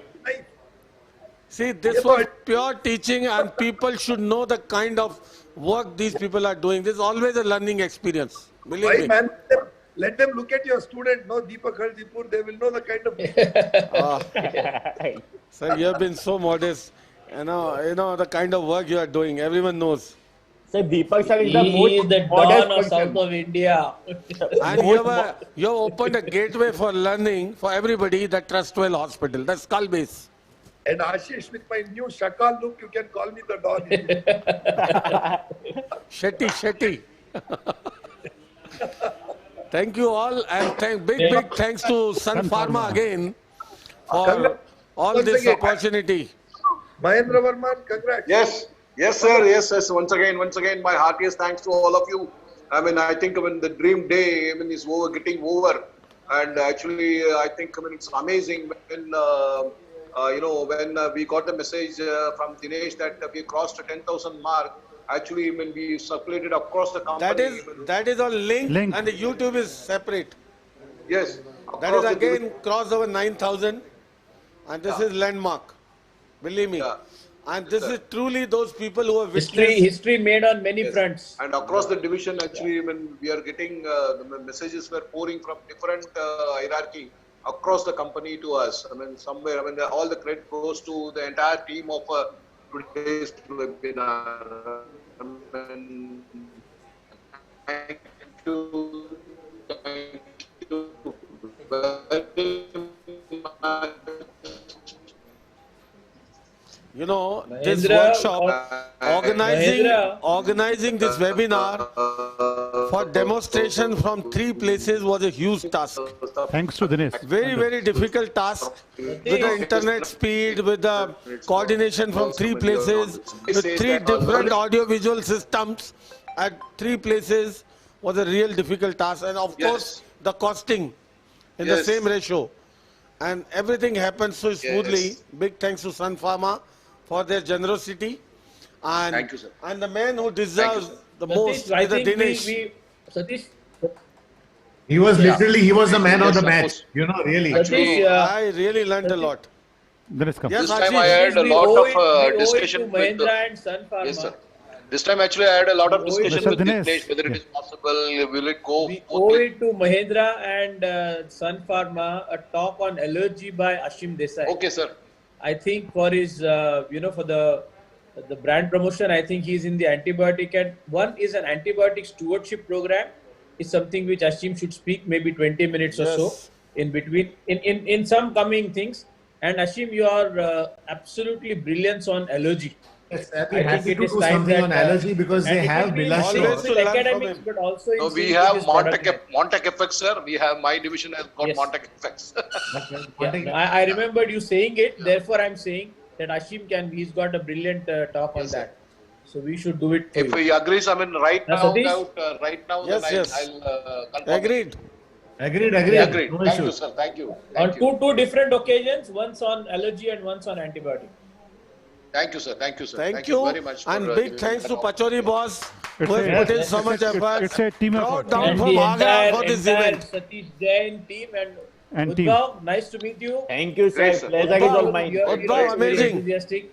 Every time you do more and more better, believe me. Thank you, sir. Thank you, sir. I just love you people, sir. You are like anything for me, everything for me. No, what I like about Udbhav is that he is from, even though he is in a small place, he has taken on the responsibility of where is he from? growing his practice. Which city? Very positive, in a very positive way. Like that, Bulandshahr. He is also an Avexia user. He set up a good allergy place for himself and so on. So I know a lot about really? Thank you, sir. Thank you, sir. Yes, sir. Yes, sir. Yeah. Great. Thank you. Maruti, thank you. Please Thank put you on all. YouTube. Thank you all. More Thank you, Sun microshare Pharma. atresia. Great, sir. Great, Thank you, Dr. Maruti. Have a Thank nice you, Both the sir. boxes. Fantastic job. I look forward to associating with you. I will tell you ways and means that we can move Thank your own thing forward. We should discuss this. Thank you. We have crossed 10 hours. Yeah, almost 10 Thank hours. you. Thank you all for being with us. Yes, Thank you. Bye, Satish. See you on 20th September with a new concept, with new variety of cases. Yes, sir. Something Look new. forward to seeing you on 20th. Take care. Okay, take care. Yeah. Bye-bye. Okay, bye-bye. All the best. Bye, sir. Bye, sir.